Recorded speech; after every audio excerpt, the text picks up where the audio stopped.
A wizard casts a powerful spell on a magic seal. Magic is so strong it destroys even the most powerful wand. But invocation is a success. A man who fell asleep on the floor of his house begins to wake up mumbling. Awake, the man is surprised to see that the front door of his house is open. Looking out the open door, the man is shocked to see a forest instead of his usual neighborhood. He looks back into the hallway, confirming that it is indeed his home, and wonders how this might have happened. Looking at the sky, he sees several mythical creatures like dragons flying, increasing his confusion. Sitting on the porch, the man processes the situation, realizing that he somehow woke up in another world. A brief retrospective shows the man in his office work the day before, finding a way out with his colleagues extremely boring. The retrospective continues, showing him passing out at home and then waking up with a headache, feeling he needs more sleep. Back to the present, a voice in his head warns him about the immense magical energy of the site. His head hurts as he approaches the front door, feeling an overwhelming power.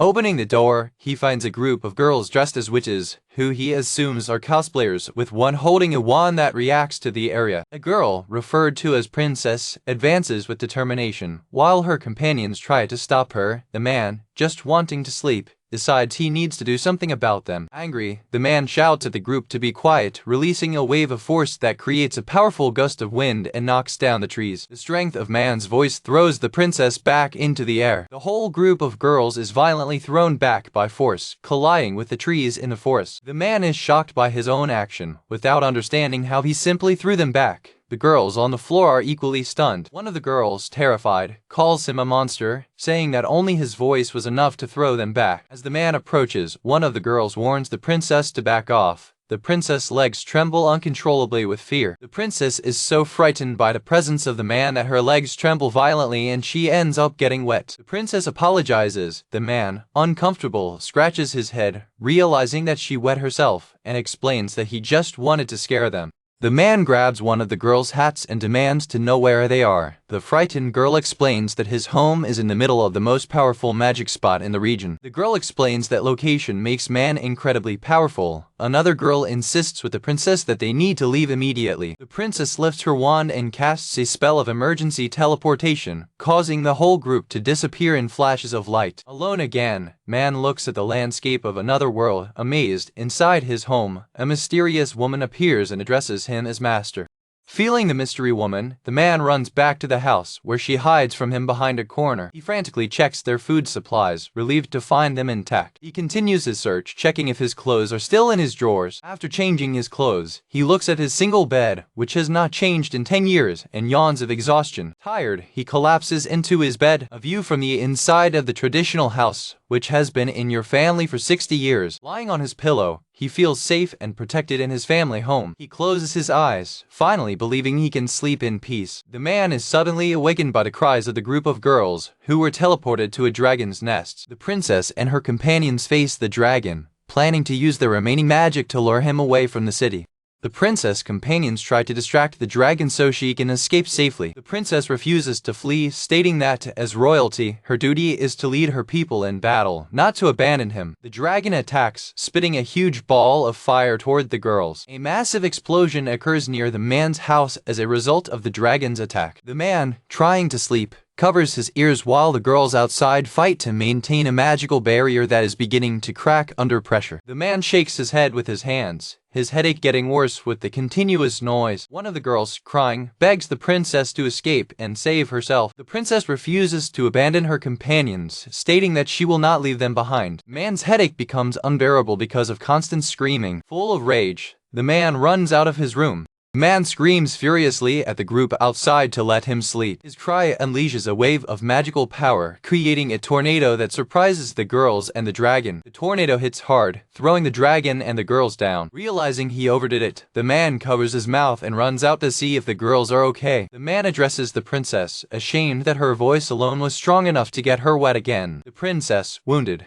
asks how he will punish them now that he has defeated the dragon. The princess begs him to spare his people by offering his own life in return. The man sighs, completely exasperated by the dramatic situation. He tells girls he has no interest in taking anyone's life. He points to the defeated dragon and tells them to take him away, for he is intruding. The princess and her companions look at him, shocked and speechless with their casual order. One of the girls explains in panic that defeating a dragon like that would normally require a group of at least 10 skilled adventurers. An illustration shows the valuable parts of a dragon, such as its scales and magical heart, which are worth a fortune. The man, angry and with a headache, says he does not need such a great treasure and commands them to take him away so that he can finally sleep. The princess uses her magic to make the dragon's body levitate. Tired, the man watches as the girls prepare to take the dragon away. The man enters the house, slothing and yawning, relieved that he can finally sleep in peace. The house door closes behind him. While the man sleeps, a female voice calls him Lord. Still asleep, he feels the soft lap of the mysterious woman, a feeling he does not recognize. The woman, who is the spirit of the house, tells him she made lunch. He wakes up with a bump, his face contorted by surprise, a vision from his point of view, looking at the woman's lap where his head was resting. Totally awake, the man looks at the beautiful woman with white hair and asks who she is.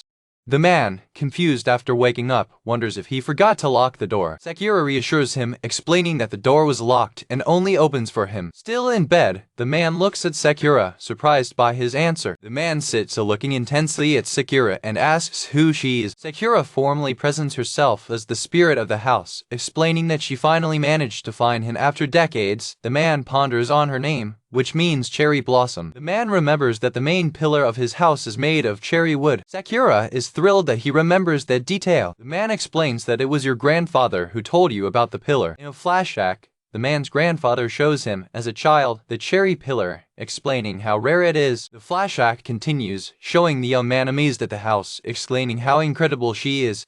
Back to the present. The man reflects on the bizarre fact that his home has become a beautiful girl. Sakura, blushing with happiness for being called pretty, tells the man he must be hungry. Sakura presents a bowl of food, explaining that she used the ingredients in his fridge. The man is extremely thrilled to see a home-cooked meal. He asks, surprised, how hot the food in the fridge is, and Sakura confirms that it is. Sakura explains that she can use magic to generate electricity and access underground water, making the kitchen fully functional. The man marvels at the abilities of magic as he looks at his smoking food. Sakura encourages you to eat before the food gets cold. The man devours the meal with enthusiasm, thanking for the food. With the bowl empty, the man thanks Sakura for the delicious meal. After eating, the man asks Sakura why he and the house were invoked into this other world. Sakura explains that because they have been at a magical spot for so long, both he and the house have absorbed a great deal of magic. The man remembers that the witch princess had also mentioned that the site was a magical point. An illustration shows the concept of a dragon veil, a much more intense source of magical power than a simple magic dot. Sakura elaborates that, as he lived in the dragon veil from birth, he is overflowing with magical power, just like her. Man reflects on the tornado he created earlier, realizing it makes sense now. Sakura suggests enthusiastically that he practices the use of his magic to discover all its potential. The man agrees to practice, but suggests they leave so as not to damage the house. Sakura is thrilled and thanks for your consideration. The man asks Sakura to wait while he changes clothes.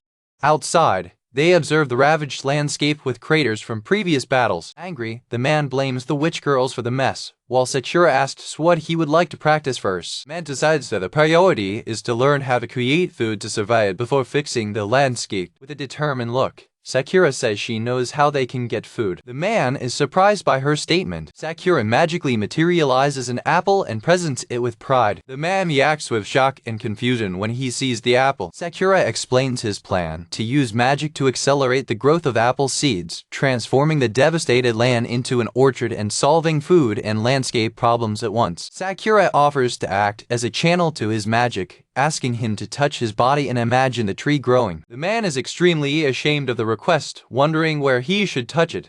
Sakura, with her eyes closed, suggests that her head would be a good point of contact. With a nervous determination, man prepares to channel his magic through her. Once he touches her head, Sakura reacts with an intense sigh. The man is shocked and confused by the expression of pain and pleasure on her face. Sakura, flushed and panting, instructs him to imagine the tree growing so that it can modulate its power. Man focuses again, focusing on the image of a bud growing from a seed. It focuses intensely, visualizing the growth of the seed. Sakura reacts physically to magic, feeling the power flow through it. His magical power overloads her as she feels the image of the seed being transmitted. A small bud emerges from the earth, while Sakura is dominated by the wave of power. The man celebrates excitedly, impressed by how quickly the bud appeared. Realizing the ease, he decides to skip the steps and visualize the whole tree at once. Sakura, gasping, says you're feeling very hot with the flow of magic. The man asks if she's tired, but she reassures him, saying it was just the surprise. Both agree to continue the process. The man puts his hand on her head again, ready to visualize the complete growth of the tree. With a determined look, he releases his magical power. Sakura trembles under the intense wave of magic. Man's hand shines with overwhelming energy. An explosion of magical energy radiates from them, much more powerful than necessary. Sakura screams, unable to bear the excessive amount of magical power. The bud grows rapidly under the influence of magic. The bud becomes a small tree in a matter of seconds. The tree grows at incredible speed, while Sakura screams that she can't take it anymore. Flower buds begin to sprout in the branches of the growing tree. The flowers instantly turn into ripe apples. The man looks amazed at the apple tree fully grown and loaded with fruit, which appeared in an instant. Worried, the man turns to check on Sakura. He finds Sakura lying on the ground, exhausted by experience. He asks if she's okay. Sakura gets up, saying he's already got the magic.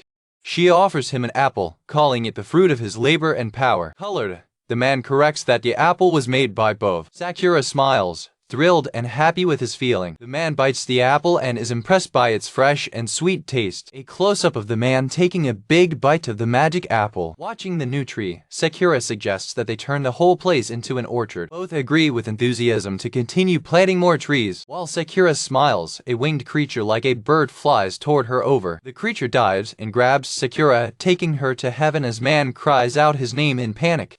The princess carries a heavy bag of 3,000 silver coins, the payment for the sale of the dragon, with the intention of delivering it to the man who defeated him. An illustration details the characteristics of a great dragon, highlighting its colorful scales, small body, magic resistance, and superior dexterity, marking it as a rare and powerful creature. The princess looks up, surprised to see a creature hovering in the sky. Watching the dragon, the princess ponders whether the rare creature was attracted by the powerful magic dot. Man reacts with determination when a dragon-like creature grabs Sakura, declaring that he must save her, not to be a bad landlord. Determined to save Sakura, man focuses to use magic precisely, realizing that he needs to form a clear mental image to control power alone. He focuses on the apple tree, preparing to use his magic precisely so as not to hurt Sakura. The man commands the apple tree to extend and attack the dragon, celebrating his success in using magic on his own for the first time. Surprised by the attack of the tree, the loose dragon Sakura, which begins to fall. Seeing Sakura fall, the man commands the tree to act again to intercept it.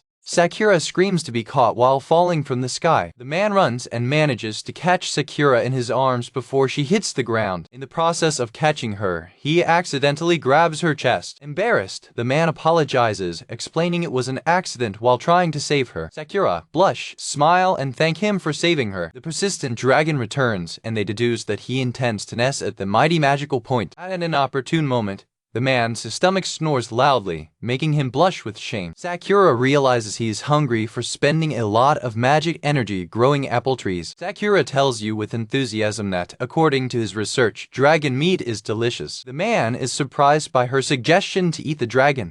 He ponders the idea, observing the strange color of the dragon, but decides that, as the dragon first attacked, there is nothing to do. With determination, man declares his intention to defeat and eat the dragon. Aware that Sakura is safe on the ground, he prepares to release his power without restrictions. Screaming that he wants to eat meat, he releases a massive tornado toward the dragon. The agile dragon manages to dodge the tornado, and they realize that the target is too far away for an inaccurate attack. They watch with frustration as the dragon begins to flee. Sakura warns you why the fleeing dragon might attack other people if he escapes. Sakura instructed him not only to scream, but to focus his magic with a clear mental image to direct the attack. The man understands her instruction. Determined, he prepares to attempt the targeted attack. With focus, he launches another tornado, screaming for the dragon to fall. The dragon flies desperately, trying to escape the tornado that chases him. The tornado hits the target, resulting in a huge explosion in the sky. The princess, who was on her way, is frightened by the sound of the distant explosion. The shock wave of the explosion hits the princess, throwing her violently. A close-up shows the princess' shocked face. While it's aired, the princess complains that something like this always happens when she visits that place. Man celebrates success, declaring that the dragon hunt is complete. Looking at the defeated dragon in the crater, Man reflects that his magic becomes stronger when he concentrates. Sakura comments that magic makes things easy, and Man agrees. Sakura confidently declares she knows how to shoot the dragon and tells him to leave the job to her. Impressed, Man agrees and praises her as a trusted house. Sakura presents a steaming rainbow dragon steak, wishing her a good appetite. The man tastes the steak and marvels at the delicious taste, while Sakura watches him with a smile. A close-up of dragon flesh, described as firm but melting in the mouth. Sakura reveals an underground refrigerated warehouse, powered by magic, which she built near the orchard. He commends Sakura for being able to do anything, but she humbly diverts credit, thanking him for saving her. A panoramic view of his home and orchard, while Man reflects on self-sufficient life in another world. Sakura rests, recovering from the events of the day. The princess, fallen to the ground after the explosion, acknowledges that it was Man's magic again. The princess is once again thrown back by the force of Man's magic. Deciding to return later after being knocked down by the explosion, the princess leaves, thinking he's as clumsy as ever. Man, Daichai, practices the use of magic to grow plants. Sakura notes that Daichai is taking the way to grow apples with magic and announces that it is time for the next lesson. Sakura offers to guide Daichai in his next lesson in magic. Sakura leans against a tree and asks Daichai to touch her to transfer her magical power. Daichai is ashamed of Sakura's request, finding the situation erotic. Daichai puts her hand on Sakura's shoulder and asks if she's ready before transferring her magic. Sakura reacts intensely with a scream while Daichai channels her magic to her. Magic manifests itself, causing a tree branch to grow and wriggle as part of creating a golem. Magic successfully creates a wooden golem creature with an apple tree on its head. Daichai is surprised, but correctly identifies the creature as a wooden golem.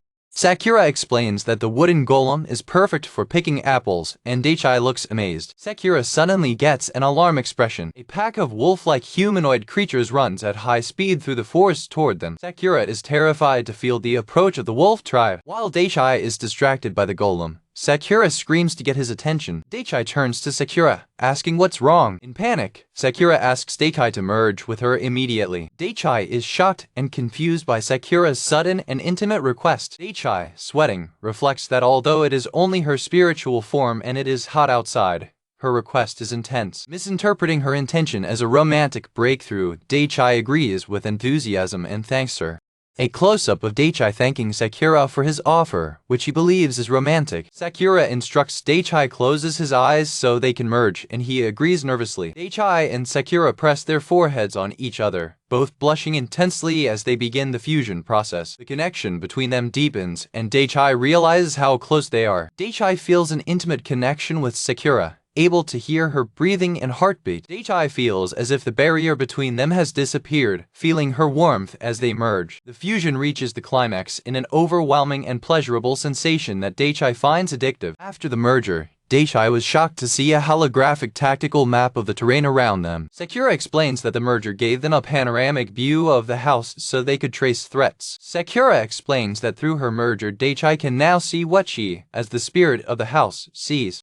Daichai realizes that his interpretation of melting was completely wrong and feels ashamed of his misunderstanding. Sakura alerts the imminent threat, reporting that 65 monsters are trying to invade their territory. Sakura explains that she merged with him because she felt the approach of the wolf tribe. The leader of the wolf tribe, Galu, declares that the magical site is a perfect home for his clan. Galu's troops confirm they are in position, ready to attack. Looking at his home, Daichai observes as Galu declares that the site will become his new home. Galu gathers his troops, promising a party to celebrate their victory, just as they did with the last city they destroyed. Galu gives the final order for his army to attack and destroy anyone in his way. A divided panel shows the units of wolves starting their coordinated attack while Daichai, observing their advance on their tactical map, prepares for battle, determined not to let them invade their territory.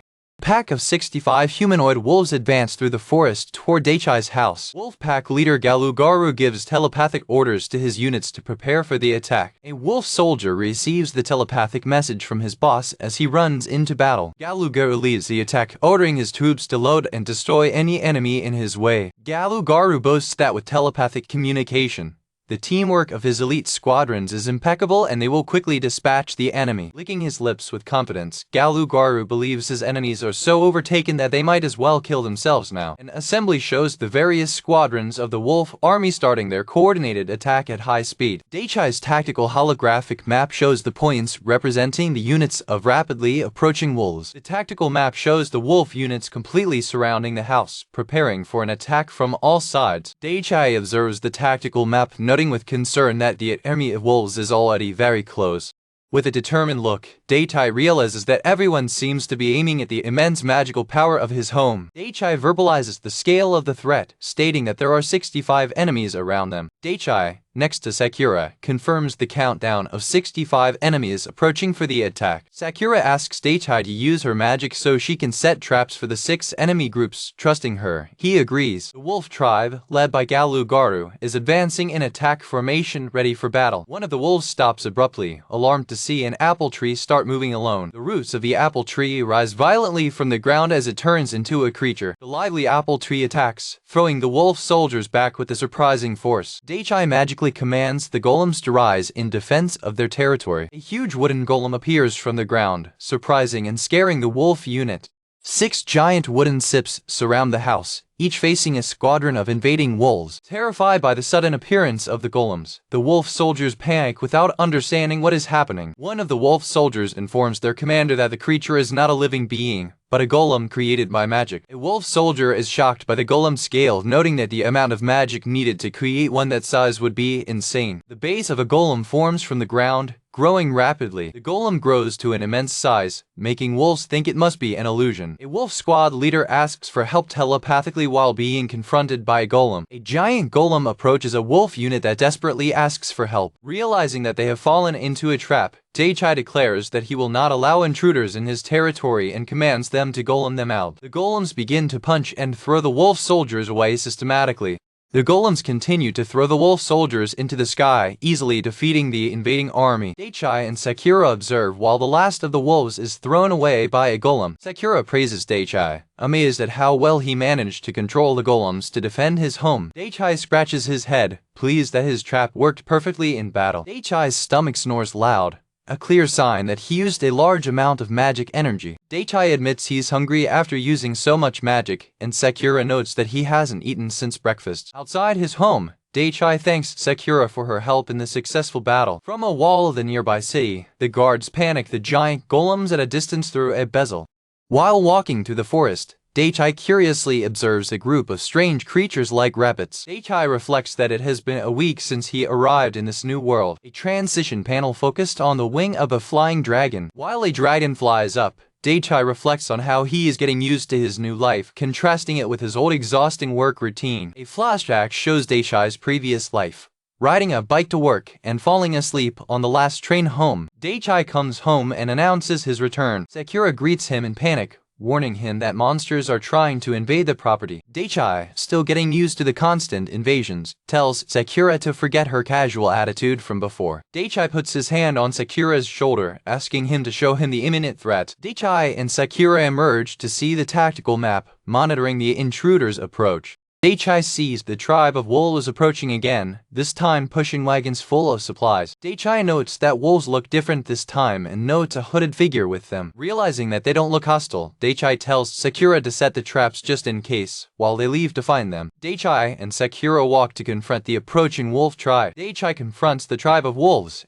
asking them why they are there. The wolf tribe feels Daichai's immense magical aura, recognizing it as the power of a king. One of the wolves steps forward to kneel. The whole tribe of wolves kneels before Daichai, proclaiming him as their king. The chief of the tribe, Generu, presents himself and declares his surrender to Daichai as his new king. Generu prepares to reveal the hooded figure as proof of his submission. The figure is revealed as Geru's younger sister, naked. Geru's sister is offered as a sacrifice, with Generu asking Daichai to eat her to satisfy her appetite. Daichai turns, ashamed, noticing that except for the ears and tail she looks completely human. Completely shocked, Daichai covers his face and screams, questioning why they call him king and why the girl is naked. The wolf girl looks up, confused, questioning the idea of being eaten. Daichai, confused, asks Generu what he means by the offer. Generu offers to be eaten too if his sister is not satisfactory for Daichai. The wolf girl explains that because she has a lot of magic power, eating her would replenish Daichai's reserves. Generu begs Daichai to eat his sister so that the rest of his people can be spared. Daichai reflects on the strange revelation that magic can be obtained by consuming someone.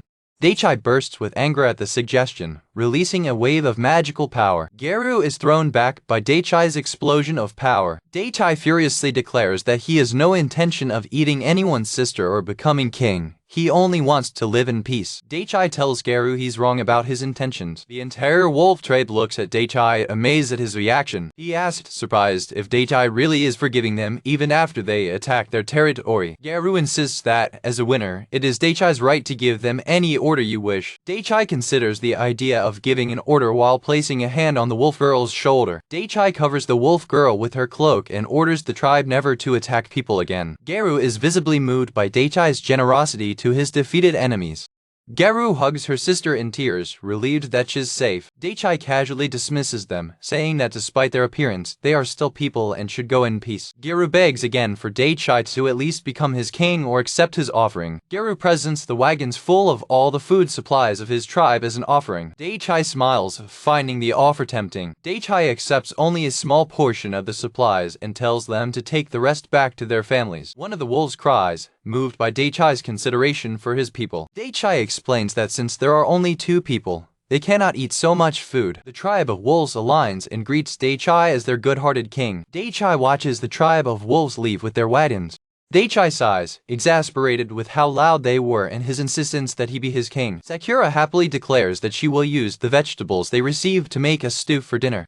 As scene of establishment of the Kingdom of Medes of Prussia, a caption indicates that a few days after her previous attempt, the princess is determined to complete her mission. The princess, carrying a bag, approaches the castle determined. The princess prepares to take the coin bags to the man who defeated the dragon. While walking with Sakura, Daichai stops, surprised to notice something in an apple tree. Daichai and Sakura walk through their orchard while 2 dragons fly high in the sky. Daichai reaps a golden apple from the tree, surprised by its appearance. Holding the golden apple, Daichai wonders if it is rare and edible. Sakura also finds a golden apple and believes it's okay to eat them. Happy to have a golden apple each, Daichai and Sakura prepare to eat them. Daichai and Sakura take a bite of their respective golden apples. Daichai comments that the apple is very sweet and juicy. After swallowing, Daichai notices a strange effect of the apple. Both Daichai and Sakura feel their bodies heat up, realizing that something is happening due to the magic of the apple. Under the apple, Daichai and Sakura are dominated by a hallucination of intense desire. Still under the apple, Daichai blushes and calls the name Sakura. Sakura, equally affected and blushed, answers Daichai. Approaching Sakura, Daichai, still blushing, begins to confess something to her. A voice from the dragons flying above interrupts them abruptly. The effect of the apple passes, leaving Daichai and Sakura confused about what happened and the voice they heard. Sakura realizes that they can understand the conversation of dragons and theorizes that it is because of the magic of the apple they ate. Sakura explains that the apple tree grew where the previous dragon was killed, absorbing its magical blood. She concludes that the dragon's blood mixed with their magic, giving the apple its unique effect. Daichai smiles, intrigued by the possibility of gaining different skills from the blood of other animals. Daichai reflects on the new discovery, considering it a useful wisdom. A loud noise and a sudden explosion scare Daichai and Sakura. A wooden golem appears and captures Princess Danae, who timidly greets Daichai while she is trapped. Daichai is shocked and exasperated to see the princess suddenly appear in her garden again. Princess Danae, still trapped by the golem, seems embarrassed and nervous. Daichai scolds Danae for messing with her garden again. She apologizes, explaining she came here for a reason. Danae formally introduces herself and asks Daichai to stop calling her Princess Witch because she finds it embarrassing. Daichai scratches her head, realizing he never introduced himself to her either. Exhausted, Daichai asks Dainea why she came. Dainea explains that she dropped what she brought when Golem grabbed her. Dainea presents 2 large coin bags, thanking Daichai for defeating the dragon previously. The bags contain 3,000 pieces of silver, equivalent to 3 million pieces of gold, as payment for selling the dragon. Daichai is surprised, calculating that it is enough money to live for a whole year without working. While Daichai compares the value to the yen, Dainea explains that she fulfilled her promise to return. Daichai praises Dainea for being conscientious, which makes her ashamed. Above, one of the dragons decides to attack. Daichai looks up, feeling the hostile intent of the dragons. The dragons argue how their king wants to fight Daichai, who is known to have eaten a dragon. A dragon approaches, commenting that Daichai must be delicious because of its immense magical energy. Daichai realizes with irritation that the dragons are planning to eat them. A horde of dozens of dragons descends upon them. Dainea panics, believing they are doomed, while Daichai faces the huge threat. Daichai plays that Princess Dainea must be cursed, because dragons attack her every time she visits. Dainea, embarrassed, insists it's not her fault, and Daichai admits he was just joking. Faced with a horde of dragons, Daichai prepares to fight, while Dainea panics with the great number of enemies. A dragon leads the horde, diving for the first attack. The dragon leader declares he will make the first attack. Another dragon commands his unit to follow him in battle. Dainea, frightened but determined, prepares as the dragons approach. The dragon horde descends upon them. Determined to help, Dainea decides to fight, preparing her strongest spell. Dainea casts her spell Fire Launch towards one of the approaching dragons. The target dragon intercepts the spear of fire with its claws, stopping the attack. The spell explodes with impact, but the smoke obscures the result. As the smoke dissipates, Dainea looks with hope, wondering if her attack worked. A huge, powerful-looking dragon emerges from the smoke, completely unharmed. Dainea is shocked to realize that her strongest spell had no effect on the dragon. She looks up, realizing with despair that there are more than 10 dragons to face. The horde of dragons hovers in the sky, preparing to attack. The dragons mock them, commenting that Daichai is so afraid he can't even move to attack. While dragons attack in unison, Daichai tells Dainea to stay behind, declaring that he will take care of them. Dainea grabs him, insisting that she can still fight and refuses to let him fight alone. Dainea declares she won't stand still while he fights alone. Dainea turns around and asks Daichai to slap her ass, explaining that it was a training method that her former mentor used to help her focus her magic. Daichai is shocked and embarrassed by her bizarre request, questioning what kind of training this is. Daichai retreats, shocked by her suggestion. With an expression of reluctance and embarrassment, Daichai agrees with her requests. Daichai slaps Dainea's ass, screaming she asked for it. Instead of pain, Dainea feels a flow of magical power, declaring with a blush that the method is working and she can fight. The dragons attack in unison, launching a combined attack of energy toward them. Feeling the power flowing through it, Dainea closes her eyes, blushes, and concentrates to unleash her spell. Dainea releases a massive explosion of magical power, feeling the overwhelming energy inside her. A powerful wave of dark energy with images of roses shoots from Dainea toward the horde of dragons. The dragons are struck with magic, screaming with pain when consumed by the attack.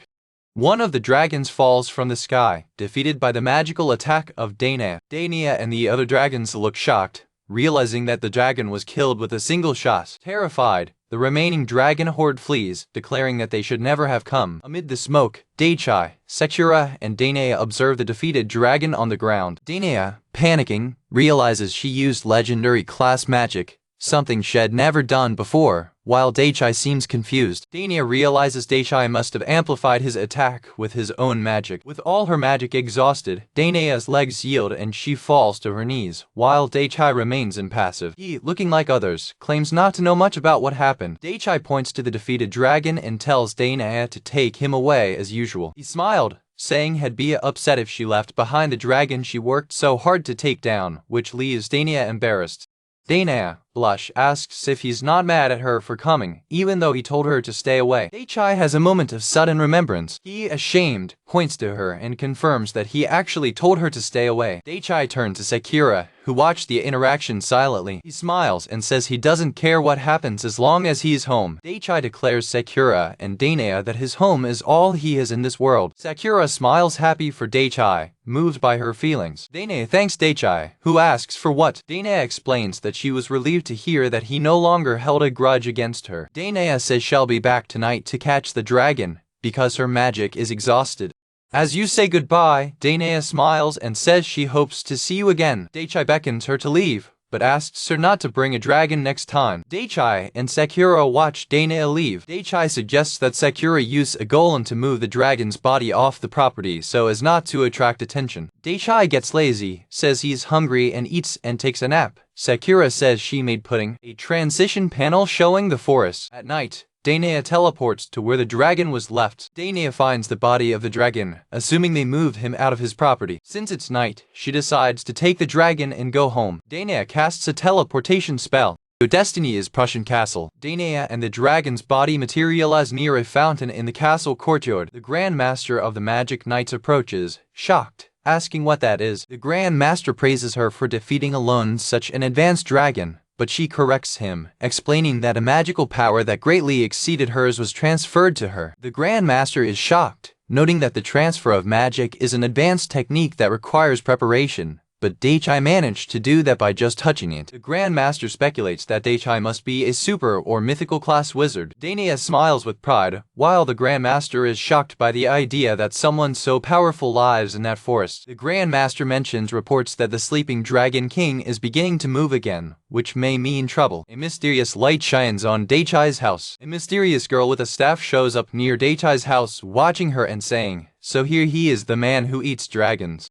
Daichai and Sakura walk the orchard. Daichai is surprised to see a mysterious girl with a staff near one of the apple trees. Daichai approaches the mysterious girl, asking if she is lost, and finds her cute. The girl asks Daichai if the golden fruit in the tree is apples, and he confirms it. The girl says she's seen similar things on her travels. Daichai reflects on the fact that the girl is too young to travel alone. The girl performs as Hesty, and her stomach snores, although she claims not to know why, leaving Daichai worried. Daichai turns to Sakura. Sakura wonders if it would be safe for Hesty to eat one of the golden apples. Sakura uses her senses to evaluate the girl. Sakura is shocked to feel an immense and powerful magical aura, like a dragon, emanating from Hesty. Sakura is surprised by the enormous amount of magical power Hesty possesses for a child. Sakura tells Daichai there's no problem in Hesty eating the apple because she already has a lot of magic. Daichai reaps a golden apple from the tree. Surprised by Hesty's level of magic, Daichai offers the golden apple to Hesty, who accepts it and prepares to eat. Daichai smiles when offering the apple, and Hesty seems surprised by the gesture. Hesty takes a big bite of the golden apple. Hesty keeps eating the apple with taste. Hesty eats the apple quickly. Daichai observes at how fast Hesty is eating.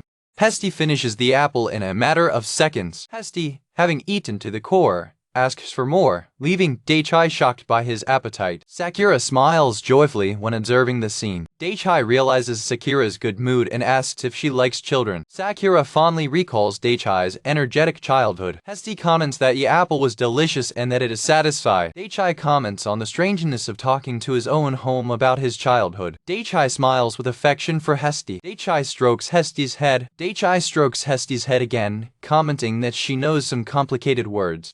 Daichai prepares to go home with Sakura. Daichai turns around to ask Hesty what she plans to do. Hesty thanks you for the apple and announces you're leaving. Daichai and Hesty say goodbye, agreeing to meet again. Hesty walks away, going deeper into the forest. In a rocky and desolate place, a voice tells Hesty that he was waiting for her. While watching Hesty leave, Daichai comments with Sakura that the girl was the most normal thing he's found so far. A huge dragon greets Hesty, calling her King Dragon Hesty Radona. Hesty transforms. His human disguise unravels while a dragon servant offers her his true clothes. Hesty changes his appearance, becoming his humanoid dragon form.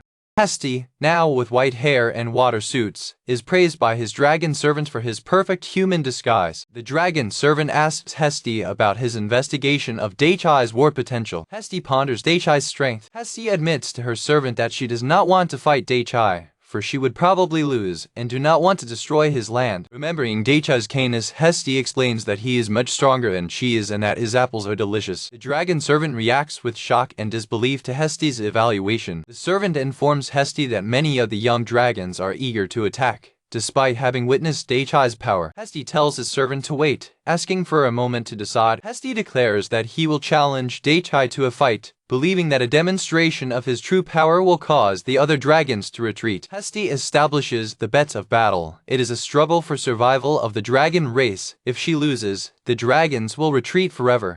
With a determined look, Hesty declares his authority as king of the dragons and commands them to honor their battle.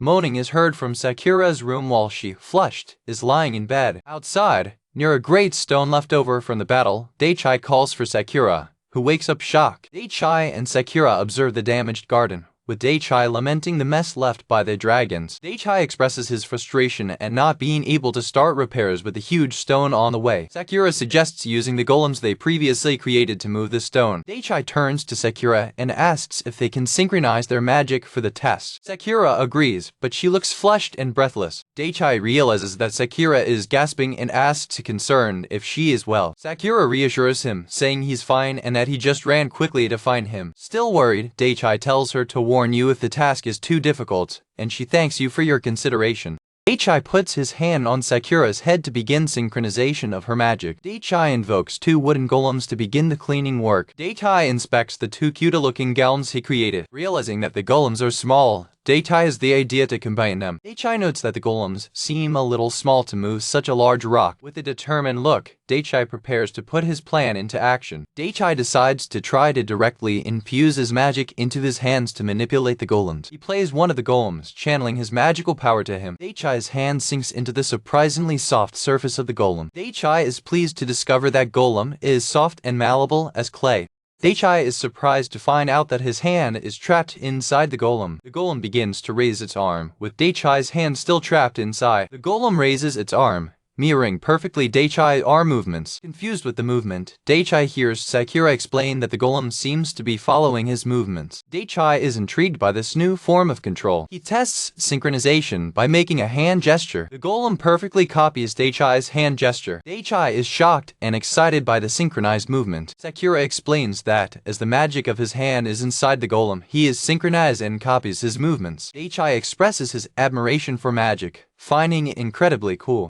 Inspired, Daichai is a brilliant idea for a new creation. Daichai begins to merge and remodel the golems to suit his new plan. Sakura notes with affection, thinking he looks exactly like when he was a child. A brief flashback shows a young Daichai having fun and being creative. Daichai merges completely with the golems, creating a huge wooden armor with his face appearing. Daichai declares its creation, a wood armor made of 2 golems. Sakura praises splendid creation, while Daichai complains that it has a strange form. Daichai enjoys his new armor, comparing it to a lock and noticing his fine motor control. Daichai prepares to test the strength of the armor by lifting the massive rock. The rock begins to break under the immense force of golem armor.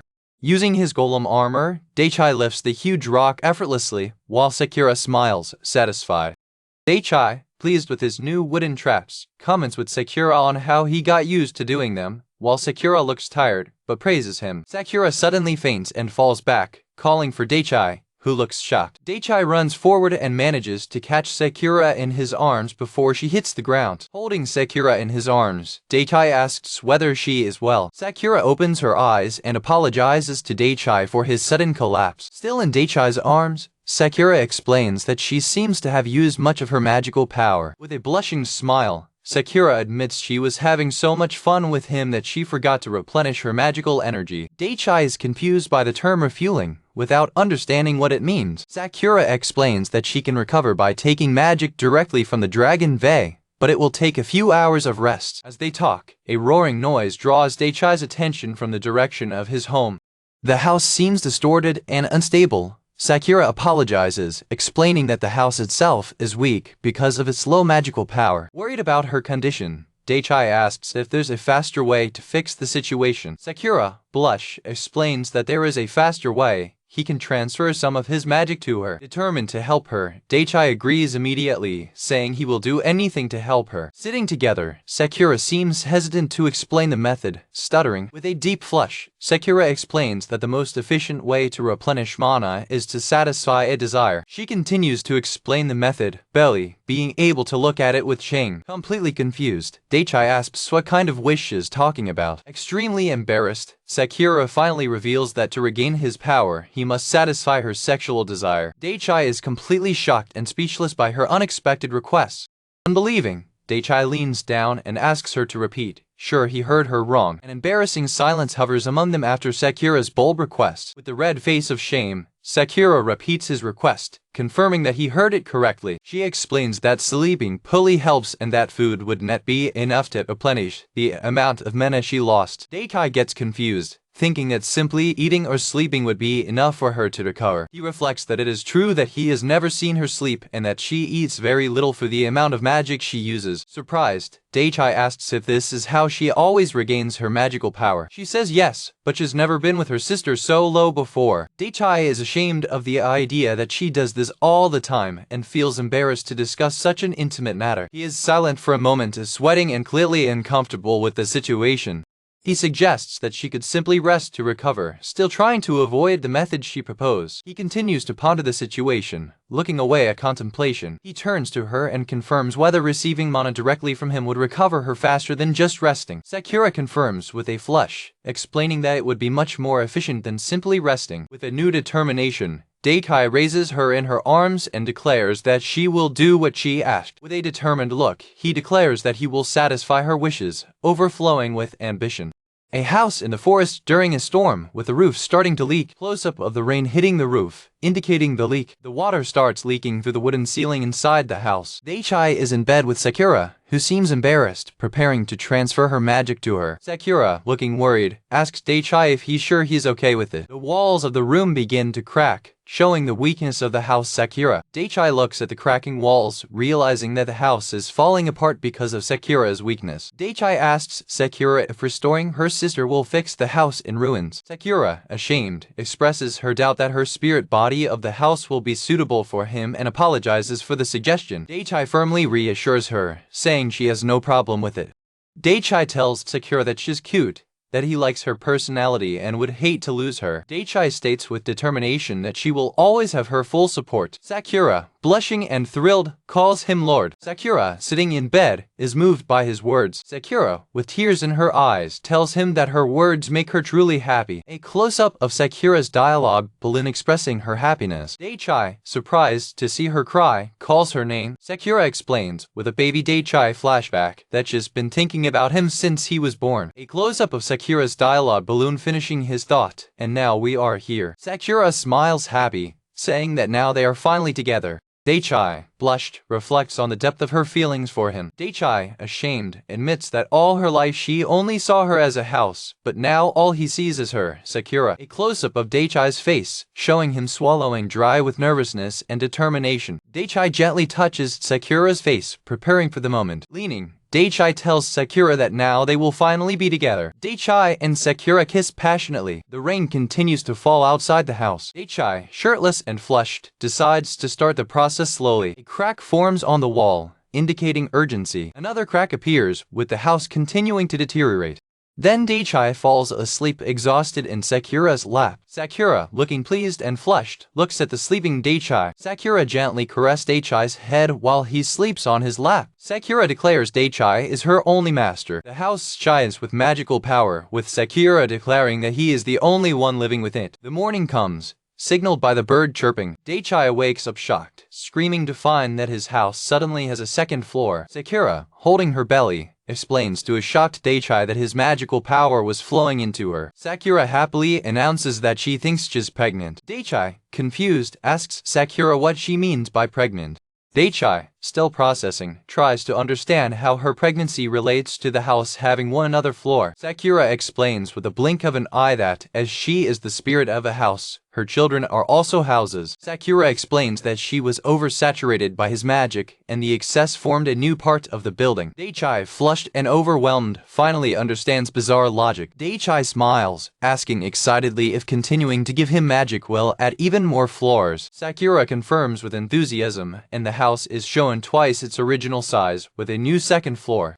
Daichai and Sakura climb the stairs to explore the new floor that appeared in their home. Daichai is amazed to discover that the new floor is a spacious, fully furnished living room. He explores the new space, realizing that it is a large 3-bedroom apartment, fully furnished. Impressed, Daichai turns to Sakura and tells her that the new addition is great. Sakura, ashamed, insists that she did nothing to create the new floor. Sakura explains that the magic to create the new floor came from Daichai's excess power, which refueled hers and created space. Daichai, feeling he didn't do anything special either, suggests they go back to the second floor. Back in his original room, Daichai relaxes, feeling that this space is what most resembles a home for him. Looking out the window, Daichai notices something new outside and asks what it is. He sees a small cabin in the garden and wonders if it was also magically built during the night. While Daichai reflects on the new buildings, Sakura suggests that since the place is quiet, it could rent it to someone. Daichai likes the idea of becoming landlords, hoping to find friendly people to live there, which makes Sakura happy. Worried that he might move to the new floor, Sakura begs Daichai to continue living on the second floor with her, and he reassures her that he is not going anywhere. A divided panel shows Daichai's family room and the exterior of the original house, reinforcing that this is his real home. Daichai tells Sakura that although the house has grown, her original room will always be her real home. With a happy smile, Daichai says that he does not want this feeling of home to change. Sakura, thrilled and relieved by his words, sighs of happiness. Daichai provokes her about her nervousness, and Sakura passionately declares that she would work tirelessly to make the main house perfect for him. Sakura explains her point of view, stating that Daichai is the one to choose, and she is the one to choose. Daichai comments with humor on Sakura's competitive nature, noting that she does not like to lose. Sakura sits down and seriously declares that's why she must strive to be the one chosen by him. Daichai smiles and reassures her firmly, saying she has no intention of moving and that she does not need to worry. Satisfied, Sakura announces with joy that it is time for breakfast and takes them away. A transition panel indicates that a week has passed. Daichai is shocked to see that his home has turned into a huge skyscraper, screaming in disbelief. Standing on a high balcony, Daichai realizes that the house grew to 7 floors in just a week. Daichai reflects on the peaceful, although bizarre, nature of the past week. An assembly illustrates their daily and quiet routine, waking up, eating, walking, and sleeping next to each other. A scene shows their peaceful new life, with Sakura looking after Daichai while he sleeps. Daichai ponders the fact that although they just sleep next to each other, the house continues to grow. Sakura explains that Daichai's magic is so strong that it leaks and is absorbed by it simply by being close, causing the house to expand. Daichai, surprised, confirms that the house will really grow just because they sleep next to each other. A miniature Sakura confirms with enthusiasm that it is. Daichai concludes that there are no disadvantages in the house growing up, but they will need to find a use for the new floors.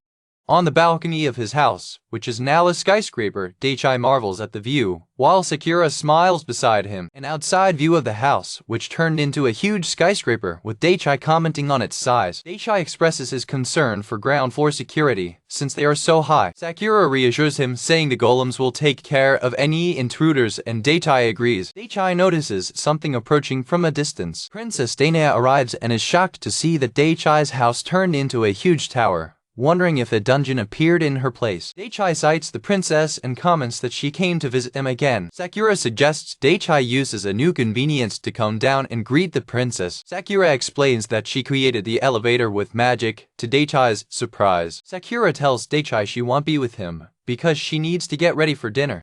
Alone in front of the elevator, Daichai marvels once again at the usefulness of magic. Daichai reflects on how much bigger the house became, remembering how amazing it was when they won a second floor. He wonders what he should do with the extra 5 floors the house won. While waiting, Princess Danae looks at the immense structure of the house. Daichai goes down to find Danae, who is waiting nervously at the base of the house. Daichai greets Danae, asking why she seems so nervous. Danae expresses her relief, explaining that the house looked so different that she thought she was in the wrong place. Daichai laughs and explains that they have made some repairs since her last visit, admitting that it was interesting days. Danae explains that she came early because she finished her duties, proudly mentioning that she hasn't slept in 2 days. This reminds Daichai of his old office life, where he stayed up late to meet deadlines. Danae presents a huge bag of coins, stating she brought 1,000,000 silver coins as payment.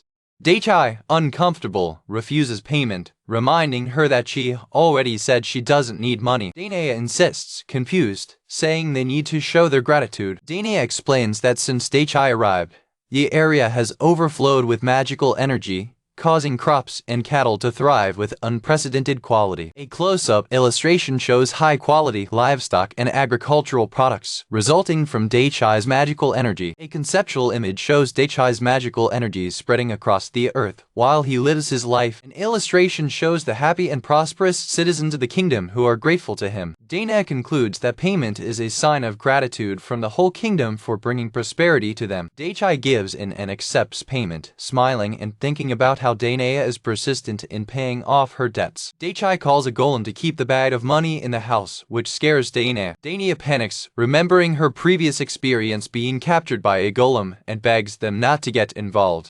Daichai takes her inside, revealing an entire floor that was converted into a hangar full of wooden golems, to the shock of Dainea. Daichai proudly explains that he turned the first floor into a golem hangar. One of the golems activates, his eyes glowing as he moves. The activated golem rises, ready to take orders. Terrified, Dainea falls to the ground, fearing that the previous traumatic experience will repeat itself. Daichai tries to reassure her, saying that golem will do nothing to her. Dainea, still nervous, hesitates before expressing her concern. She asks Daichai if he is planning to invade her city with his excessive golem force, which seems powerful enough for such a task. Daichai discards the idea as excessive imagination, guaranteeing her that she is satisfied with her home and garden and has no such ambitions. He emphasizes that he has never considered such a thing and has no intention of doing so.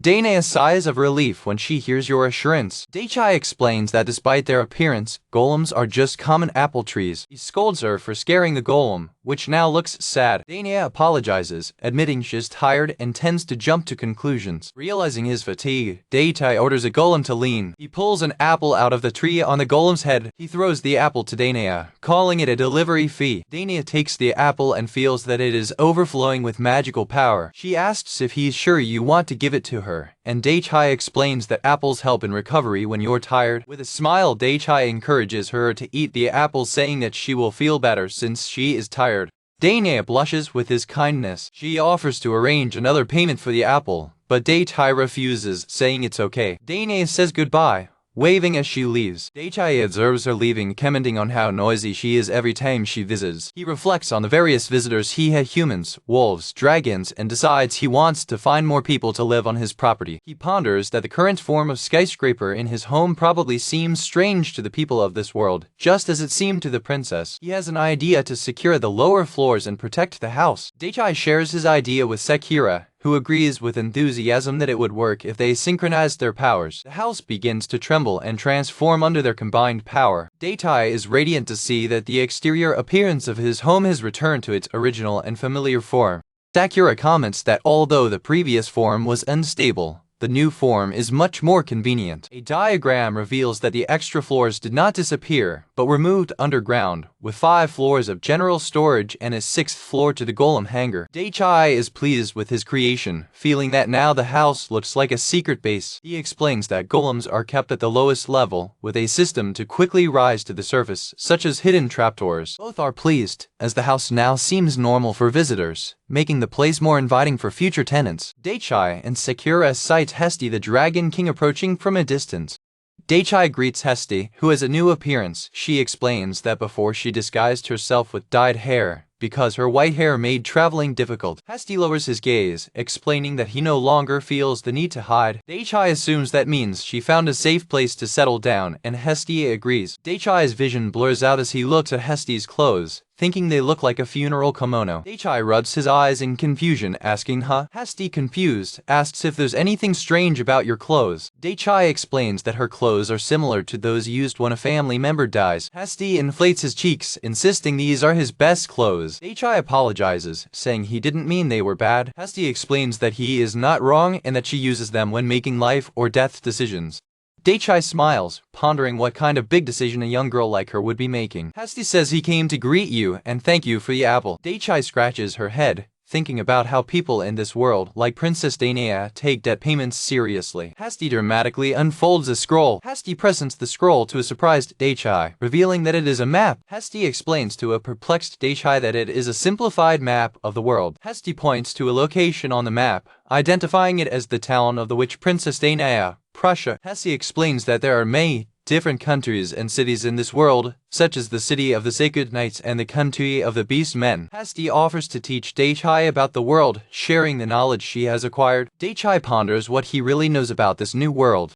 Daichai smiles, admitting to himself that he knows almost nothing about the world. Daichai explains that he doesn't want to leave his home, so anything beyond the immediate area is new to him. Daichai decides that if she's offering to teach him, he must accept her offer. Daichai looks forward to his surprise Hesti asking her to teach him. Hesti, blushing lightly, agrees with his requests. Sakura leaves them alone, telling Hesti to teach him a good lesson. Daichai sits with Hesti in the map, asking where his house is located. Hesti points to a spot on the edge of the dark forest, also called the Evil Forest, where they are. Hesti explains that west is the valley where dragons lie. Daichai realizes that must be why he has seen so many dragons in the area.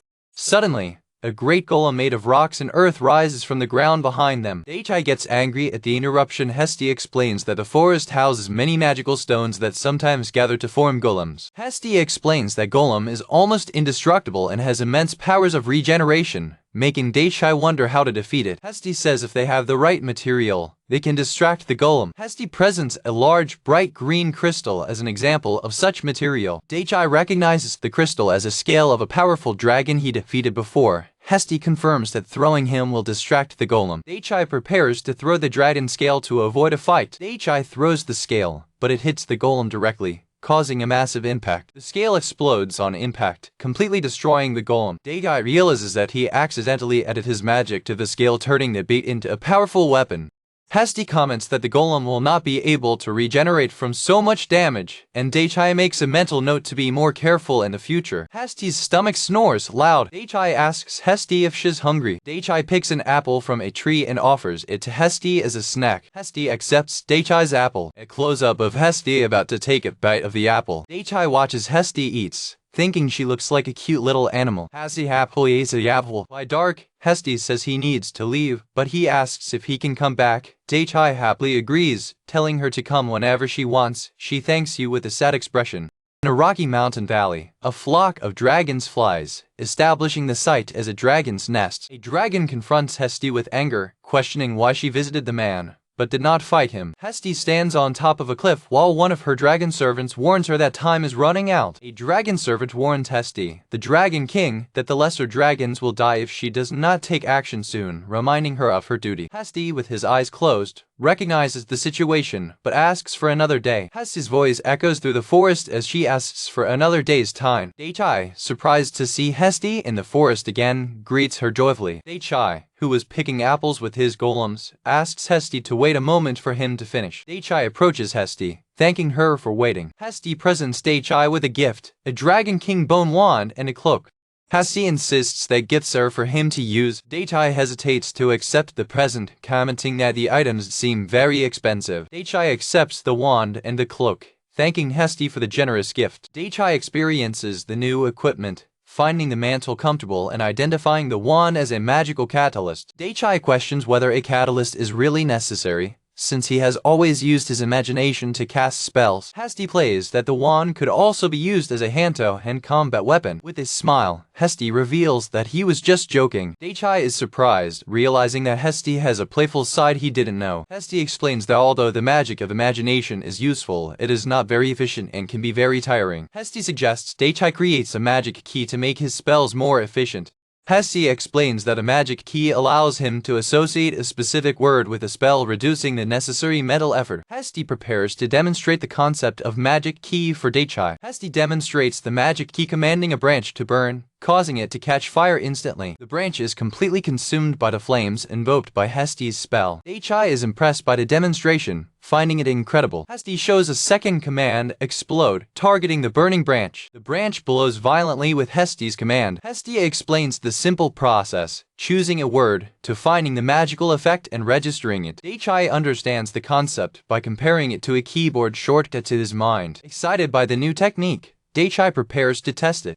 Daichai ponders what spell he must first create with his new wand. Daichai points his new wand to an apple tree and shouts his command, Golem de Matter. The apple tree instantly turns into a wooden golem, impressing Hesti for having succeeded in the first attempt. The newly created wooden golem flexes its muscles, showing its shape. Daichai realizes that the creation of a single golem used an insignificant amount of his magical energy. To test efficiency, Daichai creates a group of 5 wooden golems at once. Daichai celebrates his success, realizing that he does not feel tired or hungry, despite using so much magic. Daichai marvels at the incredible efficiency of the magic key technique. Daichai asks Hesti what's wrong, noting that she's holding her head like she's in pain or disbelief. Hesti explains that she's shocked because it's the first time she's seen someone use magic so flexibly without a huge power cost. Daichai sincerely thanks Hesti for the incredible gift and lesson. Hesti smiles, telling Daichai that he is truly worthy to use the staff. Sakura approaches, greeting Daichai and Hesti. Sakura happily offers them a tray with iced tea and sweets. Daichai and Hesti accept Sakura's snack offer. Hesti tries the drink, noting it's cold, and Sakura confirms it's iced tea. Hesti takes a sip of the iced tea Sakura has prepared. Hesti comments that tea is bitter but has a pleasant taste. Sakura offers Hesti some of the candy she brought. Daichai watches with affection while Hesti eats the sweets with taste. Hesti thanks Sakura, saying the sweets were delicious. Sakura says goodbye, telling them not to try too hard, and she leaves. Daichai decides to continue practicing, and Hesti offers to keep him company. Daichai and Hesti continue their magic training session together. Feeling tired, Daichai announces that he will do one last spell before closing the day. Daichai creates 2 huge and muscular wooden golems, which he calls the musicular form of the wood golem. Satisfied with the result, Daichai comments that combining several trees works well and decides that it is enough for today. Hesti praises Daichai's progress, finding him incredible for her first day, and he thanks her for being a good teacher. By nightfall, Daichai asks Hesti if she'll be alright to come home alone. Hesti assures Daichai he'll be fine because he lives nearby, and they say goodbye. With a sad expression, Hesti looks back and finally says goodbye. Daichai is confused by Hesti's sinister farewell, wondering what she meant.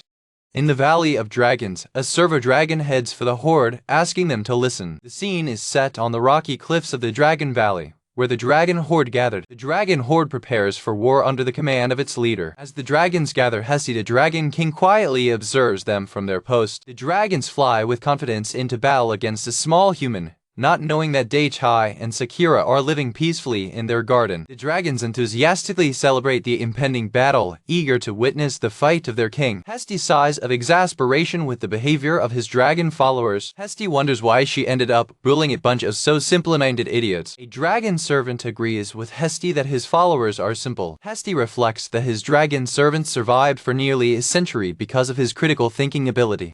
Despite his frustration, Hesti accepts his responsibility to lead and help his people. Hesti's dragon servant asks her to use the remaining time to prepare for tomorrow's battle. Hesti begins to undress in preparation to take on his true form. Hesti begins to transform, with his dragon wings sprouting from his back. A close-up of Hesti as she continues her transformation into her dragon form. The head of his armor dragon form begins to materialize as part of his transformation. Hesti reveals his complete form of armor dragon, hovering in the sky above his followers. A close-up of Hesti's dragon-shaped head, showing his intricate design. Hesti remembers Daichai's kind smile. Hesti remembers the time he spent teaching Daichai and Sakura about the world and magic.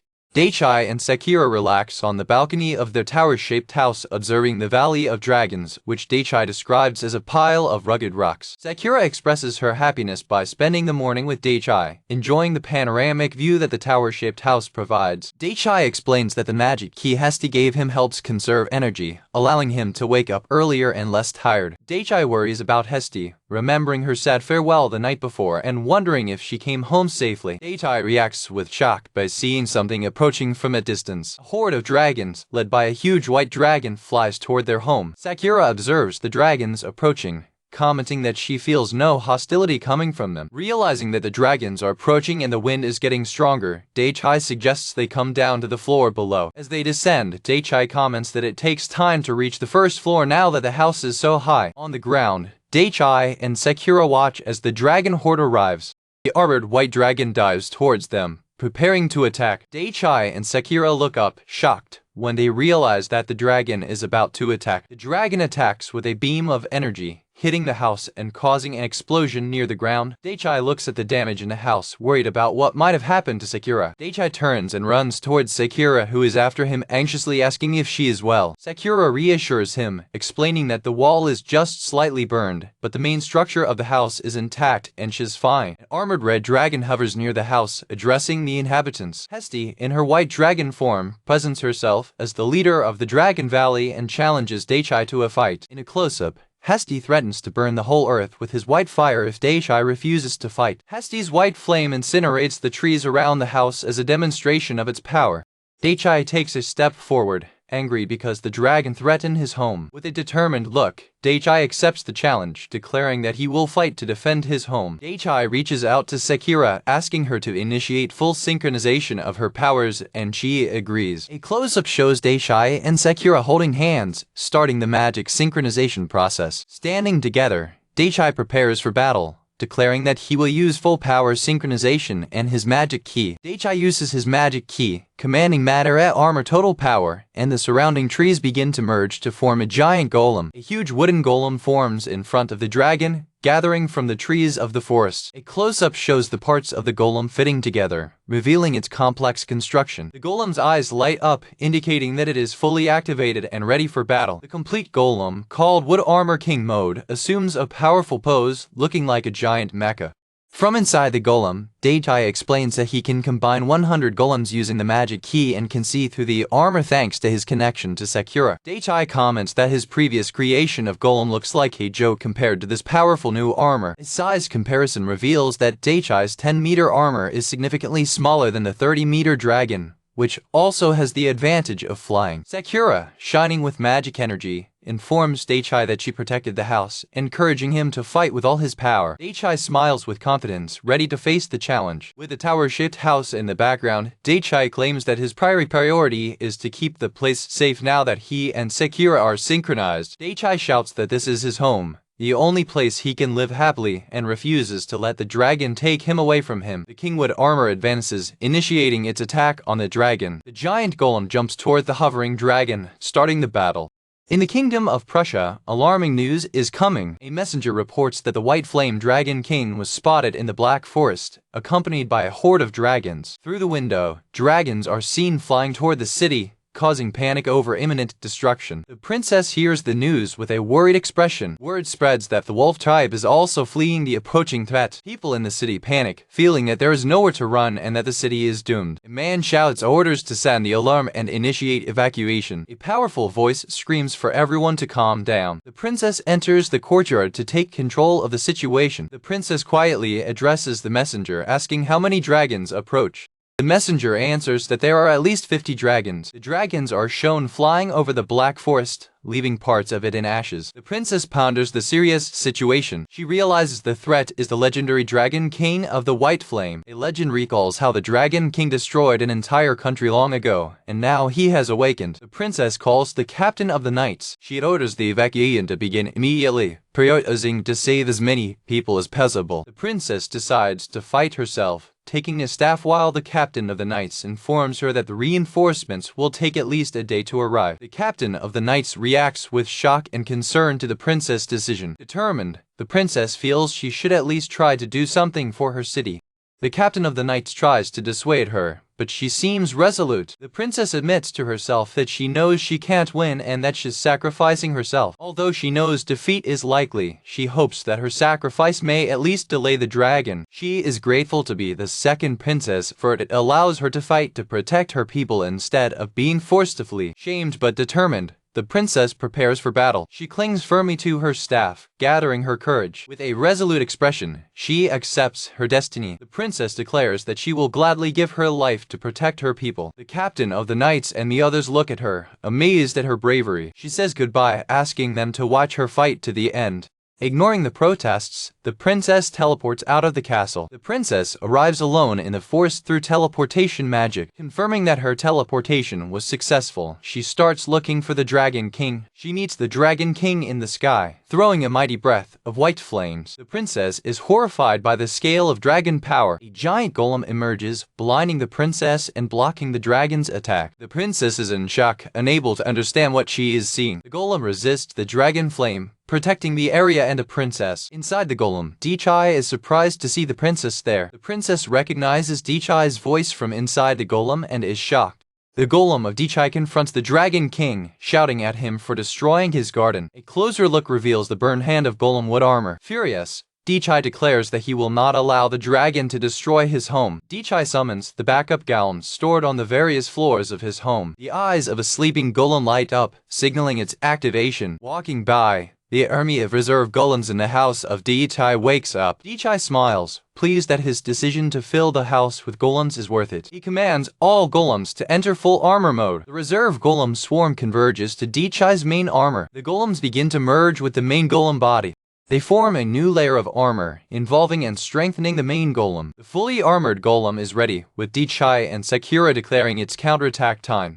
To neutralize the dragon's altitude advantage, Dichai plans his first move. Dichai checks Sakura's well-being, which confirms that she is well despite some fire damage in the surroundings. Dichai orders the activation of countermeasures against the dragon. Traps emerge from the ground, targeting the Dragon King in the sky. Sakura confirms that the traps have fixed the target. An anti-aircraft trap is set, launching a shell dam against the Dragon King. The Dragon King shirks effortlessly from the projectiles, which spread in the air, noting their ineffectiveness. Dichai, inside the golem, is surprised that the dragon managed to dodge the attack. The Dragon King laughs while avoiding the attack easily. Changing tactics, the golem pulls out a large tree trunk to use as a weapon. The golem casts the tree trunk like a spear, which opens in the middle of the flight into a network of branches. The Dragon King views the tree trunk that approaches as just another obstacle to incinerate. The dragon prepares to release his breath of fire. The Dragon King incinerates the projectile from the tree trunk with his breath of fire. Dichai criticizes the dragon for his tactic of burning everything, while the golem prepares a wooden shield. The golem of Dichai forms a wooden shield to defend itself from the fire blowing of the dragon. The wooden shield is instantly destroyed by the dragon's powerful blast of fire. The golem staggers backwards with the impact of the dragon fire attack. The dragon's blast of fire continues, surrounding the area where the shield was. Dichai reacts in shock, realizing that his shield, made of magic apple tree, was destroyed with a single blow.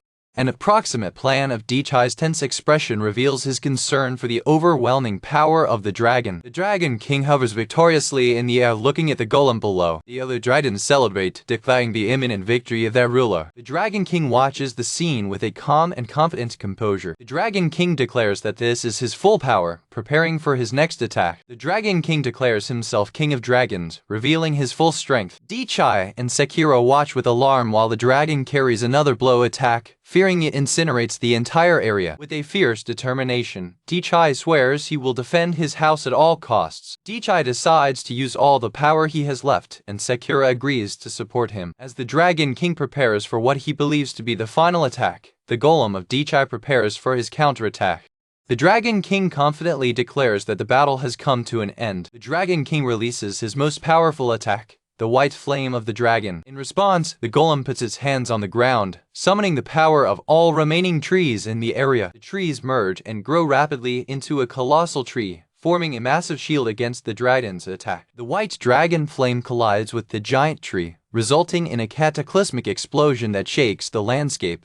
In the climax of battle, Dichai, within his golem, channels more magical power to the giant tree that is being burned by the dragon's breath. The giant tree regenerates its crown, growing through the dragon flame, to the amazement of the Dragon King. The branches of the tree go through the breath of fire and surround the Dragon King, immobilizing him in the air. Dichai screams victoriously as the Dragon King reacts in shock, unbeliever because the branches of the tree have crossed their flames. Fully wrapped in the branches of the tree, the Dragon King is completely immobilized. From within his golem, Dichai confirms that his trap was successful, having captured the Dragon King. The staff of Dichai, burdened with the immense amount of magical power he channeled, breaks into his hand. Dichai looks at his broken staff, realizing that he overloaded it with too much energy. Realizing the tension his magic exerted on his equipment, Dichai seems concerned. Despite being imprisoned, the Dragon King fights fiercely, refusing to admit defeat. The Dragon King releases his breath of fire again, trying to burn the branches that hold him. Dichai, feeling that his own energy is running out, decides to release all the power from his golem armor. It is revealed that the golem armor is made of over 100 apple trees and absorbs magical power directly from the house of Dichai. The immense strength of the armor, derived from more than 100 apple trees, is highlighted. The golem of Dichai grabs the tree that holds the dragon, preparing for its final move. Channeling its maximum force, the golem prepares to strike the final blow to the tree and dragon. With a determined cry, Dtai declares the end of the battle. The golem pulls the whole tree from the ground, along with the Dragon King trapped, and throws them to the ground with tremendous force. The golem armor carries out a powerful launch, crushing its target against the ground. The Dragon King lies defeated on the ground, trapped under the remains of the giant tree. The princess and the other dragons watch in shock as Dtai rises victoriously over her defeated enemy, declaring his victory. Dtai exclaims that they have managed to defeat the dragon. Dtai and Sakura look at the defeated dragon, confirming that they finally immobilized him. Sakura, with tears in his eyes, praises Dtai, saying he was amazing. The princess observes, stunned, while the golem of Dtai moves away from the fallen tree. A close-up of the princess, with an expression of shock and unbelief. A tear runs down the princess' face as she processes the scene. In tears and blush, the princess asks herself out loud why she's crying. The princess reflects on the defeat of the legendary White Flame Dragon King, a feat that was thought impossible. Standing in the hand of her golem, Dtai watches the defeated dragon, while the princess realizes that the impossible happened before her eyes. The princess reflects on her training life to become the best witch. The princess remembers having summoned Dtai to help protect her country. Holding his staff, the princess recognizes the undeniable positive effect he had on her country. The princess is genuinely grateful for Dtai. The princess admits to herself that she feels frustrated. Looking at the defeated dragon, the princess wonders if it would be stronger if Dtai were not there. The princess recognizes she has another feeling for Dtai as she remembers him walking away. Corando, the princess smiles and admits to herself how amazing Dtai is. Dtai and Sakura descend from the golem to inspect the defeated dragon. Dtai looks around, looking worried about destruction. Dtai regrets that his garden and surrounding area have again been destroyed. Sakura asks Dtai if he will plant more apple trees, while both look at his house burn with the other dragons flying over it. Dtai agrees they need to plant more trees for defense. Dtai watches the other dragons fly over, noting they don't seem to be attacking. The other dragons look at Dtai, shocked that he saw them. The other dragons look at their defeated king, unbelieving with what a human did. A dragon panics, realizing the power of Dtai. The remaining dragons flee in panic, while Dtai and Sakura observe. Dtai expresses relief that the dragons are fleeing, admitting that he does not have enough magic to fight them all. Dtai begins to walk toward the defeated Dragon King. Dtai approaches the defeated Dragon King without knowing what to do next. The Dragon King, imprisoned and abandoned, explains that he is without magic. A close-up of the Dragon King confirms that you are powerless. Dtai looks at his defeated enemy. The Dragon King asks Dtai to kill him. Dtai refuses to kill the dragon, explaining that the corpse would be a great mess on his property. The Dragon King offers to shrink to solve the problem. The Dragon King begins to turn into a bright light. Dtai protects his eyes from the blinding light of transformation. Dtai is shocked to see the human form of the dragon. Shocked, Hesti reveals her true identity as Hesti Redona, the former dragon queen of the White Flame, now lying defeated on the ground. Dtai is confused by Hesti's request to kill her, questioning why. While covering Hesti with a cape, Dtai asks him why he attacked him in the first place. Hesti ponders his response, lying exhausted on the floor. Sakura covers Hesti with a cape while Dtai presses her for an answer. Dtai, with Sakura at his side, insists that they can solve their problems without anyone having to die. Hesti admits he fought for the survival and welfare of the other dragons. She explains that she had to fight the strongest being to prove to the other dragons that challenging him would be suicide. Dtai and Sakura sit down to hear Hesti's full explanation. Dtai asks Hesti if she has achieved her goal of demonstrating her power to the other dragons.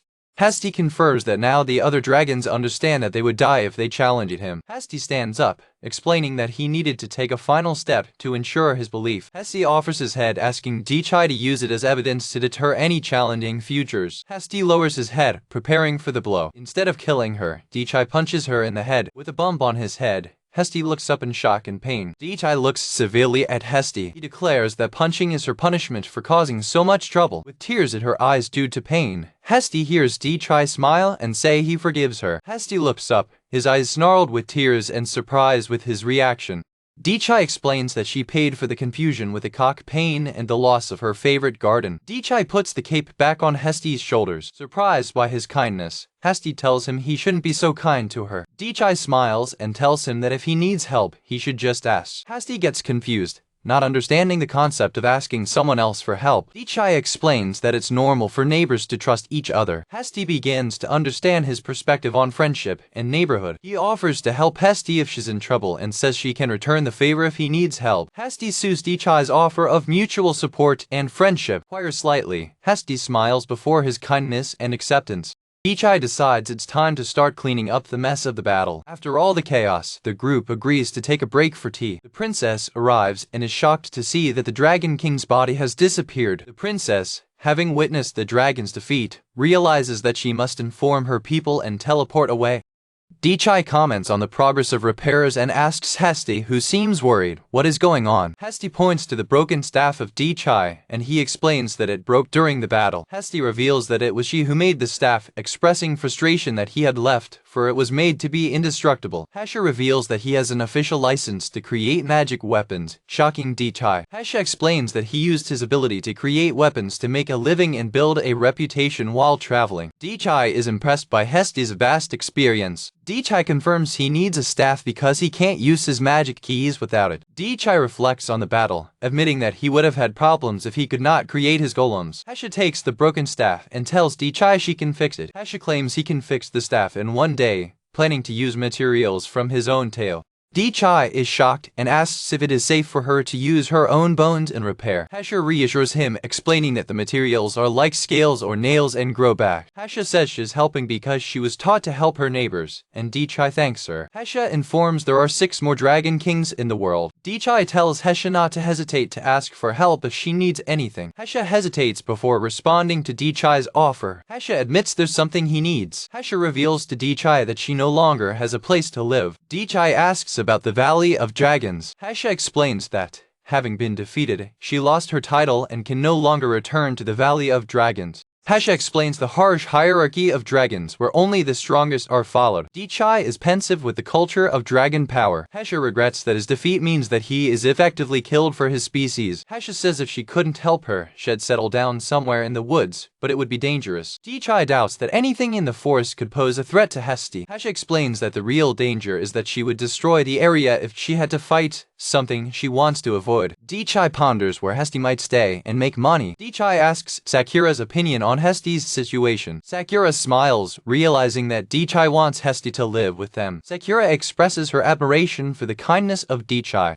Dichai says, Sakura, read your mind. Sakura affirms her devotion to Dichai, saying she will follow his decision. Dichai thanks Sakura for her support. Dichai stops, having a sudden concern. Dichai asks if the powerful magic of the area will be a problem for Hesti, but Sakura confirms that she is strong enough to deal with it. Dichai officially invites Hesti to live on his property. Color and surprise, Hesti asks Dichai if he's sure of his offer. Dichai assures him that both he and the house want her there. Dichai suggests she can use the separate guest house. Hesti ponders Dichai's offer. Hesti smiles and accepts the offer with gratitude. Dichai and Hesti shake hands, sealing the deal. With the deal sealed, the house has a new tenant. Princess Diana suddenly appears on the property. Princess Diana apologizes for the intrusion and asks for a moment of Dichai's time. The princess declares an emergency, telling Dichai she needs him to go into town with her immediately. Dichai asks the princess why she is dressed so formally, and she explains that, as royalty, it is her dress suitable for an official event. Dichai questions why he would be praised, stating he did nothing to deserve it. The princess passionately declares that Dichai is a hero. The princess explains that her struggle was visible from the city, and the people see him as their savior. With Hesti at his side, Dichai modestly explains that he was just defending his home. The princess reiterates that, thanks to Dichai's actions, the kingdom has been saved, and they want to show their gratitude. Dichai expresses his reluctance to go, but the princess insists that he should go while his magic is low so as not to intimidate people. Dichai reluctantly considers the princess' requests. The princess begs, assuring her that it will not take long and explaining that her full strength would cause widespread panic. Imagining the chaotic scene the princess describes, Dichai reluctantly agrees to avoid causing panic. Dichai agrees to go, telling Sakura she'll be back in time for dinner. Radiant of relief and joy, the princess thanks Dichai profusely. Hesti asks to go too, explaining that he needs to buy some materials for his staff. The princess is shocked by Hesti's aura of power, wondering who she is. The princess asks if Hesti is Dichai's daughter, but he clarifies that she only lives on her property. Dichai says goodbye to Sakura, promising to return soon. Impatient, Dichai asks the princess to hurry, and she offers to teleport them. Dichai is impressed by the princess' teleportation spell, and she proudly declares it to be her specialty. The princess concentrates and starts casting the teleportation spell. The teleportation spell is activated, involving them in a magical energy spiral. They materialize within a great hall in the kingdom of Prussia, full of an expectant crowd. Dichai and the princess arrive on a balcony overlooking the assembled crowd. From the balcony, Dichai observes the vast crowd that gathered to see him. The crowd bursts in applause, cheering Dichai as his hero and savior. Confused with the reception, Dichai asks the princess who all those people are. The princess explains that high-ranking nobles and powerful adventurers came to greet you. Dichai remains confused, without understanding why he is receiving such acclaim. The princess explains the gravity of the situation he avoided, noting that the Dragon King was mere and many had accepted death. Dichai looks at Hesti, who accompanies him, and ironically thinks that the true Dragon King is right there with him. Hesti announces he'll buy what he needs for the staff, and Dichai hastens it. Hesti says goodbye and leaves for his shopping in town. The princess expresses concern about Hesti going alone at nightfall. Dichai reassures the princess, smiling and saying that the city is in more danger from Hesti and the other way around. The princess invites Dichai downstairs to begin the ceremony. The princess begins the ceremony, and Dichai meets the Grand Master of the Knights, Okudo, shaking his hand. The princess informs Dichai that they will have a brief ceremony with her and the Grand Master of the Knights. The man formally presents himself as Okudo, the Grand Master of the Magic Knights. A close-up shows Dichai and Okudo shaking hands firmly. Okudo is visibly dominated by Dichai's immense magical power during the handshake. Realizing Okudo's extreme reaction, Dichai asks the princess if this is some kind of strange ritual. The princess explains, fun, that the captain was simply overwhelmed by Dichai's magic. The princess asks Okudo if he's okay, and he apologizes for his reaction. Feeling unworthy, Okudo withdraws from the ceremony, leaving it for the princess. The princess continues with the ceremony, asking first to know the name of Dichai. Ferrando, the princess expresses her desire to know the name of the man who saved her twice. Dichai is embarrassed to realize he never told you his name. Dichai smiles warmly as he prepares to perform. Dichai presents himself as Dichai, and the princess, enchanted, says that her name fits her well and that she will keep it in her heart. The princess presents Dichai with a reward for her victory as a sign of gratitude. The crowd in the hall of the kingdom watches with expectation. Dichai looks at the reward, feeling embarrassed, and repeats that he was just protecting his home. Dichai's reward includes 10,000 silver coins, the right to use public facilities, and unrestricted entry and exit permission. The princess invites Dichai to a banquet in his honor, but he seems tired of the event. Dichai smiles and announces he prefers to go home. Dichai apologizes, explaining that he is not good with this kind of formalities. The princess and the captain of the knights are shocked by Dichai's refusal to participate in the royal banquet. Dichai refuses, stating that the best cook is in his house and that dinner is almost ready. Disappointed, the princess accepts Dichai's decision to go home. Dichai says it's okay, and he can walk back. The blushing princess reminds him it's too far and suggests you can go together. Hesti returns from his purchases, announcing that he has the materials to fix Dichai's staff. To return home, Hesti becomes his dragon form and offers a ride to Dichai. The princess and captain of the knights react with shock and panic as they see Hesti becoming the Dragon King of the White Flame. Dichai later realizes that he forgot to tell them Hesti's true identity. The princess, shocked, wonders how Dichai is controlling the Dragon King of the White Flame. The princess, in panic, asks Dichai if Hesti, in his dragon form, intends to destroy the city. Hesti, in his dragon form, denies having any intention of destroying the city. The princess is relieved to hear that Hesti has no hostile intentions. Dichai announces it's time for him to go home. The princess tries to stop Dichai from leaving, calling him by name. The princess explains that although she acted on behalf of the city, she also has a personal motive. Ferrando, the princess expresses her personal gratitude to Dichai. Dichai, a little embarrassed, acknowledges that she is acting like a true princess. Dichai modestly diverts his thanks, saying that he does not remember saving her and asking her to keep his gratitude for when he really deserves her. The princess responds silently to Dichai's refusal to accept her thanks.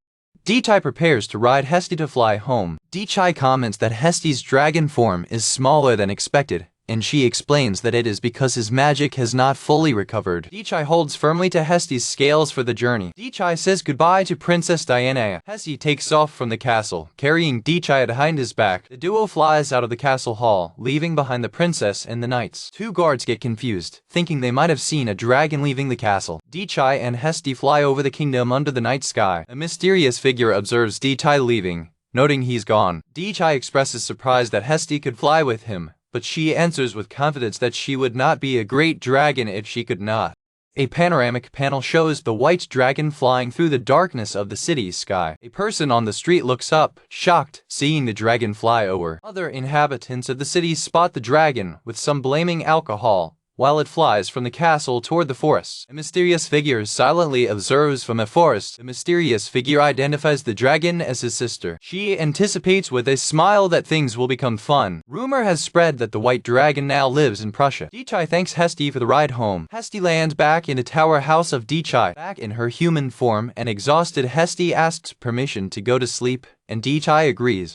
Dichai and Hesti wish each other good night. Dichai, also tired of formalities, goes inside to rest. Dichai ponders how creatures restore magic, noting that Hesti uses sleep. Sakura welcomes Dichai home. Sakura notices your tiredness and offers you dinner or other option. Sakura, blushed, timidly offers to help him regain his magic. Dichai finds Sakura's timid offer lovely. Dichai decides to eat first, not to let the food Sakura prepared cool. Sakura runs, excited, to prepare. With the problem solved, Dichai reflects on how much he loves his peaceful life at home. Sakura asks Dichai for an appointment while they are sitting at a table. Harada, Sakura asks Dichai to redo it. Dichai is shocked by Sakura's request, but she clarifies that she wants him to redo the house, not her. Sakura explains that after witnessing Hesti's attacks, she believes that the current form of the tower house is unstable and needs to be remade. Dichai ponders how to remodel the house, remembering that he's buried it on the floor before. Sakura suggests that Dichai uses her body and magical power to the fullest to remodel the house, making him ashamed. Dichai realizes Sakura meant synchronizing with her to remodel the house. Dichai agrees with the plan and suggests that they perform the synchronization and remodeling on the outside. Dichai and Sakura stand in front of the tower house, preparing to begin the remodeling process. Dichai puts his hand on Sakura's shoulder to begin synchronization. The synchronization is complete, revealing a complete holographic model of the house for them to manipulate. Sakura explains that now he needs to use his magical power and intuition to move the house, and Dichai decides to start with a little test. Dichai concentrates and visualizes his first test. Move one of the floors of the house in 5 meters. The floor of the house moves successfully, crashing into its new position. The house trembles as the floors adjust under Dichai's control. Dichai and Sakura observe with amazement how the structure of the house changes according to their commands. Sakura praises Dichai, impressed by how quickly he mastered the technique of remodeling the house. Dichai is surprised at the ease of moving the sections of the house, comparing it to a Daruma Atoshi game. Sakura explains that the house does not collapse because, while they are synchronized, their combined magical power strengthens the walls. 10 minutes later, Dichai continues to experiment, reconfiguring the house in various complex forms. Dichai manipulates the floors of the house, which float and rearrange in the air, resembling a cluster of floating blocks. After much experimentation, the house takes on a complex form in several floors, very different from its original tower structure. Dichai expresses his amazement with the power of magic, which allows him to remodel the house. Dichai realizes that he can change the shape of the house as if he were playing with blocks as long as the total volume remains the same. Sakura, full of admiration, praises Dichai for having mastered such a complex skill in such a short time. Having understood the mechanics of movement, Dichai decides to focus on finding a final and stable form for the house. To make the house more stable against attacks, Dichai decides to use the apple orchard space to extend its base. Dichai turns the house into a huge pyramid for Sakura's great delight, which applauds him. Dichai questions his choice, associating pyramids to tombs, but Sakura assures him that it is the safest and most defensible way. While recognizing that the pyramid shape is ideal for defense, Dichai expresses that he does not want to give Sakura the house a rude form, which moves Sakura. Sakura says it will continue to evolve until it reaches the way Dichai wishes, and he agrees to continue to improve his sense of design for the house. Dichai observes the pyramid shape of his house, considering his appearance is not adequate. The next morning, Dichai still ponders what to do with the pyramid shape of his home. Hesti greets Dichai, commenting on his peculiar use of magic in remodeling the house. Hesti presents Dechai with a new magic staff she created to help him remodel. Dechai is impressed with the new staff, noting that it is thicker and firmer than the previous staff. Hesti explains that he carefully selected the materials and that, with the new staff and a magic key, he can change the shape of the house more easily. Dechai thanks Hesti for the new staff. Hesti seems insecure if his explanation was clear, while Sakura observes. Sakura suggests that Dechai needs to synchronize with her to use the new function. Sakura explains that once a shape is configured with a magic key, the house can instantly become it. Dechai agrees to try and initiate synchronization with Sakura to reverse the house to its construction mode. Dechai uses a magic key and the keyboard common tower to instantly transform the house back into its original tower form. Sakura and Hesti applaud Dechai's success in his first attempt, and he decides to continue experimenting. Dechai successfully uses the magic pyramid key to turn the house back into a pyramid. Dechai expresses his satisfaction with the effectiveness of the new magic key function. Hesti asks to inspect the staff for a moment, and Dechai delivers it to him. Hesti examines the staff and concludes with satisfaction that this time he has managed to make one that will not break. Hesti returns the staff to Dechai. Dechai expresses his gratitude, noting that the new staff is reliable and energy efficient. Enthusiastic, Dechai prepares to test more shapes, starting with the magic key White Crane Castle. Dechai turns the house successfully into a miniature version of Skytree Castle, regretting that the size of the house is too small for the latter. For his final test, Dechai uses the magic key Guardian Divinity, turning the house into a giant golem that looks like blocks. Realizing he was excited, Dechai apologizes to Sakura for going too far. Sakura reassures him, saying that he is amazing for having mastered the technique so quickly and that they can always change the shape back. Sakura says that at his pace, he will soon be able to remodel the house without needing to synchronize with it. Dechai thanks Hesti, attributing his success to her new and improved staff. Hesti, pleased to have been able to create something useful and suitable for him. The remodeling of the house became more efficient, and Hesti promises to fix the staff again if it breaks. Dechai uses the ability of Muscle Golem, which is 20 times stronger, but notes that when he creates many at once, his phases do not match their bodies. The princess suddenly appears, screaming in shock at the sight of the strange golems of Dechai. The princess greets Dechai, who comments on his tendency to appear when he is busy. She proudly declares she's maturing. The princess gives Dechai the deed to her land in the city, while Dechai notes the intense pressure of her own scary golems. Dechai thanks the princess, who tells her to use the land as she pleases. Dechai agrees that his golems look pretty scary. To avoid accidents, Dechai reverses the golems using his magic key technique, which the princess recognizes. The princess is discouraged. Feeling once again overcome by Dechai's advanced magic, he reveals that a passing girl taught him, a person the princess has already met. Hesti appears and the princess is shocked to realize that she is both the girl who taught Dechai and the legendary witch Hesti Aridona. The princess sues the revelation that the legendary witch was just an alias for the Dragon King of the White Flame. An analepse recalls the legend of Hesti Aridona, an unknown sorceress who decades ago obtained the highest magic patent and then mysteriously disappeared. Dechai is surprised to learn that Hesti is a legendary witch. Dechai questions the slight name difference, and Hesti explains that Hesti was a pseudonym. Hesti reveals that the other dragons suggested the false name, along with their disguise of hair and black clothes. Dechai expresses his admiration for Hesti also being a famous human. Hesti claims that if she is a legend, Dechai is beyond measure, stating that the magical association could not even classify her. Its power is considered of mythic level, so far beyond normal that the association has no means to measure or classify it properly. Hesti and the princess wave in mute agreement about the crushing power of Dechai. Dechai is confused that the conversation has turned to him and that the princess is no longer afraid of Hesti. The princess explains that she's getting used to finding stronger people. Dechai plays about her winning resistance to fear, and she announces her departure. The princess expresses her gratitude for meeting them and her determination to become as strong as they are, hoping to meet them again. Dechai warmly invites her to visit them at any time, saying that he and Sakura like his company. He adds the condition that she does not soil her garden again, leaving the princess ashamed. The princess leaves. Dechai and Hesti observe that the princess' mood has improved significantly since her arrival. Dechai returns to his golems, creating a new improved version with more defined faces. For Hesti's great satisfaction, he keeps perfecting them until dinner time.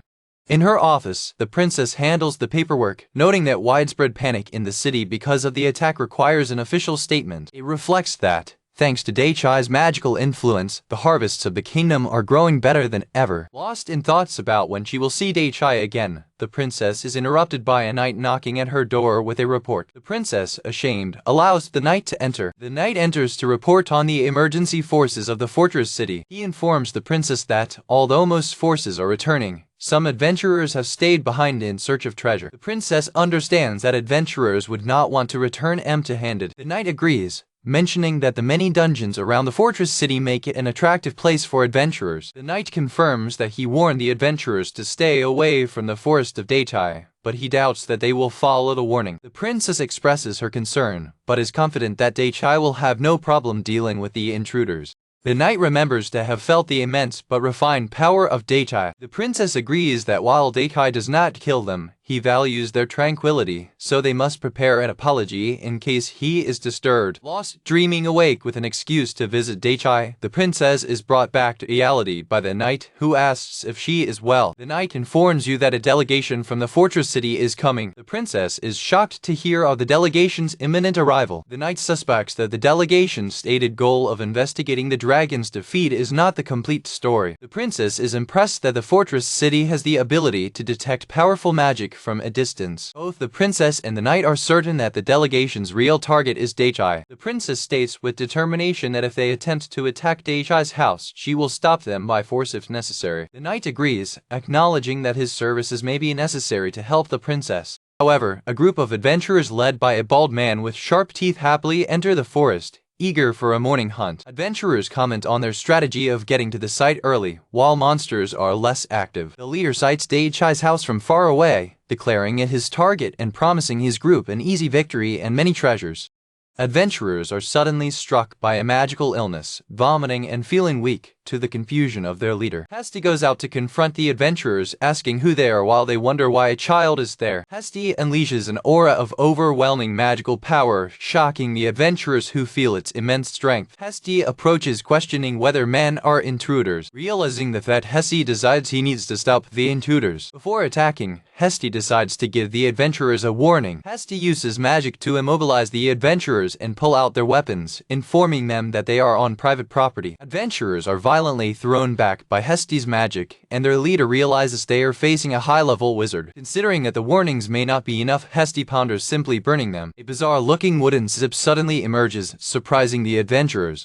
Hesti lets the golem deal with the intruders, and the leader tries to attack him, but his blade can't even scratch the wood surface. In panic, the adventurers realize that their weapons are useless against the wooden zip and shout that they need to escape. Outside the fight, Daichai washes his face while Sakura delivers him a towel. While you dry your face, Daichai hears the screams of the adventurers trapped outside and thanks Sakura. Daichai, now with Sakura by your side, comments that your garden is unusually noisy this morning. Sakura informs Daichai that a group of looters arrived and gave him their staff, asking what they must do. Daichai takes Sakura's hand to synchronize with her and uses her magic key to summon 20 golems of wood, making the ground tremble. The adventurers are completely surrounded by an army of wooden golems and faint from pure shock. Watching the unconscious adventurers, Daichai claims he wanted to talk to them, and that is why he restrained himself and did not use his most lethal traps. With the threat neutralized, Sakura smiles and asks Daichai if he's ready for breakfast. Daichai happily agrees to eat, deciding that adventurers may wake up after he finishes his meal. Daichai sits down for breakfast in his peaceful home, ready to enjoy his meal. Daichai questions the defeated adventurers, asking who is the strongest to explain the situation, while one complains that his low magical resistance prevents him from breathing. The leader of the adventurers raises his hand with enthusiasm, presenting himself as the strongest to explain the situation. The adventurers kneel before Daichai, who questions them about the reason for his presence in his forest. Daichai identifies adventurers as the Bright group of the fortress city who came to fight a dragon, but decided to search for treasures instead of returning empty-handed. The leader of the adventurers, kneeling, confirms that Daichai's assessment is correct. The leader explains to Daichai that they were sent to their forest by a request from their headquarters. The leader describes the mysterious woman with black hair who sent them in search of treasures in the forest of Daichai. Daichai skeptically asks the adventurers if they found any treasure on his property. The leader admits they only found a few magic stones and assures Daichai they didn't touch them. The leader apologizes profusely, explaining that they did not expect to find anyone, let alone someone as powerful as Daichai. Dichai accepts the adventurer's explanation. Dichai reflects that adventurers do not seem to be lying and that they were not targeting him personally. Dichai says that, although he understands their history, he is still dissatisfied that they have invaded his gun ownership in a row. The leader offers to shave his head as penance, but Dichai points out that his head is already shaved. The leader commands his group to also shave their heads, but Dichai interrupts them. Dichai stops them, complaining that shaving their heads would only create confusion and that their hair is difficult to clean. Since they didn't break anything, Dichai tells them to just take their things and go home. The leader reacts with shock and unbelief to the mercy of Dichai. Dichai rejects the idea of punishing them severely, asking what kind of savage they think he is, and tells them to spread the word that there is no treasure. While the grateful adventurers prepare to leave, Dichai ponders the motives of the mysterious black-haired woman who sent them. Dichai admits to himself that he does not know what the woman's intentions might be. Dichai concludes that adventurers were simply manipulated by someone else. The adventurers salute Dichai, announcing that they have finished packing. Dichai praises them and tells them they can go home. The adventurers thank Dichai for their mercy as they leave their property. Dichai expresses relief for finally having some peace and quiet. Upset by his lack of knowledge, Dichai asks Hesti to tell him about the fortress city. Hesti agrees to teach you, but first informs you that you have a guest. A huge dragon appears in the sky, hovering over Dichai, Hesti, and Sakura. Dichai identifies the creature as a bigger dragon and asks Hesti if he is there because of it. Hesti recognizes the dragon, but he believes he is there to see Dichai. Confused, Dichai wonders what the dragon wants, while he asks permission to land, addressing them as his old and present king. The adventurers who fled scream with terror when they saw another bigger dragon, lamenting their misfortune. One of the adventurers screams in panic as he flees from the approaching dragon. Dichai asks the newly grounded dragon if he is there because of Hesti. The dragon explains that it would be rude of you to speak dragon language. The dragon turns into its human form into a cloud of smoke. The dragon, now in human form, presents himself as Generu, Hesti's former second command. Dichai confirms that he understands it for the relief of Generu. Generu admits that he is not very skilled in his human transformation. Dichai asks Hesti if all dragons can turn into humans. Hesti explains that only dragons capable of magic can learn to do so after their 100th year. Dichai and Generu agree that human transformation is a rare skill among dragons. Hesti adds that very old dragons can become senile and regress to simple animals, to Dichai's surprise. Hesti explains that senile dragons are eliminated by others when they become a danger. Generu adds that most of the time the surviving senile dragons end up withering or being killed by other beasts. Dichai comments on the severe nature of dragon society. Dichai asks Generu what is the purpose of his visit. Generu declares that they have come to have an audience with his new king, Dichai, and that he was chosen as representative. Generu bows before Dichai, expressing that it is an honor to meet him. Dichai, a little embarrassed by the formality, thanks Generu. Generu points to the sky, informing Dichai that the other dragons are waiting upstairs. Dichai looks at the sky and is shocked to see the huge amount of dragons flying over. From heaven, the other dragons comment, amazed, how Dichai, a human, can speak his language. While Sakura marvels at Dichai, he reflects that he learned dragon language by chance by eating a magic apple. Generu offers to call the other dragons down so they can pay their respects to Dichai. Dichai refuses, saying there is not enough room. Generu accepts and swears allegiance to Dichai on behalf of all dragons. Dichai accepts their loyalty, but commands them to stay away from the city so as not to frighten people. Following the command of Dichai, Generu commands the other dragons in the sky to return home. Generu thanks Dichai for accepting them under his command. Generu solemnly offers the combined strength of dragons to Dichai in case he ever needs it. Dichai answers with uncertainty, doubting that he will ever be in a situation that demands his combat skills. A close-up of Dichai expressing his doubt about ever needing the strength of dragons. Generu comments that they are lucky to have a king who is both strong and kind. Dichai gets confused, not knowing why Generu called him kind. Generu explains that Dichai's kindness was demonstrated when he spared Hesti's life. Generu declares that Dichai's act of mercy was enough to guarantee the loyalty and respect of all dragons. Dichai realizes that Hesti underestimated how much the old dragons still loved and valued her. Generu formally addresses Hesti as Mrs. Hesti, but she tells him that such a speech is no longer necessary. Generu insists that she led them well and will always respect her, which makes Hesti blush. Dichai smiles, reflecting that, even among dragons, there are very nice people. Satisfied that everything has been settled peacefully, Dichai asks Generu if there is anything else. Generu says he has one more matter he needs to discuss with Hesti. Hesti reacts with an expression of surprise to Generu's request.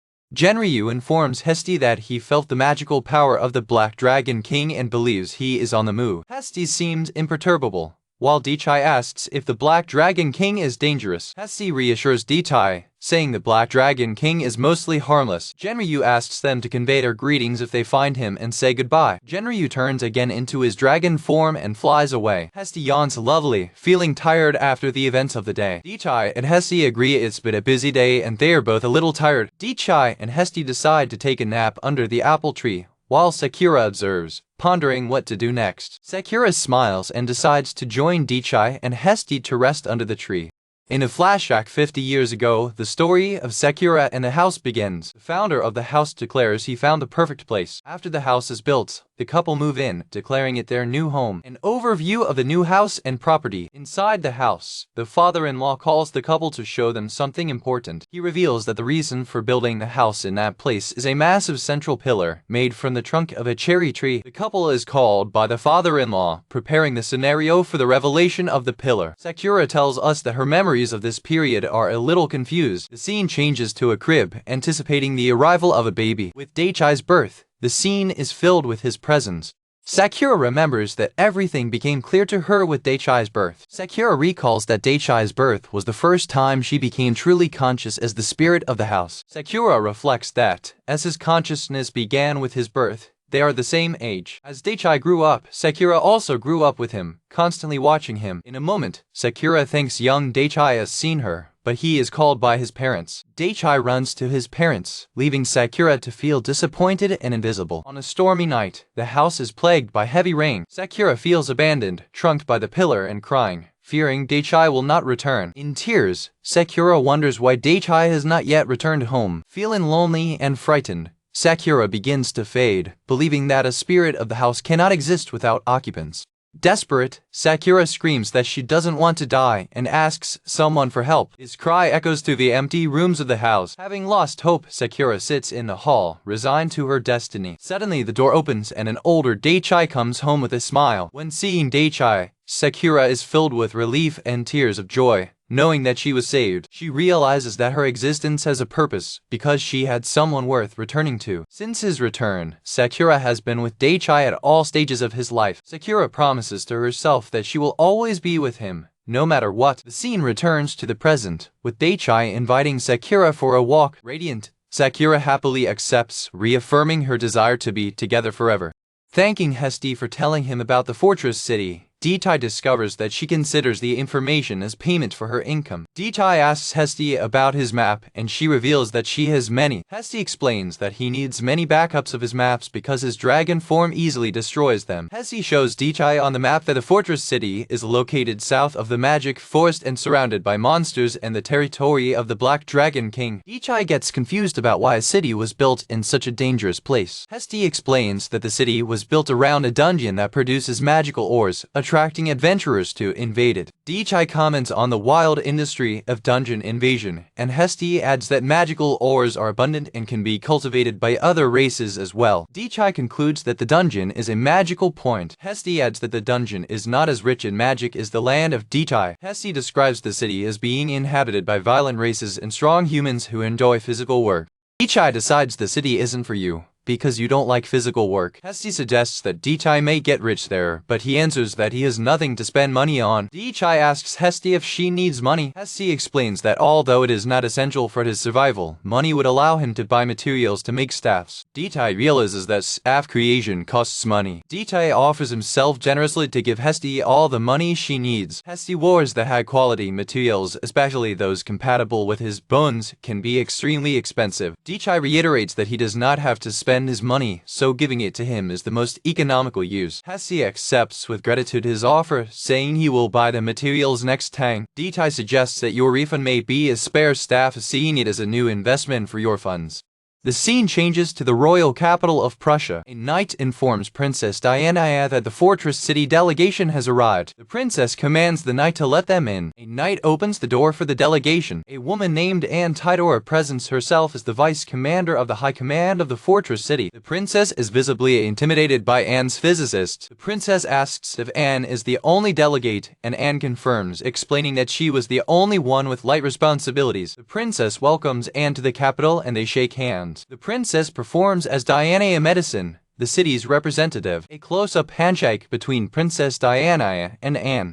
Anne praises the princess for her soft hand, as would be expected of a great sorceress. The princess, in return, commends Anne's firm and reassuring hand, attributing her to the fact that she is from the fortress city. The princess recalls recent rumors about a staff change in the high command of the fortress city. The princess expresses her surprise that a high-ranking officer is so handsome, while Anne reveals that she came to investigate the rumors that Prussia tamed the white dragon. The princess formally asks Anne why she visited the royal capital. Anne claims she wishes to confirm that the rumors about the white dragon are true. The princess, suspecting ulterior motives, dismisses the rumor as unfounded. While the princess reflects that she cannot steal the glory of Dichai, Anne admits she wanted to meet the white dragon king. Anne asks the princess if the news is disappointing, and the princess questions Anne's strong will to ward off the dragon. The princess comments on Anne's unusual interest in the Dragon King, and Anne admits she hears that often.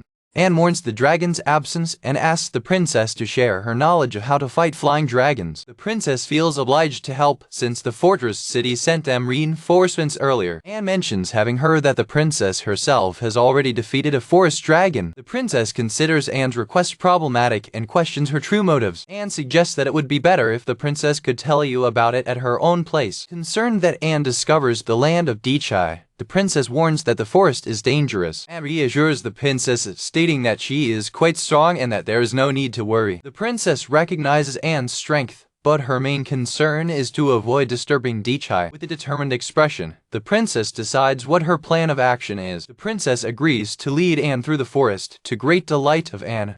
The princess prepares to execute her plan. They agree to postpone their expedition to the next morning because it's late. A knight escorts Anne to her room for the night. The princess believes her plan to deal with the situation is solid. The princess' plan is to take Anne into a harmless area and teach her basic tactics of fighting monsters. With her plan decided, the princess focuses on making sure everything goes well.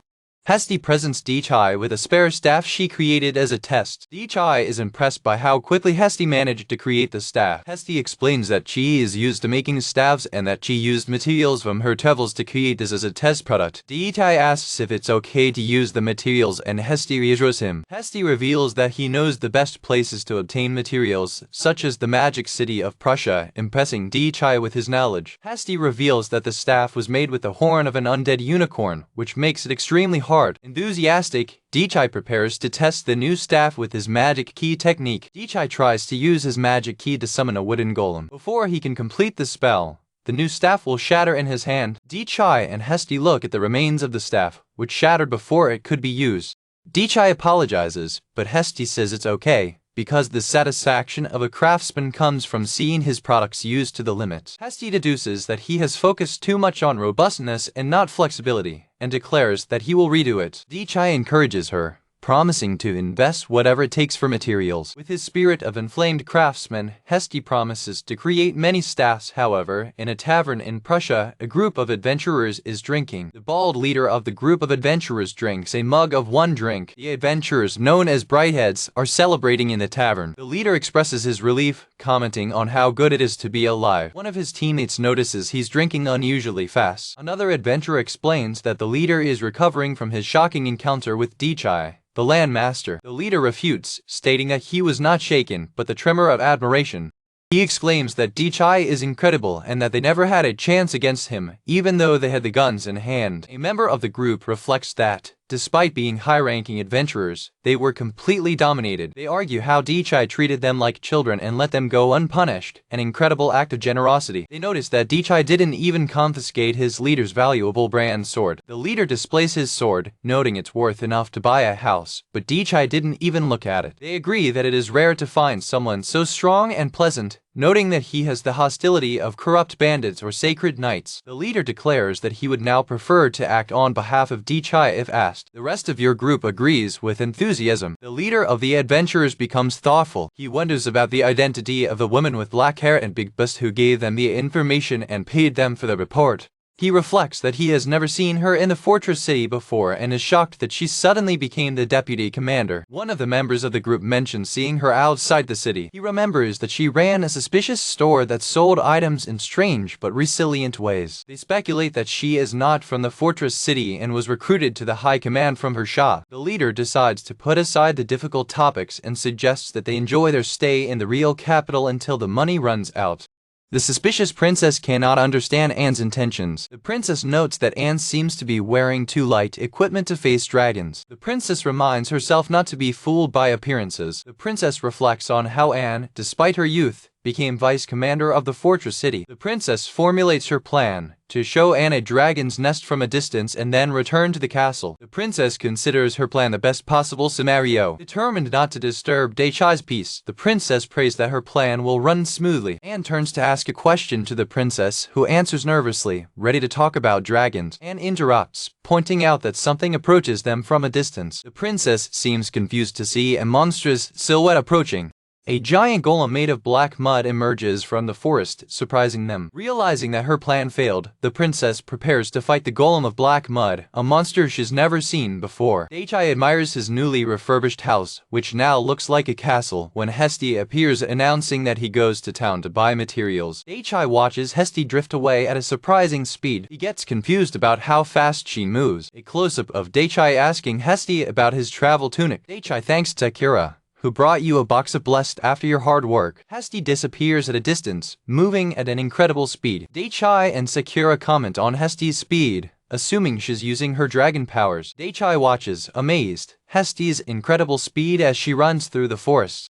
In conclusion, Hesti is strong enough to protect himself. Daichai's stomach snores, reminding him that he is hungry. After a long day's work at the house, Daichai realizes he is hungry. Sakura, having predicted his hunger, appears with a box of holy prepared for him. Daichai praises Sakura's food, calling her a lifeguard. Sakura explains with a smile that made the onigiri saltier this time. Daichai is pleased, explaining that he was craving something salty after sweating working in the house. While eating, Daichai asks Sakura about her rice stock. Sakura informs you that they have about 2 months of white rice and 1 month of whole rice left. Eating his onigiri, Daichai decides it's time to start growing rice. Sakura encourages him with enthusiasm, confident that he will succeed in rice cultivation. Princess Diana and Anne run to Daichai's garden, fleeing from a mud monster, with the princess screaming an apology to a surprised Daichai. Daichai, in the middle of a meal, decides not to be angry since the princess' first words were an apology. Daichai continues his meal as he ponders the situation. Upset by having his peaceful meal interrupted, Daichai releases a vortex of magical power, screaming to return his lunch hour. The princess is overthrown by the force of Daichai's magical explosion. Anne, however, blushes and seems to enjoy being struck by Daichai's magical power. The princess stands up, ashamed, and declares that this time she has not wet herself. The princess reflects that it has been some time since she was struck by Daichai's power. Daichai asks the princess if she is well, commenting that the situation brings back memories. Daichai discards the defeated monster as a mud doll, while the princess explains that they had to flee because it was an unknown creature.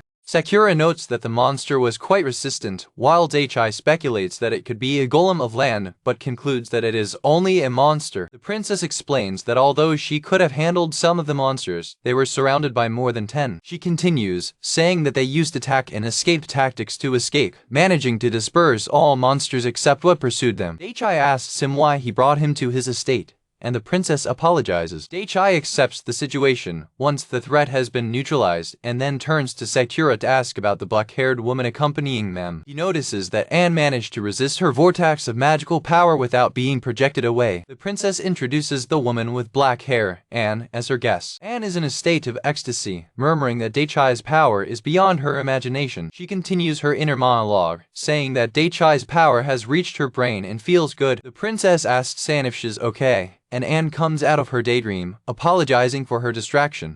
Anne apologizes for your lack of decorum. She formally presents herself as Anne Tidora, the vice commander of the high command of the fortress city. Daichai recognizes the fortress city as where the group of bald adventurers was from. Daichai asks if her position at the high command means that she is one of the chiefs. Anne confirms it with a smile, saying it's something like that, and asks Daichai if he is the master of the earth full of magical power, which he confirms. Anne mentions that her city has similar terrain, but not so powerful. and Daichai notes that she speaks as someone who understands these matters. The princess is shocked and nervous about the conversation. The princess expresses her surprise for Anne and Daichai to be able to talk normally. Daichai comments that it is rare for someone to be able to talk to him without being dominated by his power, which usually makes people foam from their mouth.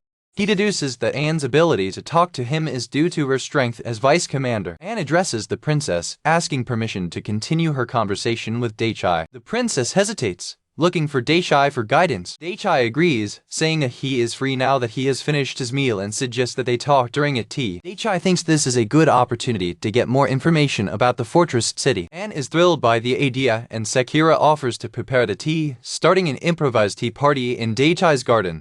The hero finally understands the situation. Oh, I get it. So the fortress city and the royal capital are cooperating, and Anne is the ambassador. He then asks, but then why did you come from the forest? And what monster was that? It's the first time I've seen anything like this, the princess answers, somewhat uncertain. It's also the first time I've seen that black mud doll. We were attacked as soon as we entered the forest, so I don't know where it came from. Daichai, surprised, comments, really? You know the forest better than I do. But is this the first time you've seen it? He ponders aloud. So does that mean that thing was recently born in the woods? He himself refutes his idea. No, the soil in this forest is not black, so it couldn't have been created naturally. He turns to the scent. Anne, do you know anything about it? Anne explains. No, I too am new in this forest. I just asked Diana-sama as a guide to my investigation. Diana, surprise, adds, but I did not plan to come to Daichadono's place. The confused hero intervenes. A guide. Is that right? Anne continues. Yes, we are here, so that I could teach her countermeasures for dragons as well as about this magical forest. The hero comments. Well, if you say so, I'm just an ordinary human being living in the woods. It's not like I'm gonna bring the bigwigs from other cities here, you know. Diana, with a dull smile, says,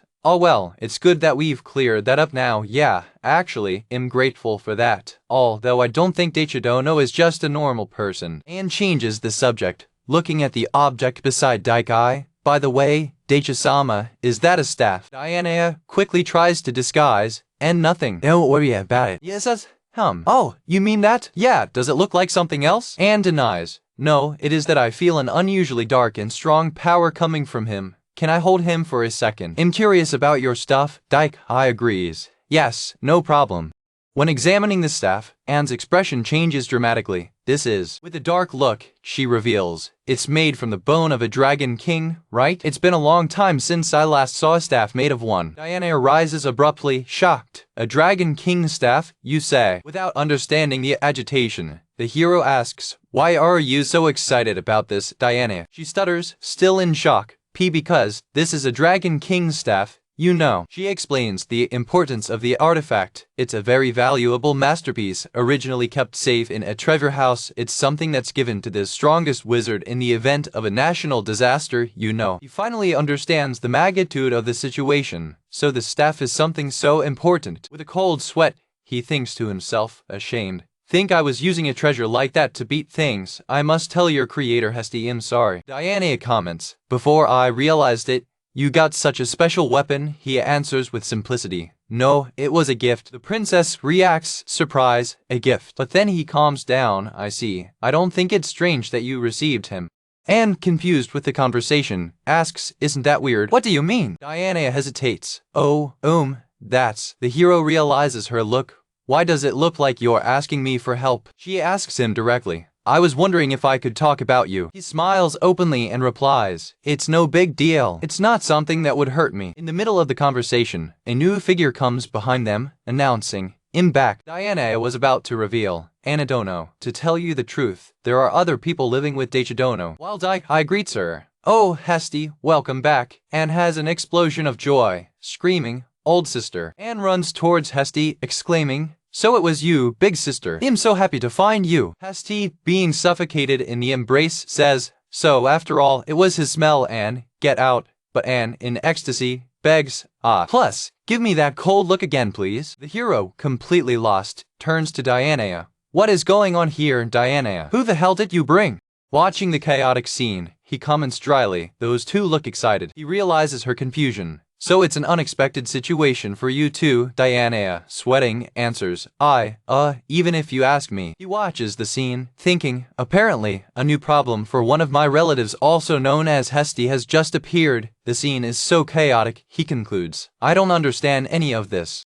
Hero comments, pensive about the youthful appearance of Hesty. Welsh is a dragon queen, so I don't suppose she looks as old as she is, but I understand that Hesty is very much adored. Anne hugs Hesty with strength, exclaiming enthusiastically, it's true. My older sister helped me many times before. Angry, Hesty strives to free herself from Anne's suffocating embrace, shouting, shut up. Anne, in a state of masochistic ecstasy, reacts to Hesty's effort.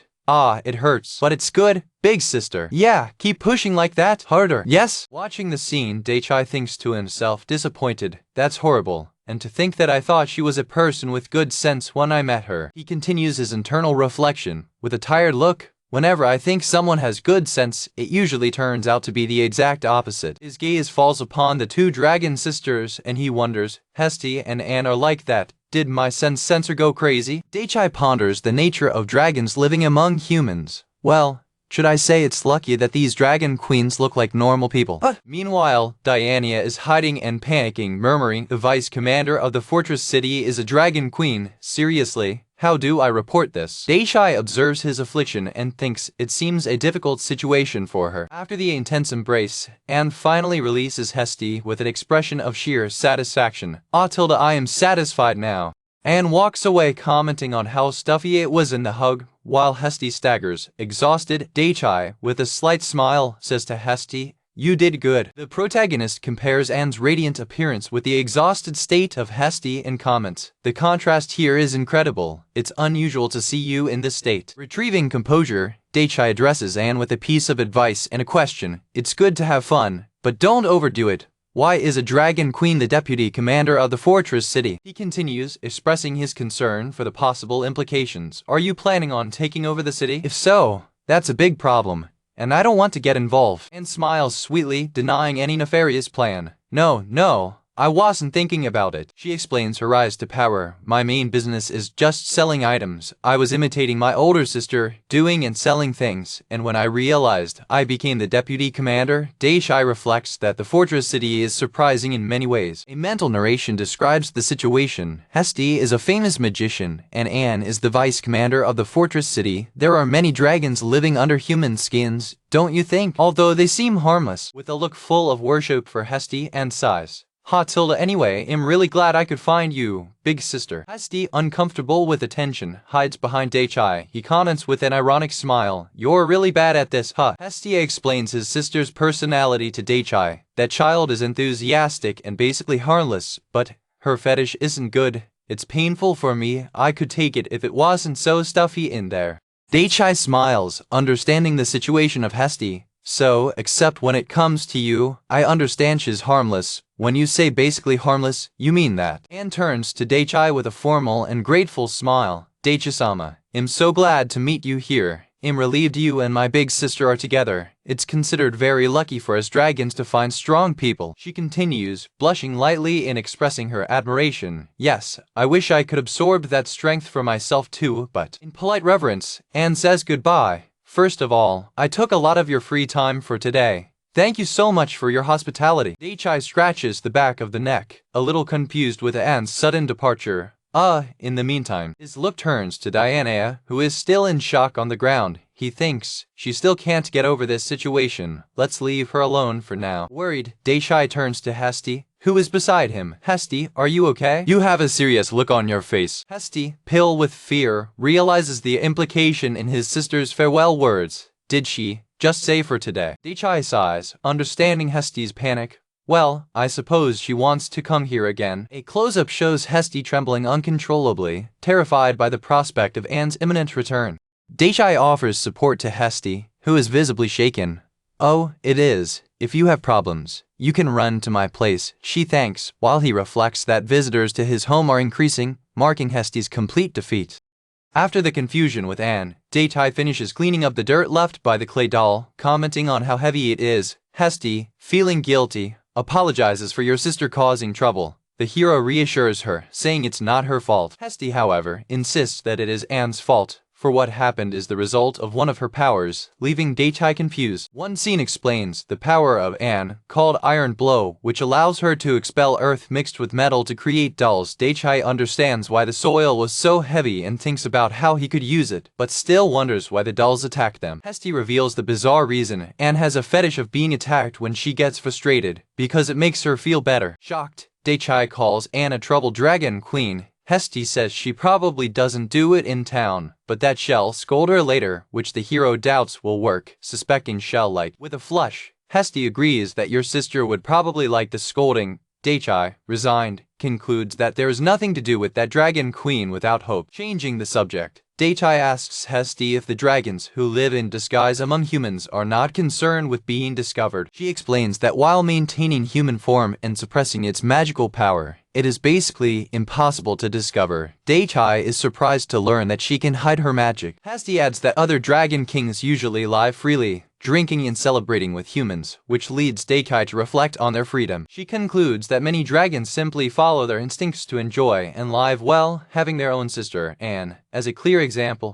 Suddenly, Hesty points out that Daichai himself is leaking an enormous amount of magical power and asks if he doesn't know how to control it. Daichai, who had never noticed the leak, asks if this is a problem, since he has lived normally until now. Hesty informs him in a dark way that an ordinary person would already be dead, which scares Daichai. With one finger on her face, she reaffirms that what she said is the purest truth. She illustrates his point, explaining that magic power is necessary for life, and at the rate that his is leaking, he should have died by now. Daichai is shocked to learn that his life depends on his magic. Hesty calms him down, saying that, with the amount of power he has, there's no risk of life, but that it may be attracting monsters. He's surprised by the revelation. I knew the place attracted monsters, but I didn't realize he was a walking bait himself. Hesty minimizes the issue, explaining that his range of attraction is insignificant compared to that of the dragon vey in which they live. She then offers to teach him to suppress his magic, and Daichai wonders if it is something that can be done easily. Hesty touches Daichai's belly and applies a technique called Mirage Coat to contain his power.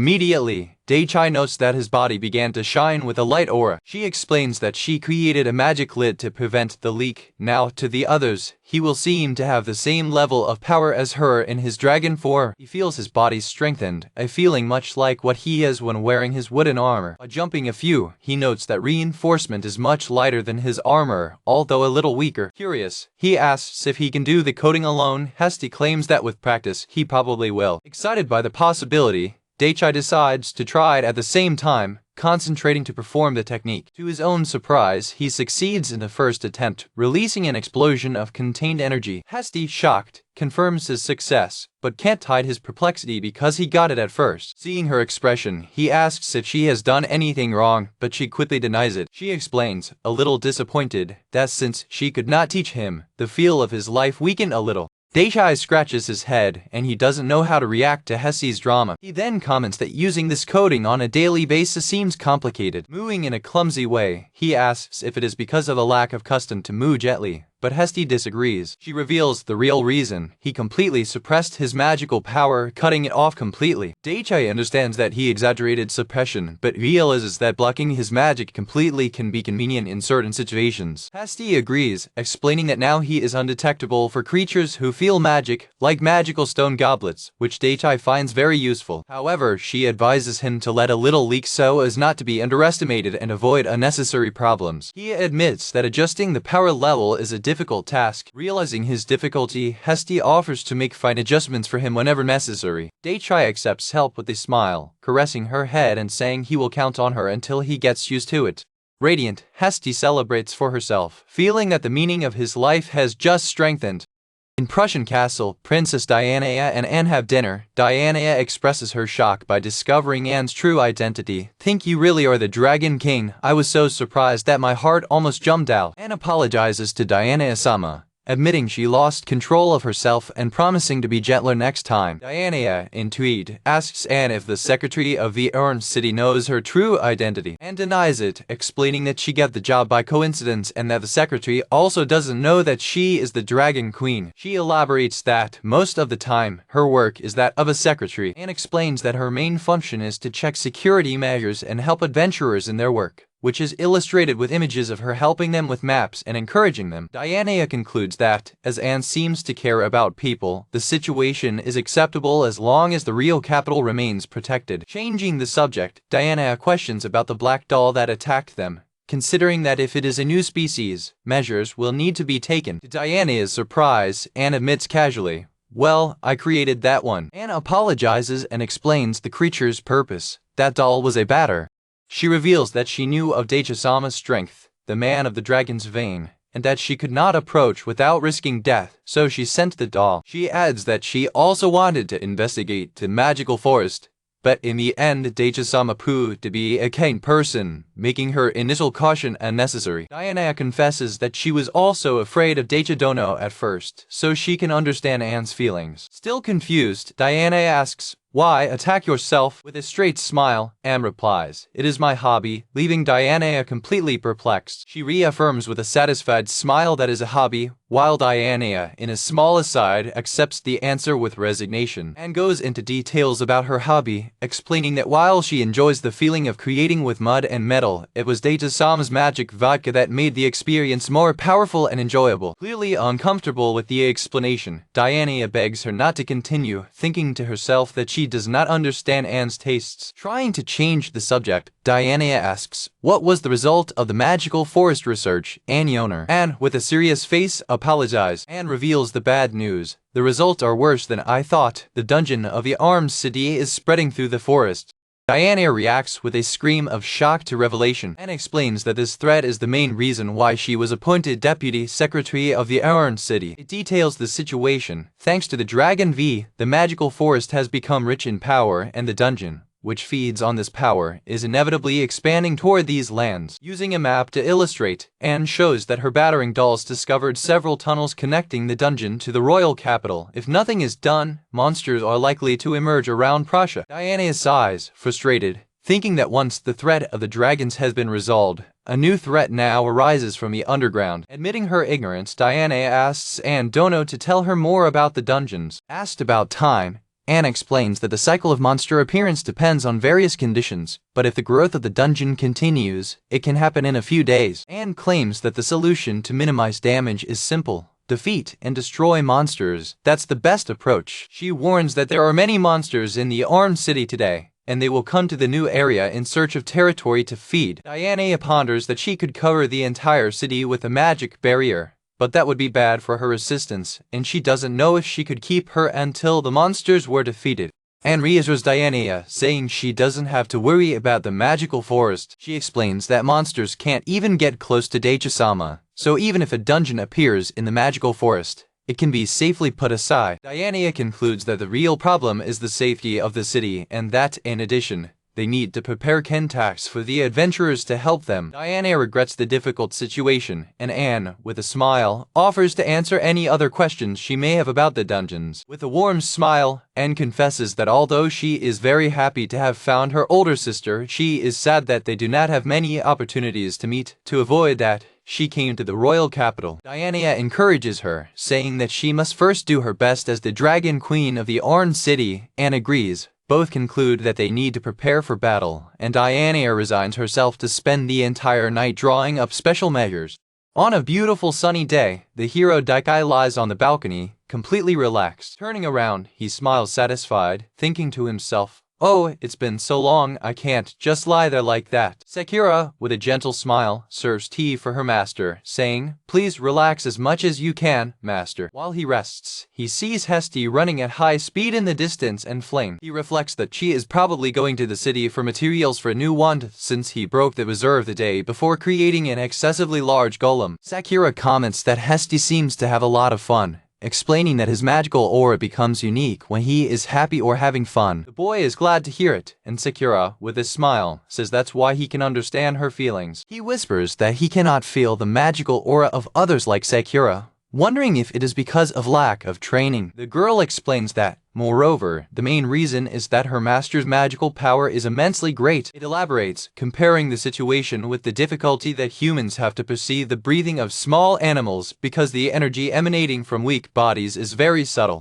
He asks if she can perceive, and she, as the personification of the house, claims that she is very sensitive to people's reactions. Daikai asks Sakura if she has no interest in going into town, which she answers is not very interested. In a moment of happiness, she expresses that caring for her master, seeing her face while sleeping, and observing her life is the greatest joy. He, in turn, is happy to hear it. He asks her if she doesn't feel alone when he leaves or if she doesn't feel like going out to buy things she wants. Sakura denies having specific desires, and he concludes, somewhat surprised, that she really doesn't need anything. Blinking, she explains that because it is a house, her desire is to be close to the owner, and asks if he does not feel the same. The hero ponders his own desires, concluding that what he wants most is tasty food. He corrects himself quickly, saying he's just hungry and that otherwise there's not much more he wants. Sitting at the table, he admits that he actually wants a stable life, and Sakura shares the same yearning. She provokes him, asking if he does not feel like going into town, but he reaffirms that he does not feel that need.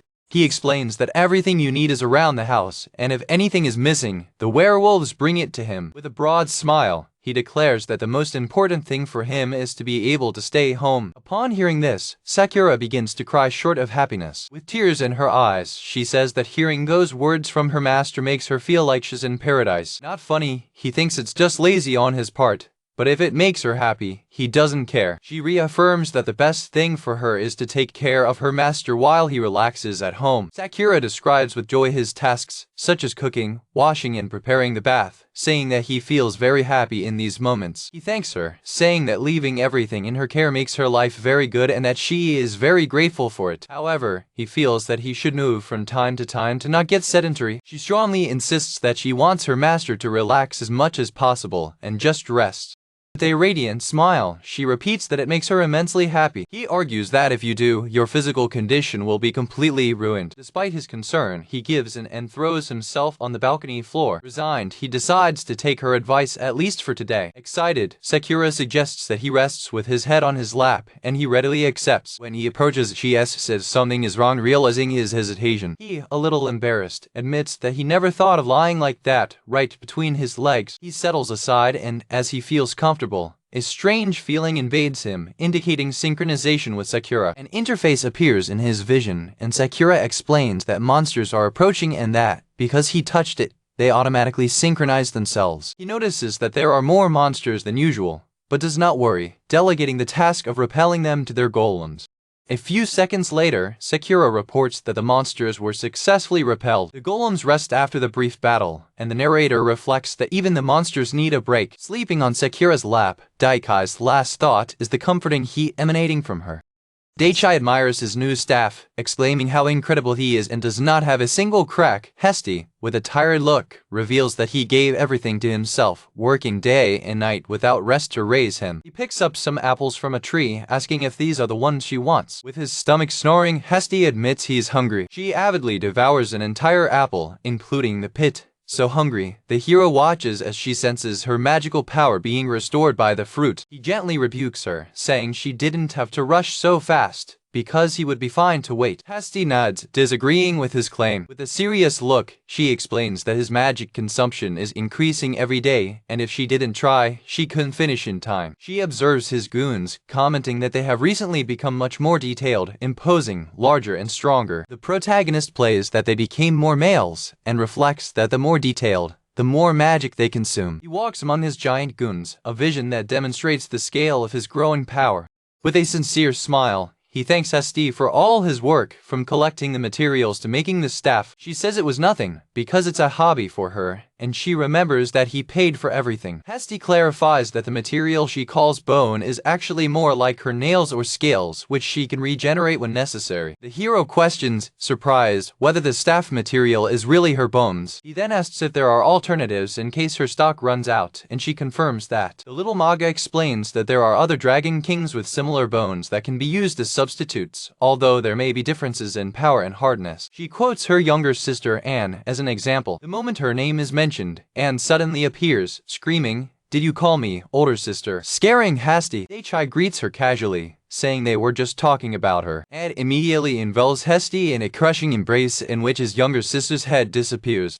Daichai observes, disconcerted, while Anne bows in salute without releasing Hesti, who trembles in her arms. The scene continues with Hesti being tight with force in his sister's embrace, while Anne displays an expression of pure happiness. Hesti unleashes a groan of discomfort. After finally releasing her sister, Anne turns to Daichai and wishes her a good day. She explains that, although she heard a summons, she came again today to speak to Daichi-sama. Hesti, angry, screams that no one called her, but her reaction only causes more pleasure in Anne. Watching Hesti flee, Anne sighs in ecstasy, commenting on the power of her sister and lamenting that she escaped so quickly. Hesti runs to hide behind Daichai, seeking refuge from his younger sister. He comments that he understands why Hesti cannot deal with her, and the little dragon woman expresses her relief by understanding. Anne notes the army of goblins and feels its dense magical power, asking if it is them. Daichai confirms they are made of apple trees. The Dragon Queen is shocked by the revelation. Hesti adds with pride that it is amazing that he can do so many with such precision using the magic key. Anne, amazed, exclaims that this is the first time she has seen someone with such a high level of precision in the use of magical powers. Embarrassed by the praises, Daichai murmurs that it is not a rare animal to be observed with so much admiration. Anne apologizes and explains that since she also makes golems, the scene is really surprising to her. Anne's enough to apologize for the trouble she caused. The hero questions the reason for her visit, and she confirms that she is there to redeem herself. He mentions that Hesti had already informed him that the mud doll was her work, and the young Dragon Queen bows down, sincerely apologizing for what happened. Daichai accepts the apology, saying that although he did not like having his garden dirty, he will ignore the incident. Anne, however, enters a masochistic fantasy, asking what her punishment will be and whether he will use his magic vortex to punish her. The hero tries to bring his visitor back to reality, reminding her that he has already forgiven her and asking her to leave her world of punishments. He reiterates his question about the real reason for her visit. With a jump, Anne finally comes back to herself, exclaiming, "Oh yes, it's true!" Recovered, she announces that she brought one of her precious magical items as a gift. The boy, surprised, asks, "Is it magical?" Anne presents the vial, revealing that it is a recovery potion extracted from the blood of a dragon king. The protagonist is impressed, calling her healing everything. The potion, which can be sold for a good price, acts instantly and heals from simple cuts to fractures. Hesti compliments, explaining that magical items are objects with varied effects, useful both in daily life, and explains that she likes to create items by infusing her mana on them, and that at first she just copied her older sister. Hesti adds that while she specializes in staff karate, Anne insists that it's no big deal because it's her apology gift. On a different subject, she announces that she also has something to report. With a serious expression, she warns you that from now on, outbreaks of monsters may occur in the forest. The hero asks what happened, and she explains that there are some problems occurring underground in the forest. She reassures him, saying that the outbreaks are only temporary and that he doesn't have to worry. He understands the situation and states that he will stand guard properly, which makes Anne satisfied. Anne says goodbye, offering to bring more potions in case his potions run out. With a radiant smile, she says goodbye. "I will be in your care from now on, Daichi-sama." Before leaving, she turns to her sister and wraps her in a crushing embrace, to the despair of Hesti. After a bow, the Dragon Queen finally says goodbye and leaves. Exhausted, Hesti warns that as he spent all night creating the staff, he will go home and rest. Daichai thanks you for your hard work. Daichai watches Hesti back to rest. Observing the match, Daichai reflects that Anne ended up becoming a seller of door-to-door medicine. However, he concludes that this is good because it will make his home more lively and considers it very generous. In the Prussian castle, a knight informs Princess Diana that preparations for water magicians and magical barriers are complete. She agrees, stating that the experiment can begin. The captain of the knights delegates to her objective observation and commands everyone to begin conjuring. A group of witches conjures a spell in unison, manifesting a stream of water that merges into a large aquatic sphere, ready to be cast against the barriers. Under the command, the huge water sphere is thrown forward as a projectile, a water ball toward the magical barriers. Diana concentrates, remembering the feeling she had in the forest, preparing to cast her own powerful spell. With a command cry, she throws the blade flame lance, ordering it to burn to the ashes. A fire vortex advances toward the barriers while the captain observes the result. The fire spear collides with the magical barriers, resulting in a deafening explosion that obliterates the targets. The captain of the knights expresses his admiration, explaining that, as expected of the princess, she destroyed the water bullet created by the combined magic of 10 witches and still set a new record for conjuring speed. The princess, however, is not satisfied. She claims that it was no big deal and that there is still room for improvement, because the spell was only a little more powerful than the existing fire spear. It reflects that this level of power would not even be enough to sing a flying dragon. The magic she could use with Daichidono's mana was much more powerful, with more heat and drilling power. The captain questions whether this amount of power is not enough, but Diana responds negatively, determined, stating that if she does not increase her proficiency, she will never achieve that person.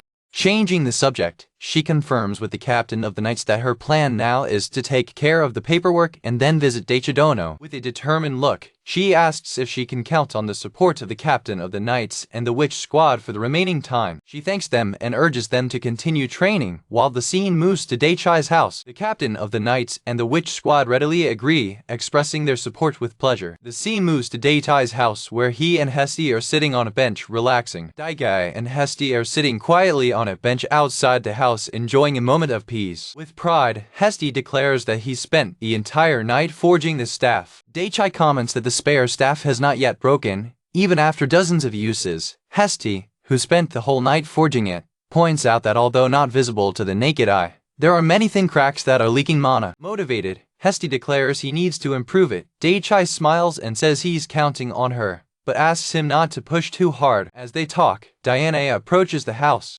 She greets Daichidono with a good morning, and he greets her back. She smiles, explaining that she had a rather difficult but great training session, and that she feels really good. Daichai notes that she seems in a good mood today. Diana presents Daichidono with a big bag, asking him to accept it, which makes him confused about the money. She recalls his visit to the city, where the local herb farm had an abundant harvest. She explains that the farm absorbed his mana, resulting in full harvest, and that the money is part of the remuneration she received for it. He accepts, resigned, thinking that more of the city's currency will be trapped in his home. He reflects that he cannot leave Hesti bear most of the cost of materials for the latest staff, while Hesti herself begins to nap beside her. Hesti rubs her eyes, admitting she's tired of using sis since she woke up yesterday. She tells him to ignore her if she falls asleep, and immediately falls on his shoulder. Gently, Daichai says he'll take you to the cabin. He takes her in his lap, saying there's nothing to do if she's sleepy. Hesti thanks her sleepily, while Diana, watching the scene, murmurs to herself, "How beautiful." Daichai asks what is beautiful, and Diana, surprised and blushed, denies having said anything, rebuked herself mentally for what she just said. He doesn't insist on it. The princess, still ashamed, says goodbye, saying she doesn't want to wake up Daichidono and is already leaving. He says goodbye, and she runs away. As she rushes away through the forest, Diana reflects on how ashamed she is. She thinks to herself, "Think I expressed my envy out loud." Feeling the face hot of shame, feeling her face burn, she decides to walk back in order to cool her head, while a note said that her true feelings accidentally leaked.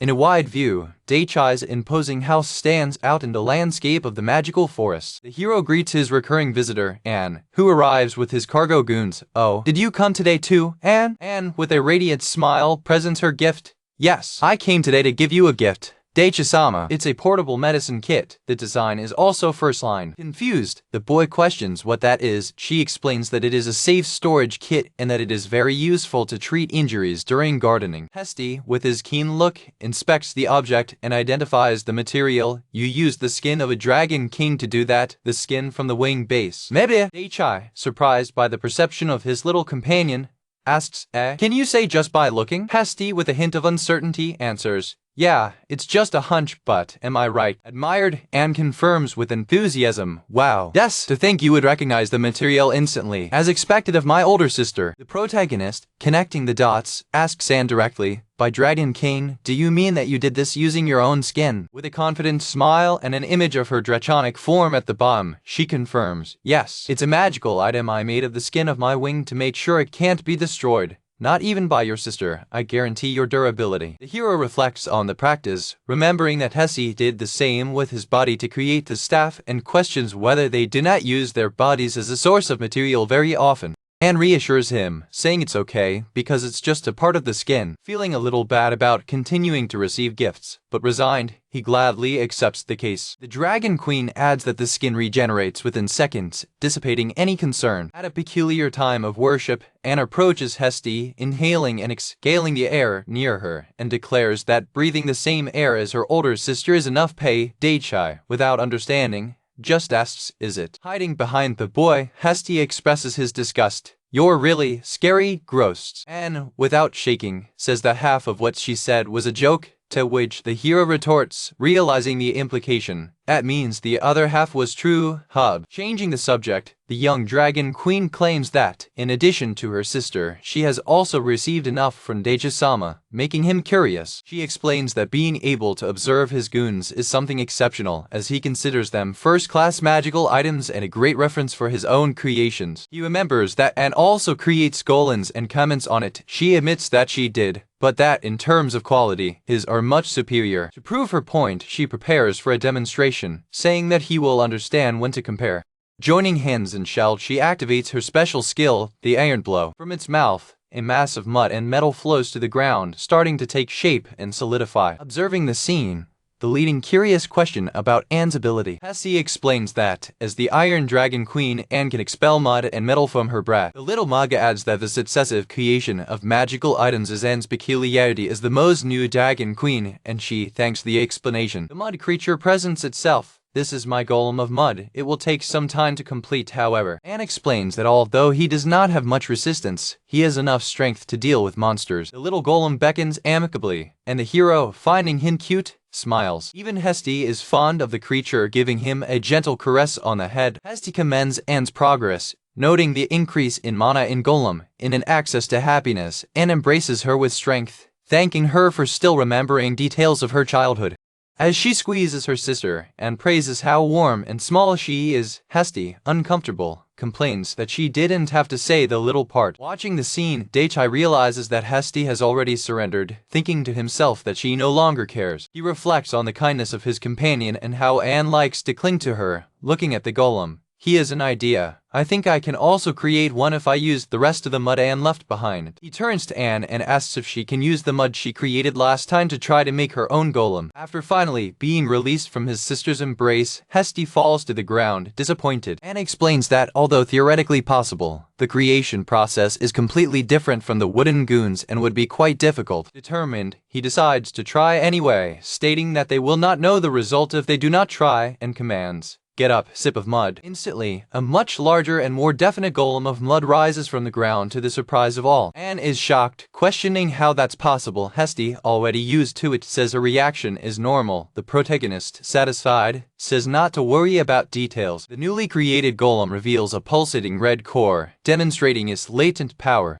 To test his new creation, Daichai points to a large rock and orders the golem to punch it. With a single powerful punch, the mud golem sprays the rock into countless pieces. Still, the boy criticizes his own work, commenting that the golem reactions are slow and difficult to handle, considering a reconstruction. Indignant, Anne exclaims, "No way, he has a stronger punch than the mud golem I made." She continues, explaining that even the world's best master of goblets would cry when he heard him say that the creature's movements are slow. The young Dragon Queen concludes that the problem is not mud golem, but that the versatility of his wooden golems is too high. The hero reflects, admitting that his wooden goons in fact easily execute the commands given to them. He continues his reasoning, remembering that he can produce them in mass and that his reactions are light and fast. He concludes that he never realized how exceptional they were because he had nothing to compare. Feeling the looks of Hesti and Anne, he comments that they are looking at you are really human again. Anne, without completely understanding it, just claims that he is amazing, while Hesti settles down. Changing the subject, he realizes the potential of the material and asks Anne if she can keep the rest of the mud, because he believes he can create other things besides golems.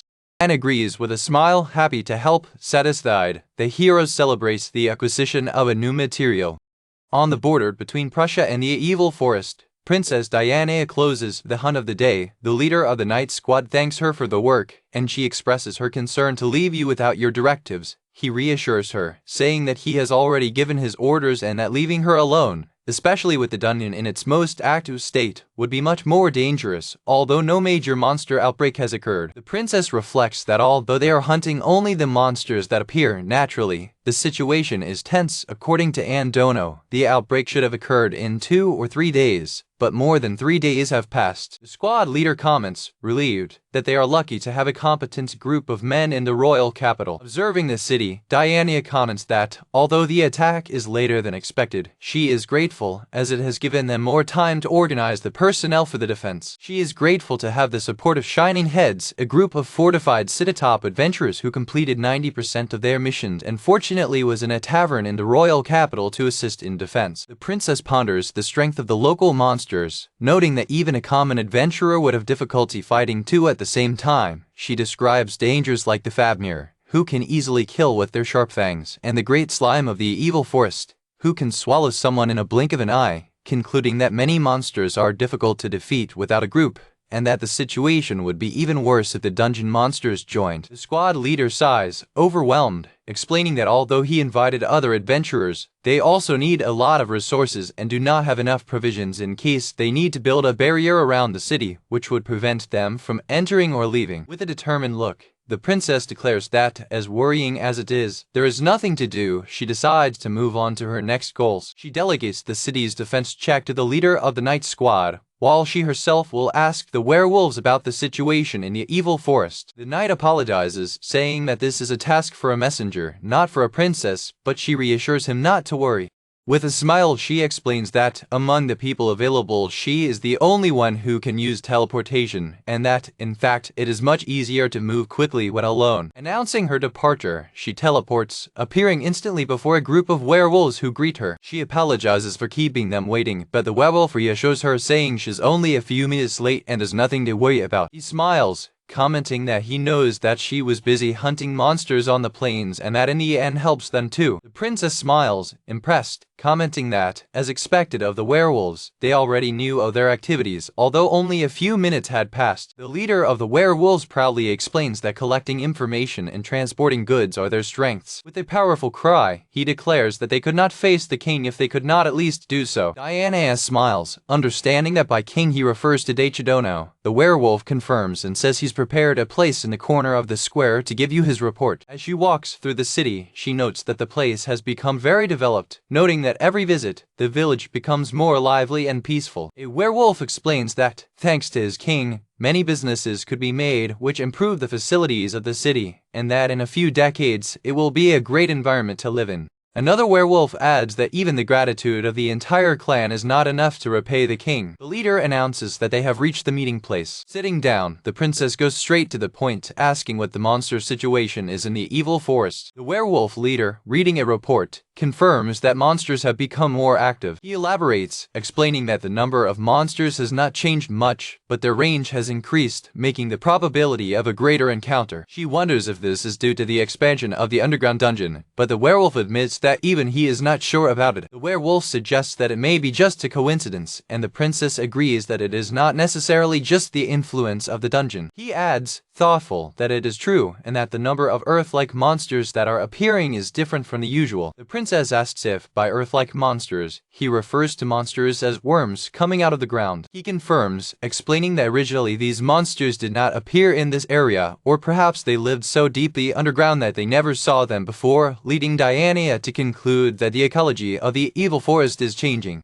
The leader of the werewolves adds that their king also lives nearby, and that his own presence has already changed the ecosystem. Looking at his companion, he concludes, that includes us too. He prepares to present the data they collected. He explains that the document lists the number and types of monsters they have encountered so far, as well as the names of monsters that have not been seen in a few months. When she reads the list, she realizes that monsters that are no longer appearing are all fierce and aggressive. She deduces that they must have found the king, were defeated and decided it was dangerous to remain there. Diana asks about Earth-like monsters. The leader sniffs the air and explains that it is easy to deal with them, as they can use the smell to detect their presence, making life in the forest much easier. With a serious look, the princess reflects that all this is thanks to him and that they must be very grateful. She thinks to herself that, however, the appearance of Earth-like monsters is very worrying and that they should start preparing countermeasures from now on. The werewolf leader offers himself, saying that if there's anything he can do, he'll be happy to cooperate. She appreciates mentioning that she is also indebted to the merchants in their city for allowing them to store food, and says she will count on him to continue collecting information. With a sly smile, the werewolf says he'll charge a service fee. Diana, fun, responds that they will negotiate terms in the future and say goodbye. Walking light through the forest, Diana decides she needs to investigate a little more the connection between the forested evil and the dungeon. For now, your next destination is Daichidono's house.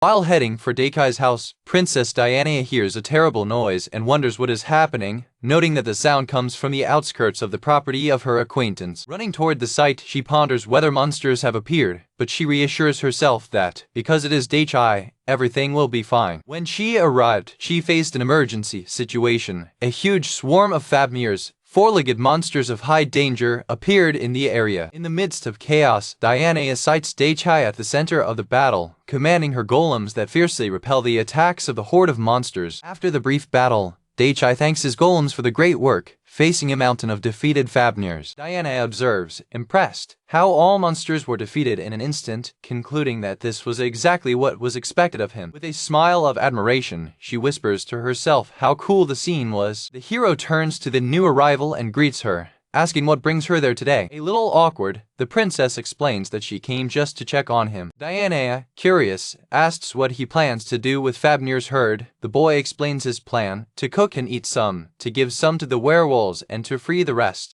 He comments that wild boar meat is a little harsh, but delicious in a sukiyaki, leaving Diana confused because she does not know the dish. With the need to feed her people in mind, the princess proposes to buy the Fabmirs for her city, ensuring that she will pay for them. The hero readily agrees, saying he doesn't care since he has plenty left. Sakura, thrilled, thanks profusely Daichi, calling him the true savior of his city. Although he does not fully understand the intensity of the action, the boy is happy to see her happy. With the agreement sealed, the princess prepares to quickly teleport the Fabmir's herd to the city, with Daichi's agreement. An hour later, Daichi, Sakura, and Diana sit at the table to relax after the events. While having tea, Sakura comments on how incredible Daichi's house is, and he thanks the princess for her hard work. Diana thanks you both and, remembering the reason for your visit, says she came to deliver a message, promising to bring the money for the Fabmirs next time. She warns you that the activity of the monsters has been detected even outside the city, and although I trust he will be well, she thought it best to warn you just in case.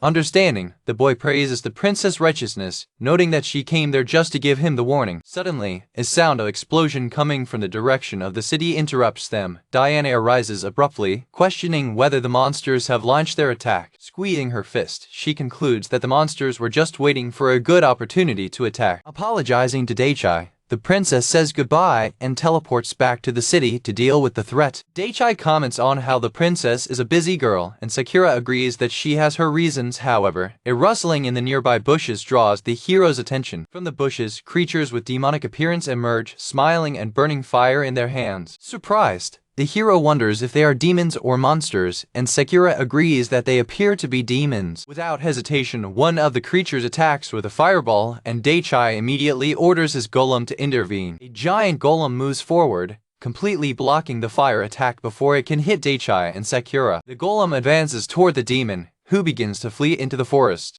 The demon quickly dodges the heavy attack of the golem, which misses the target and hits the ground. Watching the chase, Daichi notes that the demon is very agile and that his golem is having difficulty accompanying him. Deciding to intervene personally, the boy activates his skill, the indestructible wood armor. Instantly, a giant mecha armor forms around him and Sakura, ready for battle. Inside the armor cabinet, Daichi takes control and fires a projectile of energy against the demon. The demon is completely obliterated by the attack. Sakura, smiling, congratulates your master on the great work. After the explosion, Daichi notes that the monster drops something. He finds a magical stone of opaque appearance, which appears to be the mana of the materialized creature. Happy with the discovery, he comments that he found strange material, while he and Sakura continue through the forest. The sound of battle awakens Hesti, who asks what happened out there. Daichi greets her and shows her the stone, explaining that a strange monster dropped her when he defeated him.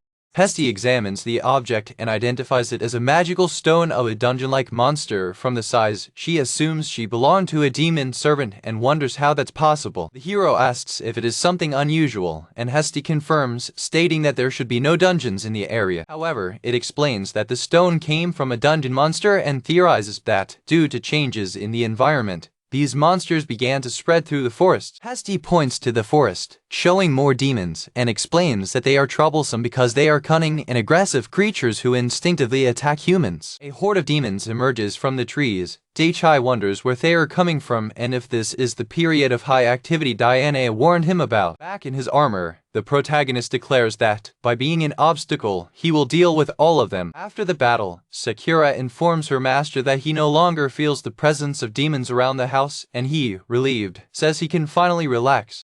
In Prussia, in the royal castle, agitation takes over the war hall as the city prepares for an imminent attack. Princess Diana arrives at the war hall, where a knight informs her of the situation. Monsters were spotted to the east, west, and south, advancing toward the city, while the defense team is already in counterattack. Analyzing the tactical map, the princess observes the disposition of the forces and the location of the attacks, understanding the gravity of the situation. Pointing to the map, the princess questions about the black cross to the east, while the knight explains that the red crosses mark the advance of the counterattack. The writer reports that the mark to the east is where Anasama is headed, stating that she will take care of that area alone. Meanwhile, the squadron of knights positioned south demonstrates a clear advantage in their battle against the invading monsters. With a slight smile, the princess reflects on Aniona's strength, understanding that because she is the Dragon Queen, she is more than capable of handling the threat. Turning to the map, the princess notes that the defense to the west is embezzled, because there was not enough time to position troops there. The knight corrects her, informing her that a group of adventurers are heading for the scene. Intrigued, the princess asks what group he's talking about. The knight reveals that this is the Shining Heads group. Reading the report, the princess recognizes her high success rate of over 90%,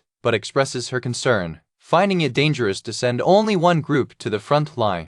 Decided, she declares she will also go west, reminding the knight that she is the only one there who can use teleportation. The knight, surprised, tries to intervene. The princess smiles at the leader of the knight squadron, saying he knows her well enough to know that she would not hear even if he asked her to stay. With determination, she claims it is her duty as a witch to fight with all her strength to protect the city. In an intimate thought, she reflects that this is the path she must follow to become worthy of the man she admires. She says goodbye, leaving all troops under the command of the leader of the knight squadron, who wishes her safety in her mission. To the west of Prussia, the Shining Heads group reaches its destination.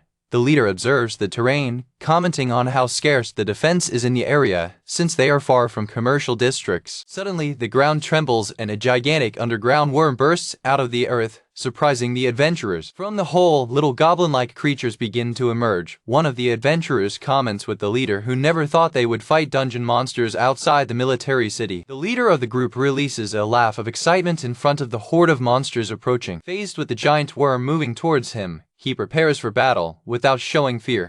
With a challenging smile, the leader declares that the pressure exerted by the monster is nothing compared to what he felt coming from Master Daichai. His companions agree, remembering that if they had found such a large swarm before, they would be in trouble. Thanks to what you've learned, you can now keep your cool. The group unites in agreement, strengthened by past experience and trust in its leader. One of the adventurers observes the landscape in the distance, noting that, although they are far away, there are still many people in the residential area. The leader, aware of the presence of civilians and remembering the hospitality they received in the city, calls on his group, stating that they have a duty to protect that area. Motivated by the words of its leader and the desire to repay the city, the squadron of adventurers advances united against the horde of monsters. With a war cry, the leader commands the final attack. It's our turn to protect them. Come on, do it!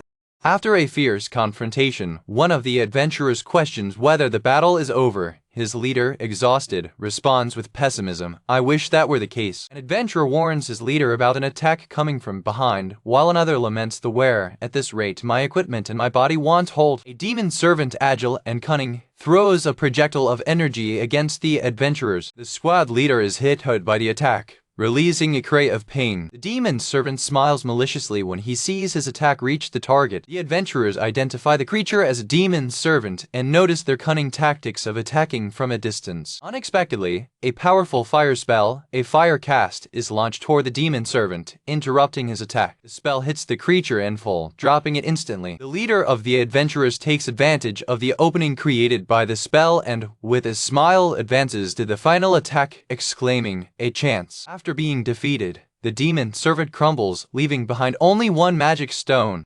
The leader of the group observes the magical stone on the ground as the figure of his savior approaches. Princess Diana arrives, relieved to have arrived in time. The leader of the adventurers recognizes her and thanks her, and she apologizes for her delay, expressing that she should be the one to thank them. The leader of the adventurers expresses his gratitude, saying they only wanted to repay the city. Unexpectedly, one of his companions is violently attacked and dragged down. The mysterious force pulls the adventurer underground with great violence. Both Diana and the adventurous leader react with shock and confusion to the sudden attack, questioning what had just happened. An imposing demon with the appearance of a goat, armed with a stick and a shield, emerges before them, revealing himself as the author of the attack. The leader of the adventurers identifies the creature as a master of the dungeon, who begins to create demon servants, while Diana questions the presence of a dungeon monster there. Diana explains that a dungeon master is a creature capable of generating other monsters and that usually inhabits the deepest levels of a dungeon. Adventurers conclude that the level of the monster must be very high, since it can create demons, and they resign themselves to the fact that they will be killed by the master or his servants. Desperate, the adventurers prepare for the worst, cursing their luck.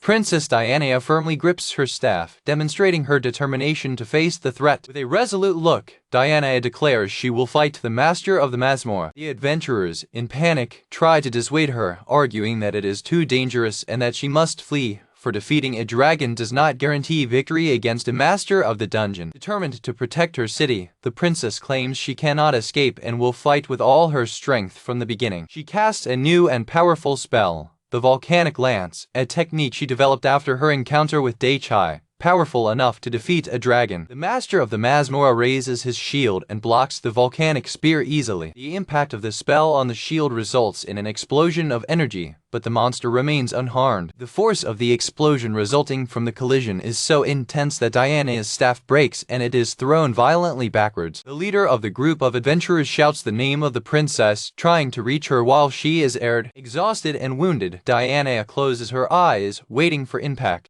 Before reaching the ground, it is gently supported by a giant, soft hand. Diana, confused, opens her eyes and hears a familiar voice asking if she's okay. As she looks up, she sees Daichai and Sakura inside the cabin of an imposing giant wooden armor. Daichai asks Sakura to take the medicine they received from Anne, and she promptly locates him in the bag he carries around his waist. With a confident smile, Daichai tells Diana to wait a while, because he will heal her. Descending in the palm of the armored golem, Daichai prepares to give Diana the medicine. He praises her for the good work, and while she thanks her with difficulty, he warns her not to speak, for the inside of her mouth is wounded. He feels a strong sense of security when he sees her. Daichai carefully applies the medicine to Diana, who watches him silently, still stunned by battle and rescue. After receiving the care, exhaustion finally overcomes her, and the princess faints with a serene face. Worried, Daichai wonders if he infused too much mana in the treatment. Sakura reassures him, explaining that the princess is just resting, which makes him relieved. The wound on her face has healed completely, and she breathes peacefully, in peace. Without fully understanding the situation, Daichai and Sakura observe the master of the Manhwa and his servants, concluding that the giant creature is the real problem. Watching the battle, Daichai identifies a demon servant. Your armored golem fires a projectile of energy, causing a massive explosion. The smoke from the explosion dissipates, revealing that the master of the dungeon is completely unharmed, to the surprise of the golem. The master of the dungeon gnaws his teeth, irritated by the attack, but without showing any damage. The adventurers observe, shocked, commenting that they needed to join forces to defeat the demonic servants, while Daichai eliminated them in an instant.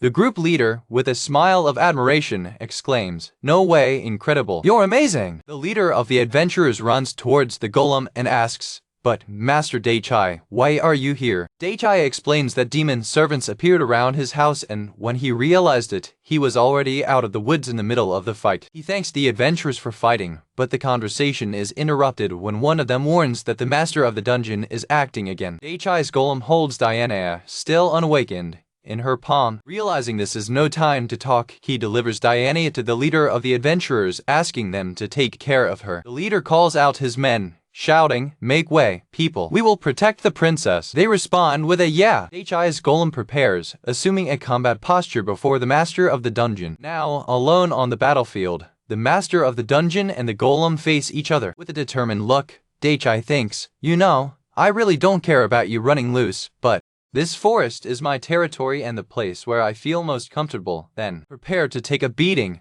Master of the dungeon. Daichai prepares for battle. "Sakura, let's begin." She says she's ready. It then activates the mode armor of Madara fucked Mayu. The golem's armor transforms, revealing new pairs of arms. The transformation is complete, revealing the imposing mode armor of Madara Fudu Mayu, now with 6 arms. Inside the cabin, Daichai analyzes enemy data on your screen. His analysis confirms the presence of the master of the Masmura and his 20 servants. The horde of demon servants prepares to advance and attack. With the command cry, Daichai orders, "Anchor released." A huge wood root bursts out of the ground, but the master of the dungeon blocks it with his stick.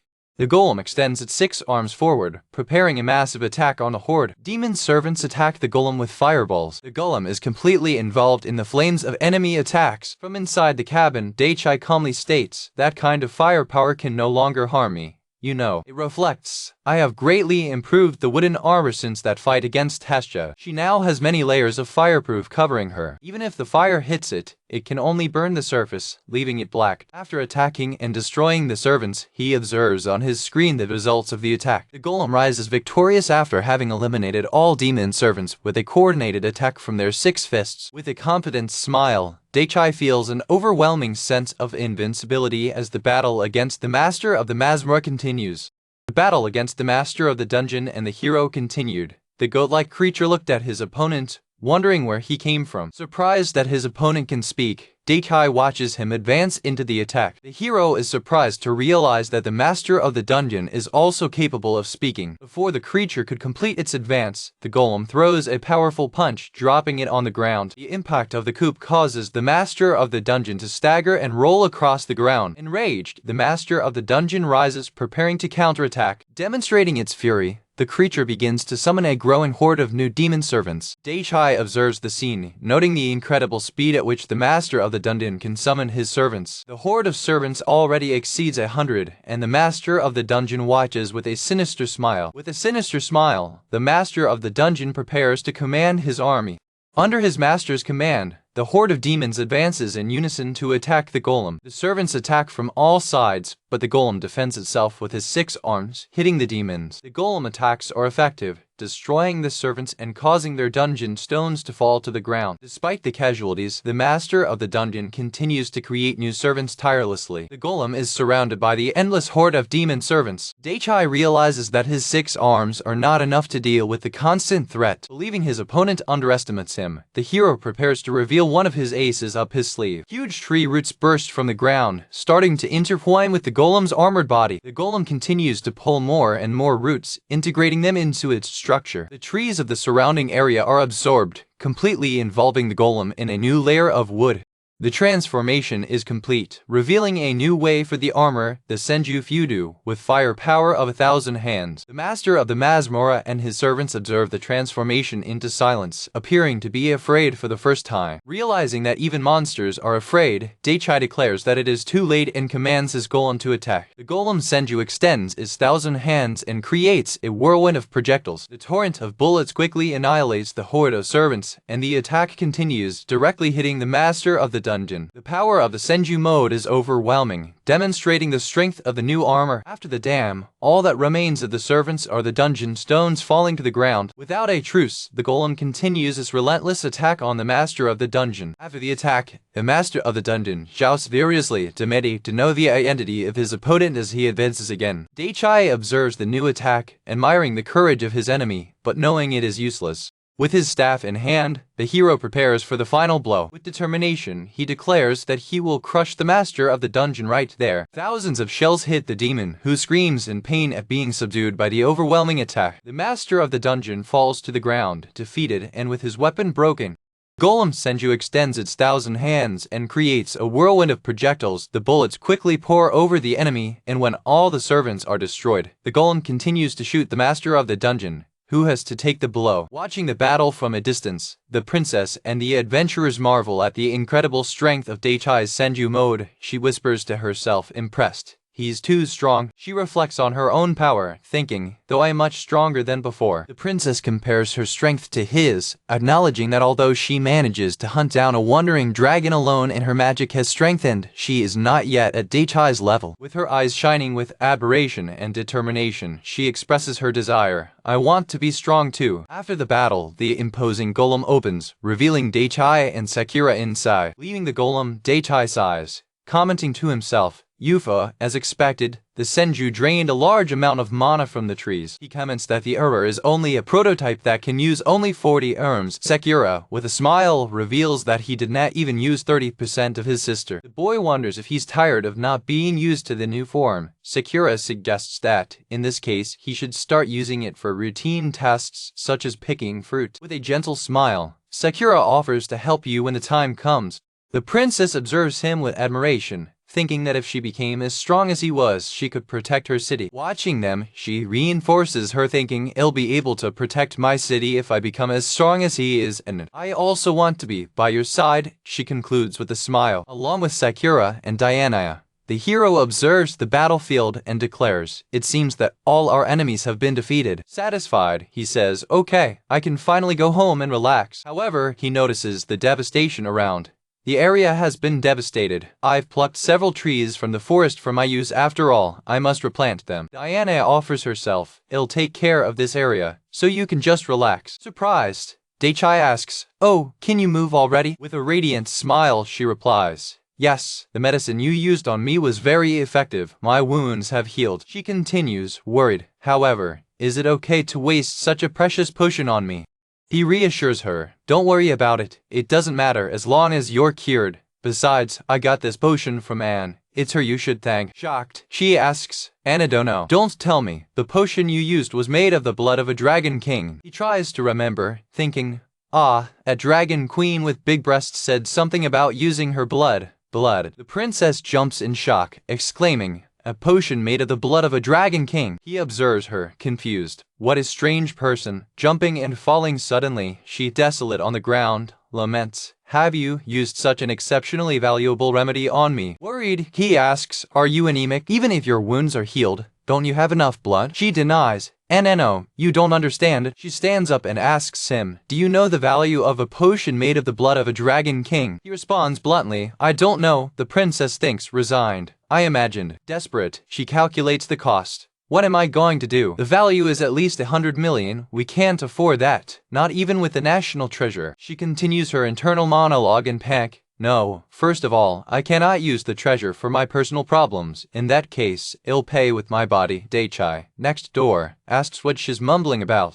Dania admits she was thinking about how to pay for the treatment. With a smile, Daichai refuses payment. I can't take money for something I won for free. He then proposes an alternative. But still, do you still want to pay? So you can pay by repairing the damage in this area? It's a deal, then? You can't go back. Okay? Suddenly, Daichai's stomach snores loudly, and he admits he's hungry. As for dinner, Sakura announces that she will go ahead to prepare everything. The boy thanks you. She says goodbye and floats away, saying, right, with your permission. The princess observes, bubbly, she can fly. Daichai explains that Sakura can fly by being like a spirit, an incredible skill. He then tells Diana it's also time for him to leave. She stops him, holding his cape. Please wait a second. Daichai don't know. He, confused, replies, what is it? We've already settled the reward issue, you know. Diana reaffirms, of course I will repair this area, however, won't you collect all the magic stones scattered across the floor? He asks it, eh? Why should I do that? She explains, you can sell them, or use them for crafts. There are many uses, you know. He notices that there are really many of them.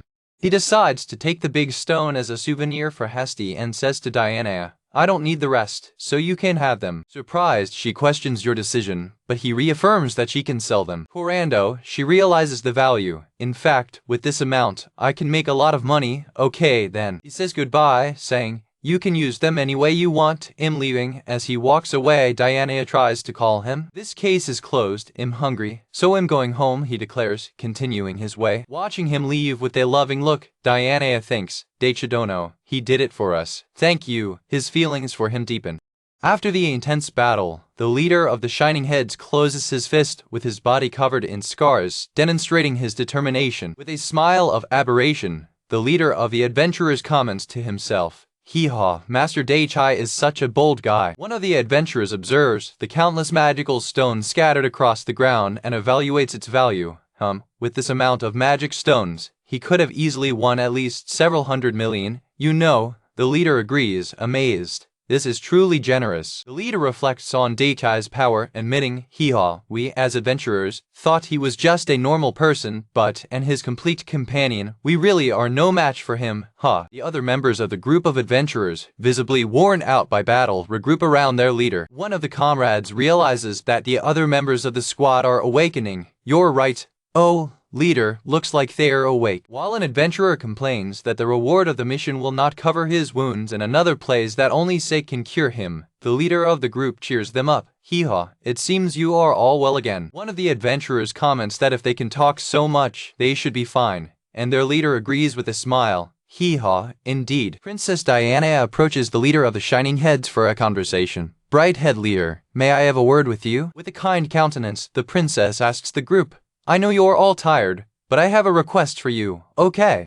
Pointing to the vast battlefield, Diana explains her request. Yes, could you help me collect these magic stones? The leader of the adventurers questions the need for his help. Are you not able to use teleportation? You'll be able to gather them without our help, right? With a tired smile, the princess admits her exhaustion and offers a reward. As you can see, I'm completely exhausted, and, as a reward, how about coming to the banquet at the palace tomorrow? The group leader and one of his companions exchanged a look, evaluating the princess' proposal. With a broad and determined smile, the squad leader accepts the offer on behalf of everyone. Hee-haw, we accept your request, princess. Motivated by the promise of Sake, the leader summons his men for one last effort, and they respond with a cry of war. Back in his workshop, Hesty is sitting on the floor, concentrating on refining a pile of magic stones. Daichai returns, carrying the huge magic stone left by the master of the dungeon, back. He announces, and Hesty greets him. He asks what she's doing, and Hesty explains her process. I'm doing this to facilitate the refining of magic stones, but when I'm done, I can use it for many things, like a staff or even medicine. With a confident lady, the little mag shows her skill in the art of refining magic stones.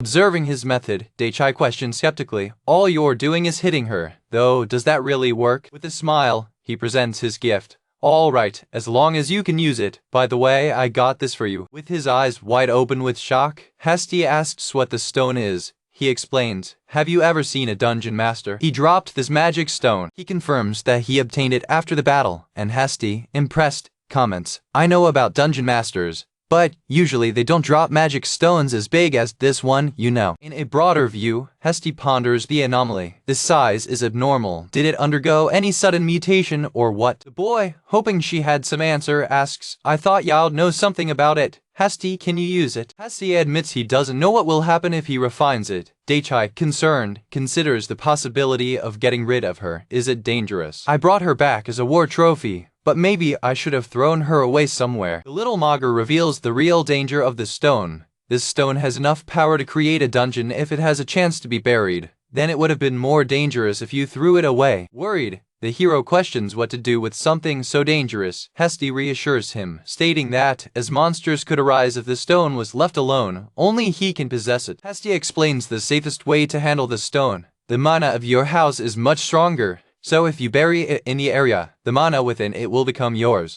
He asks if the process is dangerous, but she denies it. Not at all. On the contrary, I think it will make you much stronger. Trusting in his trial, he agrees to bury her and commands her golem. Golem, please dig a hole. The small wooden golem makes a greeting and prepares to fulfill the command of its master. With impressive force, the golem begins to dig a hole in the earth at high speed. Hesse asks for a fragment of the stone for analysis, and Daichai, agreeing, breaks a piece with his own hands. The little Manga observes, shocked, the ease with which he broke the magic stone, exclaiming, "You broke it so easily." He explains that he was just trying to imitate the way she breaks the stones without realizing the implication of her act, since the hardness of the stone should make it impossible for bare hands. With a desolate expression, Heste laments for herself that his hard-won experience has become obsolete before his strength. Anne comes in suddenly with her clothes in rags and visibly exhausted. Daichai, worried, asks what happened. "Happy to meet you," and greets you, while Heste, as usual, hides quickly behind Daichai.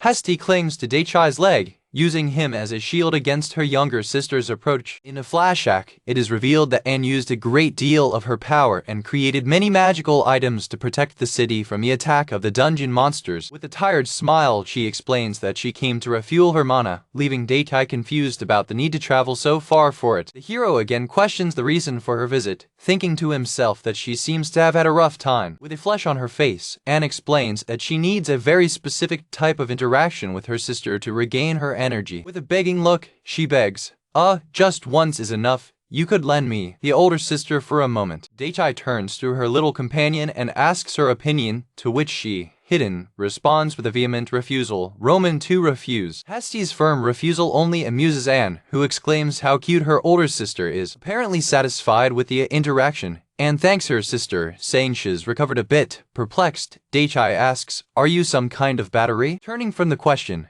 Anne notes the magic stone and asks if it was left by a monster. The boy confirms and explains his plan to bury her, for her mana is too strong to be left exposed. Relieved by the decision, Anne agrees. "I understand. I am relieved. The mana that this magic stone is emitting is very powerful after all." Anne comments that, compared to the power of Daichai's sight, the stone mana is insignificant. Heste agrees, and the hero concludes that he has obtained the approval of 2 dragon queens. Decided, Daichai prepares to begin by handing the great stone to his golem for him to bury it in the newly dug hole.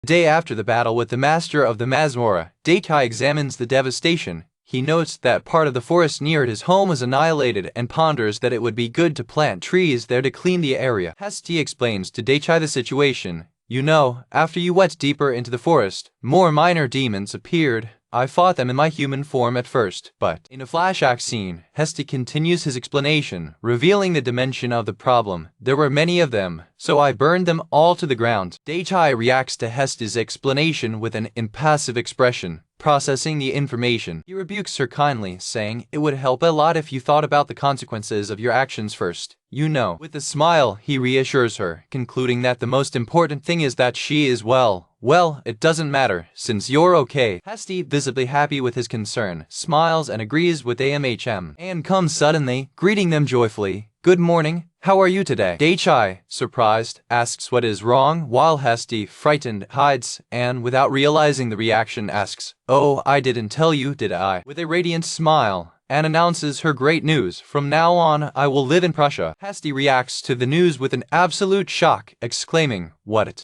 Anne continues to explain to a stunned Daichai, "I informed Diana-sama about it yesterday, and she gave me an area near this forest, located in Prussian territory, and I decided to open a store of items there." Daichai looks at Heste, who is petrified of shock, and thinks to himself, "It looks like she's shocked. I think I should leave her alone." Confused with drastic change, Daichai asks Anne, why the sudden decision? He elaborates, reminding her of her previous life. His social status and lifestyle in the fortified city were very good, right? Anne calmly explains, "Well, that's true, but I can always fulfill my duties here too. The elder gave me his approval when I said I would open an item store." She pauses, implying that there is a more important reason behind her decision, and more important. With a flush, she reveals her true motive. "This way, I'm close to the older sister. After all, I've always wanted to breathe the same air as the older sister." Daichai realizes that her main goal was Heste, but Anne reveals another reason. "Oh, But it's not just about the big sister, you know. Being near Daichi-sama in this mana place, I always feel full of energy, and it's addictive. I've never felt this exceptional power anywhere before. Realizing the seriousness of the situation, Daichi says, thinking to himself that Navi is also involved in this.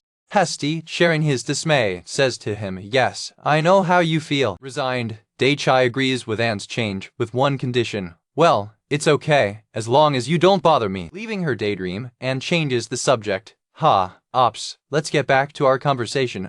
So, I brought you a present, since we're neighbors now. Anne suggests, I was thinking of giving you a potion, but is it okay if it's the same potion I gave you back then? Daichi, remembering, points out, oh, that potion. Daichi confirms the efficacy of the potion. I used it in Diane yesterday, and it was very effective. Her wounds healed in an instant. Anne, satisfied, ponders, oh really? Maybe she gave me land because the potion you used on her was made by me. It'll bring you more since your stock is sold out. Remembering Diana's warning, he asks, Diana said it's a valuable product, so are you sure you want to give me more? Anne responds with an enthusiastic yes, stating with her eyes and heart, cause for me, the most valuable thing is the time I spend next to the older sister after all. Hugging Hesti hard, and makes her proposal, so if you let me hug you a little bit, it'll bring as many potions as you need. Hesti, resigned, comments, it seems that you hold me every time you come here. Daichi offers his support, if you feel it's too much, you can always run to my side, okay. Satisfied, Anne walks away announcing, I'll get the potion then. The scene moves away to show Anne's new store, established near Daichi's house, with a sign of welcome, solidifying her new neighborhood. At night, a great banquet is held in the castle of the capital, with a hall full of guests celebrating the recent victory. After the fierce battle, Princess Diana addresses the present, raising her cup to sincerely thank everyone for their help in the defense of Prussia. She recognizes that it is not a grand banquet, but encourages everyone to drink and celebrate at will. With an elegant gesture, the monarch prepares to propose the toast. With a loud cheers, she makes the toast official, and everyone in the hall raises their glasses in celebration. The celebration begins with enthusiasm, and one of the adventurers avidly drinks from a large wooden mug. The adventurers, in particular the Shining Heads group, celebrate with great fervor, raising their mugs and shouting in celebration. The banquet hall is full of guests, creating a vibrant and lively atmosphere. The captain of the knights expresses his concern, commenting that, at the current pace, they will spend all the money earned with the flesh and magic stones of the monsters just at this party. The princess rebukes the captain kindly, asking him not to be stingy, for the damage suffered by the city was minimal. It justifies the celebration, stating that if they do not reward the people with at least that, they will certainly be punished in some way in the future. The captain agrees and, changing the subject, asks her about Daichi's whereabouts. The princess explains that he invited him, but he refused because he thought it would be a nuisance, so she plans to visit you at your house herself. The leader of the Shining Heads approaches, effusively thanking the princess for her excellent drink. She replies that she is happy to see them having fun, while the leader of the adventurers scratches the back of the head, somewhat unhandsome. He expresses his disappointment that Daichi did not attend because he really wanted to see him. Knowing that the princess will visit him after the banquet, the leader cheers up and asks if she could bring something to him. He presents a bottle of liquor, declaring it to be the best he's ever tasted, ordered directly from the source. He insists that Daichi, like the MVP of battle, cannot go without proving it. The princess, with an understanding smile, understands the gesture of the adventurer. She accepts the bottle, promising to deliver it to Daichi along with the gratitude of the group of adventurers.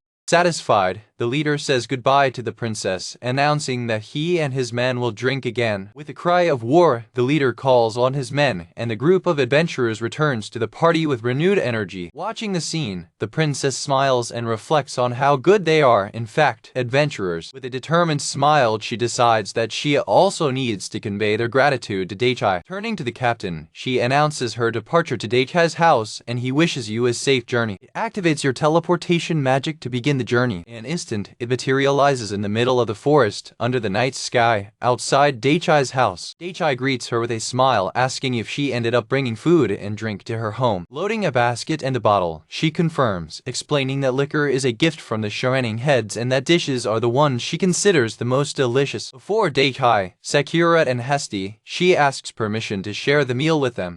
He agrees, but asks if she should not be in the palace. She reassures him, telling him not to worry, because the heroes of the day are the adventurers who are already celebrating in the castle. With a sincere smile, she reveals that for this reason she wishes to drink and celebrate with them. The boy smiles and says he sees no problem with it. Thankfully, the princess begins to serve the drink in her cup, declaring it is time to celebrate. In tasting the drink, Daichai praises her for being refreshing and having a delicate taste, for the joy of the princess. Suddenly, Hesti pulls Daichai's sleeve to get his attention, and he, surprised, asks what happened, and wraps her in a tight hug from behind. While Hesti complains that he cannot relax, his younger sister delights in his resistance. While Hesti screams for her to stop, and keeps hugging her with enthusiasm. Watching this scene, Daichai reflects, fun, that her neighbor never changes. Relaxed in the middle of the scene, the hero thinks to himself that although it's a little noisy, the feeling is refreshing. With a serene smile, he concludes that, in fact, he does not dislike that lively atmosphere.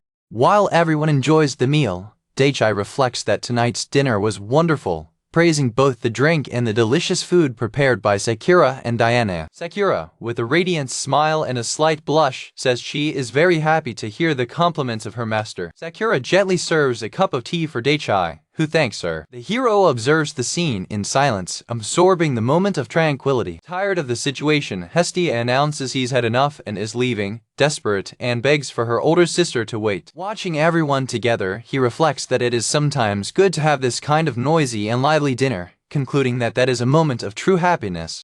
The hero rests on a bench, sighing of contentment and thinking how good it is to be able to relax. He asks Hesti what she's doing, and she says she's been very calm lately, which is good. Hesti, sitting in a pile of rocks, wonders if he hasn't been too relaxed lately. She explains that she is separating the materials he will use as staff from those she cannot use. Curious, he asks if there's really any difference between them. Hesti elaborates that large stones are easy to use as they can store much more mana, while small ones are disposable. She adds that, therefore, small magic stones are often used as propellant for magical projectiles, information that surprises the boy. With a nostalgic smile, Hesti says that in the past she used to play using many of these disposable stones to throw fireballs. Intrigued, he asks what kind of joke this was. She explains that when the young dragons were afraid and didn't want to fly, she used the little magic stones as propellant to force them. She considers it a way to practice and play at the same time, since a dragon is only considered an adult when it can fly. It reflects, fun, that practice resembles a reverse bungee jump,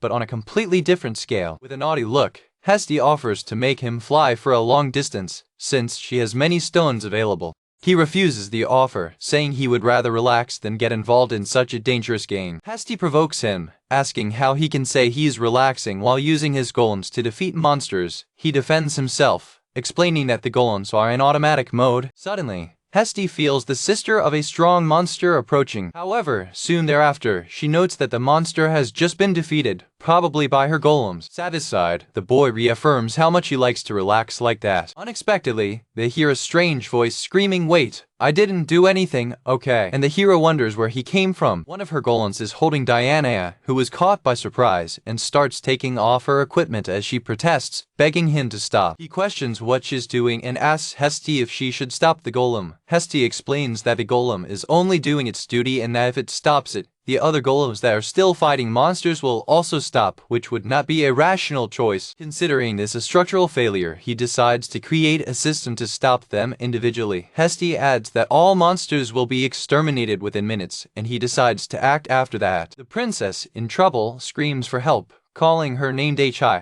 After the situation is resolved, he gives her a robe, explaining that it's her fault for trying to get in through the back. He warns that from now on, it must come in the usual direction. Embarrassed, but relieved, she agrees, understanding that otherwise she will be considered an intruder. Already dressed, he asks why you visit. She explains that she came for an inspection because although the expansion of the dungeon has stopped, it costs nothing to stand guard. He stranges the fact that she came from the north and asks if she found monsters, but the princess denies it. She reveals that she heard about battle rabbits building her base in the north of the forest and, finding it strange, went to take a look. The hero remembers that, if not mistaken, the battle rabbits shared territory with the werewolves. The princess confirms, saying she heard from the leader of the werewolves that they were apparently leaving their village. When she went to check, the place was completely empty. He wonders if that's a bad omen. With a slight flush, Diana explains that the battle rabbits are also called night bunny and that sometimes they feed on the vigor of men.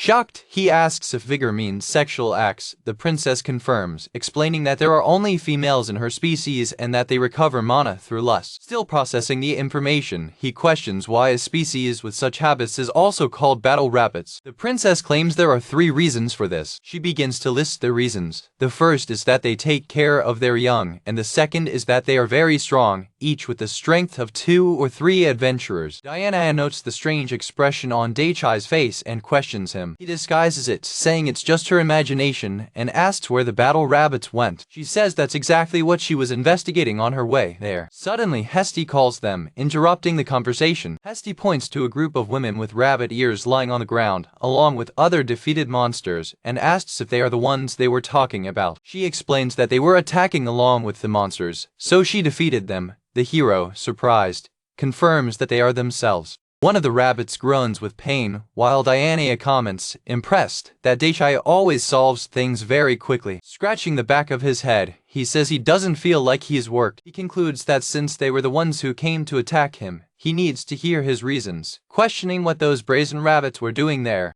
Confused, the battle rabbits woke up without understanding where they were. The boy noticed that they all seemed to have woken up and approached to ask them some questions. One of the rabbits felt the overwhelming magical power emanating from the hero, causing the little creatures to tremble with fear. Daichai was not surprised because the situation was familiar to him. The princess, on the other hand, blushed with anger and shame when the boy's gaze was fixed on her. He reflected that he needed to learn to control his sister by meeting new people. Watching the rabbit with a crown, Daichai deduced that she was the leader and asked her if she could speak. The young woman confirmed, performing as Rebecca, the leader of the battle bunny. The protagonist then questioned her about the motive of the attack. The girls quickly began to justify themselves, stating that it was not their intention. Sincerely, they explained that they planned the attack with other motives and never intended to harm anyone with such magical power. Embarrassed, Rebecca bowed before the hero, offering herself in exchange for the lives of her companions. The young man scratched his head, reassuring her that he would not kill anyone. With her eyes twitched, Rebecca looked at him, surprised and relieved. He asked her to calm down, commenting that people in those woods seemed accustomed to risking their lives. Resuming the matter, he asked what was the other reason that led them to attack them. Rebecca blushed, confessed that the reason was sexual in nature. They intended to satisfy the hunger of their clan by absorbing his mana. Confused, Daichai asked what she meant by hunger. The leader clarified that it was not food, but energy and mana. She explained that many Prussian men attended an establishment they administered, but visits ceased, leaving them with little energy. The boy concluded that the proximity of his home was the reason why they came there. Rebecca corrected, saying that, to be precise, they were attracted by the immense amount of mana they felt of him, confident that his power was so great that he would be fine even if they consumed his energy. Daichai turned to Dania and asked if that kind of business was forbidden in the real capital. The princess replied no, arguing that adventurers entered the dangerous forest of their own free will, and wondered what would have led to their present situation. One of the rabbits pointed to the sky, explaining that the store they built at the entrance of their village was crushed by a rock that fell from the sky. Skeptical, the hero questioned the normality of stones falling from the sky into that world. He summed up their situation, and the rabbits confirmed, adding that the rock was too heavy to move. They explained that the impact site had become dangerous, making reconstruction in the same place impossible. Rebecca regretted that without a store, they could not continue their activities and had no money to buy new land and rebuild. Dominated by sadness, Rebecca began to cry. The hero, feeling sorry, pondered on how he could help, recognizing that just giving them money would not solve the problem of a difficult-to-reach location. Suddenly, an idea came up. He touched Danae's shoulder and claimed that the person they needed was right there. He reminded the princess of her position as ruler of Prussia, suggesting that she could authorize the building of the store within the city. Danae admitted that he was right, and the boy enjoyed the fact that she forgot her own authority. Embarrassed, she explained that when they met, she was only a great sorceress, not the ruler, and so the fact completely escaped her. She confirmed that there were vacant land in the city where the store could be built. Rebecca, radiant with hope, held the princess' hands, asking if that was really possible. The governor stated that the city had few entertainment options and that their establishment would be welcome to help citizens relieve stress. However, the princess expressed that there was a small problem. She explained that because it was not a state venture, she could not finance it personally, so they would have to raise the funds on their own. While the rabbits pondered silently, Daichai intervened, saying he had an idea. With a smile, he proposed a simple solution. He himself would build the shop for them, using the trees and the earth with a little of his mana. The princess was shocked by the offer Dechai justified, saying that if the rabbits ran out of livelihood, they could attack other people in the future. With a determined look, he offered to lend them a store. The rabbits burst with joy. Rebecca ran and hugged him hard, thanking him profusely and calling him her savior. As they approached the city, Dechai asked if the place was suitable for them. The princess confirmed that the location was convenient, facilitating the visit of the citizens. Rebecca had agreed, and with everything settled, the hero, holding a bag of apples, declared it was time to start building. Rebecca bowed deeply in gratitude, thanking her savior not only for giving them a new place for the store, but also for lending them money. The hero smiled, responding modestly that he would accept their gratitude later when the work was done. He then asked about the size of each establishment, and the abbess enthusiastically asked it to be a little larger. Then the boy began to dispose on the floor the apples he had brought in his bag. Confused with the scene, one of the rabbits asked what he was doing. Dechai calmly replied that he was building a house, questioning if there was any problem. He concentrated, mentally visualizing the plan of a large house rather than a modest construction. Faced with the perplexity of rabbits, he simply asked them to wait a while to see the result with their own eyes. Lifting his staff, Dechai commanded, "O trees, rise and unite." Instantly, large roots and trunks sprouted from the ground, beginning to form the structure of the building.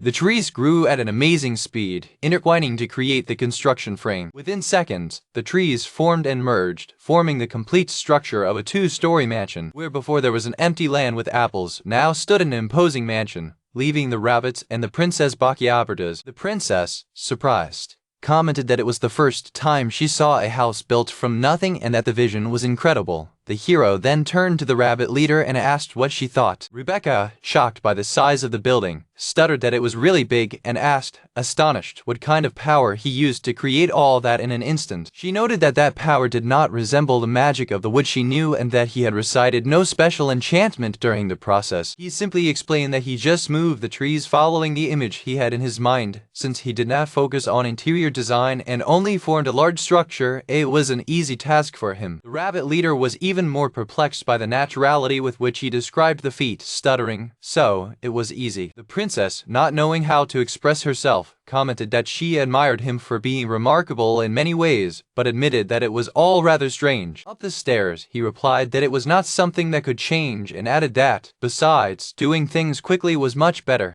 The princess blushed lightly and agreed, saying that, to sum up in one word, he was simply shake. At the top of the stairs, the hero gesticulated to the new mansion and told Rebecca that from now on they could resume their business in that place. In a gesture of deep respect, Rebecca and all the other battle rabbits bowed in unison to express their gratitude. The face of one of the rabbits shone with joy and relief. Rebecca, bowing down again with her companions, asked to express her gratitude once again, stating that they would forever be indebted to their savior. The boy, with a quiet expression, asked not to worry too much about it and that everything was fine. With her eyes queasy with emotion, Rebecca looked at him and agreed. The next day, the Kaval du Seelho was inaugurated outside Prussia. Soon, their establishment became extremely popular, especially among the muscle men in the region, concluding the reconstruction of their business. Sitting at a table in the garden, Dechai sighed, looking sad and thoughtful. A figure approached silently from behind, questioning the reason for his melancholy, since it was rare to see him like this. Hesti approaches and asks what happened, commenting that it is rare to see him so anxious. The hero explains that the rabbit store, in which he invested, became very popular and business is thriving. He remembers when the Bunnies brought him 1,000,000 gold coins for rent. Hesti, beside you, comments that the amount is really excessive. It reflects that they have earned that amount in a few days, charging about 10,000 coins per service, and that adventurers have already become regular customers, showing the ability of rabbits in the business. Hesti asks if it's okay, since they are making a lot of money. But Dechai says he has already told them he doesn't need that much. He remembers Rebecca saying that money was the least they could do to thank him and that if it wasn't enough, she would be willing to give her own life for him. The hero reflects that while accepting gifts, he does not accept lives and notes that people in that forest tend to give up their lives very easily. Hesti then asks why the bag of money is still there. With an air of discouragement, Dechai explains that there is no more room in his coffers. He mentions he's built new vaults, but they are full by the second floor. He regrets that at this rate, his home will become a gigantic tower of treasures. He remembers that he gave a lot of money to Hesti and the werewolves, but still, The money keeps piling up. Hesty, with a worried expression, asks if there's anything he wants to buy. He answers firmly that he wants nothing and remembers that he even asked Sakura if she wanted something. Sakura replied with a smile that didn't need anything either. He reflects on her lack of greed and wonders where that attitude came from. Hesty suggests he spends money on his hobbies and he admits to having some. One of your hobbies is growing an orchard in your garden. He also creates and strengthens golems. But, as Hesty observes, these activities do not consume money. Dichai laments that because of this, the money continues to accumulate because he cannot help improving his creations. He remembers that he even tried to spend as much as he could at the rabbit establishment, but it wasn't as expensive as he expected. In the end, he concludes that he has no choice but to keep the money. Suddenly, Anne comes running and wishing good morning. Hesty tries to escape so as not to be hugged, but is captured. Dichai, watching the scene, asks Anne how she is. Radiant, and announces she opened her shop. Dichai confirms that she refers to the item store and Anne invites them to the inauguration. She explains that she ran there because she spent all night working on the design of the store and desperately needed the energy of her older sister. Also, she confesses that she was sure that she would faint due to a lack of energy if she didn't get a scold from Dichai. So she did her best to get there early. With a gesture of irritation, Dichai simply comments that she is very noisy. He claims he is not in the habit of picking on anything, and he certainly wouldn't scold someone who did nothing wrong. Disappointed, Anne then decides to regain her energy by strongly embracing her older sister. While Hesty, in panic, asks her to stop harassing her, Anne just comments on how cute her sister is. Changing the subject, Dichai asks Anne if she already has items for sale in her newly opened shop. Anne confirms that the store is working, with some items purchased and others she created herself. She admits it was a difficult process, spending all her money and almost fainting by the excessive use of magic. Dichai rebukes her for her recklessness, reminding her that she is a dragon queen. Hesty, however, comments that Anne is quite strong despite her recklessness, so she will be fine. Anne agrees with enthusiasm, stating that no matter how tired she gets, she can always regain her magic with the energy of her older sister, so it's okay. Realizing the situation, it has goods but no more money. Dichai has an idea and suggests enthusiastically that they do some shopping. Surprised, Anne asks if he's sure, saying that because it's him, she's willing to give the items away for free. He replies that it would not make sense if he did not pay and, with a smile, asks Anne to guide them to her shop. Anne agrees, and they go shopping at the new store. With a radiant smile, Anne agrees and invites them to shopping.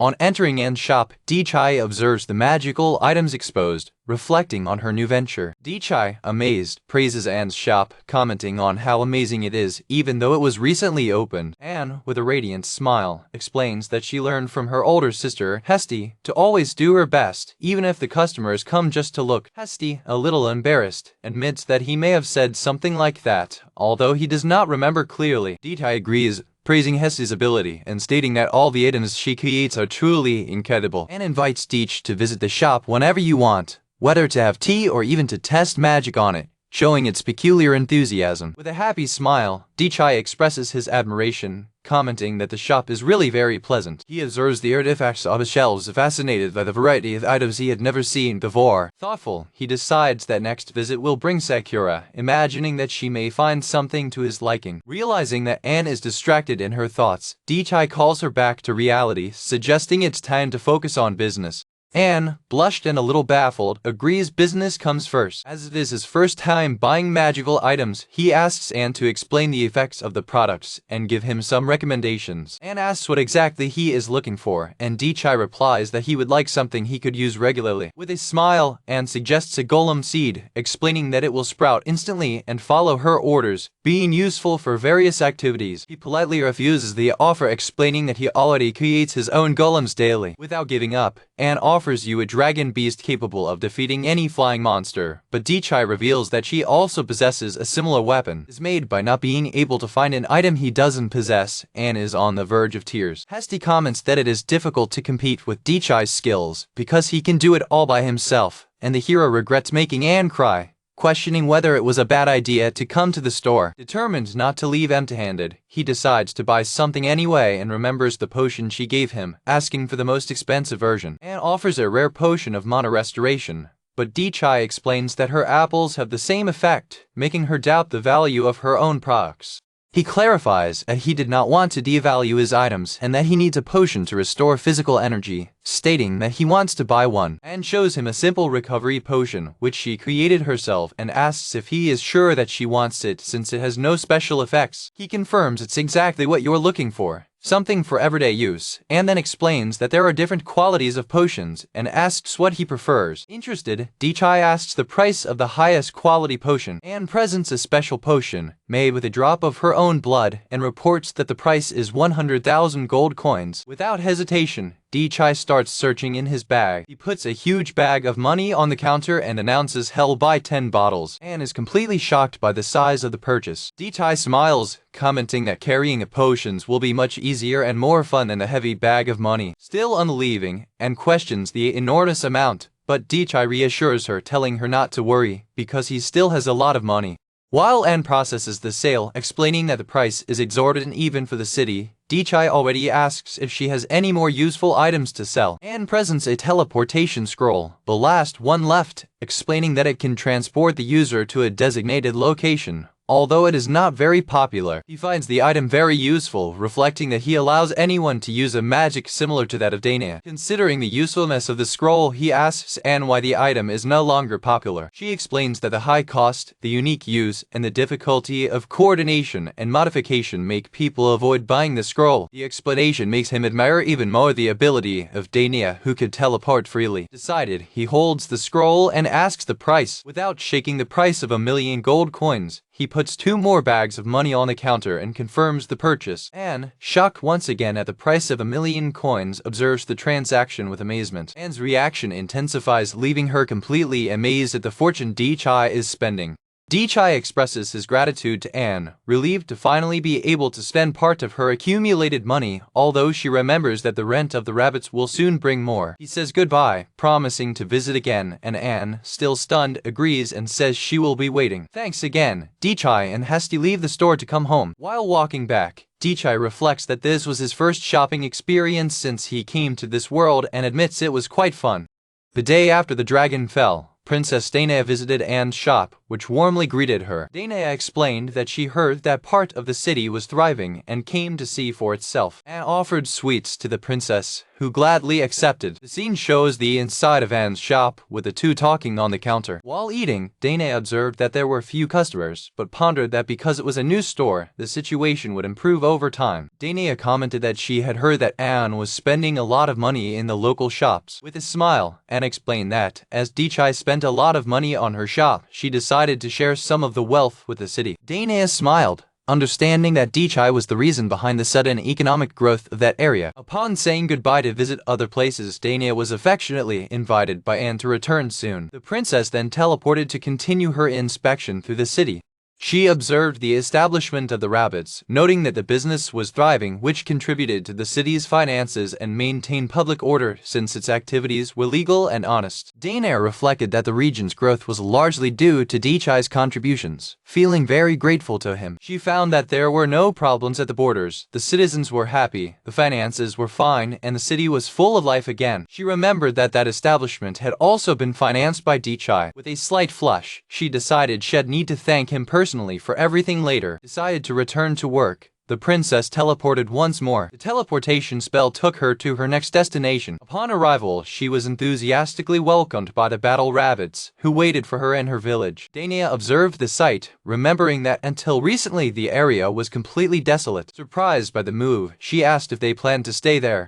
One of the rabbits explained that her lifestyle was always divided between the shop and the village. Thanks to the Lord Savior, who gave them the new store, they were finally able to return to their old routine. She expressed her deep gratitude to both the savior and the princess. With a glow in her eyes, one of the rabbits offered to be Dana's partner in case she needed night services. Embarrassed, the princess denied having that kind of hobby, but thank you for the intention. When Dana was about to explain the purpose of her visit, she was interrupted by a rabbit who offered to guide her to the old store. Upon arrival, the princess was impressed by the gigantic size of the rock that had destroyed the old establishment. When inspecting it, he noted that the surface was too smooth for a common rock and that it contained some kind of pattern. She touched the rock, feeling its unusual texture. She pondered the composition of the material, which also did not appear to be metallic.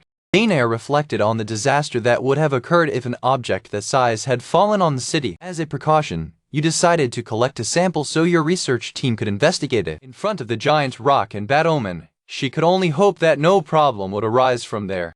As he concentrated, Dichai felt a strange and inexplicable presence from the depths of the underground. Sakura, perceiving his master's distraction, asked what was wrong. He explained that through synchronization he had discovered an underground cavity located directly under their home. Concentrating, Sakura also managed to visualize the cavity, which appeared as a large empty space on the underground mental map. She commented that she had already felt a transformation on the ground since the magic stone of the master of the dungeon was buried, but had never detected that particular cavity. Dichai revealed that he found her while he was thinking about reconfiguring the structure of the house. The hero admitted to feeling a little uncomfortable with the idea of having such a deep void under his feet. Since the cavity had been discovered, he decided that the best option would be to explore it to understand what it was about. Sakura promptly offered to accompany him and suggested that they inform Hesti, imagining that she would also like to participate in the exploration. With Hesti and Sakura standing by, Dichai began the spell, asking Sakura to synchronize with him to create a 5-meter deep passage into the cavity. With a bang, magic opened a great rectangular passage on the ground, revealing a staircase of earth descending into darkness. While preparing to go down, Dichai naturally commented that opening the way was an easy task since he was accustomed to restructuring the house often. The trio began its descent through the newly created passage. In just 1 minute, they reached the bottom of the passage, reaching the entrance of the mysterious cavity. As they entered the cave, Dichai was amazed at the vastness of the place, exclaiming about its colossal size. He also noted, intrigued, that the site was surprisingly well lit even without the presence of sunlight. The hero continued to observe the environment, absorbing the scale and atmosphere of the mysterious place. While the group explored, Dichai commented that the place resembled a dungeon. Hesti confirmed his suspicion, explaining that it was in fact a royal dungeon, probably created by the magical stone he had buried. The mention of a dungeon made Dichai wonder if they too would find monsters on site. Hesti clarified that the presence of monsters was not guaranteed, but when observing the surface of the walls, she was sure they were inside a dungeon. Sakura, fascinated, pointed to the bright crystals embedded in the cave walls.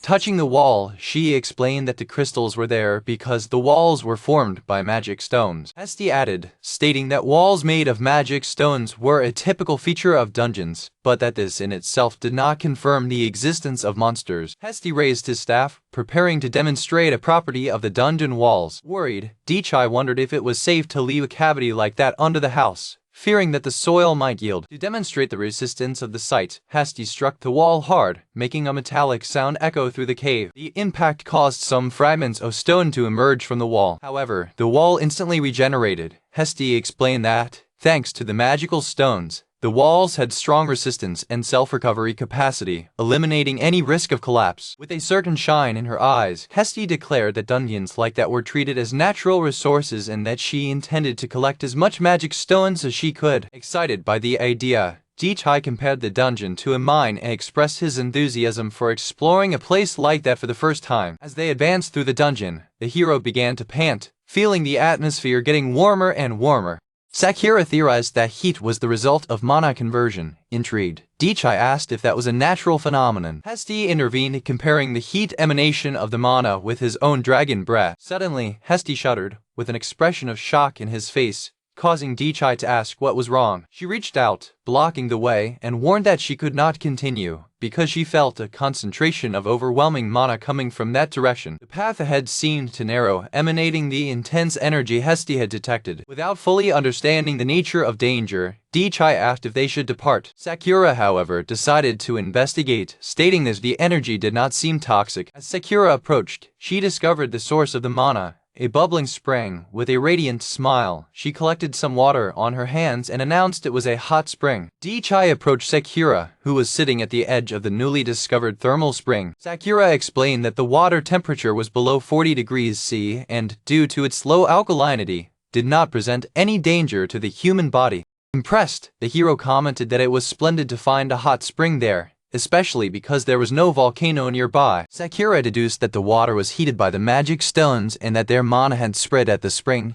Curious, Dichai asked if it would be safe to dive into a water so rich in mana. She clarified that, although her master was well the skin of an ordinary human would probably dissolve or break free, confirming that the site was in fact dangerous to others. Dichai concluded that this source would not become popular and that probably only they could use it. Sakura agreed, adding that the use of water in its undiluted state would be very limited. Hiding behind a stone column, Hesti confessed that she couldn't get any closer. The hero reflected on how dangerous the water should be, if even the skin of a dragon queen could bear it. Sakura explained that because it was so underground, the source was near a dragon vein. As she regularly absorbed mana from this vein, she could touch the water without problems. The boy pondered that water was like a super efficient remedy, which could be safely used after it was properly diluted. Excited by the idea, Sakura suggested that once diluted, the water could be used to cook a delicious rice. Dichai agreed, realizing that there were many ways to enjoy the discovery. With a plan in mind, he decided that he would create a plumbing system to use the water from the fountain in irrigation his garden. Sakura, with an enthusiastic smile, promptly offered to help her master in construction. While planning, Dichai considered building an outdoor bath to enjoy the thermal spring in the future. He remembered that he had already turned some apple trees into a water pipe and buried it underground, but had not yet activated it. While inspecting his golems, Dichai was surprised by a large explosion coming from Hesti's house, which frightened him. Covered in soot and coughing, Hesti emerged from the smoke of the explosion. Dichai and his golem watched, astonishment, the destruction caused by the explosion in the Hesti's studio. With his face covered in soot, Hesti admitted that he had failed in one of his experiments. Worried, the boy ran towards her, asking if she was okay. She reassured him that she was fine, but apologized for destroying the studio. With a reassuring smile, he told her not to worry about the damage. He reassured her, explaining that the house was intact because he had strengthened it with his own magic, stating that a common construction would already have collapsed. Curious and concerned, he asked what kind of dangerous experiments she was conducting. Hesti then showed him the object of his experiment.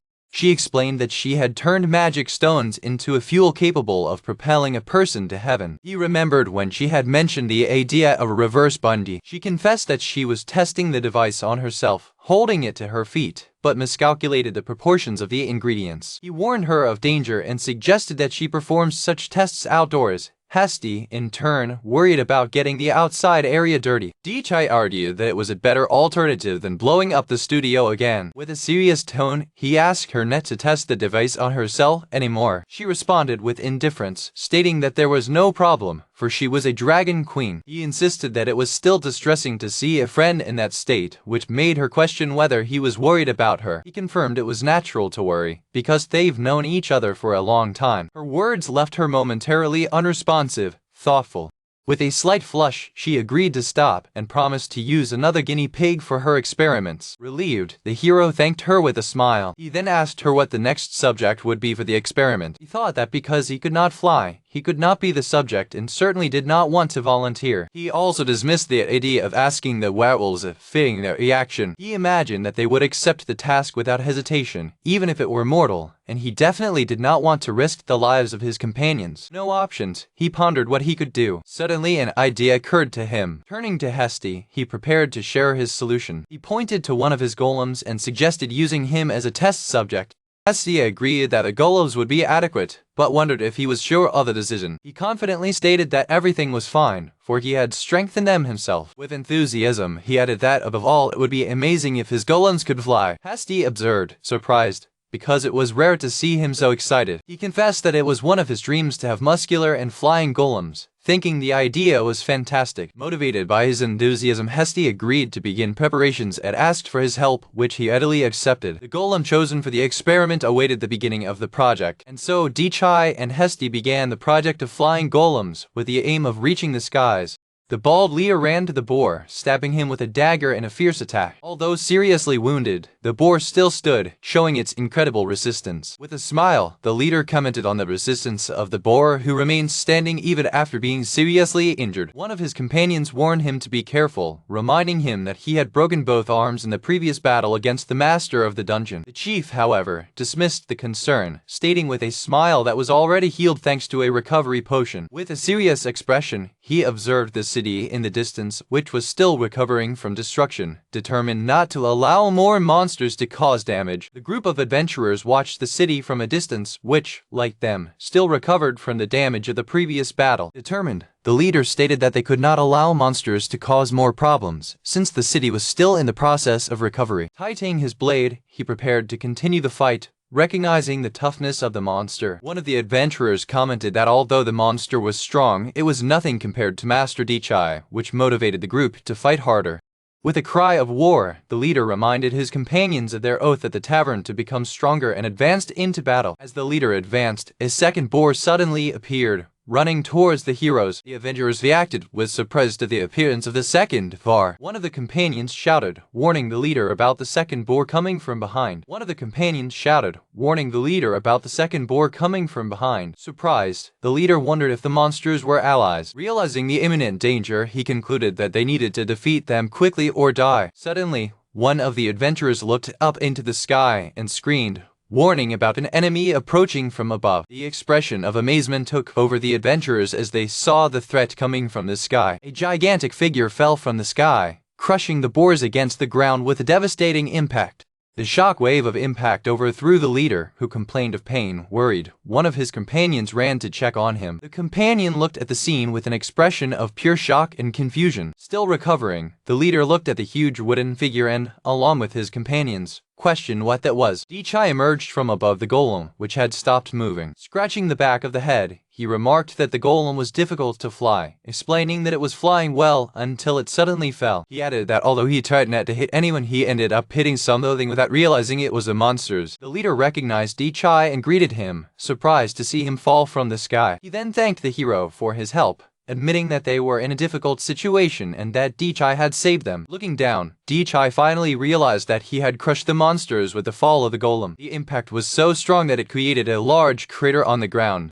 Watching the destruction, he commented that the golem was too heavy, for it had made it more resistant to ensure its own safety. Reflecting, he decided next time it would make it lighter or add more thrusters. He was excited by the idea of a golem with thrusters, imagining the countless improvements he could make. Lost in his thoughts, Dichai was called back to the alley by the leader of the adventurers. With a smile, the hero apologized, explaining that he was just talking to himself. The leader explained that they had settled in Prussia for the time being because the city needed help for reconstruction. With a happy smile, he mentioned the advantages of the city, such as good food, drink, beautiful women, and great equipment, which kept them there. He claimed that, as Dichai had saved them, he should receive the reward for the mission of defeating the monsters. Watching the defeated monsters, Dichai realized that that was the adventurer's mission. With his smile, he refused the reward, explaining that he fell there by chance and did not need the money, saying that they could keep it. Extremely grateful, the leader thanked Dichai and, wanting to return the favor, promised to bring him a good alcohol soon. The hero accepted the offer with a nod. With this, the leader gathered his men and they said goodbye, leaving the site. Alone again, Dichai looked at his golem lying on the ground. With one command, Dichai ordered the golem to rise. While the golem was rearranging, it was already planning the next modifications to add more thrusters, reduce weight, and extract moisture from the wood. With the golem standing again, Dichai felt optimistic. He was already able to fly for a few seconds and, with continuous improvements, he was sure that he would achieve his goal, animated by progress. The wizard sobbed silently, appearing to have fainted by sunstroke or exhaustion. Surprised, Dichai approached, explaining that he felt someone's presence and came to see what was happening. He turned to the golems, relieved to see that this time, they had done nothing to the new arrival. Hesse theorized that the Manga had fainted due to lack of mana, a situation she had already experienced. She compared the situation with her own experience, remembering how exhausted she was when she created her staff and suggested that the newcomer needed to rest. The princess opened her eyes and apologized, explaining that she fainted on her way there because she was exhausted from the reconstruction of the city and preparations for the festival. Understanding her dedication, Dichai commented on how busy she was and, worried she might catch a cold, offered to take her inside. Hesti, however, hesitated, appearing to have another idea in mind. She suggested that Dichai give her one of her apples, which would certainly restore her strength and energy. The hero immediately remembered the restorative effect of his apples. However, he also remembered Sakura's warning.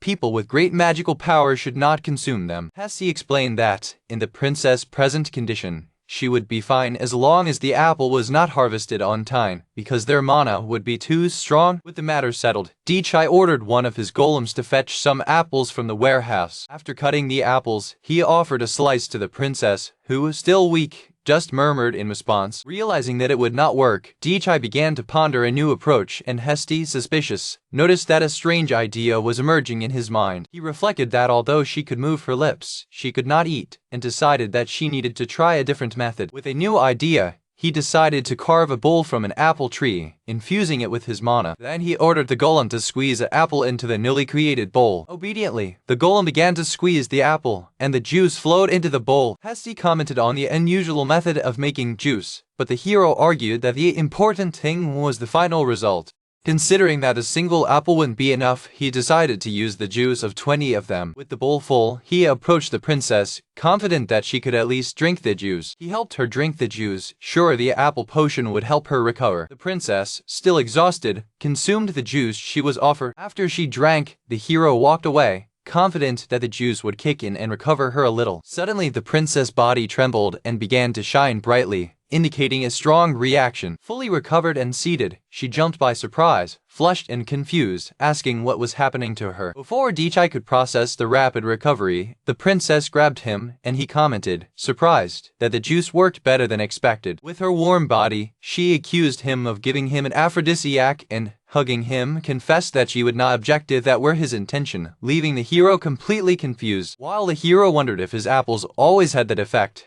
Hesti suggested it might be an unexpected side effect.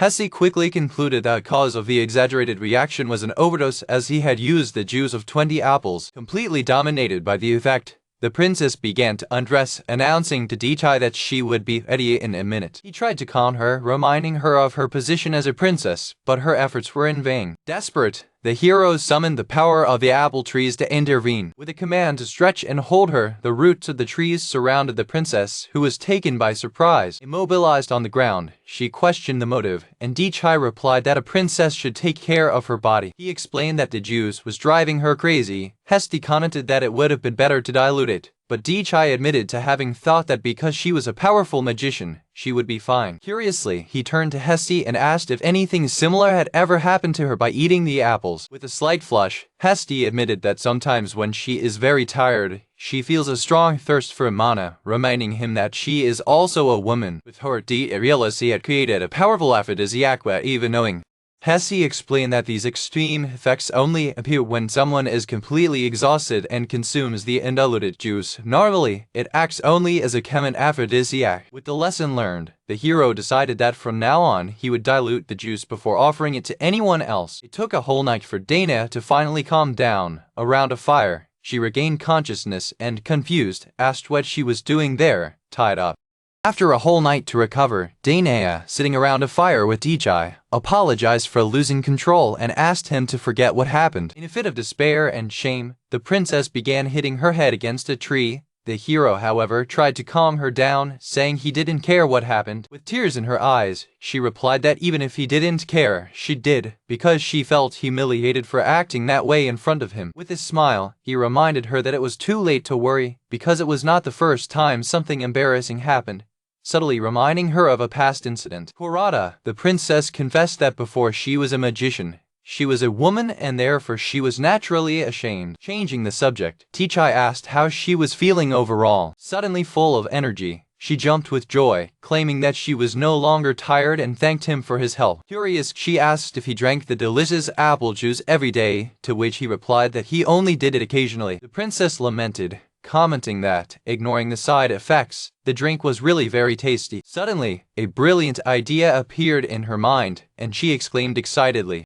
She reminded him that he had picked so many apples that he did not know what to do with the surplus, and he confirmed. The young woman then suggested that he turn apples into juice to sell in the city during the upcoming festival, sure it would be a success among the customers. The boy pondered the idea, worried about the risk of the festival becoming a big mess because of the effects of the juice. She reassured him, explaining that based on his recent experience, the diluted juice would several times be safe for ordinary people, keeping the delicious flavor and recovery effects. The hero considered the proposal to open a business, finding the idea interesting. The princess added that, with his skills, he could easily build a store and use his golems as employees. In addition, She stressed that the business would provide a regular source of income. Convinced, Dichai admitted that the idea was quite attractive. He reflected that although he was already very rich, having a job in the city would not be bad and could find good use for extra money. He imagined using the store's empty rooms to store the profits, turning them into safes, while the golems would work autonomously.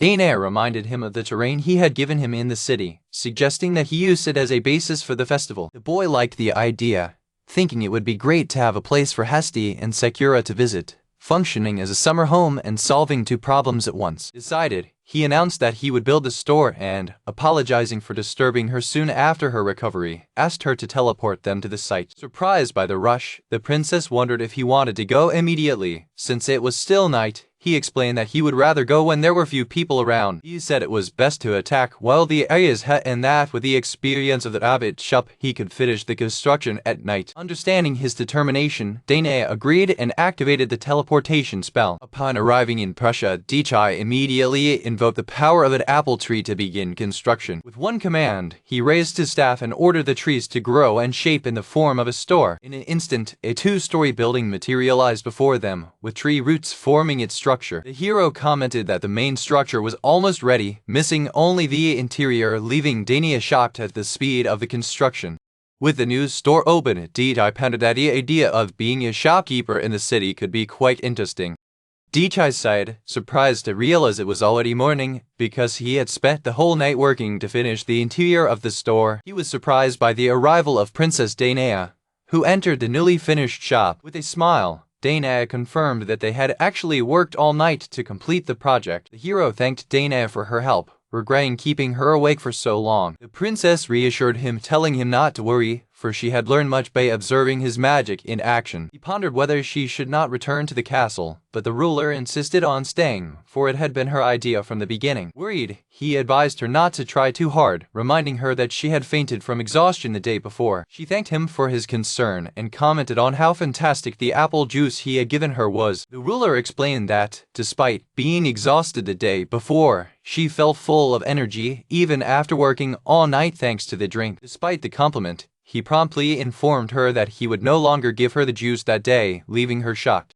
Disappointed, she asked for at least a sip, but he realized his true intentions behind the request. He thought it would be problematic if she became dependent on apple juice and decided it was time to change the subject. While talking, the group of adventurers led by Ash approached the store. Radiant, Ash greeted Dichai, who recognized the leader of the group of adventurers. The leader asked to be called by his name, Ash, which surprised the hero, as it was the first time he heard him. The adventurer commented that it was rare to see the master in town. Ash observed the sight, mentioning that as far as he remembered, that land was vacant. The boy explained that he had built the store because he was planning to start a business there. With a smile, he added that he had built it the day before. The adventurers were blown away by the news, impressed by the fact that he built the store in just one night. With modesty, he remarked that it was just a small shop. Daenair, however, intervened to remind him that building a building in a single night, as well as expanding his own house in a blink of an eye, was far from normal. He explained that since he only had to touch Sakura to expand his home, building a small store was a simple task for him. Changing the subject, Dichai asked Ash what he and his group were doing there so early. Ash explained that they used to do a morning patrol, during which they also hunted monsters. Daenair added that despite their wild appearance, they were first-class adventurers who helped defend the city. The hero asked if Ash was fully recovered, remembering the difficult fight they had against the boars. One of his companions explained that the leader had a habit of exerting himself too much, even though he was still in recovery. To celebrate the opening, Dichai offered them a round of juice on the house. He explained that although he was confident in the taste, he would like to hear some opinions before starting to sell the drink. When Ash asked the price, Dichai reiterated that he did not need money, only their opinion of the juice. The leader of the adventurers accepted the offer with pleasure and took a big sip of the drink. The reaction was immediate. His eyes shrunk in shock with taste and effect. Surprised and overflowing with energy, he exclaimed, asking what kind of drink that was. The other adventurers agreed, amazed at the delicious taste and the wave of power they felt walking through their bodies, making all tiredness disappear. Ash declared that that was a fantastic energy drink. The hero smiled, pleased, because their reaction was even better than he expected. Feeling refreshed and full of power, they decided that they could accomplish anything and cheered up to go hunting. Saying goodbye, Ash said they were leaving for a little hunt, and the master wished them well. With a cry of war, the group ran toward the forest, full of overwhelming energy. Watching them leave, Dichai commented on how energetic they were. Worried about the overwhelming effect, he questioned Dania if it was a good idea to sell the juice. She agreed that maybe they should dilute it a little more. Leaving home, Dichai slouched and yawned, commenting on how well he had slept. He informed Sakura that he would take some apples to the store because he needed to prepare for the upcoming festival, and she agreed enthusiastically. Still, as he looked at the sky, he pondered a detail. He wondered how many floors of his house were filled with apples. With a smile, Sakura replied that she believed there were 5 floors. He regretted ordering the golems to pick the apples automatically because they even fell from the windows. Sakura explained that the golems stored them as canned food, since they never did. He reflected, feeling a little guilty for occupying Sakura's space with so many things. He expressed his discomfort to Sakura for occupying her space with unnecessary items, but she reassured him, saying it was normal to use a house for storage and that she did not care. Relieved, he commented that with the underground rooms, the house had dozens of floors, and expressed a desire for the structure to look unified. He shared an idea he had to build an underground castle house with a tower on the surface. Sakura, with her eyes shining with enthusiasm, exclaimed that the idea would be incredible. He, however, admitted with a little discouragement that, with his present ability, he could not build a castle properly. She encouraged him, sure he could do with a little trial and error, just as she did by creating his golems. Motivated by his words, he agreed that he should try again. With a radiant smile, she offered to shape the construction the way her master wished, stating that she would be happy to create whatever design he wanted. The hero smiled at the proposal. He agreed and said had let you know when it's time to start the project. Suddenly, Sakura's expression changed to an alarm when she looked at the sky. She pointed to the sky, warning her master that something was falling. Observing the approaching object, he agreed that it seemed dangerous and decided to intercept it. With a determined look, he invoked the power of the trees. With one command, he ordered the trees to stretch and thicken to form a barrier. The trees intertwined, forming a dense cup that cushioned the impact of the huge falling rock. The rock was firmly secured by the net of branches and logs. The tree structure managed to completely stop the fall of the object. Still under the strain, he reinforced the tree barrier. With one more command, he strengthened the structure to ensure that the rock did not fall. Relieved, he smiled and confirmed that the object had finally stopped. Sakura praised the speed of his master, but he modestly attributed the merit to her for seeing the object first. Curious to know what the object was, he ordered the trees to slowly lower it to the ground. With the object secured on the ground, they approached to inspect it. When he touched him, he wondered if it was just an ordinary rock. He observed geometric patterns on the surface, while Sakura expressed her own confusion about the nature of the object. He pondered why an object that seemed to be some kind of metal would have fallen from the sky. Turning to his companion, he asked if she felt anything coming from the rock. After touching it, she concluded that it did not seem dangerous, feeling it more like an empty shell or an organic matter. The hero theorized that the rabbit shop could have been crushed by a similar object, and Sakura agreed that it was a definite possibility. He wondered if the culprit behind the rocks had yet to be captured. Considering that the object nearly crushed his apple orchard, he decided he needed to inform Danae about the incident. Sakura suggested that he could meet her on the way when he was taking the apples to the store.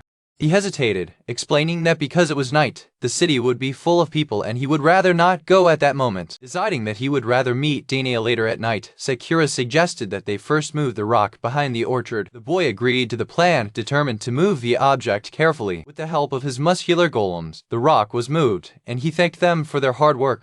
With a strong impact, Hesti lands with Dichai on his back, finishing the trip. Flying on Hesti's back, Dichai apologized for using it as a means of transport. She, in her dragon form, reassured him, explaining that, as a dragon, flying frequently was important to her, which left the boy relieved. As they approached the store, he asked her to leave him there, and they prepared to land. With a golden glow, Hesti gently landed on the street across from the store. In the midst of light, she began to revert to her human form. After landing, Hesti returned to his human form. Dichai thanked and, worried, asked if she was okay, because he noticed that she had been sleeping a lot. The young woman explained that she was fine, just tired of spending the whole night working on her staff. He advised her not to exceed herself and thanked her again, and she agreed to it not. Dichai commented that thanks to the monolining she created for him, it was much easier to move around the city, remembering how terrified the citizens were by his presence before. Hesty explained that people's reaction was normal considering the immense amount of mana he emitted. She stressed that for this reason a coating to suppress her mana was absolutely necessary, revealing that she herself wore one. He commended his caution, grateful that he could now walk freely through the city thanks to her. Suddenly, a familiar voice screamed, and Anne appeared speeding down the street toward them. Upon seeing her sister's white silhouette in heaven, Anne knew it was her and ran to find her. Hesty, seeing the dangerous approach, considered using his breath of fire, but Dichai warned her not to fight in the city. Ignoring the warnings, Anne involved Hesty in a crushing embrace, happy to find her again. Hesty, as always, endured the embrace with an expression of total indifference and boredom. While Anne was clinging to her, Hesty tried to continue her task, stating that she needed to take the apples to the store. Anne, enchanted by her sister's indifference, commented how cruel and lovely she was for ignoring her. The hero intervened, reminding Anne that it was still night and asking her to lower her voice. Anne apologized, explaining that she just got a little carried away. While Dichai was preparing to take the apples, Anne's attention turned to him. With her eyes wide open, Anne declared that she smelled her sister's sister in Dichai. Surprised, the boy questioned how she could smell a mana. She explained that although sis is insipid and odorless, she could feel her sister's everywhere. Anne approached, noting that his hand also smelled like her sister, and asked if Hesty had applied a mana code on it. Before he could answer, Anne licked his hand to prove her sister. Shocked, Dichai pulled his hand back, screaming so she wouldn't do it. He placed himself protectively in front of Hesty, scolding Anne for her strange fetish, while she lamented how too he was. Hesty, with her lifeless eyes, thanked her for saving her, while Anne, fully refreshed, commented that all her fatigue had disappeared thanks to her sister. Despite the newly acquired energy, Dichai noticed the deep, dark circles under Anne's eyes. Anne explained that as the festival approached, she had been awake for 3 days and nights, working on creating new items for her shop. Hesty fully understood the feeling, commenting that sometimes, when focusing on creating items, he forgets even to eat or sleep. Dichai reflected that the two really understood each other when it came to creating items, perhaps because they were both dragon queens. Watching the building, Anne commented it looked like a store. Curious, she turned to Dichai and asked what he was planning to sell there. He replied with a smile that would sell apple juice made with the apples of his house. Concerned, Anne wondered if it was safe for ordinary humans to drink something with such a high concentration of mana. He reassured her, explaining that the juice was diluted and that Hesty and some adventurers had already tasted and liked it. Confident, he prepared the juice at home and offered her a drink to try.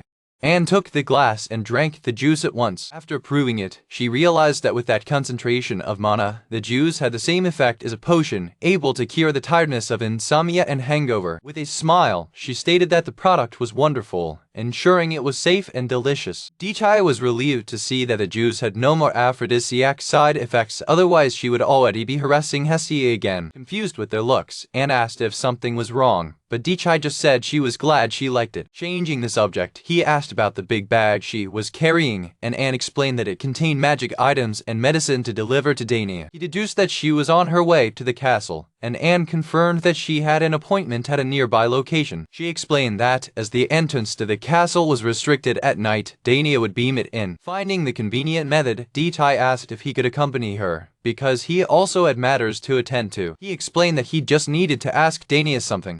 Anne agreed and turned to Hesty, asking if her older sister would too. With an unthinkable expression, Hesty refused. The refusal left Anne in despair on the ground. Hesty informed Dichai that he would stay at the store and that he could call her if he needed to. Anne begged for a hug another time, but Hesty coldly ignored her. With everything settled, Dichai smiled and told Anne it was time to leave. Anne agreed, and the two said goodbye to Hesty, who watched them leave. With the plot drawn, they prepared to teleport to the castle. In the castle dormitory in Prussia, two horsemen relaxed and talked during their rest time. One of the riders, holding a glass, commented that the day, composed only of training sessions and patrols, had been easy. The other, eagerly drinking, expressed his relief at not having serious missions, admitting that he did not feel ready for battle. Remembering the attack of the master of the dungeon, which occurred 3 weeks ago, he expressed the desire for the days of peace to continue. Your companion agreed, laughing that they could drink all night. Suddenly, the blonde knight paralyzed, with an expression of shock, and his glass began to slip from his hand. Unable to move, he wondered what was happening while the glass fell and broke on the ground. From the corridor, a loud voice sounded the alarm, declaring an emergency and ordering everyone to equip themselves. Amid the darkness, the two knights rushed to find their equipment, with one of them asking for the light to be turned on. The outside voice questioned the delay, and the rider, while dressing, replied that he would be ready in a second. In the courtyard of the castle, an army was already formed, and the two horsemen ran to join the ranks. They hurried before their commander, who waited for them with the rest of the soldiers. The commander, consulting the clock, noticed the delay of 5 minutes and, with a smile, asked if they had been immobilized by some kind of magic. The two horsemen, still gasping, confirmed that this is exactly what happened to them. One of them, visibly confused, questioned the commander about what was happening. The commander revealed that it was a surprise training and asked if they were newcomers. The blonde knight confirmed that they had enlisted in the unit about 2 months ago. The commander explained that even in times of peace, threats like the demon forest and hostile cities persisted, and the captain performed these trainings to keep the soldiers on alert. A veteran soldier clarified that it was usually the princess who awakened them with her powerful magic for training. He added that the magical energy they felt that night was extraordinarily overwhelming, something that neither the princess nor the combined wizard squad could generate. The commander admitted that the power was so intense that he almost wet himself and asked the newcomers if they were all right. With a serious expression, the commander confessed that the sensation was more overwhelming than when he first saw the Dragon King. The new recruits, praised by the commander for being able to move, commented that the situation was impressive. While the other soldiers seemed ashamed of their reactions, the commander noted that the felt herd was truly remarkable. He reassured them, saying that because it was a rare alarm, they were allowed to relax and drink, but they should always remain ready. With a shout of order, the commander announced the continuation of training with a patrol around the castle, and the knights followed him. Meanwhile, on a castle wall, Dichai, An and Danae watched the scene unfold. Watching the agitation of the soldiers, Dichai asked Danae if everything was all right, and, beside him, reminded him that it was still night. Danae, with a smile, explained that the knights were simply frightened to feel his sister, and added that she was already planning to ask Danae to release some of her own mana, so the situation turned out to be timely. With a serious look, Anne stated that sometimes feeling a true fear is useful for training soldiers. Dichai, scratching the back of the head, realized that he had been the cause of all the confusion. He reflected that even with Hesti's barrage lining, the small amount of mana leaking was enough to alert all the knights. Why? He asked if it was really safe for him to be in town. Danae reassured him, explaining that only those accustomed to feeling magical power would notice him and remember that everything went well when he built his shop. She confidently added that the people of Prussia were strong and encouraged him to visit the city more often. The boy replied that although he preferred to stay home, he would come whenever necessary. On a different subject, he turned to Anne, reminding her that she had items to deliver to Danae. Anne promptly confirmed, getting ready. Opening her backpack, she showed the books of medicine and magic that the princess had requested. Danae, excited, took the books and promised to read them all. Curious, Dichai asked if they were researching anything, and the princess confirmed it was for an investigation. Danae explained that, as a sorceress, she wanted to become stronger, and for this she decided to study the knowledge of the dragons. The heroes smiled, commenting on how serious and dedicated she was. Danae blushed, saying this was her only quality. Suddenly, she seemed to have an epiphany about why Dichai was visiting. A close-up shows the blushing princess in shock with her own assumption. With her red face, she hugged herself, asking if his visit was a secret surprise date. The boy, a little confused, denied and said he just wanted to ask something. The princess, getting herself together, suggested going somewhere more suitable for a long conversation and asked if he had any ideas. Dichai, feeling that the trip to the castle was a little useless, but a good walk, suggested his home or shop. Danae opted for the store and asked if they could teleport, which Dichai agreed to with a smile. The princess raised her staff, preparing for the spell. With one command, Danae activated the teleportation, and the three disappeared into a beam of light on their way to Dichai's store for the meeting. In Dichai's shop, Hesti greeted them, noting that he had returned with guests. The hero explained that they had much to discuss and suggested that they begin a meeting. He invited them in, ensuring that there was a room spacious enough to accommodate the four. Sitting at the table, he asked them to settle in comfortably. With a slightly dull way, he apologized for not having tea and offered fresh apple juice as an alternative. Hesti intervened, stating that, as they had important matters to attend to, she herself would serve the juice. Relieved, he smiled and thanked her, saying he would leave the task with her. With a determined expression, Hesti confirmed that he would take care of everything. While Hesti walked away to get the drinks, the others settled down to start the conversation. Anne was curiously inspecting the place, and the boy commented that there was nothing special to examine. The young dragon queen disagreed, pointing out that the magical barrier and the amount of mana used in construction were, in fact, extraordinary. Surprised, he questioned what magic barrier she was talking about, explaining that the shop was just a wooden structure that he had grown from an apple. Dania explained that, because she was tired before, she had not noticed, but the apple used in the construction was reacting to his mana and, by means of its connection, generated an internal magic coating composed of several protective shields. He was baffled, admitting it was the first time he heard about it, and was shocked to learn that he had created such a powerful effect without even knowing it. Dania and Anne agreed that, when it comes to Dichai, such an incredible feat was to be expected. With the formalities resolved, he decided it was time to move on to the main subject of the meeting. The girls readily agreed, and Dania asked what he wanted to talk about. He reminded her of the investigation into the giant rock that fell into the village of the Battle Rabbits and asked if she had discovered anything new. The princess confirmed that he was referring to the rock that had crushed their shop. Then he revealed that the same kind of rock had fallen near his home. Shocked, Dana arose abruptly, asking if he was okay and if there was any damage. With a quiet smile, he assured her he was totally fine. Questioned about the house, he confirmed that the structure was also intact. Relieved, the princess sat down, still impressed by his calmness in the face of the situation. She then took the fragment of the rock she was carrying with her and asked if it was similar to what had fallen near his house. He confirmed they were very similar. Dana explained that the rock was incredibly resistant, to the point of not melting even when it hit it with its fire magic at maximum power. She added it took a squadron of 20 elite wizards to extract that tiny fragment. Moreover, when driven by wind magic, the fragment was hard enough to pierce the walls of a castle. With admiration, she commented on the fact that he stopped an object like that with a shield made of trees without suffering any harm. The princess blushed slightly, a little embarrassed by her evident admiration. She openly praised his saying that the protective barrier of her home and her own defensive abilities were truly impressive and that she admired him very much. The conversation continued with the four gathered around the table, focused on the mystery. He reiterated the question, asking what kind of rock it was for having fallen from the sky. It was certainly not common. The ruler explained that, according to the investigations, the structure was identical to that of a dragon scale, which led them to suspect the involvement of one of them. The boy asked if she wasn't sure about the conclusion. She admitted that even with magical searches, her research team could not find anything in the reference books to prove the theory. He then turned to Anne, suggesting that because she was a dragon, maybe she knew something. Anne, however, confessed that it was also the first time she had seen such a thing and had never heard of it, not even in the fortified city. Faced with the impasse, Dichai leaned on the chair, thinking about what they should do next. At that moment, Hesti approached the table, returning with the drinks. Upon arriving, she looked at the fragment on the table and naturally identified it as a rare piece of the bed of the Celestial Dragon King, providing the answer they sought in closing the meeting abruptly.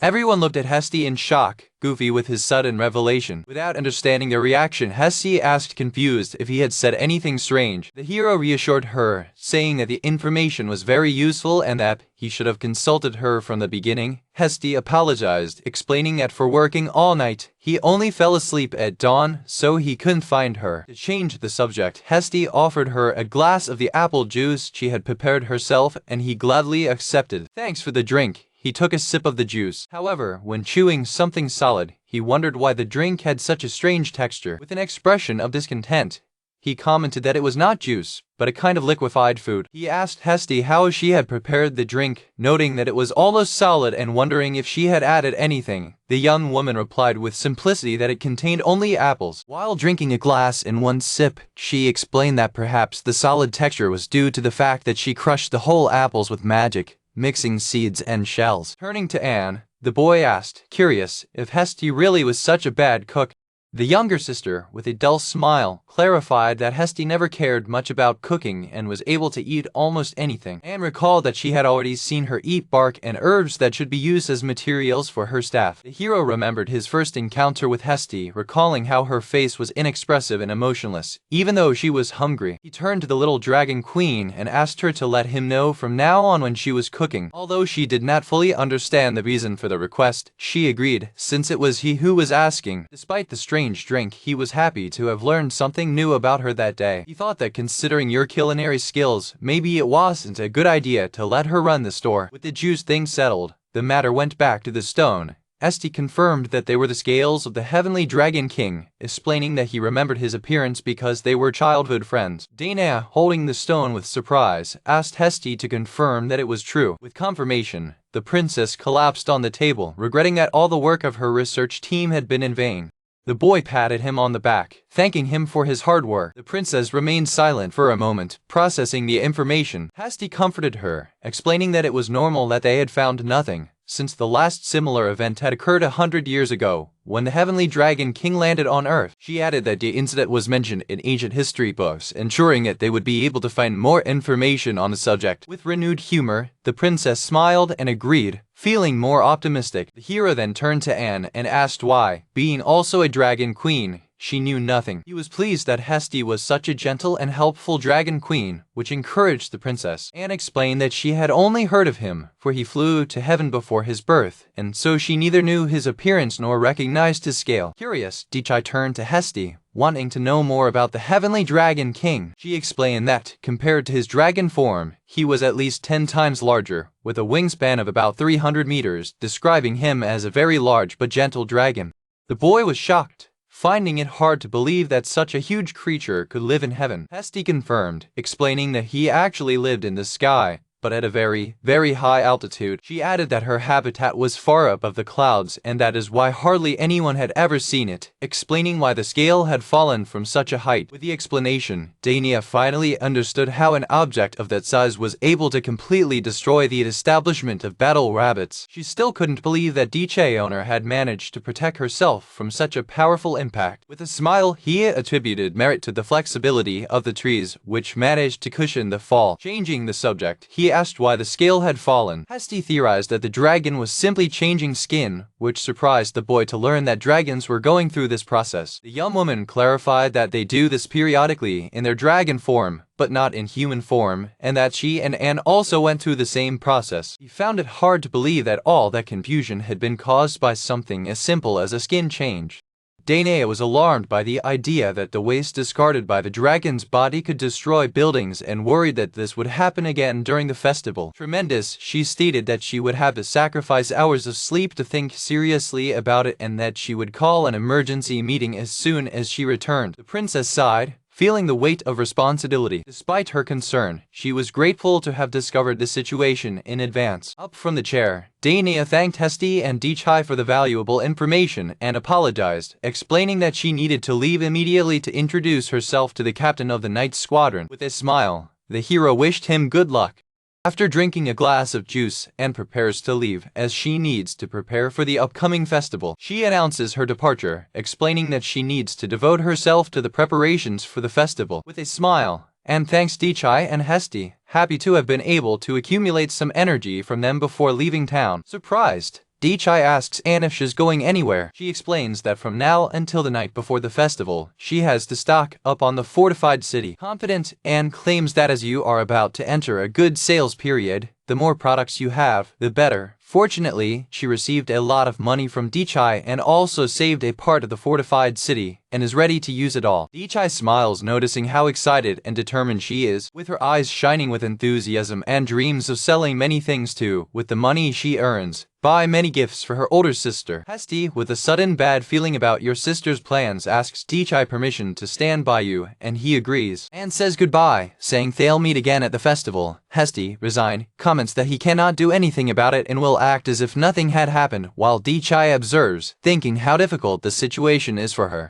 With Anne long gone, Hesti turns to Dichai and claims it's time for them to do their job, and he agrees. A wooden golem approaches them, ready to assist in shop chores. Time passes quickly, and the sun begins to rise upon the city of Prussia. Looking out the window, Dichai realizes that time has flown and it's dawning. Dichai finds Hesti sleeping deeply, leaning on a barrel. He decides it's time to clean up and go home. On leaving the store, he is surprised by a family greeting. Ash and his group of adventurers are approaching. The hero responds to the greeting, commenting that instead of good night, it would be more appropriate to say good morning, and asks if they are just returning. Ash confirms with a smile, explaining that he just received the reward for defeating some monsters and wanted to invite the hero for a drink. Looking at the clear sky, Dichai apologizes, explaining that it's morning and he was about to go home. Ash, understanding, says not to worry and suggests that they drink together another time. Dichai agrees, looking forward to the next meeting. Suddenly, Dichai's expression changes as if he noticed something strange.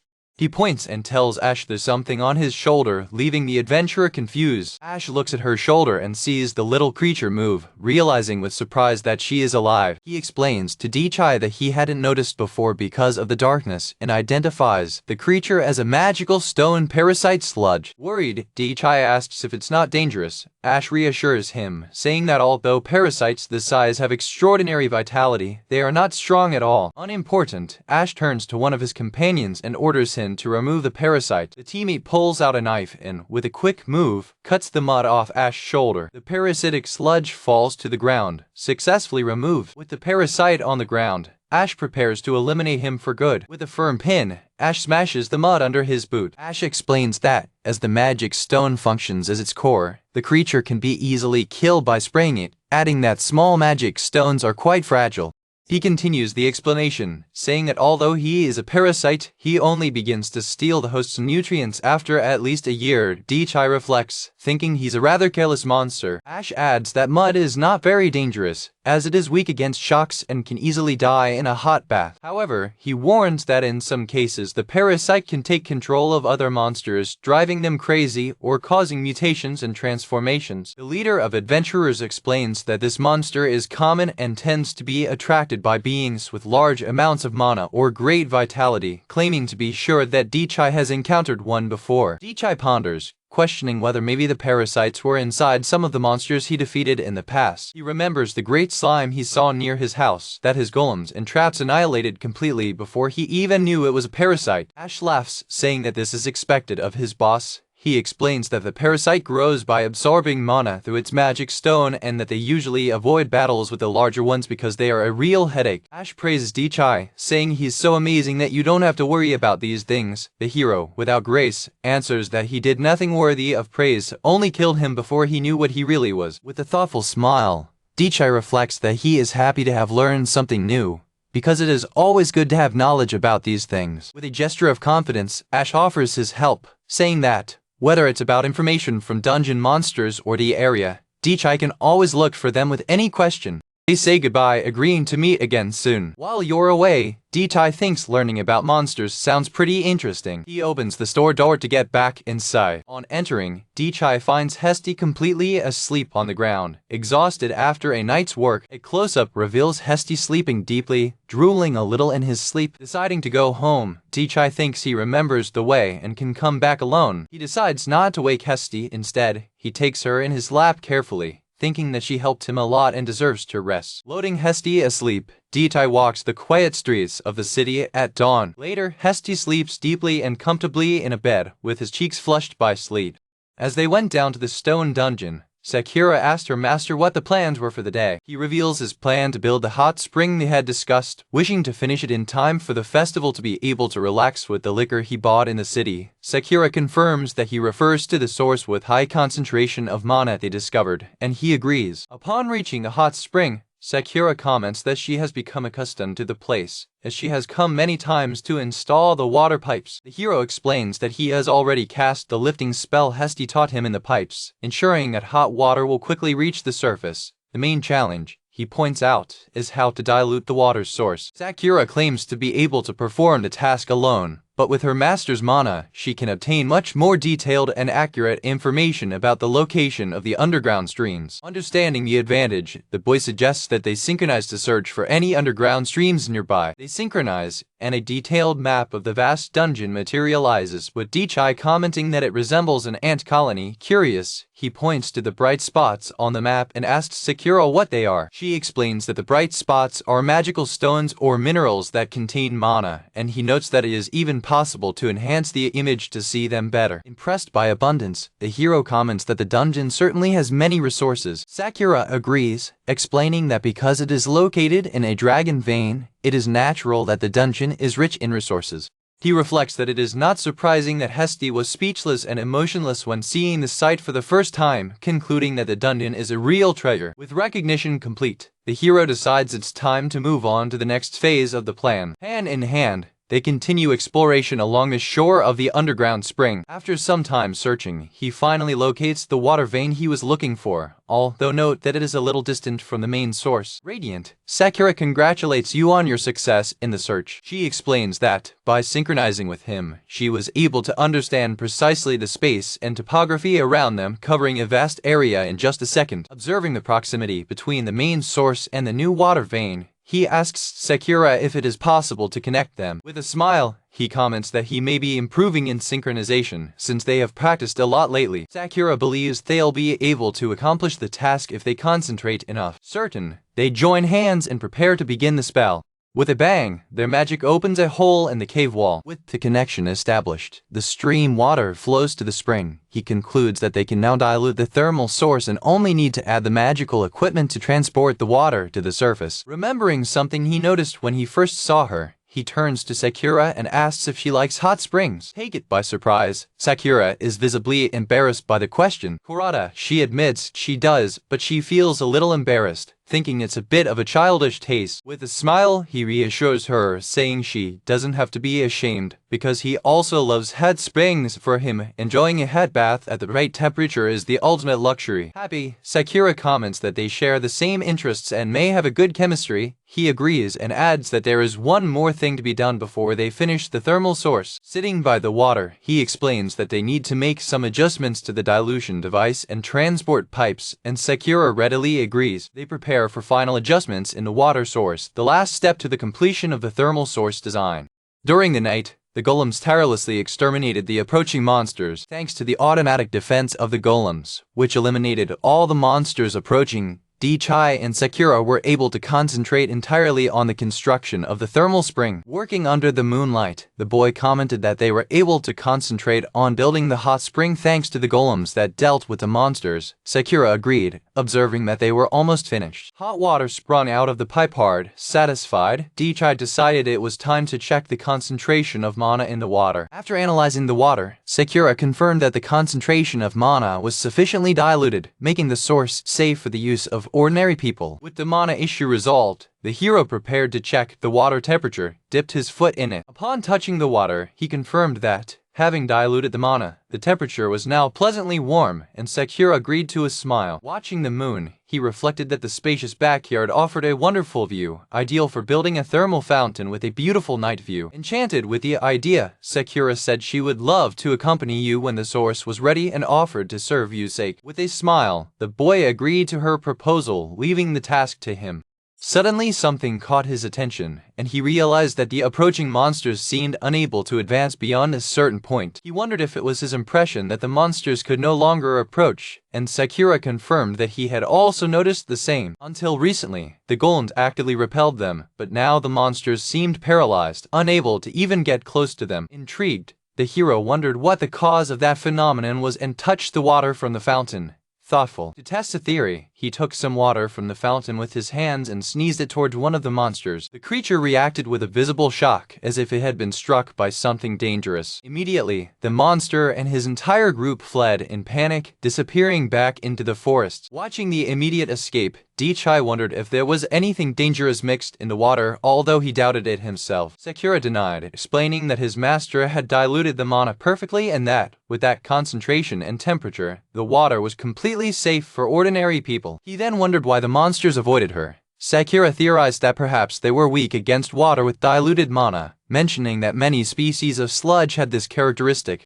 He concluded, surprised, that they had created an antilotothermal source. He found the situation strange, but was relieved that it was not harmful to humans. Decided, he said they needed to build a bathtub for the fountain, because they couldn't just leave it with the water flowing from the ground. Sakura then raised the matter of materials, asking what they should use for construction. The boy had the idea of using the huge dragon scale that had fallen days before. Sakura agreed with enthusiasm, remembering that, because it was tougher than rock, it would be a perfect material for the bathtub after being processed. The only problem was that they had only one scale. Therefore, Dichai decided to consult Hesti, the master craftswoman, on the best way to prosecute her, and Sakura promptly agreed. With a definite plan, they both went to Hesti's house to ask for his help and knowledge. Hesti, ashamed, apologized for falling asleep in the city and for him carrying her back. The boy reassured her, saying they were even since she had taken him to town before. He added that he wouldn't mind carrying her again if she fell asleep. With a slight smile, she thanked you for your help. The hero, in turn, said he was there to ask for his help with the craft work. He explained his plan to build a bathtub for the hot spring using the bed of the heavenly dragon king for his great resistance and asked what her opinion was on the idea. Upon hearing the plan, Hesti demonstrated an expression of concern, as if something was wrong.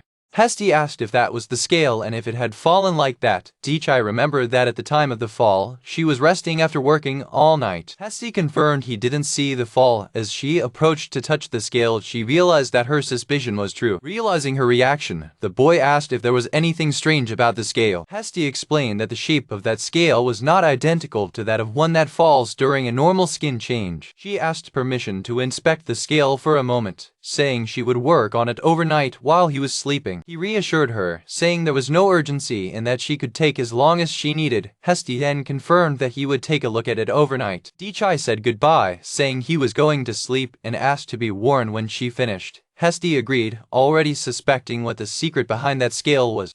While examining the celestial dragon scale, Hesti felt that something was strange. By inspecting her more closely in the light of a candle, she noticed that the color was not that of a normal mute and that there were traces of meat, suggesting that the scaling had not fallen by common circumstances. With a new suspicion in mind, she ran back to the house. She searched her files for an old journal, aware that she needed information from 100 years ago to confirm her suspicions. Reading the diary, she found that the great fall of the heavenly dragon king occurred when he was sick or wounded, forcing him to pluck scales to relieve his suffering. The book detailed how, in such situations, the dragon plucked his own scales by force, leaving flesh and blood behind. With the confirmation of his suspicions, Hesti realized that the situation was much more serious than he imagined. Aware of the imminent danger of the dragon's fall, she immediately left for the castle of Dania to alert the city. Meanwhile, in Prussia's castle, the night followed its normal course. Princess Ainea was in her office, finalizing the defense plans for the city.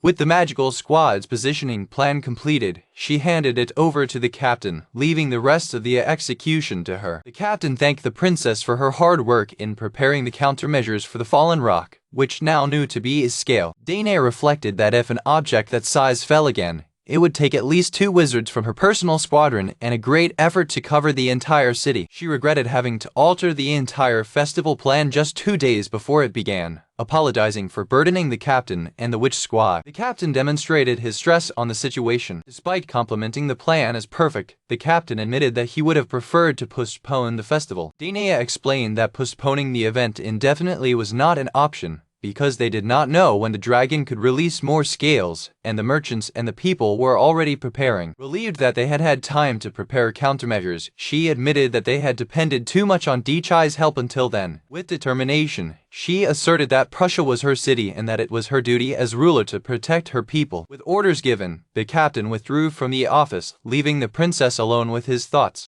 Before he left, he assured Dania that he would start the countermeasures immediately and that she could leave everything to him. Alone, the princess sighed, feeling she could make it through the festival thanks to Dichai's invigorating juice. She smiled, thinking how truly incredible Dichai was. Suddenly, a knock on your office window caught your attention. Surprised, Dania saw Hesti outside and wondered what she was doing there, while the little dragon queen noticed that the princess was still awake. Hesti peeked out the window with a serious expression. Although surprised, Dania quickly allowed Hesti to enter through the window. With a little jump, the young queen dragon landed inside the office. Hesti landed gracefully on the ground. Realizing the urgency in a newly arrived expression, the princess asked if something was wrong. The young dragon queen bowed, apologizing for disturbing you so late at night. Hesti said he had something important to tell you. She revealed that her previous assumption was wrong. The scale was not from a simple skin change of the celestial dragon king. The princess was confused by the revelation. The little dragon queen asked Danae to confirm that the scale was of enormous size, which the ruler claimed to be true. Hesti explained that the presence of flesh and blood on the scale indicated that it had fallen due to some disease or dragon wound. She apologized for providing incorrect information earlier, but Dania reassured her, saying it was their fault for not having investigated thoroughly from the start. With a smile, the princess asked Hesti not to worry about it. With a serious expression, Hesti revealed his greatest concern. It was possible that not only the scale had fallen, but that the heavenly dragon king himself was about to fall. She explained a terrible possibility of the dragon falling over a vast area extending from the evil forest to the city. Shocked, Dania heard Hesti explain that, based on events of 100 years ago, she believed that the fall would happen very soon. The princess could barely process the idea that a creature 300 meters wide could fall over her city. Retrieving composure, Dania declared a state of emergency and called a meeting with the entire squadron of knights, asking Hesti to accompany her through her experience. Hesti agreed, but established the condition that he would need to return home before morning to inform Dechai. Dania asked, surprised, if Dechai still didn't know the situation, and Hesti confirmed he was asleep. The little dragon queen explained that she felt it unnecessary to wake him up for something that was still a suspect and believed that they had enough manpower to prepare the countermeasures. The princess seemed to understand Hesti's logic. She reminded herself how much Dechai hated being up early, but still wondered if it was right not to inform him of such a great danger. With a determined look, Dania made a firm decision. They would deal with the situation on their own. Turning to Hesti, the princess claimed that she would count on his help until dawn, as it was her duty to protect the city. The two sealed the deal with a handshake, united in the purpose of protecting the city and its people from the impending catastrophe. At the sound of the door opening, the captain of the night squad bursts into the room, announcing that he arrived to respond to an emergency call. Thanking the captain, Princess Dania fixes her hat and informs that they need to discuss an urgent matter, proposing the immediate start of a meeting. The captain readily agrees, stating that he will assemble his men immediately and withdraw, asking them to wait a few moments. With the urgency established, the emergency meeting on the city begins. Impressed by the rapid mobilization, the dragon monarch Heshidono praises the efficiency of the response. Princess Dania, in turn, expresses that it is an honor to receive such praise. The next day, the morning calm hovers over the tower and the surrounding plains. Daikai eats his breakfast, savoring every bite. He praises how delicious Sakura's food is. Sitting at the table, the boy comments that her food looks even more tasty early in the morning. Sakura smiles, thanking the praise, but mentions that she did not prepare much because the festival is about to begin and cares if the portion was enough. Chewing, the boy makes sure it was enough. Remembering that the festival starts tomorrow, he suggests that maybe they should go into town to enjoy it. Sakura, excited about the idea, asks if he wants to open the store early. However, Daikai explains that, as he has just transferred all apples, today they will only devote themselves to final preparations. He prepared about 1,000 apples for the festival, a work that took time, since he moved almost all the stock from the first floor of the imposing building where they live. After finishing the meal, Daikai thanks Sakura again for the delicious food. He gets up, announcing it's time to get ready to go into town. All of a sudden, Sakura has a bump, feeling something strange. She warns her master that she felt a strange mana in heaven, not directly above them, but about the city. Daikai ponders that, with the city full for the festival, it may be just someone releasing his sister, but the young woman seems uncertain. She recognizes the feeling, comparing it to what she had when the rock was falling toward their home.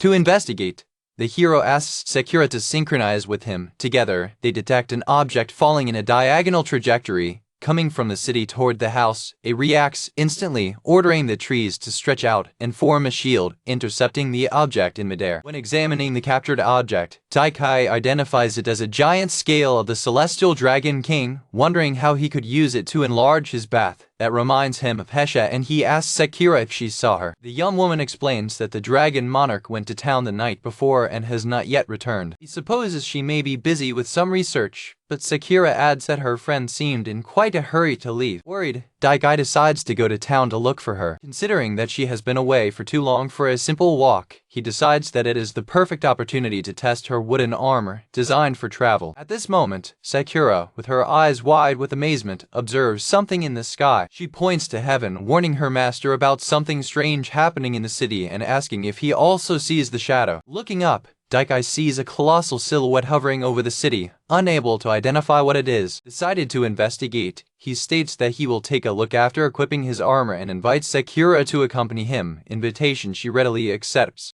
The two approach the imposing wooden armor waiting in the courtyard. Entering control, it activates scan mode, and the armor comes alive, rising in all its glory. Armor prepares to fire at high speed. With a powerful impulse, the wooden armor begins to run through the forest. From inside the cockpit, Sakura marvels at the incredible acceleration of the armor. She observes, fascinated, the landscape passing quickly around her. The boy explains that the speed is achieved thanks to the elasticity of the trees and the magical stones used as propellant, expressing relief that everything is working as planned, although I am not sure if I can control that speed. To maintain balance, he reveals having added wings on his back as stabilizers and thrusters on his wings and legs, allowing even short flights. However, you must ensure that no one is in the way. With their armor, they can reach the city quickly at maximum speed. Using synchronization to broaden his field of vision, he realizes to his surprise that there are no adventurers on the way.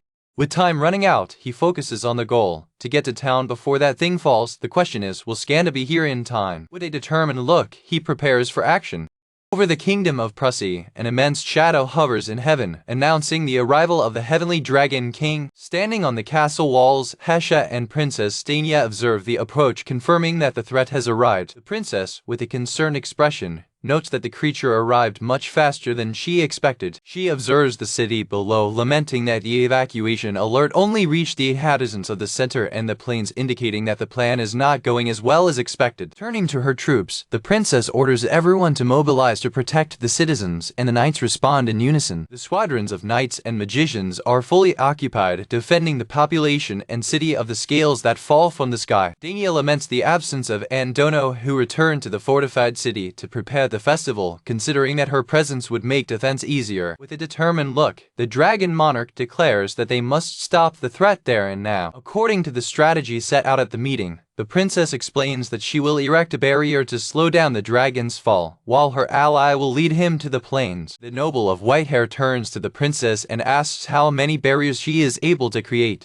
Hesha, in turn, confirms that his part in the plan will be to force the giants fall over the plains, just as he did centuries ago. The young noble responds that she usually manages to erect 25 barriers. His companion comments that, for humans, being able to create 5 barriers is already considered an elite achievement, praising the princess' ability. Despite the praise, the Dragon Monarch questions whether the princess manages to increase the number to 40, revealing that this was the amount needed to stop him last time. Surprised and under pressure, the ruler claims to be able to create 30 barriers. The princess is shocked by the demand for 40 barriers, realizing the immense difficulty of the task. Observing Dania's distressed expression, Hesha is transported to memories of past days, remembering similar faces among the dragons he knew. With a subtle smile, the Dragon Monarch decides that she herself will take charge of lifting the remaining 10 barriers. She then explains that after containment, she will use all her power to throw the creature toward the plains. The princess confirms that her function will be to keep the barriers active to transport the colossal being to the designated place.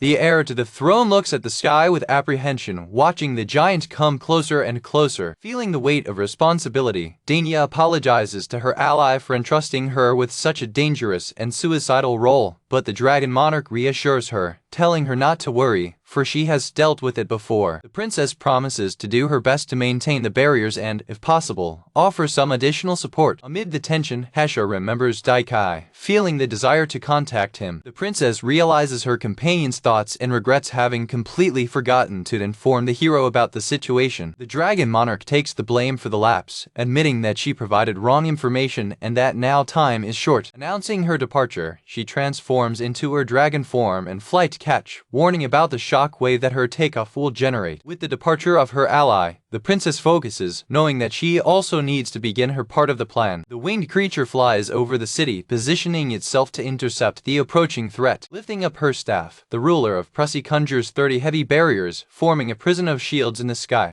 The celestial dragon king collides violently with the magical barriers that hold his descent. From above, the winged defender announces that she will create the remaining barriers to complete containment. With a powerful roar, the dredge invokes the last barriers, reinforcing the magical prison. On the wall, the princess feels the crushing weight of the Dragon King, but focuses on maintaining her defenses now that her movements have been stopped. Realizing the opportunity, the fighter in the heavens is preparing to attack, declaring that the moment is now. Diving towards the immobilized enemy, she advances with claws and prey ready for attack. With tremendous effort, the dragon monarch begins to push the colossal giant back. It releases a powerful shock blow, a burst of golden energy that hits the opponent in full. The impact of the collision hits it with full force, but it resists retreat. By ignoring the shock wave pain, it focuses solely on its goal. Determined, the fighter throws herself again against the Dragon King, knowing that she must push him back at any cost. Despite its strength, it is visibly shaken by the magnitude of the creature it faces. From below, Danya observes with admiration, commenting on how her ally is succeeding in repelling the heavenly Dragon King. The battle in the heavens continues, with the winged defender repeatedly clashing against the colossal mass of the adversary. After exhausting its energies, the warrior is thrown away, reverting to its human form. Floating in the air, the young woman realizes that she has not been able to repel the enemy completely, even using all its power, and wonders what has changed since the last 100 years ago. His gaze bursts in shock when he notices a detail that had previously escaped him. She realizes, unbelieving, that the reason for her failure is that the heavenly Dragon King has become incredibly fat. With this new information, she prepares for a new venture, adapting her strategy. The warrior regrets not having anticipated this unexpected change in events. She strikes the creature and casts the spell Lemuro's Hysteria, ordering the dragon to open his eyes if he is still conscious. The sleeping creature begins to move, feeling the family mana of her childhood friend. Your eye opens, recognizing Heste's presence. The Dragon King greets her, explaining that he cannot see her under her belly, but is sure it is her. Impatient, the young woman orders him to stop greetings and start moving his body. The giant laments, explaining that this is impossible because he can no longer move freely. He reveals that one day he entered a flying dungeon and a strange slime has held on his body ever since. The dragon admits that he did not care, thinking that the mud would fall alone, but now he has lost control of his body. The young woman theorizes that the sludge may have infected it with some disease, while the dragon adds that when trying to move, it immediately takes its human form before it falls. Fighting to support him, the warrior realizes that the dragon is too heavy and that its weight has doubled, threatening to crush her.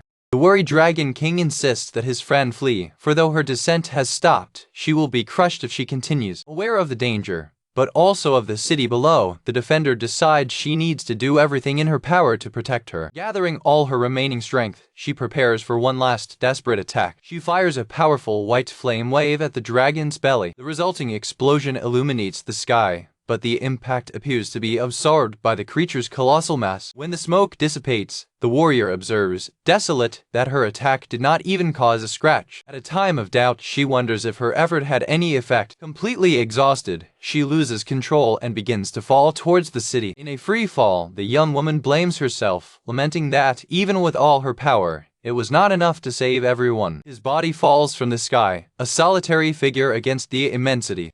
As it approaches the ground, an imposing wooden armor appears at high speed to intercept it. The armor maneuvers skillfully between the city buildings, approaching the fallen figure. In a precise move, Golem rescues her. From inside the cockpit, Daikai greets her, explaining that she came looking for her. Because she was not home, the hero has arrived to save the day. The wooden armor lands in the city, saving Hesha. Inside the cockpit, Daikai holds her gently in his hand. From inside the cockpit, Daikai looks at the rescued dragon monarch, preparing to speak. With a smile, Daikai recognizes the effort of her ally and suggests that she rests at the counter of the store, as there is much to be discussed. The imposing wooden golem rises over the city, with Daikai, Sakura and Hesha safely before it. Alarmed, Hesha points to the sky, interrupting the conversation to alert the threats still present above them. Daikai raises his gaze, observing the colossal king's celestial dragon still hovering over the city, contained by the magical barriers. Determined, the hero declares that there is no time for conversation and that he himself will stop the gigantic creature. With an inquisitive look, the dragon monarch observes the small wooden golems near the store, suggesting that they may be useful. Daikai quickly commands his golems to help him carry the apples, starting his unusual plan. The golems start loading the 10 boxes, totaling 1,000 apples. The boy asks Sakura if the amount will be enough for the task. Sakura, confident, assures that the concentration of mana in the place is high and that, with the power of his master, everything will work out. He instructs the golems to spread all the apples around the house, ensuring that there will be no shortage of material. The golems diligently fulfill the order, spreading the apples about the area. With everything ready, the hero informs Sakura that he entrusts the details to her, allowing even the use of the entire store if necessary. Smiling, Sakura reiterates her confidence, stating that her master's sister will be more than enough. Excited, Daikai announces the beginning of the operation. Lifting his staff, the hero commands the apples scattered across the ground to absorb the mana around and begin to grow. Apples on the ground begin to pulsate with a luminous energy, absorbing the mana from the environment. From one of the apples, a small bud emerges, signaling the beginning of accelerated growth. The bud explodes into a tangle of branches and wood roots that rapidly expand. The branches shoot toward the sky, growing at supernatural speed. In a moment, the branches turn into a dense forest of huge trees that completely surround the store. With a cry of command, Daikai commands the trees to lay deep roots in the earth to strengthen and stretch up. The massive roots plunge into the ground, intertwining and forming gigantic, robust trunks. The trees continue to grow, their trunks becoming thicker and taller. The immense structure of apple trees rises over the city, reaching the heavenly dragon king who hovers in heaven. The trunks and branches intertwine, merging into a single colossal tree that rises as a pillar in the city center. The canopy of the giant tree reaches the lower part of the dragon, beginning to involve it to sustain its weight. Positioned in the center of the root structure, Daikai firmly declares that this is his shop and that he will not allow anyone to disturb his peace. With a resolute look, he promises to personally stop anyone who threatens his home and his tranquility. Daikai launches his final command, ordering the apple trees to grow further to completely stop the heavenly dragon king. The giant apple tree blooms at its peak, enveloping and immobilizing the colossal dragon, finally stopping its threat to the city. Hasha observes the wonderful scene, commenting that it is incredible that he achieves such a feat without the help of the dragon veil. The hero explains that, having succeeded thanks to their help in delaying the fall, he can now act, although it would be easier if he were in his home. With the threat contained, Daikai seems relieved and ready to continue the interrupted conversation. He expresses that, now that the dragon's descent has been interrupted, they can finally resume the conversation. With the heavenly dragon king finally contained by the giant trees, Hasha watches the scene, relieved. Approaching her, Daikai asks if she is well after the exhausting battle. The dragon monarch, still a little stunned, confirms that she is well. The boy then questions her about her hasty departure the day before, wondering why. He clarifies that he is not angry, just curious to understand the situation. The young monarch lowers her gaze, preparing to respond. With a shy look, she admits she just didn't want to disturb him. Daikai understands the logic behind her decision. He reflects that, to protect the dragons, his ally has always put herself in danger, neglecting its own security. Therefore, he instructs her not to hesitate to wake him, even for trivial reasons, because the task was of both. The dragon monarch is a little confused by his words. He encourages her to feel more comfortable talking. With the matter resolved, he decides that first they need to move the dragon to a safe place before thinking about the store. At this very moment, Princess Dania appears in a flash of light, using teleportation to reach them. Running towards them, she seems at the same time relieved and exhausted. Panting, she approaches Daikai, confirming with her own eyes that he was responsible for saving the city. Worried, the hero turns to the princess and asks if she's okay. Retrieving her breath, the princess bows deeply, expressing her immense gratitude for saving the city. She makes sure she's okay, just need a moment to pull herself together. Daikai, with a slight smile, tells her not to worry, stating that she was just protecting her shop. The princess smiles, happy with his answer, and thanks again for your help. She then raises her gaze, amazed at the vision of the gigantic tree that now supports the Dragon King. The princess says that without his trees, the city center would have been destroyed. The boy, however, warns that the situation is not yet resolved, because the trees are under immense pressure. Still, the ruler considers it a miracle that no one died in the catastrophe. She mentions that now she will have the troublesome work of discussing with the citizens what to do with colossal trees. To her surprise, Daikai tells her not to worry, for he himself will shrink the trees as soon as the dragon is moved. Completely shocked, the princess faces the gigantic trees, unable to imagine how such a feat would be possible. He explains that although he cannot turn them back into apples, he can at least reverse them to trees of normal size. He adds that after that he plans to use the wood to strengthen the structure of his shop. This would result in a unique look, with the store practically fused to a small forest. Completely overwhelmed, the princess asks for a moment to breathe, commenting that the way he uses magic escapes all normality.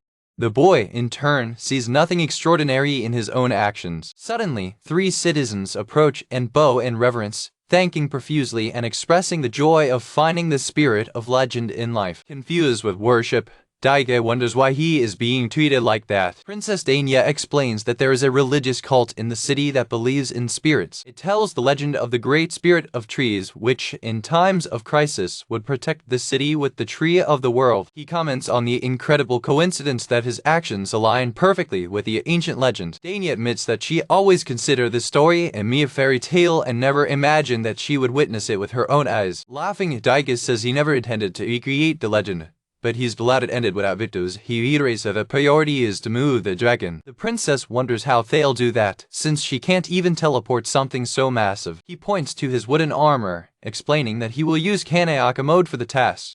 He first confirms with the princess that the evacuation to the outskirts of the city has already been completed. The monarch confirms the evacuation is complete. With guaranteed security, he raises his staff and prepares to give command. He commands the trees to carry the heavenly dragon king to the outskirts of the city. The colossal trees begin to move, transporting the massive creature away from the urban center. With a tremor, the wooden structure gently deposits the dragon on the ground outside the city. He reports that he will later use the Kaneaka armor to move the dragon to the plains. Hesha and Dania observe the amazed scene, while citizens continue to venerate it as the incarnation of the legendary spirit. Then the Kaneaka armor lifts the colossal body of the dragon and transports it towards the plains. From inside the cockpit, Behio is visibly embarrassed by the unexpected worship he is receiving.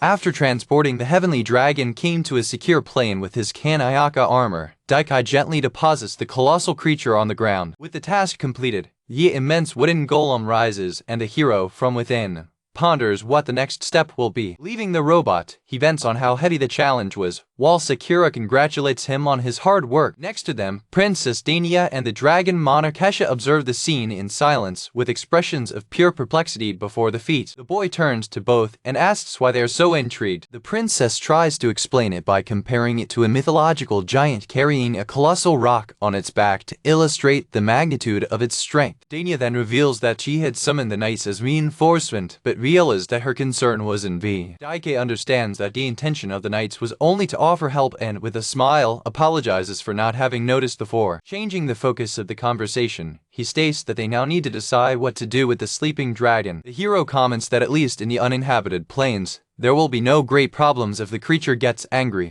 Ruler of Prussia agrees, confirming that all citizens have already been palpably evacuated from the area. He turns to his ally and asks whether, despite the disease, the dragon would be able to take on his human form. Hesha, with a serious look, responds that this is impossible while he is infected by the parasitic sludge. The boy examines the creature's massive body, reflecting on the nature of the infection. He deduces that the incredible resistance of the Dragon King lies only in his scales, since his internal anatomy is surprisingly common. He notes that the dragon was so unaware that he only realized the problem when he lost control of his body, and then questions where exactly the sludge is located. The dragon monarch suggests that he asks directly to the creature, remembering that she is able to speak a little. The hero ironizes, stating that Lamuro speaks much more than just a little. The Dragon King presents himself as Lamuro's hysteria and expresses his gratitude to the human for saving him. Daikai tries to minimize his accomplishment, saying that he only stopped the fall, but the dragon insists that, for him, this was a salvation.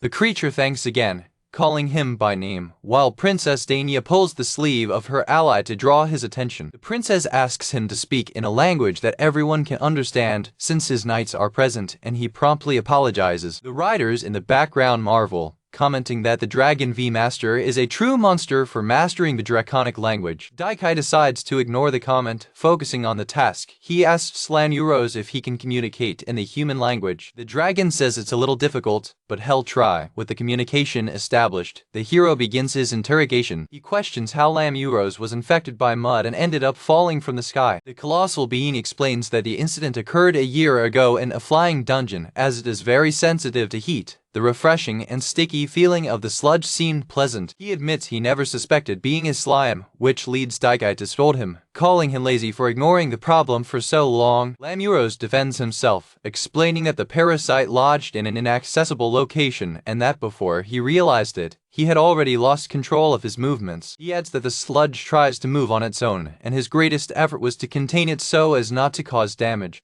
The dragon clarifies that the destruction caused by his tail was a mud reaction trying to defend himself from the attacks and not a voluntary action. He claims he did his best not to attack humans, but he can no longer control his tail and begs for help. Lamuros reveals that the mud is located on the back of his neck and that if they can remove it, he will regain his freedom. Daikai sees the parasite, but notices that it is deepening further into the body of the dragon. Worried, he turns to Hesha and asks if it is safe to attempt forced removal. The young monarch admits that she has never seen anything like it and does not know for sure, but points out that they need to separate the parasite from the host in order to destroy it. The hero compares the situation to pulling out a Wii, concluding that the extraction needs to be complete at the root. His ally agrees, adding that removing it along with the dragon's flesh is unfeasible due to the depth of infestation. At this moment, Dania intervenes with confidence, declaring that she can solve the problem by teleporting the sludge out of the dragon's body. The princess raises her staff and begins to conjure the spell,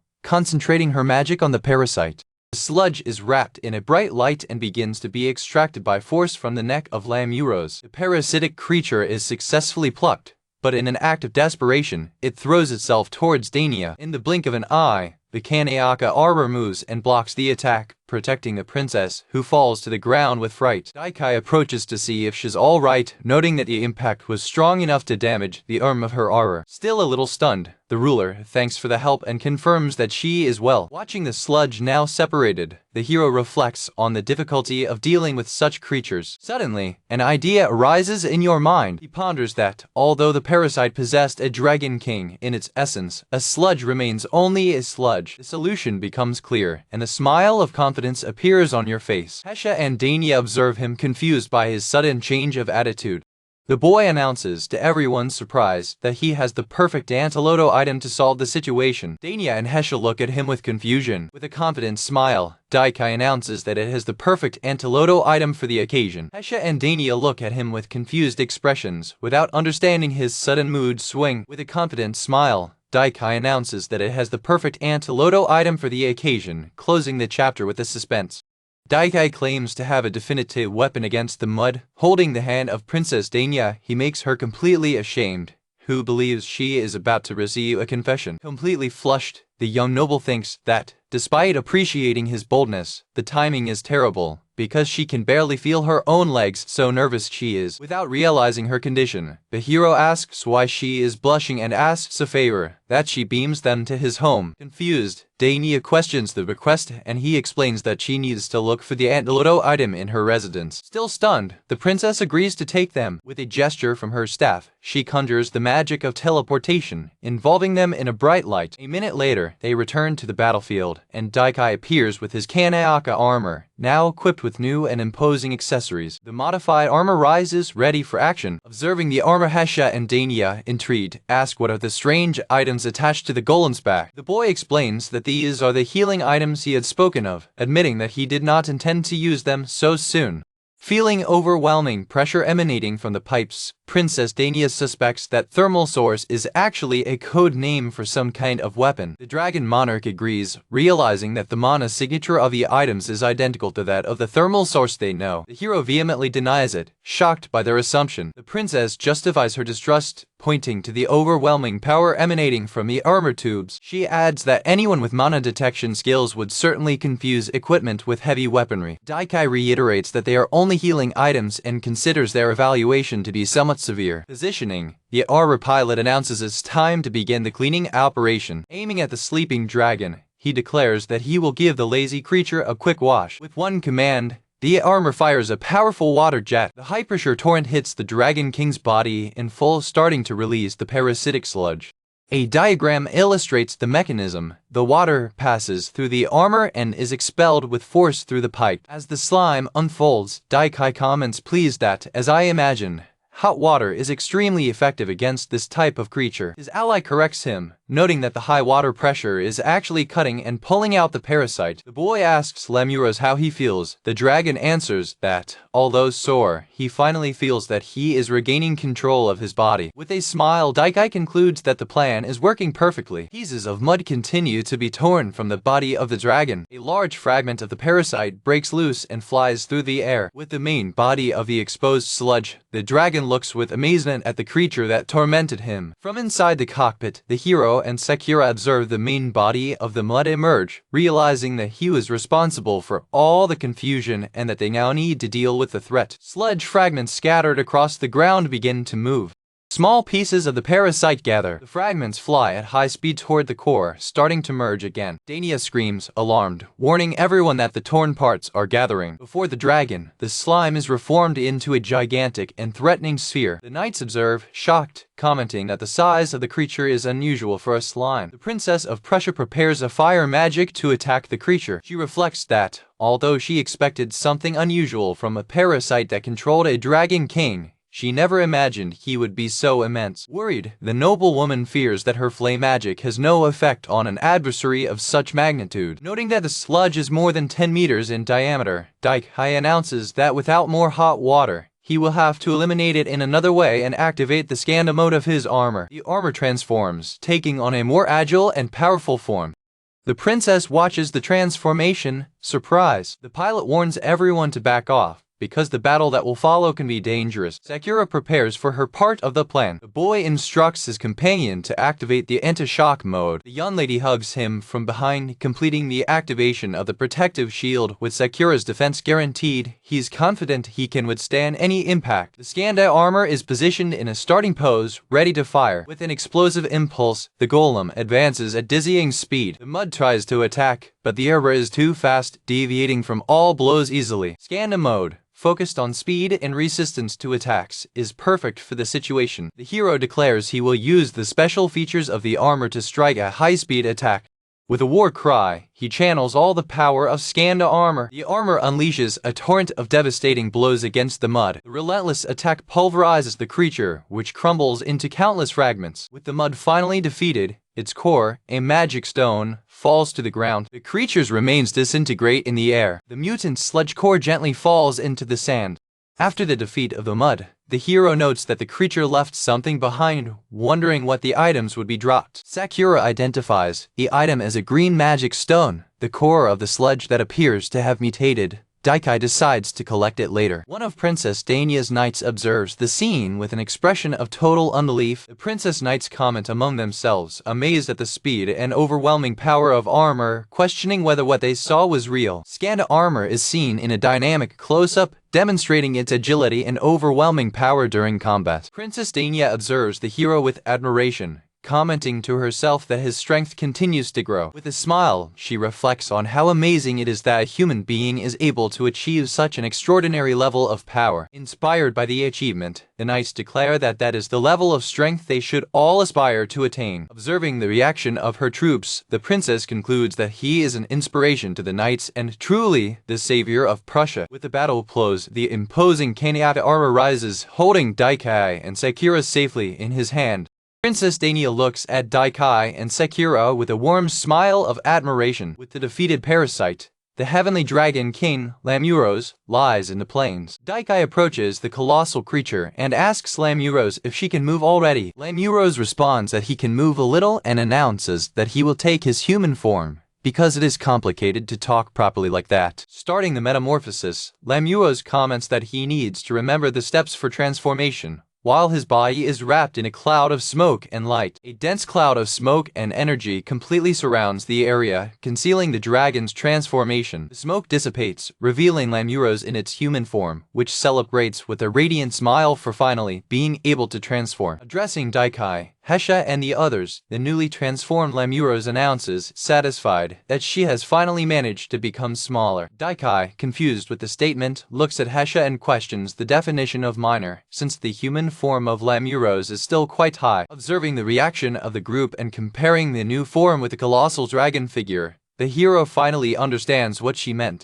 The boy comments that even in human form, it is still quite large. He then turns to Hesha and confirms whether the two are childhood friends, which she claims to be true. In a comical representation, a small Hesha explains that it is perfectly normal to have differences in the human forms of dragons. Angry with the comparison, Hesha states that the size difference is due only to his superior ability to transform. While Daikai regrets saying something wrong, Lamuros celebrates his freedom of movement, looking like an animated dog in the eyes of the hero. In a gesture of deep gratitude, Lamuros bows to a surprised Daikai. She thanks you once again, expressing her desire to return the favor and compensate for all the trouble you caused. Blinking charmingly, Lamurose asks what he can do to pay off his debt to humans. The boy claims that he personally doesn't need anything and, turning to Princess Dania, asks what her opinion is on the matter. The princess mentions that there was damage to the residential area of the city and, if possible, would like a cash compensation to cover the repairs. Moreover, the ruler of Prussia adds that she wants a portion of the compensation to be destined as a reward for Daikai. Turning to the dredge, Daikai asks directly if she has any money to cover the costs. Reflecting, the boy considers that he already has more than enough money, but admits that extra funds could be useful for the upcoming festival. With a carefree smile, Lamurose admits he has no money but offers an alternative solution: to sell his own scales. Dania is completely shocked by the proposal, realizing the immense value of the scales of the Celestial Dragon King. The dredge explains that, since she hasn't been to Earth in 100 years, she doesn't know the current value of her scales, but she offers to deliver them if the amount is enough. The princess, in panic, claims that that is much more than enough, worrying that they would be profiting excessively from the situation. Daike decides to leave the matter in the hands of Dania, while Sakura, beside him, announces that he is coming home. The ruler explains that since Lamuro's scales are many times larger than those of ordinary flying dragons, there will be no financial problems. Still worried, the princess asks if he's sure it's okay to come home with no reward, which he simply confirms. Remembering his own project, Daikai turns to Lamurose and asks her to accompany him to his home, because he also needs a scale to build something. He reveals that he plans to build a huge bathtub and, because of its scales, he needs information about its characteristics for construction work. Lamurose smiles warmly and agrees without hesitation, saying he will be happy to help in whatever it takes. With everything settled, Daikai announces to the group that it is time to return to their home. While Sakura prepares lunch, Daikai announces to Lamurose that he will quickly build the hot spring, enjoying its presence in its human form. Inspecting the two huge scales in the courtyard, the hero informs Lamurose that he plans to use both for construction. The dredger, embarrassed, expresses surprise that her scales also fell there. With his eyes down, Lamurose apologizes to Daikai for the trouble. With a reassuring smile, he ensures that there is no need to worry, because the incident is already part of the past. He explains his plan to break the scales into pieces to build the tub and asks if there is any precaution to take. Lamurose, thinking, states that his scales do not have special particularities but are rather harsh, but Hesha interrupts it. Hesha intervenes, explaining that the main difficulty is precisely the incomparable durability of the material, which is extremely difficult to process. She warns that without proper knowledge, he could get hurt or waste time. Lamurose, impressed, praises Hesha's wisdom, admitting that he never tried to build anything with his own scales and therefore knows nothing about the process. With an air of superiority, Hesha describes Lamurose as carefree and ignorant, offering to answer any questions Daikai has on the subject. Observing the interaction, Daikai notes the good chemistry between the two longtime friends. He then asks Hesha how best to process the scales. It reveals that the secret is to apply force following the pattern along the scale, which makes the process easier. Mind the tip, the boy prepares to apply force to the scale. Observing closely, he confirms the existence of a pattern similar to a node on the surface of the scale, as Hesha had indicated. The Dragon Monarch adds that it usually uses magic to process the materials gradually, but still it takes a lot of strength, warning about the risk of injury. Decided, Daikai announces that he will wear the Kaniaka mode only in his arms, invoking the power of the apple trees to form an aurora. With his arms now covered in wooden armor, he stands in front of the colossal scale. He presses his hands against the scale, concentrating his strength vertically on the pattern. With a powerful blow, he can break the scale in two halves. Satisfied, he comments that despite having managed to break it, it was the first time he had to use so much force to process a material, noting that it would take time to adapt. Hesha, mouthless, apologizes for his miscalculation, admitting that it is usually an extremely problematic task to break the scales. She explains that processing the scale of a Dragon King usually requires several years of training, leaving Daikai surprised. The hero, however, does not care about the difficulty and is happy to have managed to break the invincible material. Lamurose, ashamed of the compliments to the material of his scales, poses timidly. Hesha reiterates that Lamurose's scales are one of the best protective materials, being hard, resistant, and almost indeteriorable over time, which justifies its high price on the market. Daikai notes that the presence of lemuros makes Hesha demonstrate new emotions, which he finds interesting. Hesha, in turn, criticizes the personality of his friend despite the quality of his materials. He takes one of the fragments, noting that the portion is well cut and with a smooth surface. Testing the flexibility of the material, it applies force transversely. To your surprise, the fragment folds easily. He marvels at the elasticity and versatility of the material despite its heaviness, considering it excellent. Hesha, looking tired, comments that although it is possible to extract the elasticity of the scale, it is usually a very difficult task. The boy notes the tiredness of his ally, attributing him to the effort to contain lemuros earlier, and suggests that she rest. Hesha, however, tells him not to mind. With the pieces ready, the hero begins the construction work. He keeps working on mounting the tub, molding the fragments. With the necessary blocks collected, he begins to assemble them as bricks to form the structure of the bathtub. With the main structure assembled, it prepares for the finishes. It focuses on smoothing the inner surface, ensuring that it will not hurt the skin in contact. With his hands armored, he carefully smooths the entire surface of the tub. With a closing sound, the tub, made of dragon scales, is finally ready. The next step, he ponders, is to connect the structure to the water source. With a command to the trees, he raises a roof and a dressing room next to the bathtub. Finally, the outdoor hot spring is complete, with the bathtub, roof, and locker room ready. Wiping the sweat of the forehead, Daikai smiles, pleased that now he can use the thermal spring whenever he wants, eager to enjoy it. While Daikai watches, Lemuros, the heavenly dragon king, leans on a tree, exhausted. She explains that she is sleepy and tired after the long battle against the parasitic sludge. Daikai asks Lemuros what's wrong, worried about his state of exhaustion. Considering it cruel to leave her in that state, Hesha decides to take the sleeping Lemuros to her room so she can rest. Hesha drags Lemuros on the floor in a rather rude way, and Daikai comments on the abrupt way she is carrying her friend. The hero decides to leave Lemuros in Hesha's care, as they have been friends for a long time, and announces that he will take a bath to relax. After finishing his chores, the boy heads to the locker room to prepare for the bath. In the locker room, he prepares to enter the hot spring. Before entering the water, he washes himself with a bucket, following the label of the hot springs. Relaxing in hot water, Daikai sighs of contentment, stating that nothing compares to an outdoor hot spring. While he relaxes, Hesha appears on the edge of the thermal spring.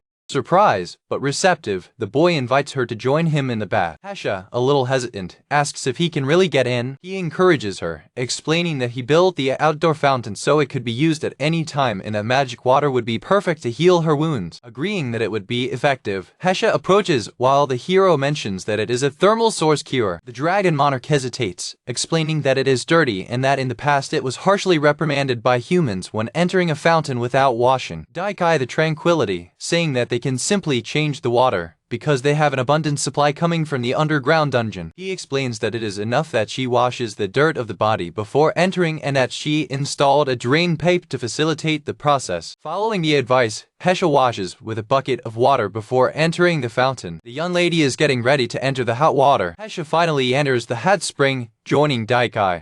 Clearly embarrassed, she settles in the water. His eyes burst with wonder to feel the water quality of the fountain. She comments that she rarely has the chance to enjoy such a great bath, as she usually bathes in cold water. Hesha explains that although the dragons are neat, Lemuros, who sleeps deeply, is an exception. He asks if it is because it is a dragon that she does not usually take hot baths. But the young woman clarifies that they bathe regularly. She adds that a normal dragon would never allow a sludge to remain in her body for a whole year, washing it as quickly as possible. The boy concludes, surprised, that it is an exceptional event for a dragon to become the host of a sludge to fall from the sky. The dragon monarch admits that the sludge absorbed an immense amount of physical and magical power, and that its core was surprisingly difficult to extract. Curious, Daikai asks where the core of the mud is, assuming she kept it after the battle. He reveals that, as usual, he buried the core underground.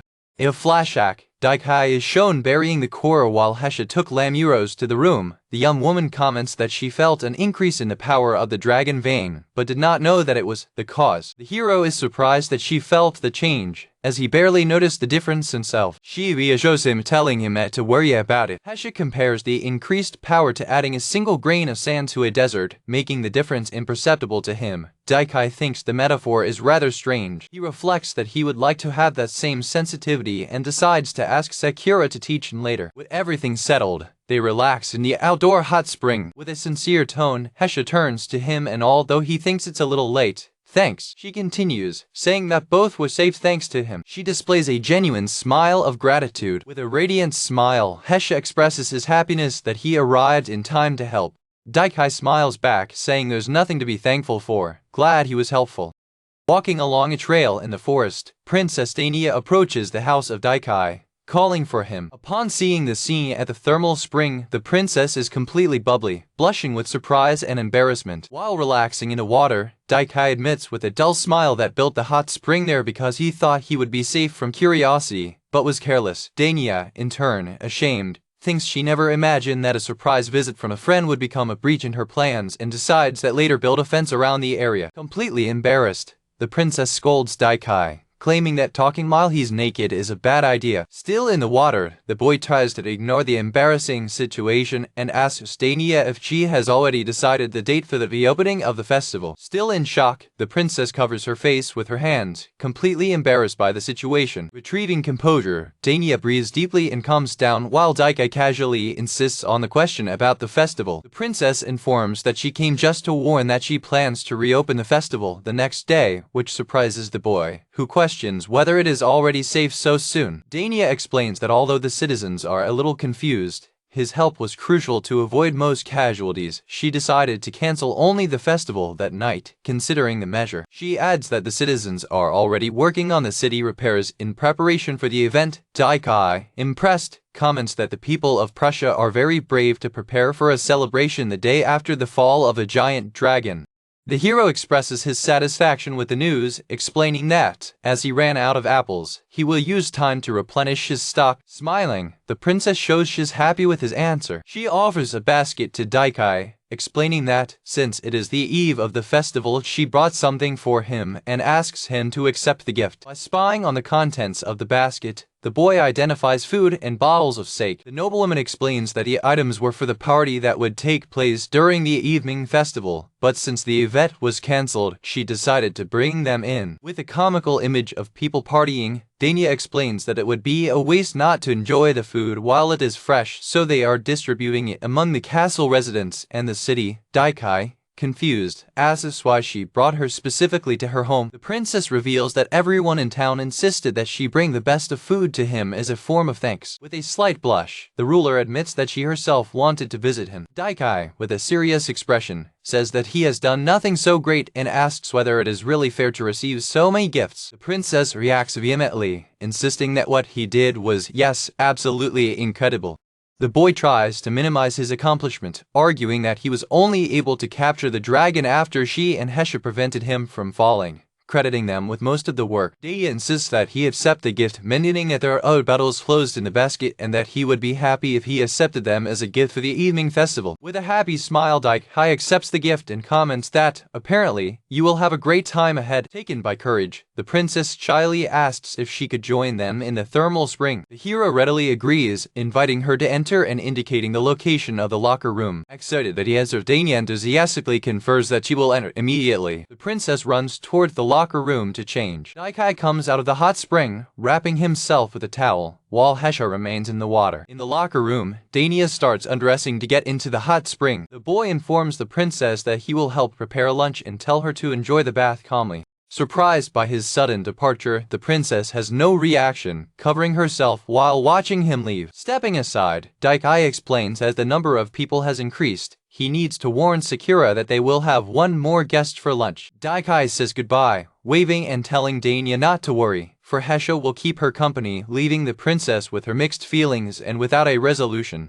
While setting the table for lunch, Daikai comments with Sakura how fun it is to prepare everything. She agrees, smiling. While a delicious banquet begins to take shape, he puts a plate of meat on the table, one of the many dishes that make up the sumptuous banquet. Suddenly, as they prepare to eat, Daikai hears a strange sound coming from the nearby forest, awakening his curiosity. He and Sakura turn towards the forest, from which they perceive a mysterious figure watching them behind the trees. Hidden among the trees, a young woman with peculiar traits shyly spies on them. Sakura identifies the figure as a sludge in human form, noting that, despite its appearance, it does not appear to be a threat. Daikai ponders the nature of the creature, remembering that all beings who invaded its domain until now sought only the mana of the site, questioning why it would be friendly. His companion theorizes that the slime sees him as a superior being, possibly because he buried the magic stone of the giant sludge they defeated before. Surprised by the idea, the boy questions whether such a simple act could have such a profound effect. Sakura explains that monsters act by instinct, deciding whether they are friendly or hostile based on these primordial sensations. She concludes that the creature probably assumed human form as a gesture of loyalty, wishing to serve him. Intrigued, Daikai decides to approach to investigate the situation more closely. As he approaches, the creature is frightened and, in a winch, partially reverts to its sludge form. With a gentle smile, the hero reassures her, ensuring that she is not an enemy and that she does not need to be afraid. Calmed by her words, she returns to her human form, still watching him with a shy and ashamed look. He realizes that despite being a slime, the young woman seems to understand his words. Curious about her ability to sound, he concludes that she must have vocal cords and decides to ask Hesha about the way of life of the sludge later. The creature emits another sound and bends quickly before hiding again behind a tree. She then runs and hides again, keeping her distance. Confused with action, Daikai asks Sakura what happened, and she interprets the gesture as a way for the creature to demonstrate that it is not hostile. Accepting the explanation, the boy is happy to have met her, considering her welcome. He smiles, reflecting that despite being welcome, he still cannot understand her language. Sakura wonders if there is any way to communicate with mud. Daikai decides that later he will ask Hesha and his adventurous friends if they know anything about it. Leaving the mystery aside for now, he turns his attention to the final preparations for lunch. With the table finally set, Sakura thanks her master for helping prepare the banquet. Satisfied, he announces that he will call the others who are in the hot springs so that they can begin the meal.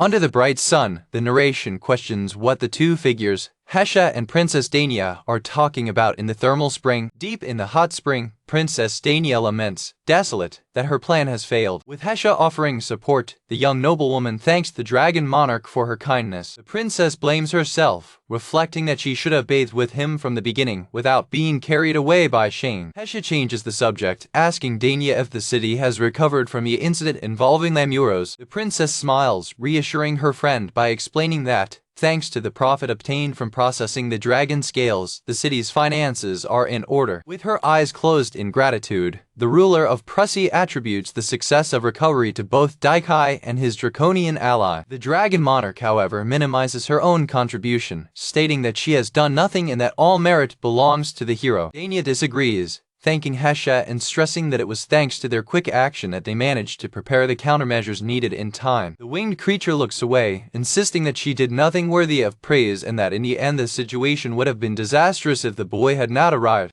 Dania, in turn, assumes the burden of repentance, feeling that she has done nothing and that it is her duty to carry that weight. Looking at the sky, the princess mourns her own weakness, believing that she could have better protected the city if she was more powerful. She ponders that she might have stopped the fall of the heavenly dragon king if she had managed to conjure up further barriers. With a new determination, Dania declares to his surprise Hesha her desire to become stronger. Hesha smiles and assures the princess that for a human being she is already exceptionally powerful. The noblewoman, however, insists that this is not enough and that she must continue training and improving constantly. The princess smiles, admitting that hearing such praise from a dragon monarch makes her a little more confident. Invigorated and with renewed determination, she declares that she will do her best to achieve her goal. Relaxing into water, Dania comments that since entering, she feels her body and mind strengthening, questioning whether it is because she is bathing with Hesha. Her companion clarifies that the effect does not come from her, but from the water of the thermal spring itself.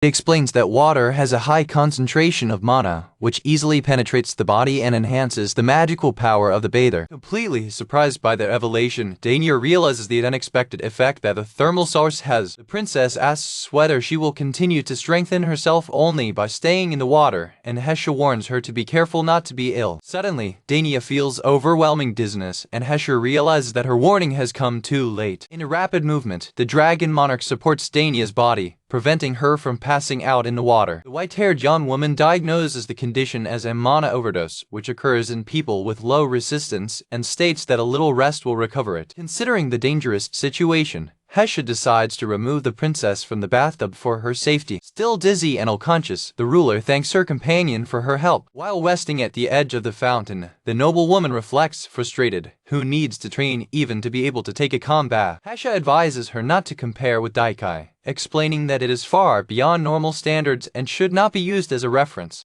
The princess realizes that under the circumstances, it would have been difficult for her to take a bath with him from the beginning. The imposing tower where they live stands out against the landscape, a symbol of the power emanating from the site. With her feelings echoing to the heavens, the princess reaffirms her determination. She must become stronger in order to one day bathe beside him.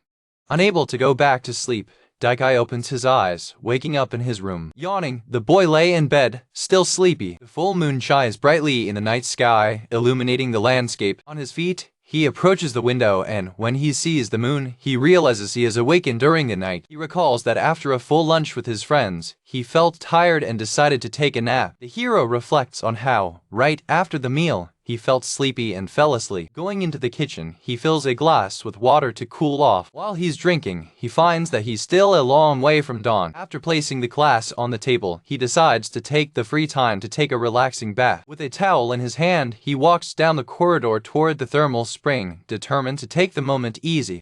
Already immersed in hot water, he relaxes and smiles as he contemplates the moon. Suddenly, he is surprised by Sakura's voice, who calls him to meet him at the fountain. He asks if she also came to take a shower, but the young woman explains that she had just finished her patrol around the house and, as she felt the presence of her master there, she decided to approach. With a shy expression, she prepares to make a special request. With a slight blush, she asks if she could join him in the bath. Without hesitation, he agrees, following the label. The young woman washes herself with a bucket of water before entering the fountain. Excuse me, she's getting ready to get in the water. Carefully, she plunges her feet into the hot spring. With her blushing face of satisfaction, she expresses how pleasant it is to bathe beside her master. He comments that, after all, it was an excellent idea to build such a large bathtub, and his companion readily agrees. The young woman expresses her happiness at being able to relax in the bath just after finishing her night patrol. The boy reflects on the patrol and realizes that the absence of intruders in recent months is due to her diligent work, although the girl minimizes her accomplishment. Impressed by his dedication, which includes watching his sleep and preparing breakfast, he sincerely commends her, calling her incredible and thanking her for everything. With a shy smile, she replies that it is the least she can do, since they live together. Moved, he feels the desire to somehow repay all of her dedication. Suddenly, he gets up in the water, announcing he's got an idea. Coming out of the water, he heads for the warehouse fast. He returns with a bottle of wine, to the surprise of Sakura, who observes him curious. He offers Sakura the drink, explaining that it is a high-quality liquor, a gift from Dania, and proposes to drink together as a form of thanks for all her support. Surprised, the young woman asks why he did not drink the liquor during lunch the day before. While serving the drink, he admits that he was planning to save it to drink with her later. He explains that the occasion is perfect for expressing his gratitude and gives him a drink. The young lady, a little embarrassed, thanks. Smiling, she accepts the toast and suggests they drink together. After tasting the drink, he comments on its sweet and refreshing taste. The two take a sip of the drink simultaneously, enjoying the moment. Under the moonlight, the two share a moment of tranquility in the thermal spring. He turns to his partner and asks if she liked the liquor. Although she enjoyed it, she expresses that she feels a little unworthy of receiving such a good drink from her master, but he reassures her, telling her not to worry. He reiterates that she has done much for him and that, with a busy routine, moments like this, to spend time together, are necessary. With a serene smile, she puts her head on her shoulder. Surprised by the gesture, he turns to look at her. With her eyes closed, she confesses that she is immensely happy to be able to share such a special moment with him. Embracing her, he admits that while he enjoys the lively house with the guests, he prefers the moments he spends alone with her. She agrees, sharing the same feeling, while enjoying a moment of peace under the moonlight. On the busy streets of the city, Princess Dania is surprised by the large number of people gathered for the festival, especially considering that the incident with the fall of the Dragon King occurred a few days ago. Despite the recent calamity, the citizens are happy, laughing and talking to each other, enjoying the beginning of the celebrations. With a smile, the ruler of Prussia is happy to see that everyone is safe and enjoying the festival. He reflects that all this peace and security was only possible thanks to Daikai's intervention. However, the memory of recent events makes her confront her own lack of strength in the face of the crisis. Determined, the noble young woman squeezes her fist, feeling the need to become more powerful. She decides to visit you to thank you once again and, if possible, accompany you on a tour of the city during the festival. With her decision made, the princess raises her staff and conjures up a teleportation magic. In an instant, she reappears in her palace office. As soon as she arrives, the door opens abruptly and the captain of the knights enters, expressing her relief that she has returned.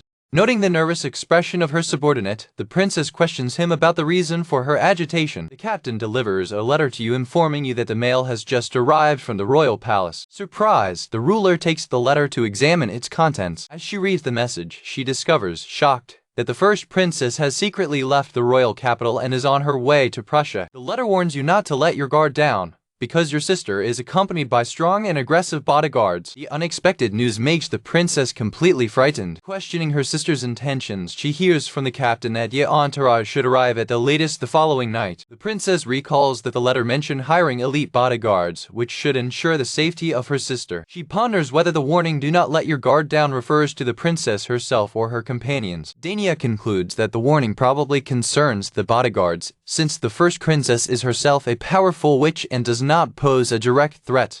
She remembers personally teaching her sister defensive magic skills, which is also capable of teleporting to the castle in case of emergency. Rereading the letter, the princess' concern intensifies. She considers it extremely problematic that her sister arrives with aggressive bodyguards amid a festival full of people. With firmness, the ruler orders the review of all security measures, immediately summoning the knights and witches. It also requires a full report on the current situation, to which the captain readily agrees and withdraws. By sighing, the young noble woman predicts that she will have another day of intense work ahead. His thoughts turn to Daikai, feeling that his mind finds peace only when he is with him. Living as a simple witch, resigned to her duties, she sits at her desk, accepting that there is nothing to be done. With renewed determination, she decides that the only way to spend time with the person she admires is to do her best and finish her job as quickly as possible. Her thoughts are interrupted by the hasty arrival of Anyoner, who enters her office. The princess, surprised, asks what happened.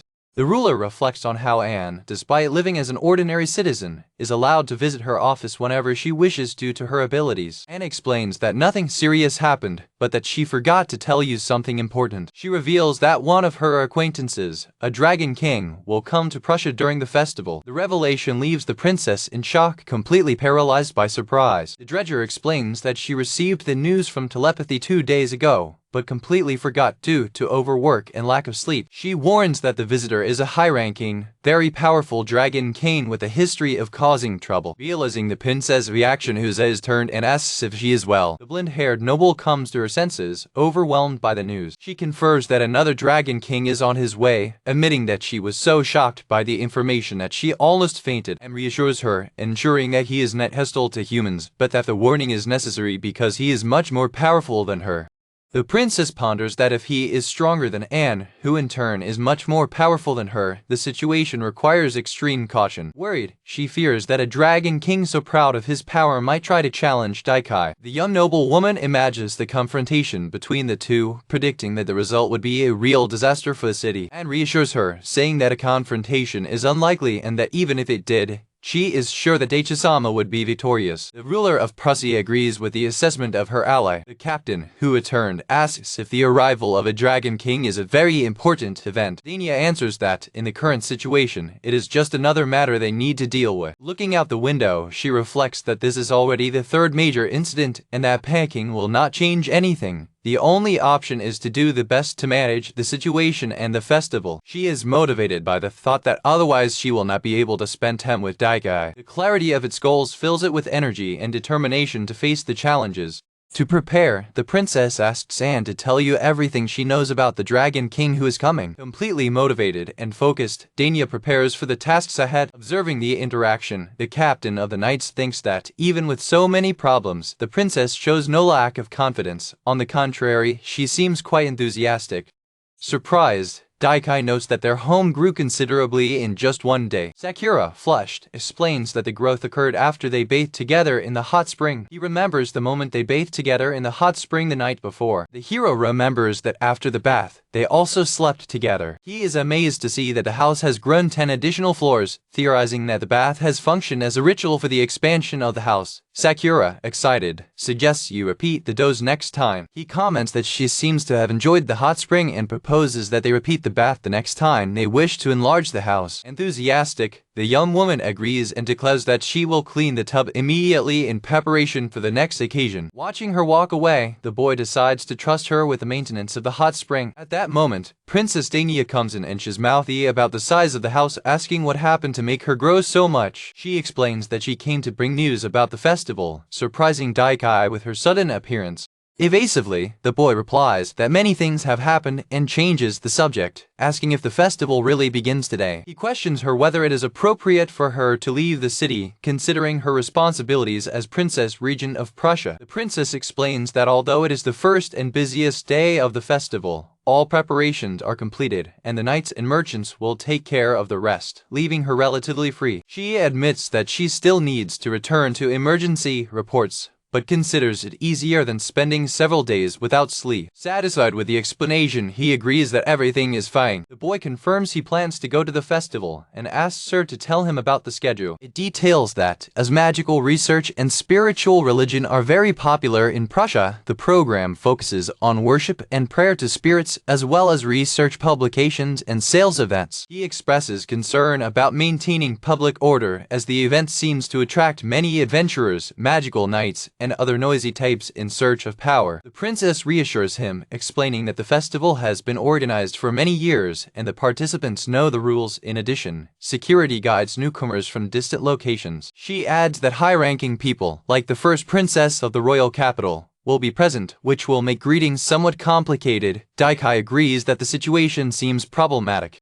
The ruler, however, contrasts, stating that from his perspective he is also a high-ranking person. With a smile, the boy discards the idea, claiming to be just an ordinary person who lives quietly in the forest. Although the princess disagrees, considering it extraordinary, she decides to put the matter aside for now. It ensures that, despite the large number of visitors, they will not find dangerous people, so that he can be calm. With confidence, the ruler promises to ensure that he will not encounter troubled people, reflecting that, in fact, they would pray not to cross his path. Convinced, the hero smiles and praises her capacity for persuasion, confirming that she will go to town for a walk. Happy with the answer, the princess mentions that some of her acquaintances will also be present, encouraging him to have fun. She expresses that she feels like a burden and, as a form of thanks, wants him to enjoy the city. The noble adds that festive outgoers have high resistance to mana, so he doesn't have to worry about scaring them to the point of losing control. Remembering past incidents, the boy agrees that information is crucial, because it would be catastrophic if the festival turned into a peak carnival. Therefore, he decides that he needs to prepare a special coating to contain his magical power. Considering the crowd, he informs the princess that if there are many people during the day, he may choose to visit the festival at night. The ruler understands the situation and thanks for your consideration. He minimizes the gesture, explaining that he is uncomfortable in large crowds and that it will be easier to carry his apples at night. Even so, the noble insists on thanking you for honoring the festival of your city. They say goodbye, arrange to meet at the festival. After the princess' departure, the hero remains silent for a moment. He then reflects on his friends, eager to reunite Hesha, Anne, and Ash during the celebrations. With the festival in mind, he decides to start preparing the apple juice he plans to serve in his tent. While Daikai is busy working on one of his golems, the feet of a sleepy figure approach from behind. The newly awakened Hesha yawns, wishing good morning to Daikai, who greets her back. The dragon monarch explains that she woke up to feel an unusual magical force and, curiously, asks what he is doing. The boy details his plan to transform the golems into a smaller form, keeping his Herculean strength, so they can serve as bartenders in his apple juice shop. He confesses that he has thought of 2 ways to achieve this, but none of the methods prove very effective. The first option, he explains, is to use the same materials and simply compress golem in a smaller format. The drawback of this method, however, is that golems become extremely heavy and have difficulty walking straight. One of the compacted golems demonstrates its instability, moving in a clumsy and heavy way. It then presents the second option, reduce the amount of materials using trees half the size it normally uses. In this way, it manages to obtain small golems, but the result is a significant loss of strength. One of the smallest golems trembles under effort, struggling to lift a large rock from the ground. The hero explains that while their standard golems carry rocks many times larger than them, they can only lift them up without being able to move. He ponders that this force may be enough for the shop tasks, such as carrying boxes and squeezing apples, but still feels that it can do better. Considering the vast applications for small golems, he expresses his desire to improve them. His ally then offers a suggestion mixing other materials in creation. Intrigued by the idea, he questions her about the use of other materials for the manufacture of golems. The dragoer reveals that it often uses this technique when creating staffs, mixing ores when the amount of mana available is insufficient. Impressed by her knowledge, the boy praises her, recognizing her as an experienced artisan. He admits that he was so focused on reducing the size of creatures that he didn't even consider the importance of materials. The hero reflects that, from time to time, it would not hurt to experience the use of other types of materials. Fortunately, he has an abundance of ores at his disposal from the underground dungeon located under his home.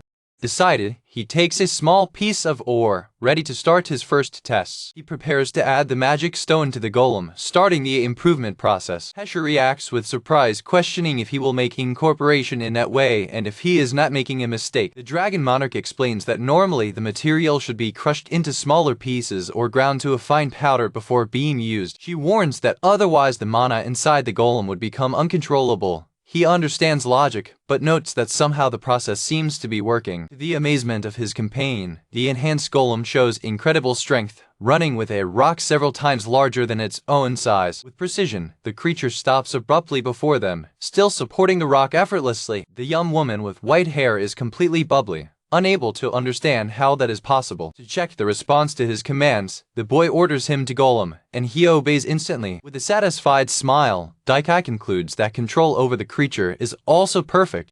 Hesha, resigned again, realizes that his common sense and conventional knowledge do not apply to his abilities. Noting her discouraged expression, he worries, feeling that he may have done something terrible to hurt her. He asks if there is something wrong with the golem, but it reassures him, telling him not to care about it and focus on its creation. The dragon monarch explains that the increased strength of the golem after the incorporation of the magic stone is abnormal and should not occur, even with a larger stone. The hero, with a carefree smile, replies that he simply used the materials he had at hand. His ally begins to ponder the situation, seeking an explanation for the anomalous phenomenon. She concludes that such an increase in power is only possible if the magic stone comes from the dungeon under the house. The boy is surprised, for until then he had only used the dungeon as a source for his spa. Excited by the discovery, he decides to go down to the dungeon to collect more materials and invites Hesha to accompany him. With her eyes shining with enthusiasm, the young woman readily accepts the invitation to exploration. Satisfied with her response, he announces that it will leave immediately.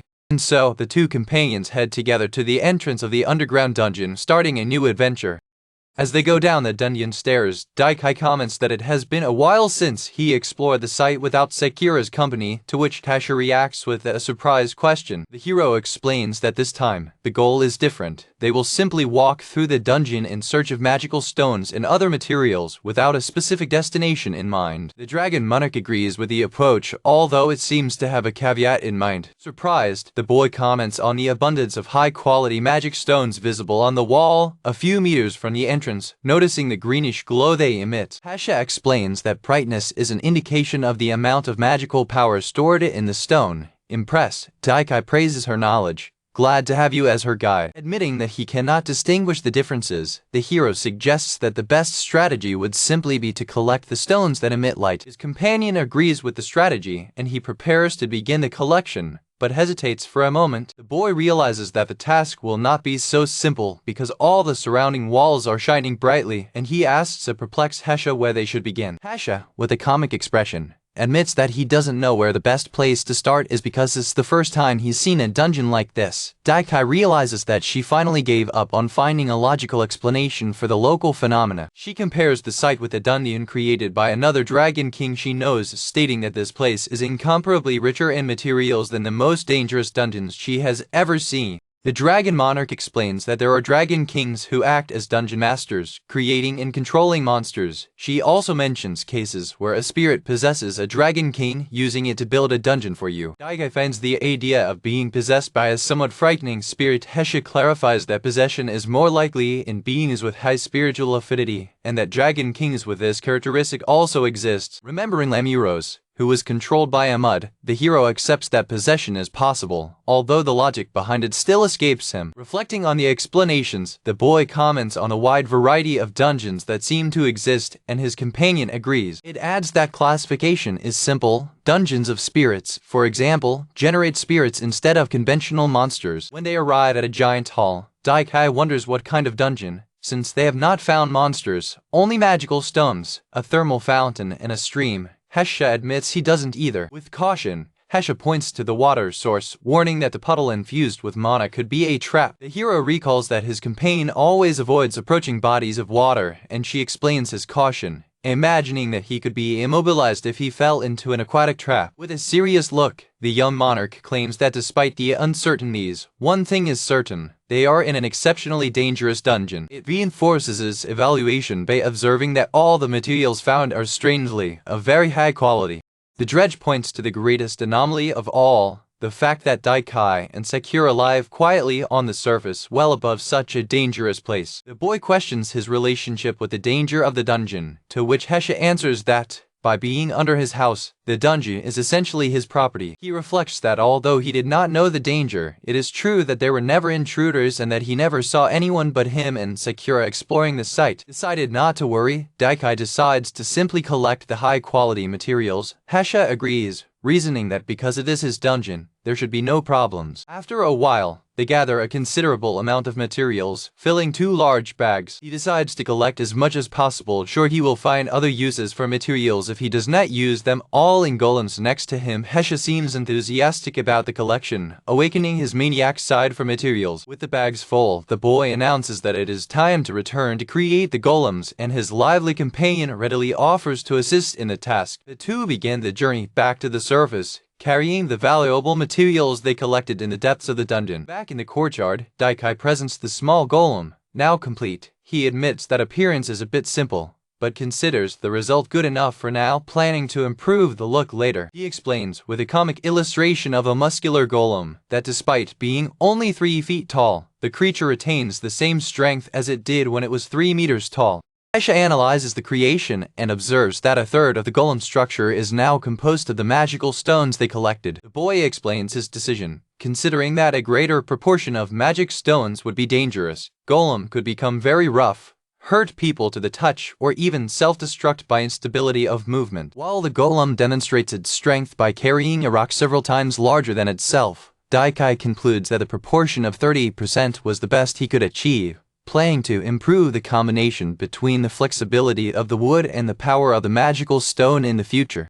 While Daikai maintains his golems, he encounters Lamuros sleeping outside. Hesha explains that her friend moves a lot in her sleep and probably rolled out of her room. Surprised by the situation, the hero asks one of his golems to take the sleeping Lamuros to a nearby bank. Ready, the wooden golem lifts the dredge in its arms to transport it. The weight of the creature is so great that the foot of the golem sinks and cracks the ground beneath it. Daikai wonders why she looks heavier than a rock, and her ally explains that the human metamorphosis of the dredge is still imperfect. The dragon monarch is impressed that a golem is able to casually carry the body of a dragon king. Watching the creature tremble under the weight, the boy concludes that by being able to carry such a heavy load, the golem has a good balance of power. The golem carefully deposits the dormant Lamuros on the wooden bench. When placed on the bench, Lamuros awakens to the surprise of Daikai and Hesha. The dragonfly smiles, commenting on how warm and pleasant the place is, and thanks Daikai for the comfort. Glad she liked it, he asks how long she plans to stay there. She explains that Hesha's room is very comfortable and cannot fly until his scales fully recover. The boy turns to Hesha and asks what she intends to do about it. With a decided expression, the dragon monarch declares that it will expel her or, as an alternative, push her into Anne's care. Lamuros protests, calling the attitude of his friend evil, but Hesha retorts that he has given him enough time to recover. Angry, the young woman with white hair grabs the dredge and scolds her, saying she should stand up when talking to someone. Realizing the dynamics between the two, Daikai decides to leave the matter in Hesha's hands. He reflects that after incorporating the magic stone, his golem is now able to carry Lamuros, which is much heavier than a rock. The hero ponders the possibility of building an arm suit made of magic stone, wondering if he could release more power or break rocks easily by combining it with his wooden armor. However, he regrets not having enough magic stones for such a project, since he used all his stock to create the 5 small-sized golems. With its materials exhausted, Daikai decides it's time to explore the underground dungeon once again. Accompanied by Hesha and a golem, he goes down the stairs to the depths of the dungeon. On the way, he asks if Lamuros was upset about the previous conversation. The dragon monarch reassures him, explaining that his friend is an optimist and, as a dragon king, will be fine. He comments on how well she knows her childhood friend, and Hesha confirms that they have known each other for a long time. During the exploration, the young white-haired girl sees a metal ore, and the boy thanks her for the discovery. Daide observes with a smile that his companion seems to have forgotten the initial nervousness and is enjoying the variety of items in the dungeon. Hesha points to a rare metal, explaining that if incorporated into a staff, it accelerates mana purification, and notes that it is unusual to find it in such a solid body. The boy decides to take some of the metal, planning to take a piece as a souvenir to Princess Dania. The explorer finds what appear to be materials for the creation of magical items on the cave floor. He recognizes plants as a species that usually grows on the surface, but notes that these are twice as large. Daikai decides they'll be a great memory for Anne. Then they come across a large, round, shiny object that Hesha has never seen before. Curious, the dragon monarch approaches the mysterious object and smells it. She comments that it has a pleasant smell, theorizing that it may be a condensed form of mana, but still not knowing what it's about. Daikai decides to pick up the item, planning to investigate it more calmly later. He realizes the thoughtful expression of his ally and asks why she seems to be sulking. Hesha explains that the amount of rare items and resources in the dungeon is abnormally high, which makes her suspicious. She admits that she is striving not to let her common sense be completely shaken, trying to convince herself that that dungeon is simply unique. The hero finds her way of dealing with the somewhat strange situation, but decides not to go into the matter. The two continue to advance through the cave passages in search of more materials. After a while, Daikai and Hesha realize that they deepened so deeply that they ended up getting lost. He comments that the internal structure of the dungeon becomes quite complicated as they advance. The young monarch is amazed by his calm, stressing that getting lost in a cave is a situation of life or death. The boy agrees with the gravity of the situation, but remains completely calm. He explains his alternative plan. If they don't find the exit, he will simply open a vertical hole in the wall and climb through it. Shocked, Hesha comments that he is certainly the first person to think of such an unusual way out and doubts that anyone else would be able to do so. With a smile, he says he would simply create a golem and take charge of the work. As another option, it could synchronize with your home and move the ground, block by block, to create a path. Resigned, the dredge recognizes that only he would be able to perform such feats. Calming her down, Daikai suggests that they continue to search for more materials, and she readily agrees. With renewed encouragement, the two decide to seize the opportunity to make a large collection of resources.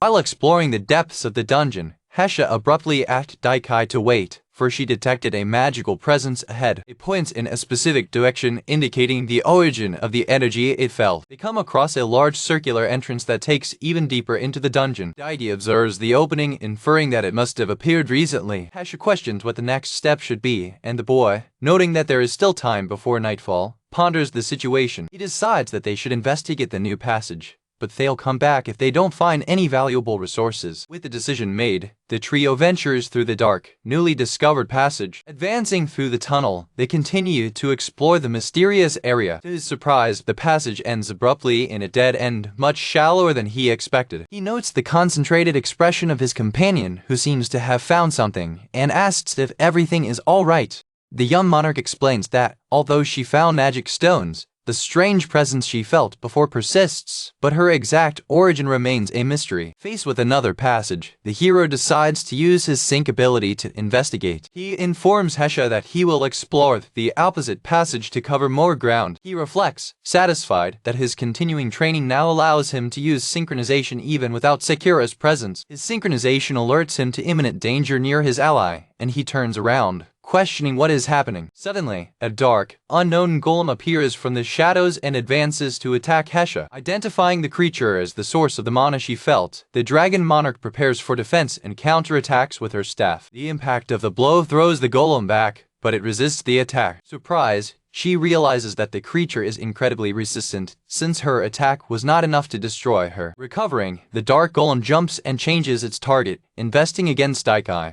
Daikai's golem intercepts the attack, colliding against the dark adversary. See the opportunity, the hero commands his own golem to immobilize the enemy. The wooden golem hits the opponent with force, dropping it on the cave floor. With the enemies send Daidiardo's immediate capture. Obeying the command, the golem transforms his hand into branches of wood that quickly envelop and imprison the dark creature. With the opponent completely immobilized, the hero confirms that the capture was a success. Hesha, impressed by how quickly he dealt with such a powerful enemy, asks if he was injured during the confrontation. He reassures her, claiming she's okay, and makes sure she hasn't suffered any injuries either. Relieved, Daikai smiles, glad they both got away with the surprise attack. He turns to the captured creature, pondering his nature and motive for the attack, as he acted only in self-defense. His ally theorizes that the creature is, in fact, a spirit that was hidden inside the magical stones they found. The hero reflects, surprised, that this is the first time he has encountered a spirit beyond his loyal companion, Sakura. The Dragon Monarch explains that spirits capable of materializing are extremely rare, and that Sakura's existence is a remarkable exception. He questions why such a being would be under his home, and Hesha speculates that the environment saturated with mana is not suitable for the habitation of ordinary spirits. She concludes that even materialized spirits will have difficulty dealing with the immense amount of mana in this site, and that the attack probably occurred because the creature became unstable after absorbing excess energy. With the situation under control, Daikai decides that they must take the captured spirit with them to the exit. Hesha agrees, but questions how they will find their way back out of the dungeon. It reveals that by using synchronization earlier, it managed to map the way back and that they can leave without problems. The young woman is visibly surprised by his ability to navigate the complex structure of the dungeon. He admits that they have gone deeper than expected, but since the site is part of his domain, he maintains control of the situation. It shows a mental map of the area, explaining the complexity of the site and revealing that it is the first time it ventures so deeply. Wondered, she asks if he's really capable of understanding the entire topography of the dungeon, from the surface to the depth they are in. Confirming that, he suggests that they return to the surface mounted on the golem to facilitate the journey and order the creature to increase in size. The golem expands, and Hesha agrees to ride the creature along with it for the return journey. The golem begins climbing, carrying the two passengers back to the surface of the dungeon. While traveling, Daikai seems thoughtful, seeking the right words to describe the situation. With a radiant smile, Hesha reflects on how amazing Daikai is, thinking that every day next to him is a fun and exciting adventure. In Prussian Castle, Princess Dania falls on her table, completely exhausted. She murmurs, relieved, who has finally managed to complete the dispatch of the troops. With a serious expression, she reflects on the complexity of the situation. In addition to the first princess, a dragon king will also visit the festival, demanding that nothing be left to chance. She goes over the preparations mentally. Each squadron was equipped with defensive magic, and Anyona was positioned in the watchtower to monitor the arrival of the Dragon King. With that, the preparations are complete. Tired, the young ruler is lazy, feeling the weight of the work. Up from the table, she approaches the window, expressing her satisfaction at having finally completed her tasks. As she looks out, she observes the streets full of people for the festival, a vision that fills her with joy. Her thoughts turn to Daikai, and she longs for the arrival of the night to enjoy the festival beside him. His tranquility is abruptly interrupted when the captain of the knights bursts into the room, announcing a new emergency. Exhausted, the princess turns to her subordinate, questioning what the problem is this time.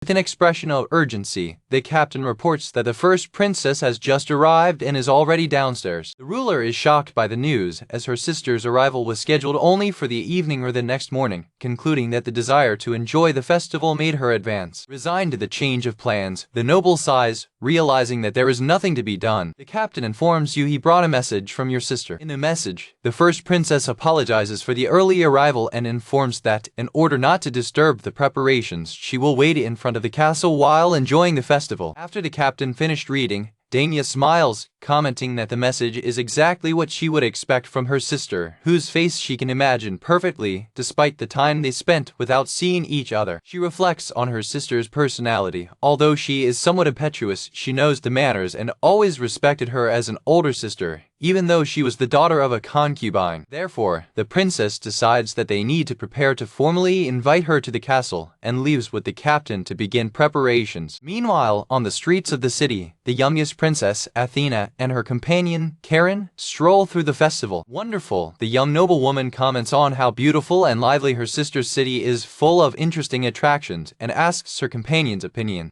Karen replies that, being her first time, she is impressed by the amount of tasty foods. The princess laughs, commenting that her companion is a glutton as always. The two continue their walk through the busy streets of the festival. Suddenly, something draws the attention of both, who look up with astonishment. They come across Daikai's shop, surrounded by a colossal tree. Athena is amazed, stating that immense structure was not there on her last visit. Karen, in turn, feels the enormous emanation of Manhwa and speculates that she may be a protective deity of that land. The young princess realizes that her bodyguard also felt the powerful energy emanating from the tree. Her companion elaborates, stating that the overwhelming sister makes her doubt that it is a human creation, assuming it is the result of a natural disaster or a climate anomaly. Athena smiles, praising her teacher Karen for her vast knowledge. Your companion smiles modestly in response to the compliment. With humility, Karen responds that her knowledge is nothing remarkable, mentioning that her older sisters are much smarter and that the world is full of things that overcome her understanding.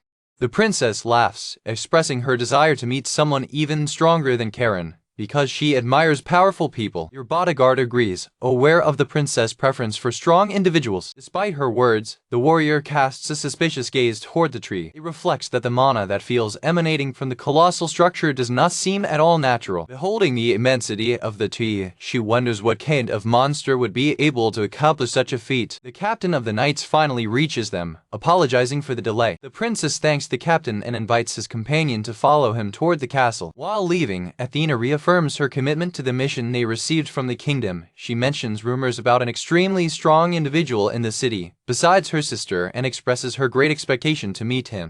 With a radiant smile, Sakura welcomed her master, who had just returned. "Welcome back, master," he, with a casual nod, replied. "Yes, I'm back." Dichai decided to show Sakura the spirit they had found underground. "By the way, we found this guy downstairs. Do you know anything about him, Sakura?" She observed the creature and replied, "It looks like a spirit." "No, I don't know anything about him. What happened?" The boy explained with a smile. "He attacked us suddenly as we explored the underground dungeon, so I knocked him out and captured him." Sakura, impressed, commented, "I see. As expected of you, master, physical ties are almost ineffective against spirits, but this is completely contained thanks to the mana arm imbued with golem." Surprised, Dichai reflected aloud. So physical attacks are ineffective. Sakura continued her analysis, observing the creature contained. "I don't remember letting him stay here, unless the master personally allowed him to live underground. I think he probably got lost." She explained the nature of the spirit. "The mind and body of spirits are made of mana. I'm sure this one attacked you because it absorbed too much mana and became unstable." Dichai remembered. "Unstable, huh?" Hesti said the same thing. His servant concluded, "Being restricted by the master, the excess of power within him has dissipated, and it seems that he will no longer harm us." With an enigmatic smile, Sakura suggested, "However, I think maybe I should have a little chat with him to make sure he never thinks about attacking the master again." The spirit, listening to Sakura's suggestion, began to tremble with fear. Desperate, he plotted frantically, trying to communicate his surrender and good intentions. Hesti interpreted the gestures. I wonder if that gesture he made now means he won't do it again." Dichai, satisfied, decided, "Well, I've beaten him and he's behaving, so let's let him go for now." With your master's command, the pet golem unleashed the spirit it held. Free, the creature rose and, in a gesture of gratitude, bowed deeply. Soon thereafter, the spirit ran toward the nearby forest. Dichai remarked, "Oh, he ran away," but Sakura corrected, pointing, "No, he stopped there." Hidden behind a tree, the spirit watched them. "He's not a bad creature, right?" asked Dichai. Hesti confirmed, "Yes, he has no malicious intention, seems to be some kind of harmless spirit." Dichai decided, "Let's leave him then. It's almost time to go to town." Sakura readily agreed. "Ah, you're right." With enthusiasm stamped on her face, Sakura announced, "Then I will make preparations immediately."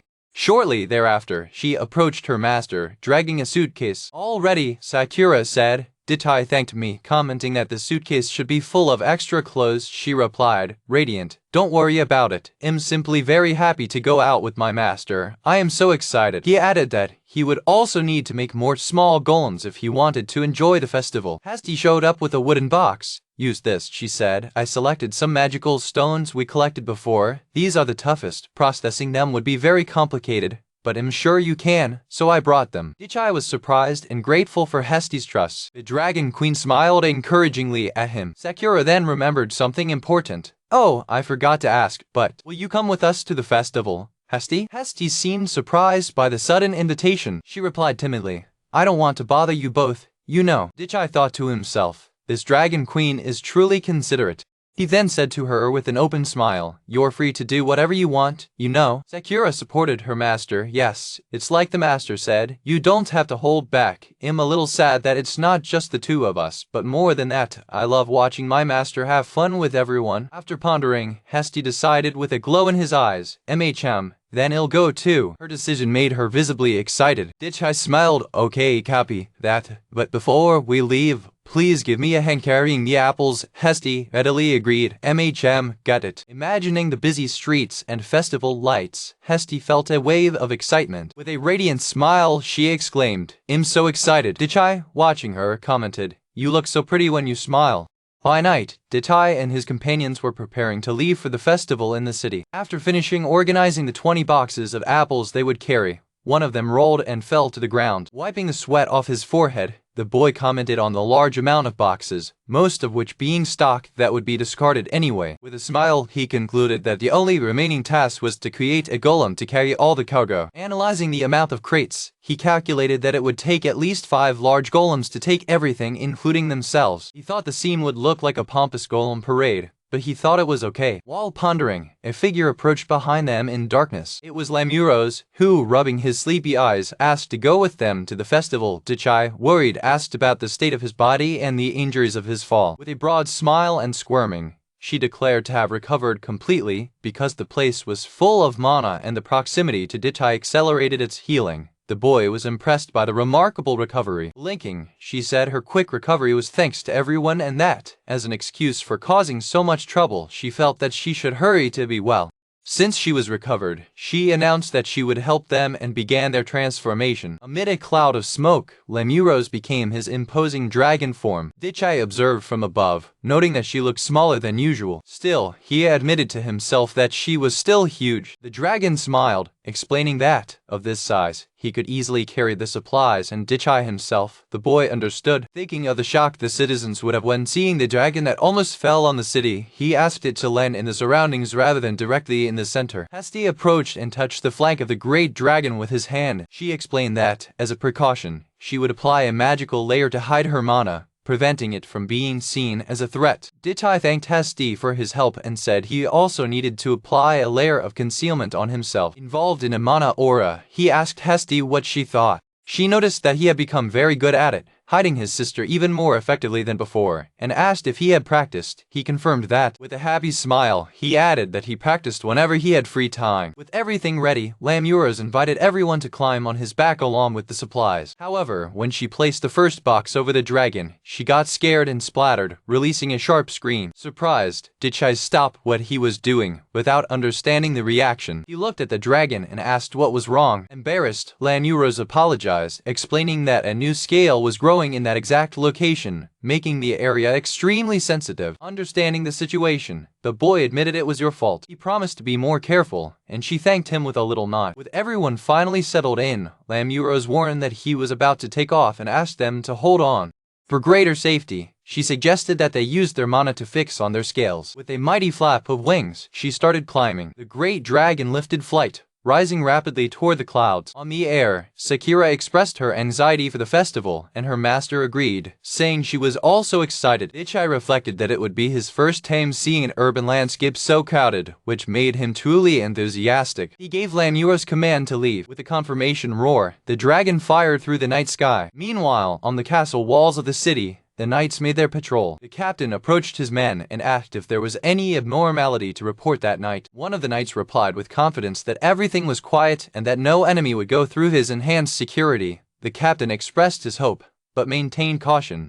He reminded them not to let their guard down because, despite being a festival, it was the first day and surveillance was crucial. The guards remained at their posts at the high watchtower. Suddenly, the face of one of the knights wriggled in shock and disbelief. He shouted, warning about a huge sign of mana coming from the west, composed of 4 distinct sources, which left the captain alarmed. Anne appeared, reassuring everyone. The captain, surprised, questioned her presence since she should be in another area. she explained that she felt the immense sister and came to check. She walked calmly toward the edge of the wall, looking up at the sky, and smiled and identified the auras, saying she could feel that they were her older sister and Daichi-sama. The knights sighed, relieved to learn that it was the hero who saved Prosia. One of them admitted that his heart almost jumped through his mouth with a gentle smile, and told them that they could therefore rest assured. The guard, recomposing himself, stated that it was a good experience and that he felt his senses sharper now. The captain concluded that he would need to thank Daichi-dono later. He then ordered his men to send a messenger quickly to inform Diane-sama about Daichi's arrival. When he turned around, the captain was frightened to see Anne floating outside the wall and asked, astonished, what she was doing. With eyes shining in heart shape, she explained that she was missing her sister's love and would greet her. He asked them to relay the information to Diane, making sure she'd be back soon. Without expecting a response, she fired at high speed towards her sister in the sky. The captain was bewildered, stuttering unbelieving. She flew. While flying over the city at night, Daichi and his companions spotted the lights and decided to find a place to land. The boy instructed Lamuros to land in the vicinity to avoid unnecessary attention. He pondered that, as the city gate was near, walking from there would be the best way to avoid trouble. Suddenly, Sakura warned her master about a flying object approaching them quickly. It was Anne, who flew towards them with great enthusiasm, screaming for her older sister. Instinctively, Hesti prepared to use his defensive magic, but Daichi asked her not to. His hand stood on his staff, ready for action, demonstrating his readiness to protect the group. Daichi screamed at Anne, asking her to wait until they landed so they could talk. Lamuros came down gently, landing in a clearing while Anne waited for them. As they landed, Anne hugged Hesti hard, welcoming her and Daichi-sama, and thanking her for bringing her.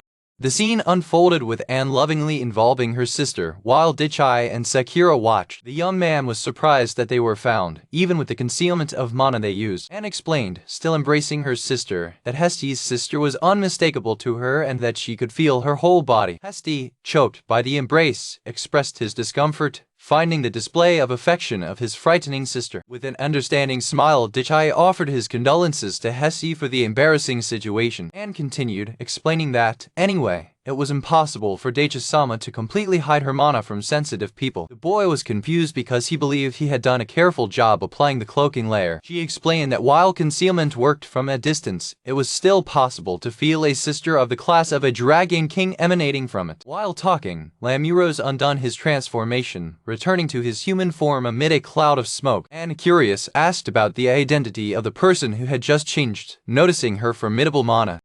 Daichi introduced Lamuros as the Heavenly Dragon King, and, in turn, performed as the Iron Dragon King, and Lamuros seemed to recognize her from a time ago. Lamuros remembered a time when she and Hesti took care of a much younger Anne. Observing Hesti's interaction and escape attempt, Daichi reflected on the past shared between the three. He thought of how thoughtful Hesti was, concluding that she should already have experience in caring for children, and expressed her desire to hear about those days, but acknowledged that there were other priorities. Remembering her duty, she mentioned that she needed to inform Princess Diana about the arrival of another Dragon King in town. Daichi said it seemed problematic, but he also owed the princess a lot for the favors she did him, and then turned to the group and asked to take Lamuros with her to make the report immediately. Realizing Lamuros' hesitation, the boy asked if anything was wrong. The Heavenly Dragon King confessed her concern, imagining that if she left first, he would have difficulty carrying all the supplies alone. With a reassuring smile, Daichi told her not to worry, because he would simply let the golems do the work. To demonstrate, he took some apples from one of the boxes, preparing to use his magic. With one command, he ordered the apples to turn into golems, and in moments, 3 imposing humanoid figures rose from the ground. Anne was amazed by his splendid creative ability, especially because he achieved such a feat without a magic point. He said he was used to it. Daichi reassured them, saying they would be fine and that they could go ahead without worries. Lamuros, now calmer, smiled and agreed. With their farewells done, the two prepared to leave, combining to meet again in a few hours. Anne and Lamuros left toward the castle, waving to the group that was behind. With their departure, Daichi turned to Hesti and Sakura and said it was time for them to go to the store as well. The two agreed with enthusiasm, ready to continue the journey. And so the group, accompanied by their new porters, began a long and pleasant march toward the city. Upon arriving in the city for the festival, Dichai and his companions were accompanied by their imposing and invulnerable golems, which stood out in the crowd. While walking the streets of the city, Dichai noticed that the crowd seemed to pave the way for his golems, which made him assume that creatures of that size were not uncommon. Hesti, however, interrupted his thoughts, ready to clarify the misunderstanding. Hesti clarified that golems of that size were, in fact, extremely rare, overcoming even the battle models in size. Although they were less agile, the vision was so unusual that the children nearby admired them, wondering if it was part of a circus show. Wonderfully, the children pointed to the golems, speculating aloud about how many people would be needed to control them. Hesti concluded that the rarity of creatures was so great that passers-by looked upon them as a street attraction. Hesti warned Dichai that if he continued to emit such an overwhelming amount of mana, people sensitive to energy would instinctively avoid him. For example, she pointed to a nearby group whose garments identified them as foreign knights. Dichai noted that the knights moved with extreme caution, casting suspicious glances toward him, clearly intimidated by his powerful aura. Hesti explained that as a result of his immense ma, the strongest individuals would avoid it, and only ordinary citizens or exceptionally brave ones would approach. She reinforced her point, stressing that it was evident that the strongest people present in the city were deliberately keeping their distance. Dichai acknowledged that he needed to reconsider his approach, but chose to focus on the positive side of the situation. His intimidating aura made the way to the store considerably easier.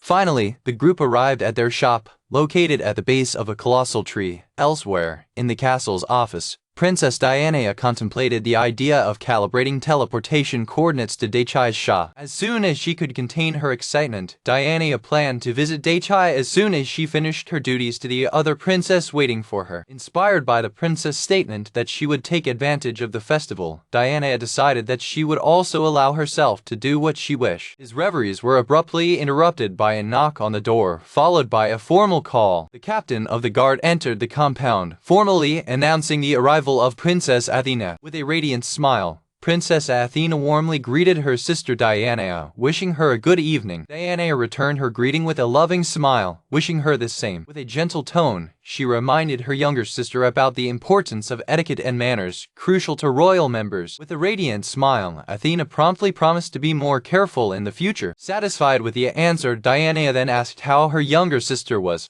With infectious enthusiasm, Athena stated that she was feeling great because she had gathered formidable training partners and even changed her plans to be able to arrive early. A firm voice interrupted the moment, scolding Princess Athena for her arrogant behavior. Despite the reproof, Diana praised her sister and stroked her head with a loving and encouraging smile. Surprised by her new presence, Diana questioned her identity. The woman formally performed as Karen, an imperial guard in the service of Princess Athena. Feeling the immense amount of mana emanating from the new arrival, Diana realized that that was the private guard that Athena had previously commented on. With a warm smile, Diana welcomed Karen, insisting that she felt comfortable and called her directly by name, dismissing the formalities. Athena, with great excitement, told her sister that Karen was incredible and also her teacher. The guard, in turn, responded modestly that she was merely teaching the basics. Diana reflected on the evident force of the bodyguard, aware that the king would not have approved it if it were not powerful, and wondered where Athena might have found it. The conversation was interrupted by the sudden arrival of Anne, who appeared outside the office, accompanied by Lamuros, and entered and informed Diana that the Heavenly Dragon King had arrived in the city.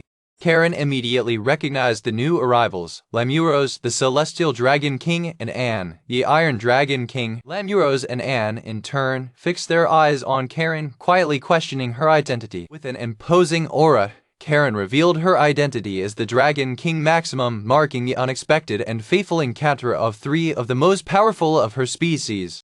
Lamuros and Karen, the Dragon Queen Maximum, meet again after a long time, to the surprise of Diana, who wonders if a confrontation between Dragon Queens is about to take place. A wild and powerful aura emanated from the encounter, so intense it made the ground tremble. The captain of the knights and his men could not resist overwhelming pressure and were forced to kneel. The wave of power was so strong that it threw one of the knights away. Realizing what she believed was a violent confrontation of magical power, Diana decided that her priority was to evacuate Princess Athena from the scene to ensure her safety. In a quick move, Diana grabbed her sister to protect her. With a teleportation spell, she sent Athena to a safe place. Relieved, Diana confirmed to herself that with this, Athena was safe for now. Anne and Lamuros approached Karen, ready for interaction. Both walked calmly toward the new arrival.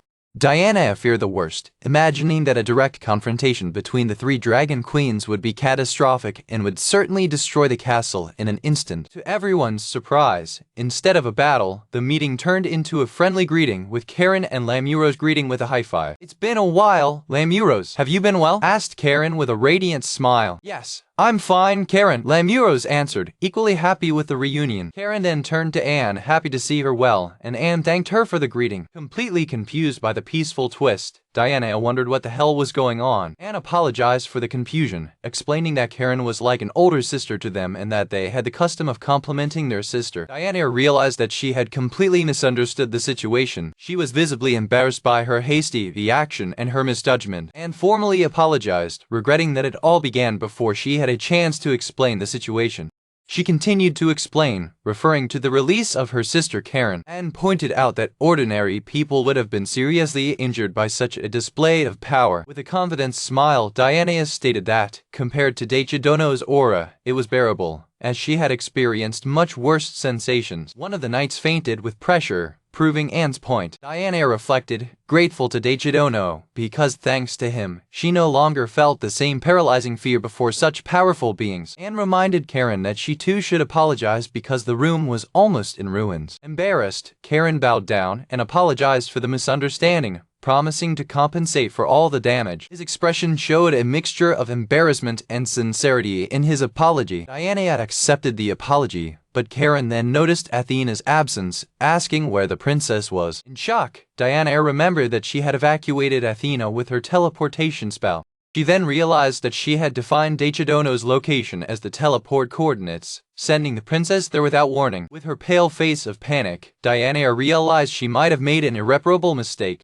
With a smile on his face, Daichai prepared to remodel his shop. With a firm command and a wave of his staff, he ordered the trees that formed the store to shrink. The tree shop obeyed, decreasing in size. Satisfied, the boy concluded that reform was on the right path to reopening. The shrinkage process of the store was successfully completed, leaving it with a more compact appearance. Curious with the result, he entered to inspect the changes inside. When spying through the door, he wondered how the inner space would have stayed after the transformation. He looked up and noticed that the wooden ceiling was crooked, an unexpected consequence of the growth of the trees he had induced. Disappointed by the setback, he concluded that the reopening of the store would have to be postponed until the next day. Sakura approached with a box, agreeing with the decision of his master. She suggested taking the break to clean it up, but was interrupted by a strong mana reaction coming from the center of the room, warning her master. An intense light erupted from the ground. By the nature of the mana, the hero recognized a teleportation spell and assumed it could be Diana. Amid the glow, Princess Athena appeared, visibly confused and disoriented with her sudden appearance. Daichai observed the new arrival and, surprised, found that it was not Diana. Still stunned, Athena realized she had been teleported there by her older sister. She remembered the violent mana confrontation from which her sister had protected her moments before sending her away. Looking around with apprehension, the princess realized she was in the house of a complete stranger. The overwhelming mana emanating from Daichai and Sakura left her completely terrified. His body began to tremble uncontrollably under the immense magical pressure of the environment. In a panic, the princess was sure she was about to die. Desperate, she tried to conjure up an emergency teleportation spell to escape.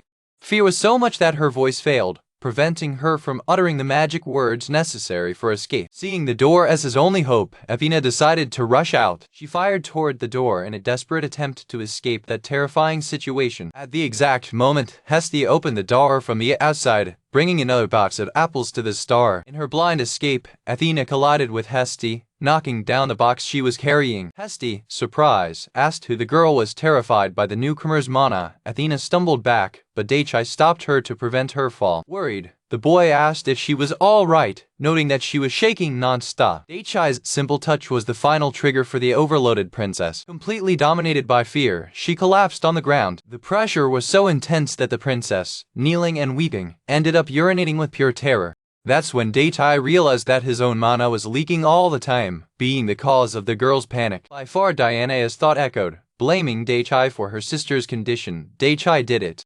Embarrassed, Princess Athena thanked you for lending her a piece of underwear. Dishai, however, clarified that thanks should be directed to Hesti, who provided the clothing. With a smile, Hesti told her not to worry, explaining that as they were traveling, she made sure to take some extra pieces. The Dragon Queen used to explain that the mana concealment layer does not work with direct physical contact, justifying the princess' previous panic. Sakura, present in the room, observed the interaction with a sweet smile. Athena, sitting at the table, apologized for getting the store dirty, addressing him formally as Brother Deitai. The host reassured her, saying she didn't care and that the repair was simple. However, he thought to himself that he needed to have a conversation with Diana about sudden teleportation. His words made the young princess jump scared into the chair, visibly nervous. With a calm expression, Deitai addressed her, calling her name to try to calm her down. Realizing the girl's persistent fear, he tried to reassure her, but she remained frightened, hiding behind a furniture.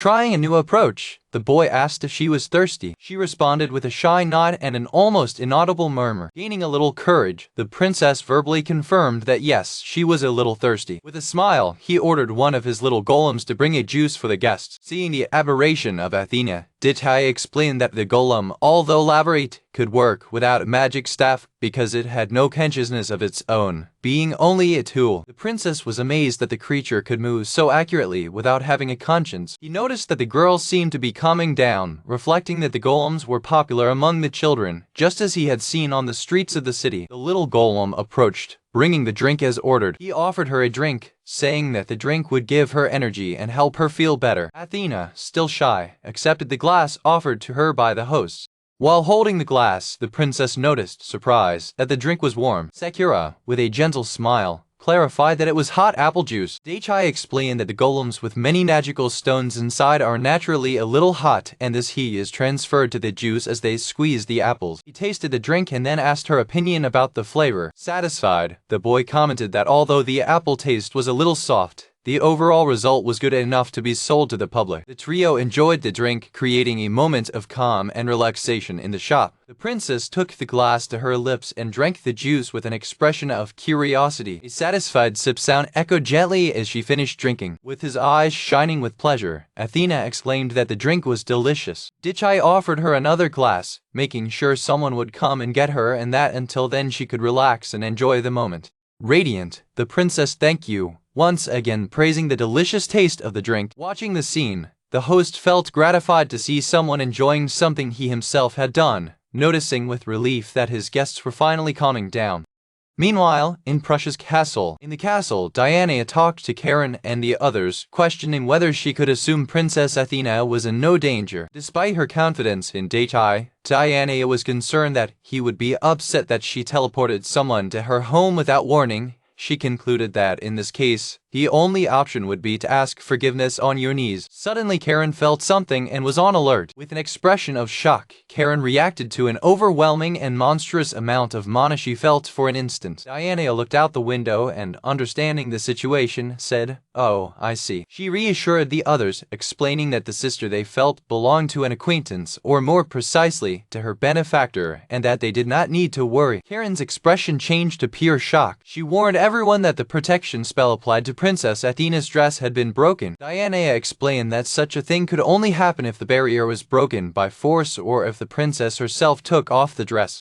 Worried, Karen asked if road robberies were common in Prussia. Diana assured that public order in the city was excellent, which led her to conclude that something was actually happening to Athena. Realizing the princess' closeness, Karen prepared to act, declaring that she would pick her up immediately. Looking out the window, she identified the origin of the mana from Deitai's shop. Diana, surprised by Karen's sudden action, shouted her name. Ignoring the call, Karen quit, saying she would go ahead and that if she was defeated, she would leave the rest in Diana's hands. Without hesitation, the guard jumped out the castle window, running to the store. The princess screamed desperately, asking her to wait. Diana watched, helpless, while Karen ran towards Deichai's store, fearing the worst. Realizing the gravity of the situation, she turned to others and exclaimed that it was very bad. With determination, the princess declared that she would risk her own life to stop her, leaving the rest to the captain. She informed Anne and Lamuras that she would go ahead. With a glow of magic, Diana teleported, leaving for the store. The captain and the other dragon queens were left behind, surprised, while he shouted the name of the disappearing princess. In an instant, the princess materialized in front of Daichai's shop. With an expression of dread, she approached the entrance, noticing the disturbing silence. It reflected on the defensive power of the store, noting that the trees created an acoustic isolation effect and that the protection was like multiple overlapping shields. The sound of her own apprehension echoed as she approached the door. When Daichai and Karen were inside, the panic took over her, who feared the worst-case scenario. In her mind, she visualized an inevitable confrontation, fearing Daichai to interpret Karen's challenging greeting as an enemy attack, especially because Athena was involved. The thought that a battle between the two could completely destroy the city terrified her. She knew that Daichai, though kind to friends, was absolutely merciless with enemies, and that he would protect his home at all costs. Agonized, she wondered what she could do to stop them. She was sure that if she tried to intervene in a fight between Daichai and Dragon Queen Karen, she would die instantly. However, she could not just stand by and watch. Remembering that it was your fault for teleporting Athena, she gathered her courage, determined to act. With a shout, she opened the door abruptly, asking for forgiveness for the intrusion. To his surprise, the scene was of total tranquility. Karen would thank Daichai for taking care of the princess, Athena, offering you drinks and new clothes. The host replied with a smile, telling her not to worry because he could not simply have left her in that situation. Karen, however, insisted on his gratitude, bowing deeply and expressing how grateful she was to have known such a powerful being. With a radiant smile, Athena asked her brother Daichai for a glass of juice. He joked, saying that she could drink as much as she wanted, to the same extent as she had earlier. The young princess protested, ashamed, saying he was being mean, while the others watched the scene with fun. Completely shocked, Diana realized that all her desperate determination had been for nothing. The young princess protested, ashamed, saying that her brother Daichai was being bad, to which he responded with a fun apology. With Diana's arrival, a host greeted her, ready to clarify the situation. Confused with the peaceful scene, Diana heard Daichai's explanation. He was about to let Athena go because his bodyguard, who happened to be known to Hesti, had arrived to fetch her. Karen bowed in deep gratitude, expressing that she would be in a terrible situation if not for Daichai. Embarrassed with continued thanks, the boy said he acted on impulse and that it was embarrassing to be thanked over and over. He added that, knowing that the transport was an emergency withdrawal, he realized that the situation was not so serious. The weight of exhaustion and relief finally struck Diana, who fell on her knees. With tears in her eyes, the princess expressed her relief that everything ended well. Concerned about his reaction, Daichai asked what was happening. Hiding her face, the princess denied there was anything wrong, attributing her reaction to a whirlwind of emotions. She pulled herself together, insisting that she was just imagining things that didn't matter. Realizing her defensive posture, he asked, suspiciously, why she had her hands between her legs, fearing a repetition of the previous incident. The princess assured me that this time everything was fine, admitting that she felt a small escape, but had not soiled the floor. The expression of his benefactor revealed his exasperation. The host reflected, unbelieving, that this was the second time on the day he witnessed such a situation, although the second was only a frustrated attempt. Deciding to close the matter, he simply told her to go change her underwear and come back. Thanks for the consideration. Diana promised to return right after she changed in the castle. With a quick spell, the princess teleported herself, disappearing into a beam of light. After her departure, the room was silent for a moment. Watching the assembled group, Daichai commented with a smile that the day was full of visitors. Sakura noticed the joy of his master, commenting that he seemed very happy. He touched his own face, surprised, and wondered if it was true. Shortly thereafter, Diana returned, announcing her return. With everyone gathered, the presentations were remade. Karen performed as the bodyguard of Princess Athena, who in turn identified herself as the first princess. The host, noticing the advanced hour, asked if they should not return home. Athena, with a serious expression, said she needed to talk to Brother Daichai about the reason for her visit to the city. Karen agreed, adding that a powerful being like him would surely discover his actions sooner or later. Starting the explanation, the princess prepared to reveal the mission. She revealed that the four great spirits, the defensive asset of the kingdom, have gone mad and escaped the royal treasure. Diana reacted with shock and unbelief, shaking hands on the table. She questioned how it was possible that the kingdom's greatest defensive power had simply escaped. Athena explained that the spirits broke the seal on their own and, as they are attracted to places of worship, she came to Prussia during the festival to recapture them by order of her father. With the revelation, Diana finally understood the urgency and the reason for her sister's visit. She regretted that Athena had not explained everything from the beginning. Her younger sister reminded her that before she had the chance, she was teleported there, resulting in the current situation. Athena apologized, explaining that the rush prevented her from telling everything the moment she arrived in town. Dichai wondered what his relationship was with the national security of another kingdom, while Athena expressed her joy at being able to discuss the matter there in his presence. The princess stated that the extraordinary sister of her brother would certainly attract the spirits to the store. The group agreed that Dichai's presence would be a catalyst for the mission. Diana pondered that if the four spirits appeared, the attempt to capture could in fact become quite chaotic. However, Athena smiled confidently, saying that with brother Dichai nearby, there would be no victims, even if she ended up ruining the fun of the festival. The boy said he didn't care as long as there was no real damage, but he suggested that maybe it would be better to cancel the festival to avoid trouble. Athena explained that canceling a worship festival could anger the spirits, making the secret capture the safest approach. Agreeing that security came first, he admitted that it would be a waste not to enjoy the festival. With the decision made, Athena encouraged Karen to begin the search that same night and prepared to leave. The two bowed, thanking Dichai for her help and promising to return the favor in the future. He waved goodbye, wishing them good luck. With a radiant smile, Athena quit, happy to have met a person like him on his first day in town. The group observed as the two departed. He saw them drift off the streets of the city. Reflecting on the four great spirits, Dichai expected them to be captured without problems, completely alien to what the future had in store. At the store, Dichai asked Diana why she hadn't left yet. She explained that, as she promised to be her guide during a festival, she at least wanted to redeem herself for the embarrassing scene that she had previously starred in. The boy wondered if she didn't have to help Athena, but the princess replied that before leaving, her sister had told her that her help was not needed at the time. She added that Anne and the others were also enjoying walking around the city. With a hopeful expression, Diana reinforced her desire to accompany him to the festival. Dichai agreed, stating that he was counting on her to guide them, because he found it helpful to have the company of someone who knew the city well. Surprised by the positive answer, the princess reacted with astonishment, which led the boy to ask why she surprised him. The noble woman confessed that, after the previous vexation, she thought he would refuse her company. He, however, reiterated that he was pleased to have someone familiar with the city to guide him. Radiant, Diana assured him that he could leave everything to her because she knew from the most famous places to the most secret points in the city.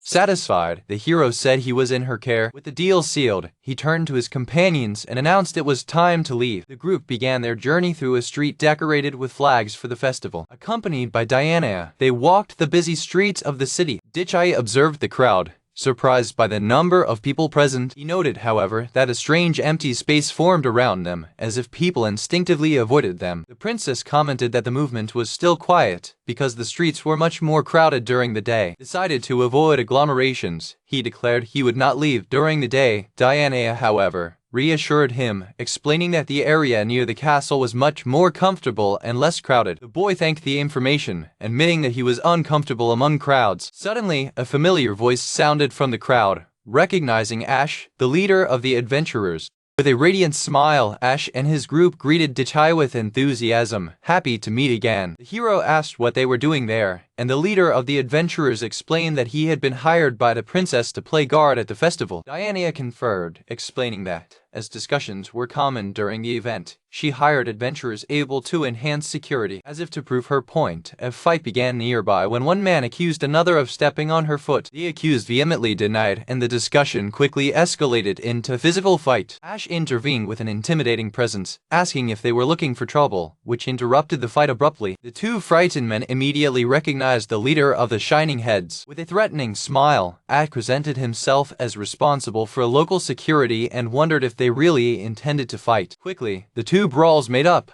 hugging and making sure they weren't fighting. Satisfied, the mercenary leader dismissed them with a wave, telling them to enjoy the festival. The viewers commented in a low voice about the fame of Ash Group, which had a success rate of over 90% in their missions, and how he had solved the situation only with his look and words. Dichai approached Ash and commented on his group's popularity. Shamed, the adventurer replied that they were nothing compared to the boss, referring to Dichai. The boy was confused by the comment, without understanding what he meant. Ash warned him that if people found out he was the hero who saved the city from the dragon, he would no longer be able to walk freely. Dichai realized he was already standing out because he was in the company of the princess. Deciding to avoid further attention, he told Diana that it was time to go to the next location, and she readily agreed. They said goodbye to Ash, who invited them to drink later. As soon as the group withdrew, Ash released a sigh of relief, sweating cold by the strain of being near someone so powerful. His companions remained silent, feeling the same pressure.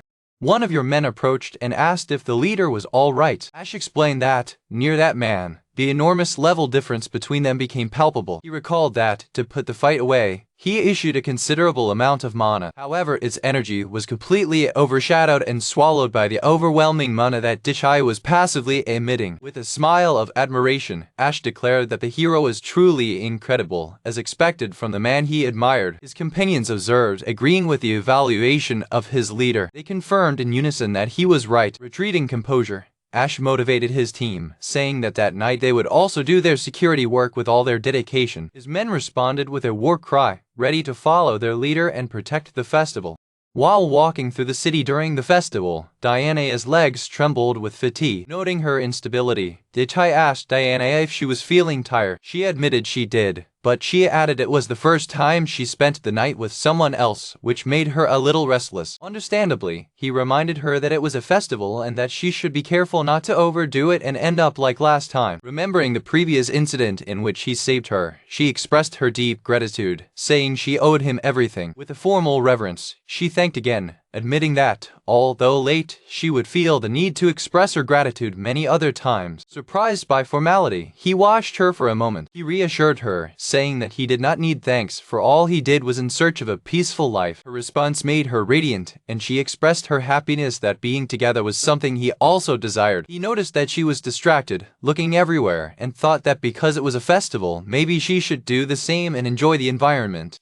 Amid the crowd, he wondered where Anne and Lamuros were. Diana explained that they said they would join them after a little walk, and he assumed that they might have crossed paths without realizing it. Confident, he claimed that they would meet sooner or later, since the city was large and they had not yet deepened it. To facilitate the reunion, he decided to create a golem to use as a reference point. He threw a handful of magic salt on the floor, materializing a golem to serve as a landmark. He commented that the golem was very good, attributing success to the abundant mana of the earth. Diana replied that she still did not compare herself to her sister. She added that his presence so close to the city had a great influence on how the mana accumulated there, expressing her gratitude for it. With a casual gesture, he minimized the importance of his presence, stating that he was just living his life normally. Finally, he incorporated a magic stone into the creature, completing his creation. The group observed the newly created golem, which now served as a meeting point in the middle of the festival.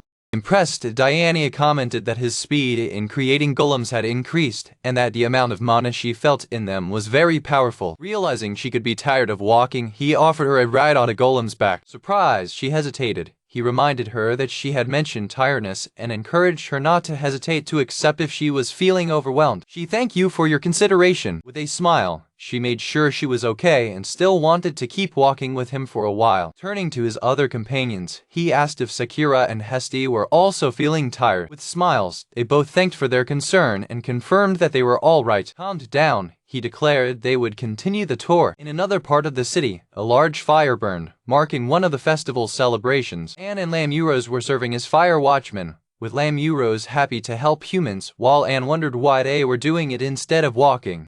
Anne commented that the person they were waiting for had gone to the bathroom and should not delay returning. Lamuros admitted that the fire was immense, especially because it was made by humans. Anne explained that the festival celebrated the 4 elements, each day having an appropriate symbol, such as the fire for the day of the fire. She continued, detailing that the next day the fire would be put out by a pillar of water, followed by the installation of a windmill, and the end of the festival would be marked by fireworks. Lamuros praised Anne's knowledge, who modestly replied that her knowledge was nothing compared to that of her older sister. Suddenly, Lamuros noticed an anomaly in the flames, and a fire creature began to emerge from the fire. The two observed, suspicious, as the creature materialized completely from the fire. With a roar, the creature of fire launched a surprise attack on the 2 dragon queens, who were taken by surprise.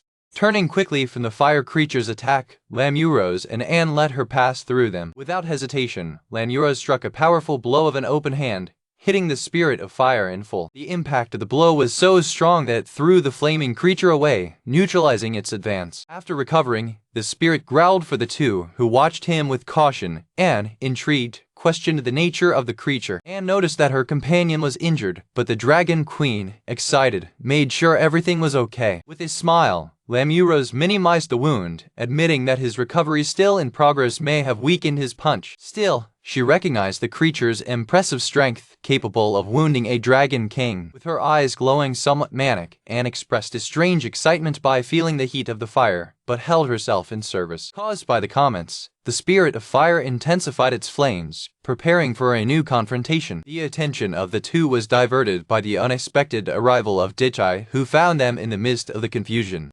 Dichai and his group appeared, greeting Lamuros and Anne, while the fire creature was preparing to attack the newcomer. Without the hero noticing, one of his golems jumped over him, throwing himself directly against the spirit. Anne screamed, trying to warn Dichai about the imminent danger of the creature's attack. The golem landed with full force on the fire spirit, crushing it against the ground and neutralizing it instantly. Lamuros and Anne observed the scene calmly, commenting that this was the most logical result for the situation. Still processing what happened, Dichai explained that he simply reacted, thinking it was an out-of-control fire. Lamuros and Anne exchanged praises about the incredible achievement of their friend, who solved the problem effortlessly. Approaching the defeated creature, the boy admitted that he still did not fully understand what was happening. Turning to Diana, he asked if she knew how to identify the creature now contained by her golem. With an expression of shock, the princess identified the creature as the spirit of fire, one of the four great spirits of the kingdom. Even if immobilized, the spirit unleashed a heat wave that scared the princess away. The flaming creature struggled, but could not escape the crushing weight of the golem holding it. The golem remained motionless over the spirit, patiently awaiting the orders of its master. Dichai reassured Diana, explaining that her golems were fireproof, ensuring everyone's safety. He and the princess discussed the situation, concluding that the spirit was probably lured there by the powerful mana present at the scene. The princess felt the intense heat emanated by the creature, commenting that the proximity was enough to make her feel that it would turn to ashes. The group met, pondering what to do with the powerful spirit which was probably attracted by the sister of the two Dragon Queens. Dichai reached out, impressed by the incredible amount of heat the spirit emitted, even contained. He then prepared to give an order to his golem, causing the creature to shrink in anticipation. The spirit of fire reacted with alarm to the movement of its captor, fearing what would follow. With the command gesture, Dichai reached out, indicating his intention to completely immobilize the spirit. As he approached, the boy noticed that the spirit had suddenly become docile, taking the bag of his golem without any resistance. Diana observed the scene and concluded that the creature's reaction was due to the overwhelming pressure of Dichai's magical power. She explained that spirits tend to obey those who are undeniably stronger, which explained sudden submission. Surprised by the explanation, Dichai reacted with a comic expression of unbelief. The princess reinforced that once defeated by him, the spirit would no longer try to rebel. With the situation under control, the boy decided he'd take the creature with him to ensure everyone's safety. He explained that it would be a terrible idea to let such a powerful being loose to the city, where it could cause fires. The princess expressed her gratitude, but showed concern, asking if that would not be a nuisance to him. The two agreed that he would keep the spirit under his guard and deliver it to Athena the next day, after Diana informed her. Following the command of his master, the golem used its own vine-like members to securely bind the spirit to fire. Impressed by the speed and coordination of Dichai, Diana was motivated to improve her own skills. The hero didn't quite understand her reaction, but was glad to see her having fun with the situation. He asked Diana to inform Athena and the others about what happened, explaining that he would take the captured spirit to his shop. The princess agreed, saying she would return to the castle to make the report, although she regretted not being able to show her more of the festival. Dichai reassured her, combining to meet the next day so she could continue to be her guide. Then Euros and Anne said goodbye, explaining that they would stay at Anne's store for the rest of the night. The boy waved to the leaving groups, ending the unexpected meeting in the middle of the festival. Sakura commented on how much fun the festival was, and her master agreed, pleased to have her and Heste's company, suggesting they return to the store with the spirit contained. At the end of the busy night, the city finally settled, marking the end of another festival day. Lying on the bed, Dichai reflected on his insomnia, realizing that it was the first time he slept outside the house and could not relax. As he turned around, he noticed that Sakura was also awake, sitting silently in the room. She watched him, looking equally unable to sleep. The boy got up and went to his servant, who was sitting by the window. When she noticed him, she asked why he wasn't sleeping. He sat next to her, confessing he couldn't relax there. Sakura agreed, saying she felt the same way as her master. The young man admitted that he could not have the same feeling of comfort he had in his own home. Sakura explained that, as there was little to clean and no need to patrol, she felt somewhat bored there. With a smile, she admitted she could handle boredom if she could only see her master's sleeping face. He replied, humorous, that even that was not possible, since he himself could not sleep. Dechai suggested that she go to the festival, mentioning that Hesti had also decided to go back there because he could not sleep. The servant, however, explained with a smile that he only went to the festival to be with him, because he did not like to walk alone in the crowd. He noted that her thinking was similar to yours, and she joked that, as her follower, it was natural to look like him. With a smile, the host admitted that, like her, he felt a little homesick, which made her visibly happy. The boy explained that although he could sleep on another pillow, nothing replaced the futons and the space of his home, praising how pleasant it was to live in the house she administered. Moved by the praise, Sakura wiped out a tear, saying she felt immensely happy as the spirit of the house. In a gesture of affection, she took the hand of her master. The contact between them conveyed a feeling of comfort and proximity. While holding hands, she claimed that the store he built was also a comfortable and pleasant place, and he agreed it was an incredible place. He joked that if a house spirit praised his construction so much, his skills shouldn't be so bad. Sakura assured him that he had great skills and should remain so. Excited by the compliment, he pondered the possibility of adding an extension to the store. Together, they looked out the window at the city lit by the festival. Watching the busy city, he commented on the agitation, and his companion agreed. He admitted that although he did not like crowded places, it was not bad to stay up late every once in a while to enjoy the view. In a moment of tenderness, Sakura supported her head on her master's shoulder. With a serene smile, she agreed, stating that that moment of tranquility together was particularly pleasant. Feeling a deep connection with each other, they shared a moment of peace amid the bustle of the city. Back at Prussian Castle, Princess Athena and Karen met with Diana. Diana summed up the events, stating that the spirit of fire had finally been captured. Karen and Athena expressed their gratitude to Diana, who modestly misrepresented the credit, stating that Daichidono was the real responsible for capturing the spirit. Athena, impressed, commented that the feat was incredible because, according to the records, the capture of one of the 4 great spirits in the past had taken a whole year. Karen explained that the festival was established precisely to attract the spirits, facilitating their capture, which made Diana understand the origin of the celebration. The celebration was, in essence, a ceremony to attract the spirits and establish a covenant with them. Diana added that, after the ceremony, the spirits used to remain for about 6 months, and that the fastest capture record was a month. Karen expressed her surprise that one of the spirits was captured in just 1 day, feeling the need to thank Daichai personally. As he pondered, a concern began to form in his mind. Realizing her expression, Diana asked if anything was bothering her, and Karen admitted she did.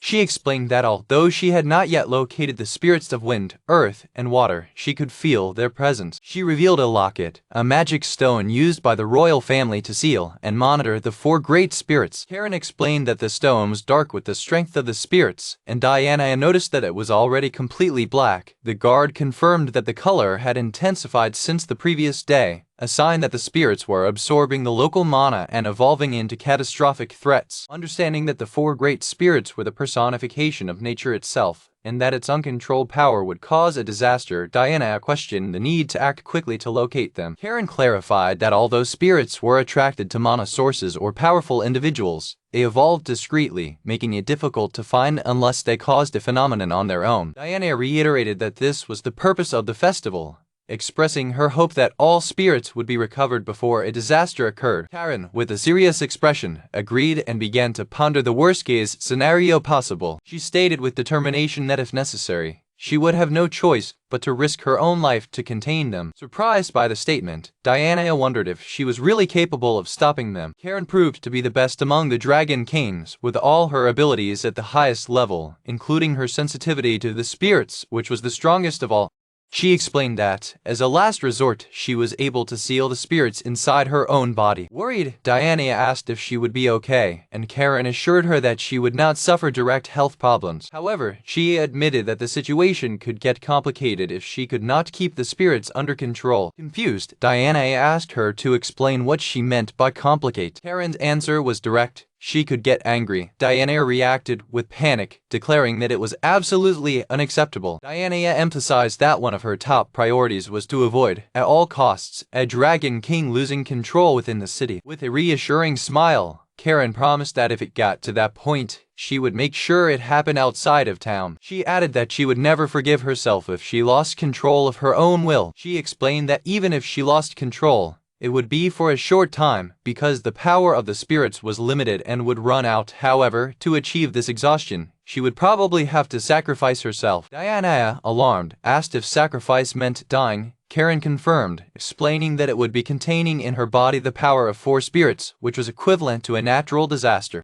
She considered it a fair price to sacrifice her own life to save the entire city. Worried about the guard, Athena held her by her sleeve, calling her name. Karen reassured her, saying that it was just a countermeasure for the worst-case scenario and asked her not to cry. With tears in her eyes, Athena begged for confirmation that she was telling the truth, forbidding her from simply disappearing. Kneeling before the princess, Karen promised she wouldn't. She smiled, explaining that she was just thinking about how to limit the risks and that everything would be okay as long as the worst scenario didn't happen. Diana intervened, agreeing that the priority was to capture the spirits to avoid the scene of fury and that they should begin to act immediately. Karen, aware of the problem you caused, asked for Diana's support. Athena then declared that from the next day, the day of water, they would do their best to gather the spirits. Diana responded firmly, stating that she would do whatever it took to protect the city.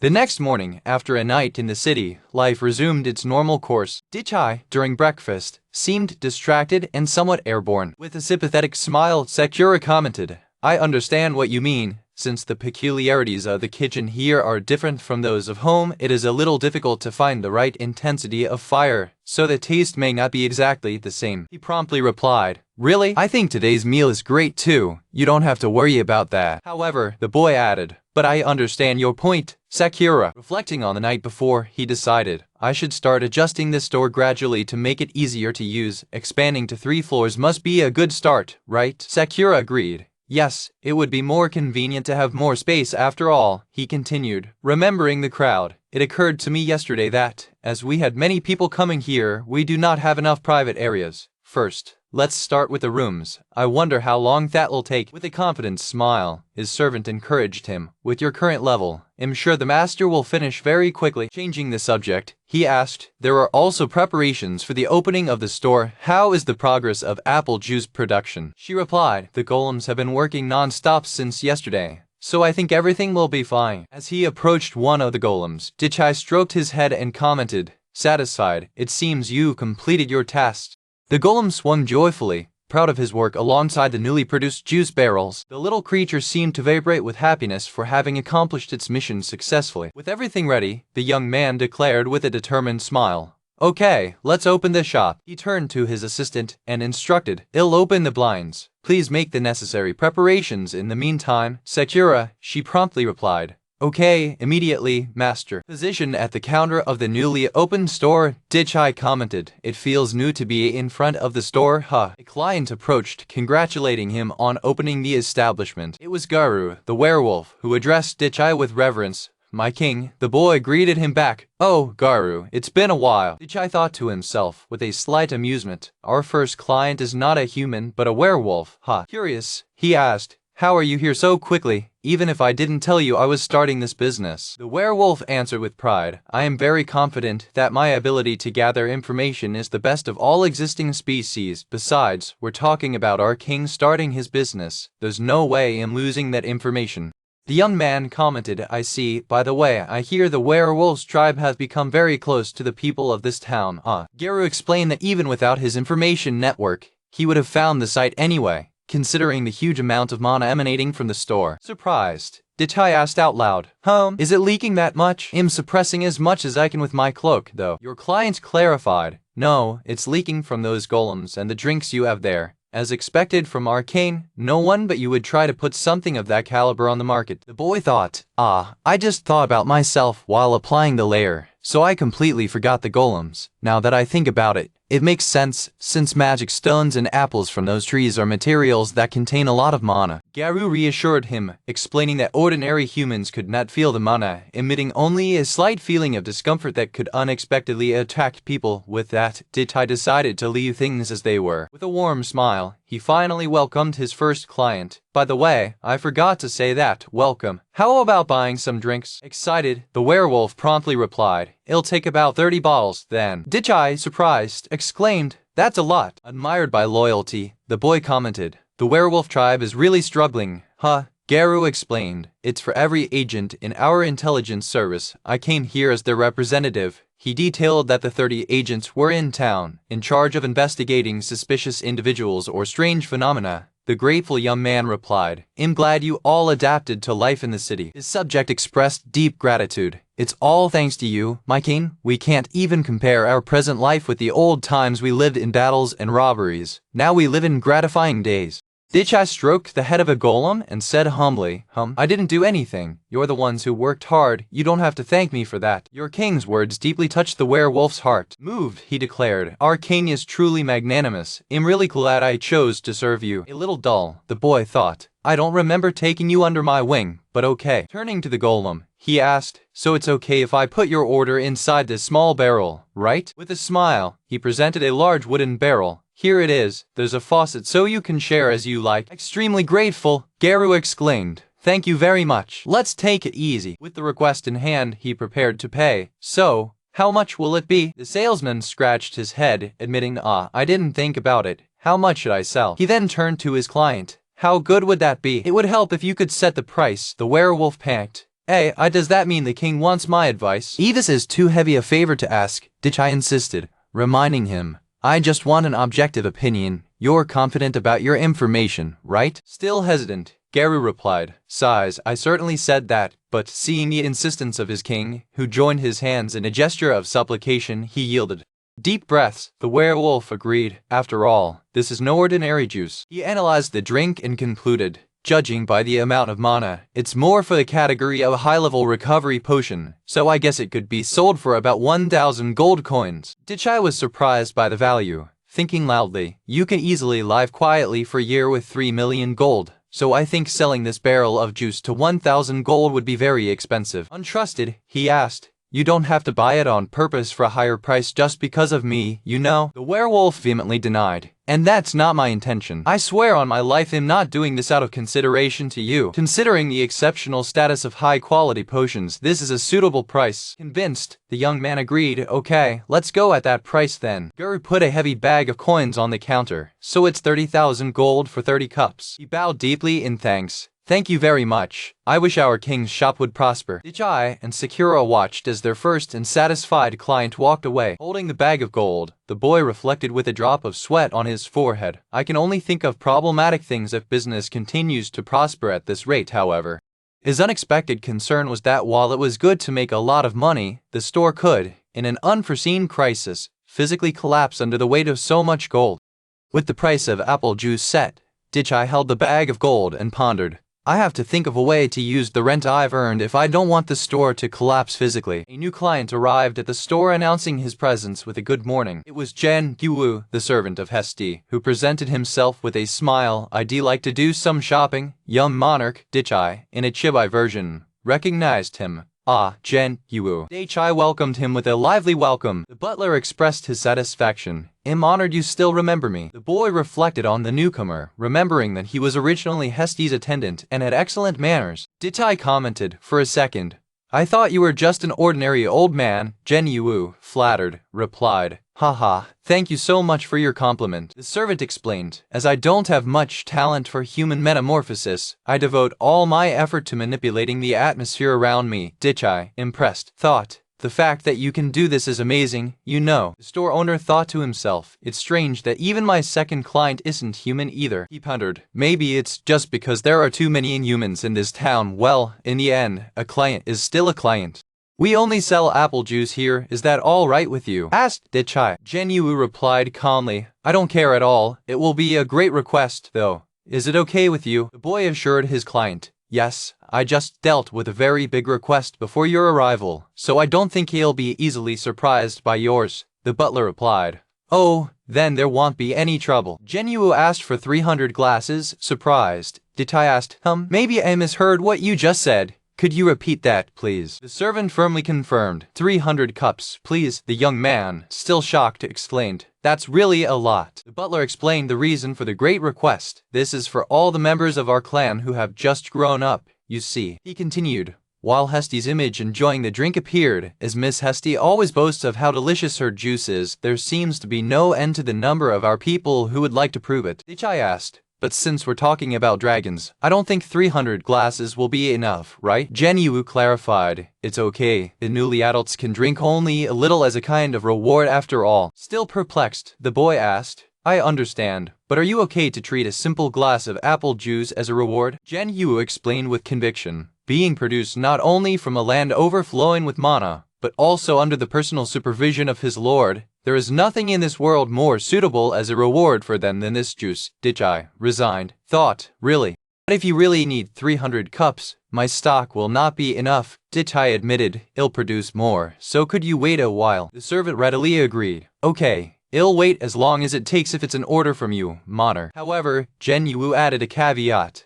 Though I cannot stand still for long, since the spirits may come any time, the young man, surprised, repeated, really? Do you know anything about the 4 great spirits? Asked Dichai, while instructing a golem to produce more juice. The butler explained, I just got a message. With so many humans and so much mana around, the spirits will inevitably be drawn here. Generu continued as the golems worked. It is also possible that evil beings may mingle, so I will subdue those I meet. From the point of view of a spirit, the body of a dragon is pleasant to inhabit. So there is also the possibility that dragons are possessed. The boy thought, you dragons have difficulties too, huh? As for dragon kings, their bodies are completely different from ours too, so I think there's nothing to worry about in their case, Generu said. After all, both our way of life and our appearance are different from humans. There is nothing we can do about it. Dichai asked, are dragons weak against spirits? The butler clarified, yes, but on a certain level. Even if they are possessed, dragons cannot be easily controlled. The young man commented,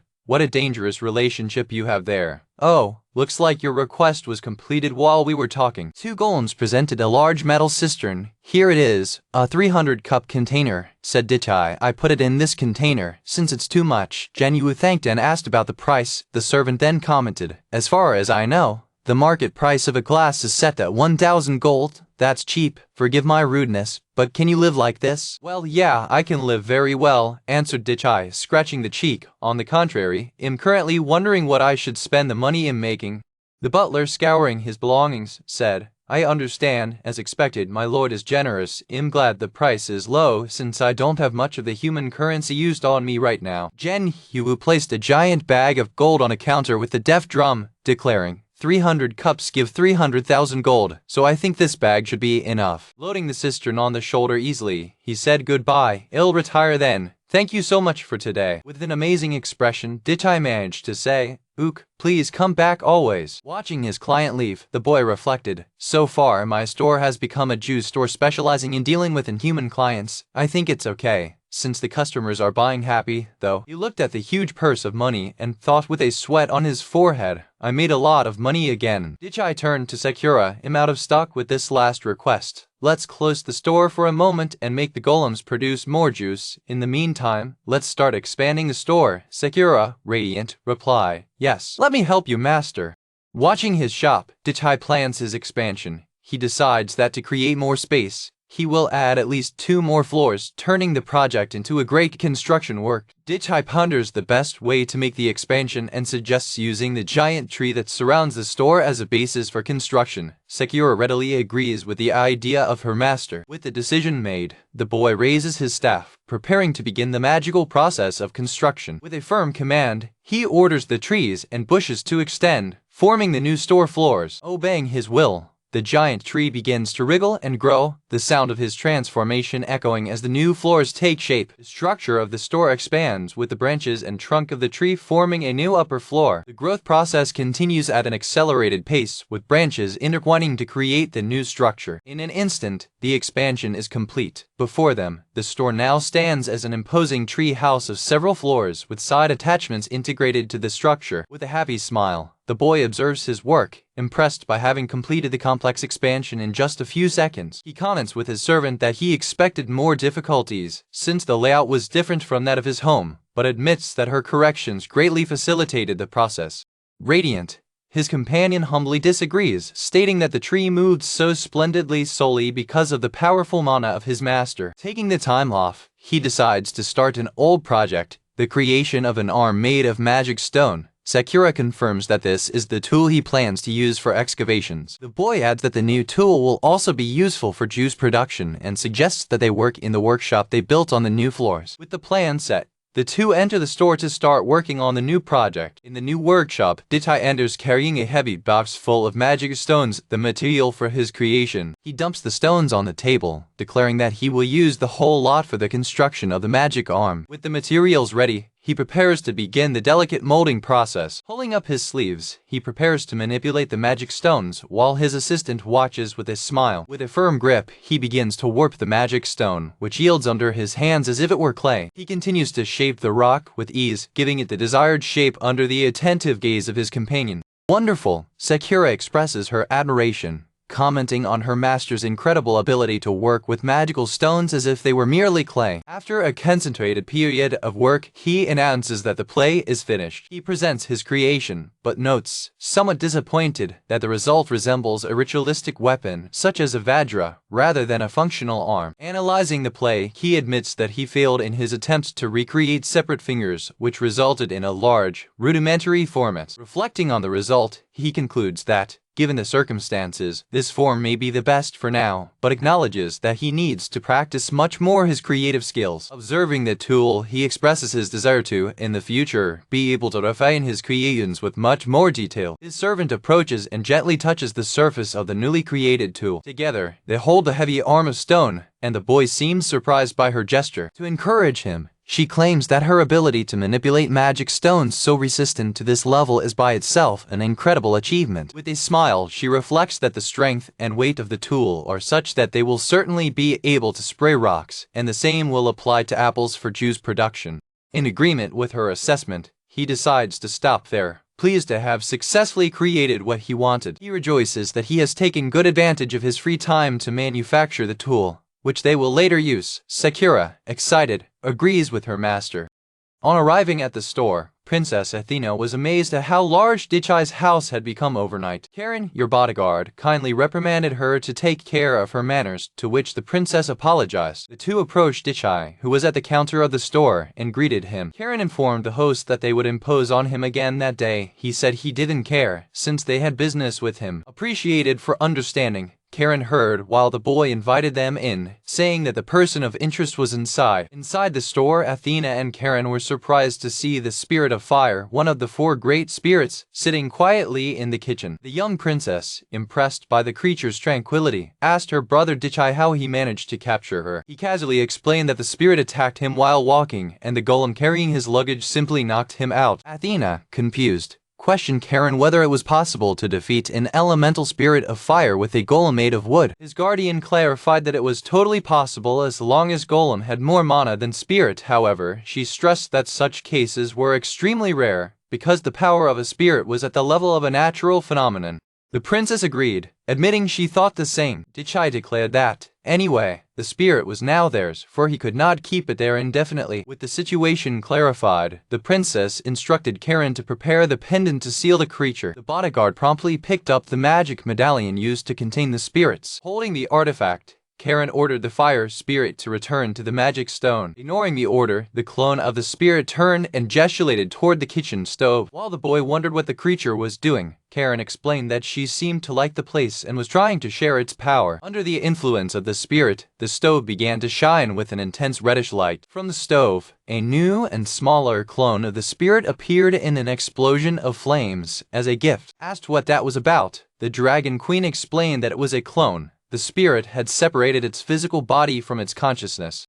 She added that the creation of clones was a rare feat among the four great spirits, proving the immense respect the creature had for Ditai. After the clone manifested itself, the main body of the spirit prepared to be sealed. The flaming creature was absorbed by Karen's pendant. The medallion shone intensely as it pulled the essence of the powerful being into itself. With the spirit contained, Karen held the pendant, declaring that the seal was complete. Observing the small flame that now resided on the stove, the host asked if it was really safe to leave a part of the body of the spirit there. His interlocutor reassured him, stating that everything was fine, because a being of the level of the 4 great spheres still possessed tremendous power even after creating clones. Karen continued, explaining that even if power were not enough, the king could simply make a contract with another powerful spirit. She added that Princess Athena could also look for other contracts, since the 4 great spirits were not the only ones in charge of protecting the kingdom. With a radiant smile, Athena thanked him for the consideration of his brother Dichai, ensuring that he would find another way if necessary and that he did not have to worry.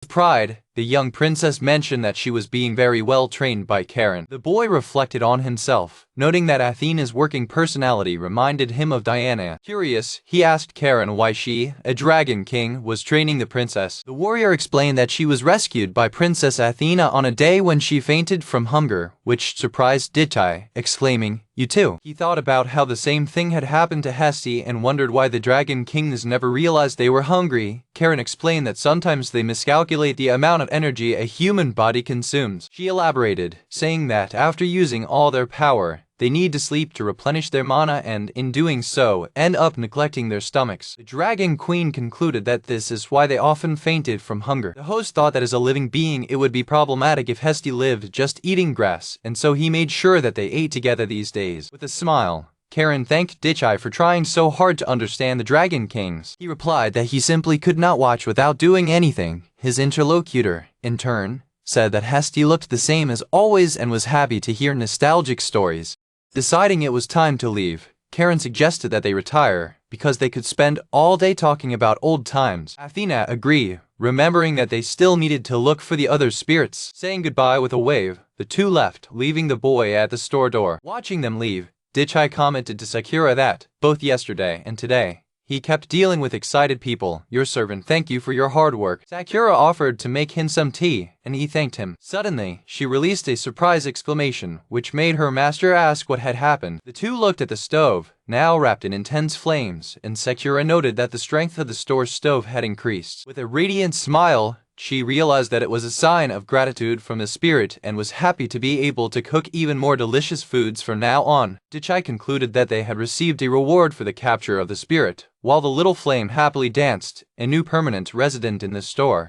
As he entered the store, Hesti announced his return. Dichai, who was in the kitchen, welcomed him. Hesti's look was immediately drawn to the little dancing flame on the stove. Surprised, Hesti wondered if the great spirit was still there, watching the flaming creature roasting an apple on the stove. Dichai clarified that it was only a clone created by the spirit, whose main body was with Karen. Hesti, understanding, just watched. Hesti commented that using the power of one of the 4 great spirits to cook was something extraordinary. The boy, with a slight sweat, replied that it was the only practical use he could imagine. The Dragon Queen pondered that the power of that creature was so intense that it could penetrate the flesh of a dragon king, becoming a valuable asset if used as a weapon. However, Hesti concluded that, considering the immense power that Dichai already possessed, such a weapon would not be necessary. The boy confirmed, explaining that, first of all, he had no intention of going around attacking people. Still, he wondered if it was really safe to keep such a powerful spirit at home. Watching the creature now roasting a mushroom, Hesti reminded him that the spirit only remained there because of the power he demonstrated. Surprised, Dichai wondered if it was really about that.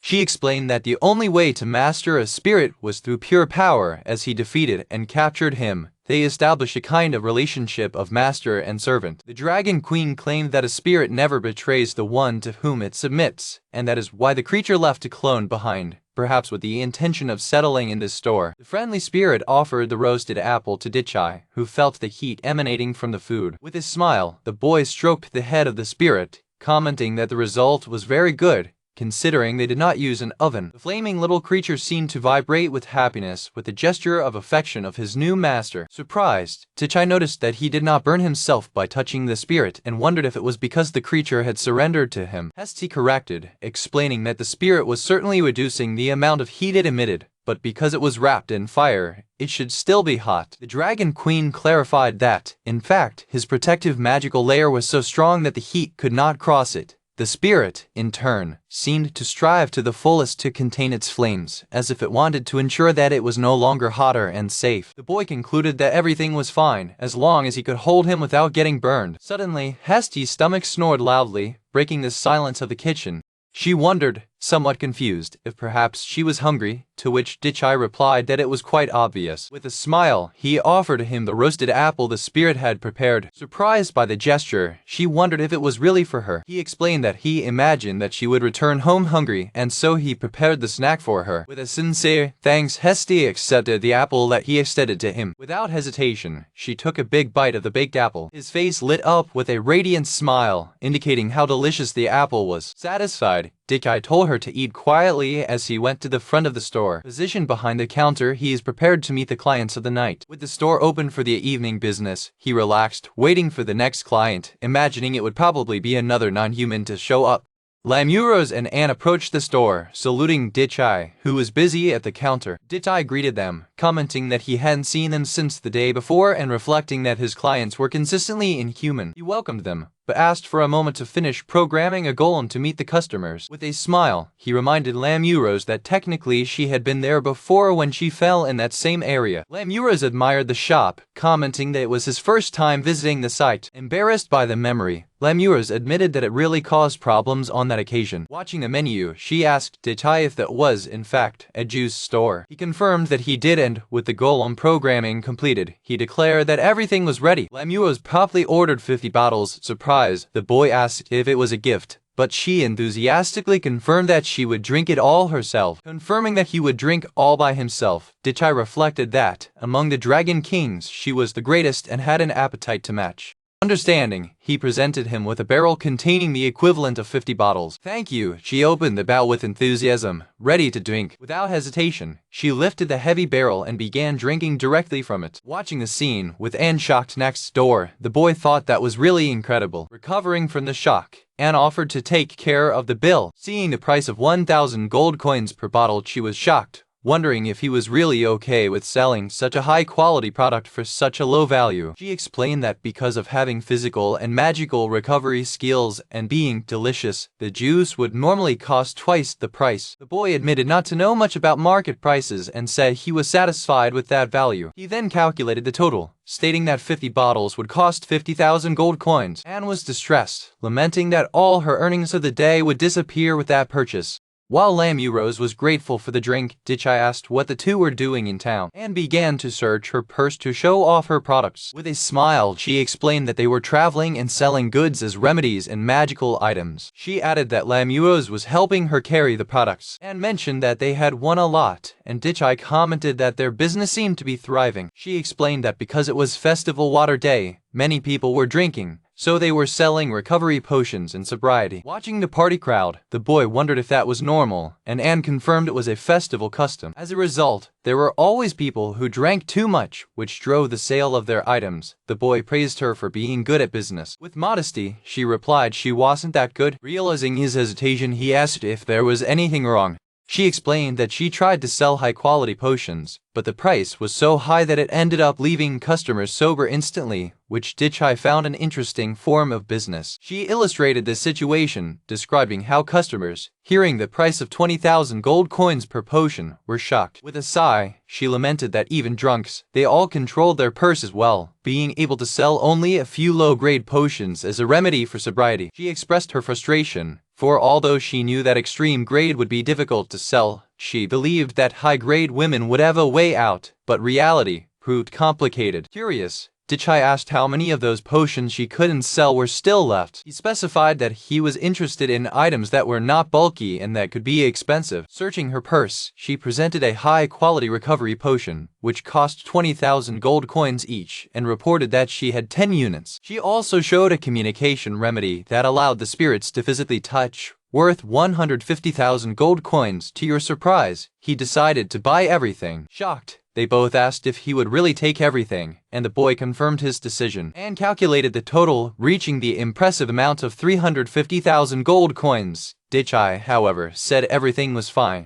He then put a huge bag of gold on the counter, saying she could have it all. Completely shocked by the amount, Anne explained it was too much money. He vaguely explained that many things had happened and offered him payment. The boy clarified that, as Lamuro's drink cost 50,000 gold coins, he was willing to accept the items as part of the payment, which would benefit Anne. Extremely grateful, Anne bowed deeply in gratitude. She admitted with a smile that an expense of 50,000 gold coins would have been a great burden on her pocket. Holding the payment, she confirmed the receipt and sincerely thanked him for his consideration. With a smile, he told her not to worry, stating that he should be the one to thank for helping to clear space in her shop. Anne reflected, amazed, that he was as incredible as ever and that even the way he handled money was beyond common sense. With a sigh of relief, the hero reflects on the productive sales day he had. However, the day was hectic, with guests as rare as a werewolf and the captain of the knights, which nearly exhausted their large juice stock. Still, the profit was huge. Watching the money bags that kept piling up, he ponders how he should spend all that fortune. The protagonist enters his shop, an establishment called Golem. Inside the empty store, the young man continues to wonder what he should spend his money on. As he pondered, a voice called him from behind. A group led by Ash approaches excitedly, hailing him as boss. Ash, with his shiny head and a wide smile, explains that he just got off work and brought a drink. He insists on finally paying Daichai around, as promised. Daichai accepts the offer considering a good occasion, since the festival in the city is a perfect reason to have some fun. Realizing that the group was too big for his home, the protagonist asks them to wait a while he prepares a suitable space for everyone. The hero focuses on 2 apples, preparing to use his magic.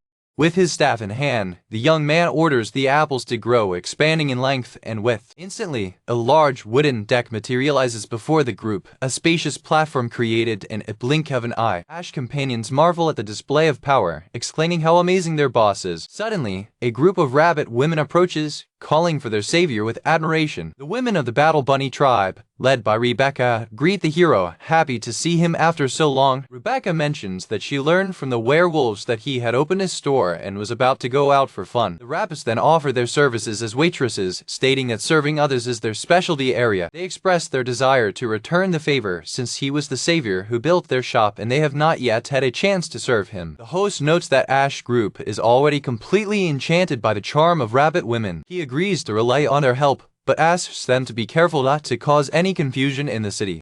Enthusiastic, Ash bunnies and groups celebrate, promising to serve their savior with the best of their abilities. With the help of new waitresses, the table is quickly placed with a variety of food and drinks for the celebration. In the middle of the party, Ash asks Daichai if he was the manager of the rabbit store. The boy responds modestly, saying that he was not the administrator, but that he was half involved with the project. With his eyes shining with admiration, Ash declares that his boss' hobby is incredible and that he admires him more and more to the discouragement of the protagonist. One of the rabbits approaches Daichai to serve the specialty of his shop, a special liquor to which he thanks. The young man takes a sip of his drink. He comments that the drink is strong and hot, but at the same time delicious. The waitress is surprised to see that her benefactor did not get drunk with just one drink. She explains that rabbit liquor has an immense amount of mana, capable of leaving a person unconscious and intoxicated with magic with a single sip.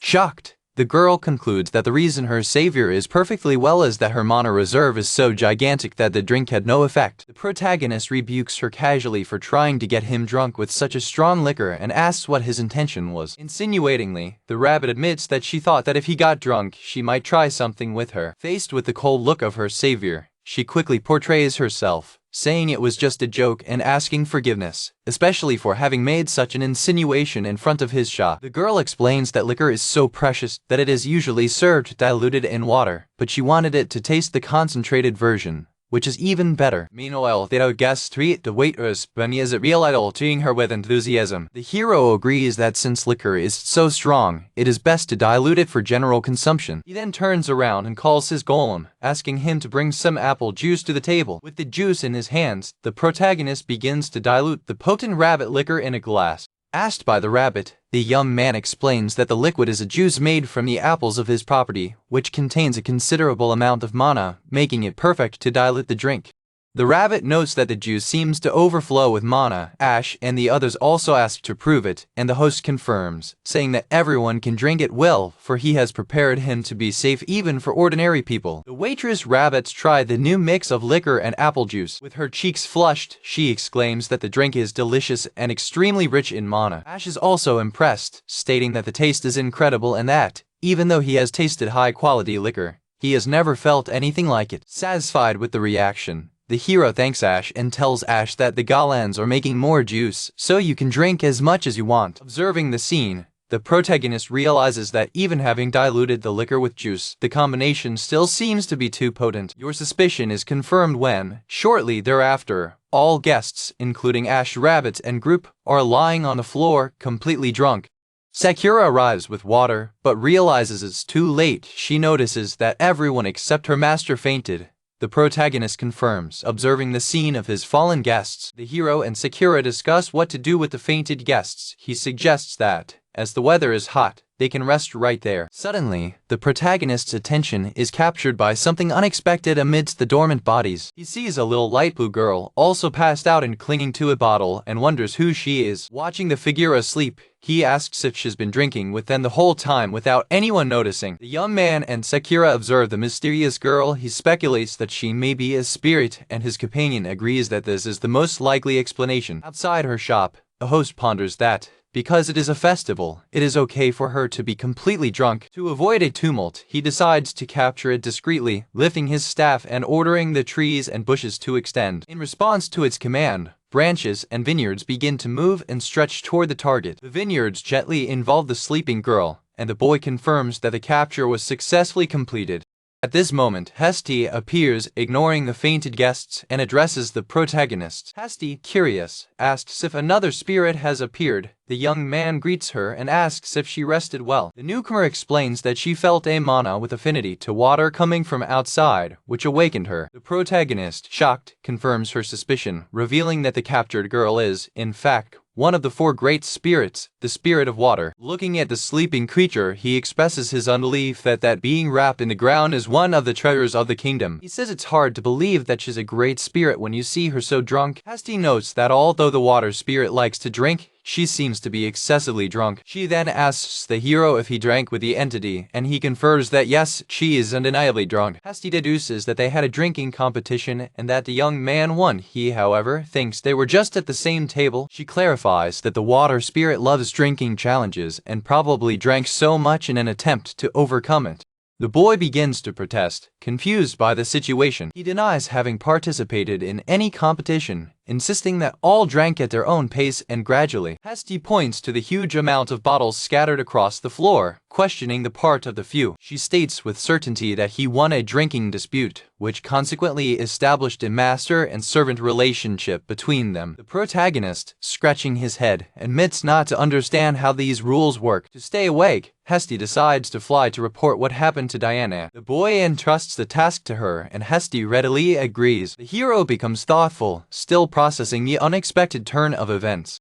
At Prozia Castle, the royal court is gathered to discuss the latest events. Diana informs those present that she received a report from Hestia, confirming that Daichai was able to capture the water spirit. The news leaves Karen speechless, while Princess Athena expresses her admiration, considering such an expected achievement of her older brother, Daichai. Diana agrees, explaining that Daichai's actions always exceed expectations, making the shock of everyone perfectly understandable. Karen observes Diana's apparent calm, which also admits to being shocked despite her composure. The princess clarifies that she became accustomed to Daichai's strength and grandeur, and now she feels only admiration and gratitude for his extraordinary deeds. Karen takes a deep breath to calm down in front of the succession of events. She admits that she never imagined receiving reports of the capture of spirits so often, day after day. Diana observes Karen's gesture with a nostalgic smile, commenting that the scene reminds her of herself in the past. Karen confesses that the speed at which things are happening far outweighs all her predictions.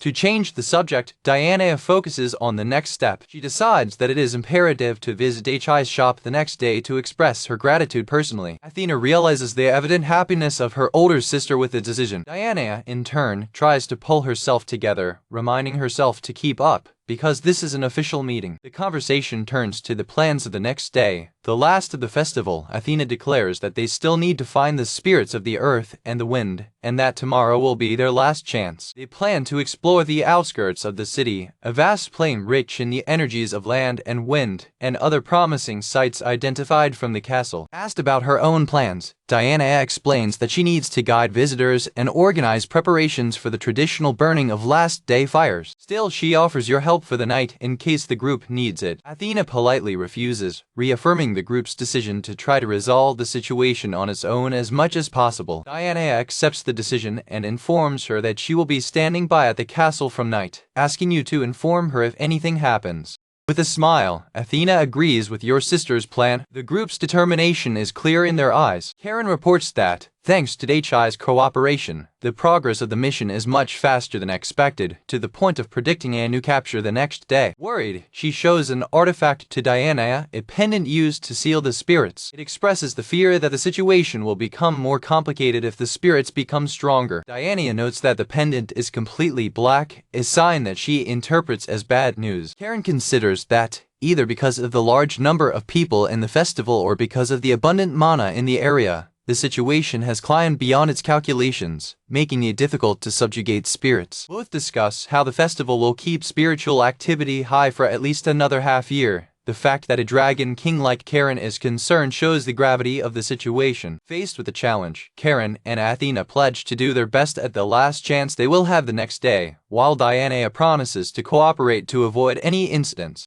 The next day, the hero prepares to open the store and asks his golem to bring the apples. Unexpectedly, Karen and Princess Athena arrive. Saluting the older brother Daichai, Karen apologizes for bothering you often. Daichai greets them from their balcony, noting they arrived early. No matter what time, the boy invites them in. Already accommodated at a table inside the establishment, the group prepares to talk. Karen offers Daichai a small purse, explaining that it is a reward for the capture of spirits. The protagonist accepts her small scholarship. Surprised, the young man asks what's inside the package. It reveals that they are buds imbued with mana, a kind of magic stone they found during the search for the spirits. The girl explains that gems can be exchanged for money and apologizes for offering such a simple gift.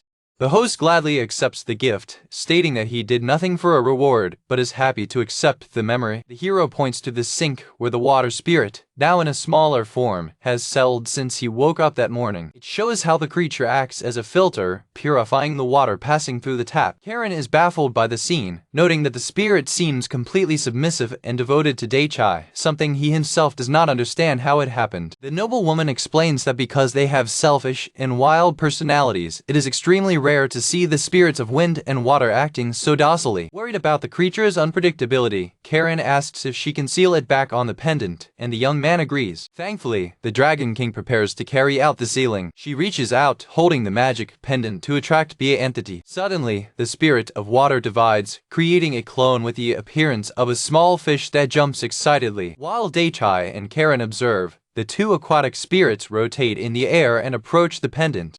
Both are absorbed by the artifact, being successfully sealed. The protagonist observes the pendant with curiosity. Karen confirms that the pendant was designed to contain the power of the four great spirits, functioning for both fire and water. Daichai comments on the convenience of the artifact, while his companion points out that this is exactly why it becomes problematic when the seal is broken. Athena and Karen express their deep gratitude, thanking Daichai for enabling the capture of two great spirits in such a short time. The boy reflects that although he did not come to the festival with this intention, he is pleased to see their happiness. He then asks what the next steps of the group are. Knowing that they will seek the remaining spirits, the young man wishes them good luck and offers their juice whenever they want a drink. Athena appreciates the offer of her older brother. Suddenly, the princess has a shock reaction, and the protagonist asks what happened.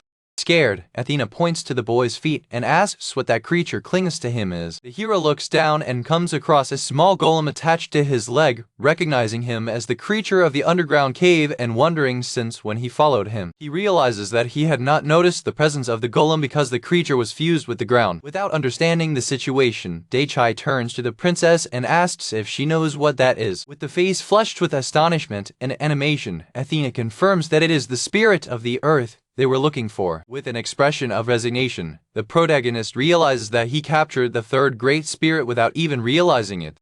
The small golem, the spirit of the earth, clings firmly to Daichai's leg. With excessive affection and murmuring, the spirit demonstrates its strong connection with the protagonist. Surprised by the creature's submission, Princess Athena asks Daichai what he did to gain such loyalty. The boy replies that he did nothing special, only defeated him in the cave under his house. Karen, in turn, notes that the magical power of the spirit is overwhelming and has grown immensely, overcoming that of the other great spirits. The hero suggests to Karen that she seal the spirit on the pendant, and she agrees, preparing for the ritual. Karen extends the pendant towards the golem, ready to initiate sealing. A challenging way, the little golem attacks Karen's hand, pushing the pendant away with a blow. The Dragon King observes, surprised, that besides being powerful, the spirit has a wild and untamed temper. The golem becomes, assuming a form of combat greater and more aggressive, making it clear that it only recognizes and obeys Daichai's power. Determined to fulfill her mission to protect the kingdom, Karen prepares to subdue the spirit by force, even though she regrets the need for confrontation.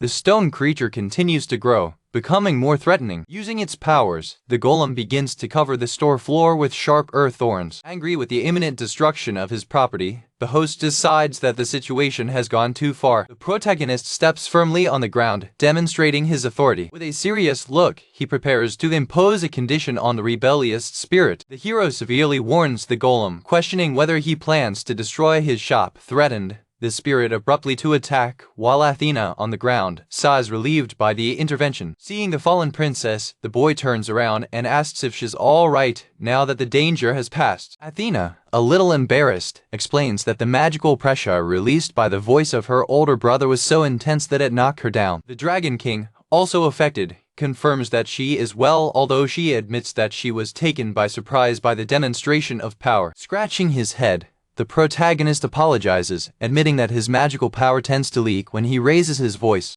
With the spirit now calm and submissive, the host tells Karen that she can proceed with sealing. Karen again approaches the golem, which now waits passively. The spirit of the earth trembles, but resigns to be sealed. Unexpectedly, the golem divides, leaving behind a smaller clone with the appearance of a sweet. The main part of the spirit is then peacefully absorbed by the magical pendant. The artifact shines brightly by containing the creature's enormous energy. Karen is shocked to feel the immense amount of power contained in the pendant, questioning the magnitude of energy. The hero, noting her reaction, asks if something went wrong while the little golem clone remains beside him. The noble reassures him, explaining that the power of the earth spirit was so great that the pendant almost reached its maximum storage limit, but that the capture was successful. Karen elaborates that the pendant has a maximum level of restraint and that the spirit has grown extraordinarily, questioning the origin of so much power. The protagonist assumes, thinking that the creature must have been strengthened by living in the underground cave under his home, a place of concentrated magical power. With the situation resolved, he turns to the small clone of the golem and confirms that the Earth spirit capture mission is complete. Karen thanks him, stating that it was his intervention that calmed the spirit and allowed him to let himself be sealed voluntarily. The remaining little golem emits a sound of happiness, satisfied with the result. Karen and Athena bow in deep gratitude, thanking Daichai for enabling the gathering of all spirits in such a short time. The hero modestly attributes everything to a coincidence, but Athena insists that success is entirely due to his presence and help. The princess approaches, reaffirming that her gratitude is immense. She holds the boy's hands firmly, demonstrating the sincerity of her feelings. With a radiant smile, Athena promises her older brother that she will find a way to express her gratitude later and asks him to wait for it. The protagonist accepts the promise with a smile, pleased that now only one spirit is missing to complete the mission.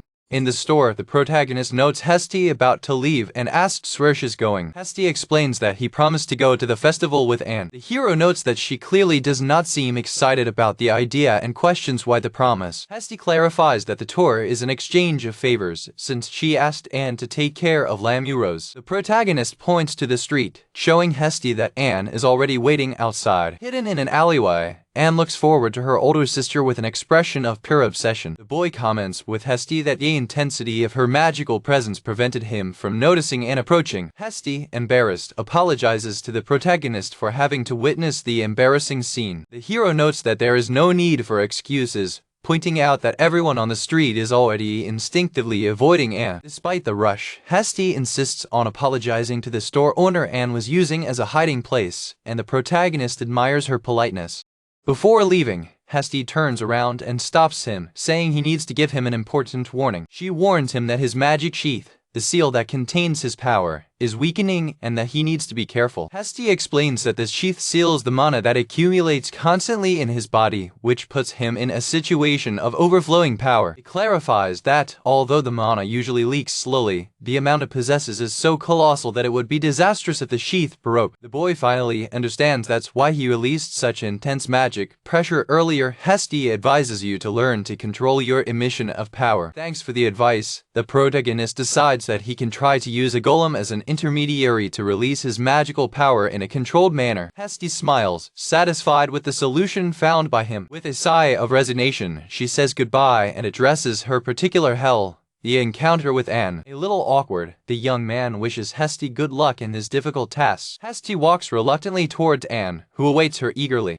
As she approaches and grabs her in a suffocating, overly affectionate embrace, without giving her a chance to resist, Anne quickly drags her away, disappearing down the street. Watching the scene, the hero reflects that each has his own way of having fun, even if it seems problematic, and hopes Hesti will be able to enjoy it. With the last day of the festival underway, the protagonist decides it's time to go to town with Sakura. At the same time, in the castle, Diana completes all the paperwork related to the event. In the castle, Diana delivers the finished documents to the captain of the knights for verification. Relieved, Diana gets lazy, celebrating the end of the job. The captain congratulates her and both agree that the success of the festival, without any casualties, is largely due to Daichai's support. The captain highlights a remarkable fact. Unlike what is common in festivals, there was no monster attack. Diana explains that this is due to the presence of several people with overwhelming magical power in the city, which deterred any threat. She expresses her desire for the last day to end without incident and for Athena and Karen to capture the four great spirits. Both comment on how exhausted they are, and the captain praises Daichai's apple elixir, which has become popular among his men by completely eliminating fatigue.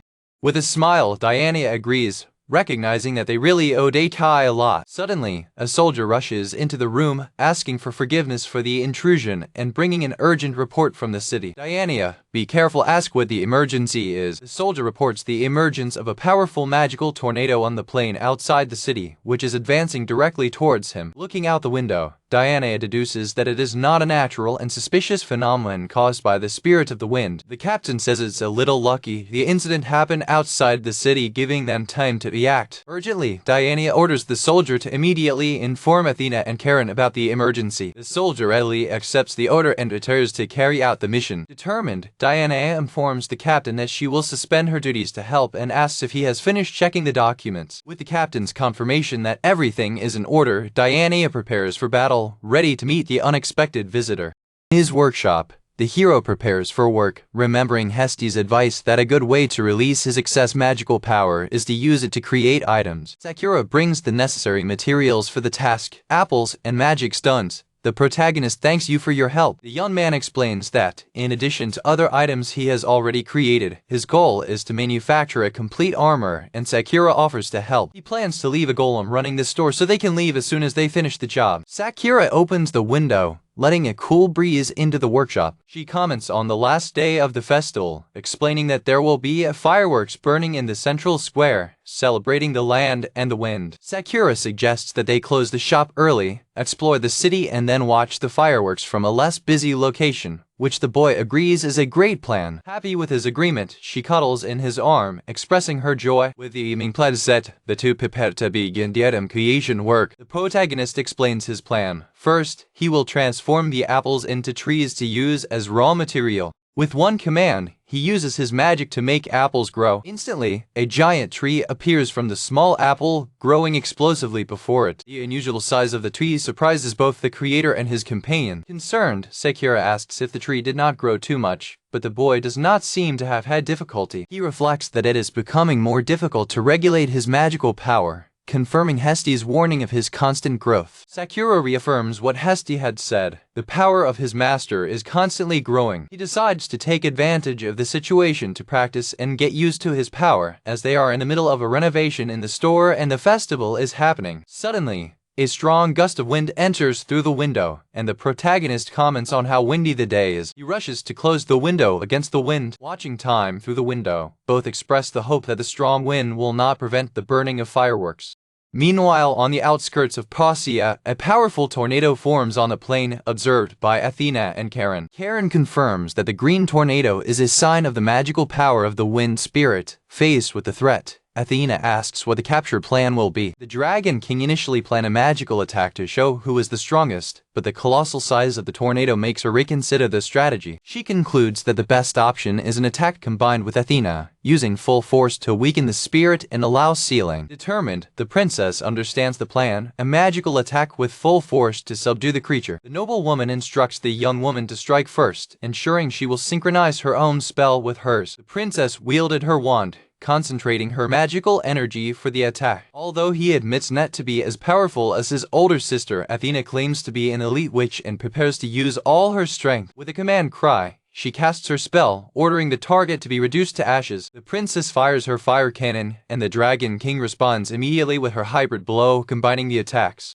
Both spells merge and collide violently with the tornado. The collision results in a massive burst of energy. Exhausted, Athena expresses her hope that the combined attack, using all their strength, was enough. To his amazement, the attack did not have the desired effect. The spirit seems not to have been defeated. On the contrary, the tornado appears to have strengthened even more after the impact of the attack. Without shaking, the noblewoman declares that they must strike once more. Athena laments the difficulty of the struggle, thinking that if Daichai were present, the battle would have already been decided. Leaving their thoughts aside, the two pull together and launch a second attack combined with full force.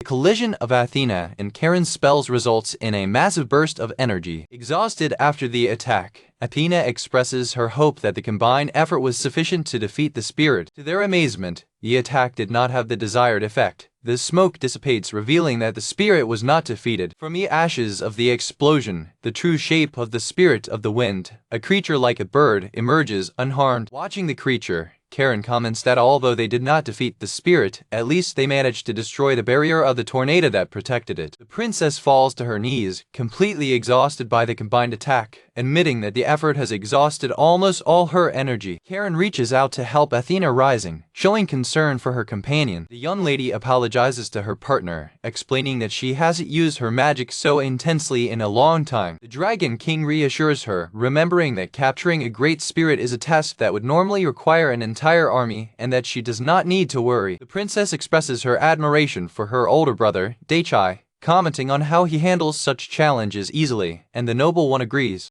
With the barrier destroyed, the Dragon King believes that the spirit is weakened enough to be sealed. Determined, she prepares the magic pendant, planning to seal the creature by force. The spirit of the wind approaches the artifact, attracted by its power, but showing a certain reluctance. The noble calls the entity, encouraging it to approach so that the sealing can be completed. The spirit observes the pendant, appearing resigned to its destiny. Finally, the winged creature touches the pendant, allowing its energy to be absorbed. The magical artifact shines intensely by absorbing and successfully sealing the spirit of the wind. With the mission accomplished, the two sigh of relief, celebrating the fact that they managed to gather the four great spirits. The princess smiles, expressing her immense joy for having completed a task that they hoped would take months in just a few days. Reflecting on the success of the mission, the Dragon King acknowledges that they must thank Daichai, planning preparations to express their gratitude.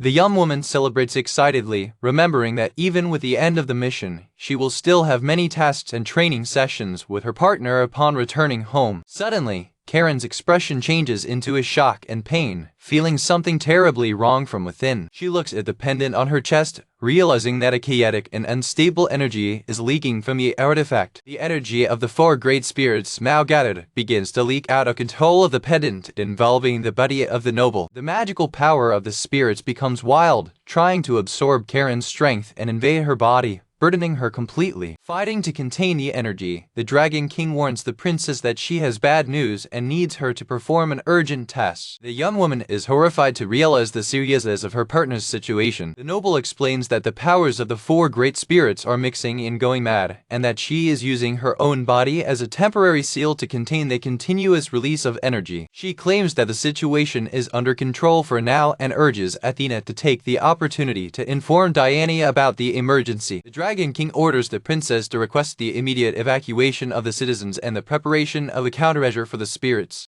With the pain intensifying, she screams for the young woman to hurry, because her body will not be able to contain the energy much longer. In panic, the princess activates an emergency teleportation spell to carry out her partner's orders. As soon as Athena disappears, Karen's strength caves in and she falls to her knees. Completely dominated by chaotic energy, the noble falls unconscious on the ground.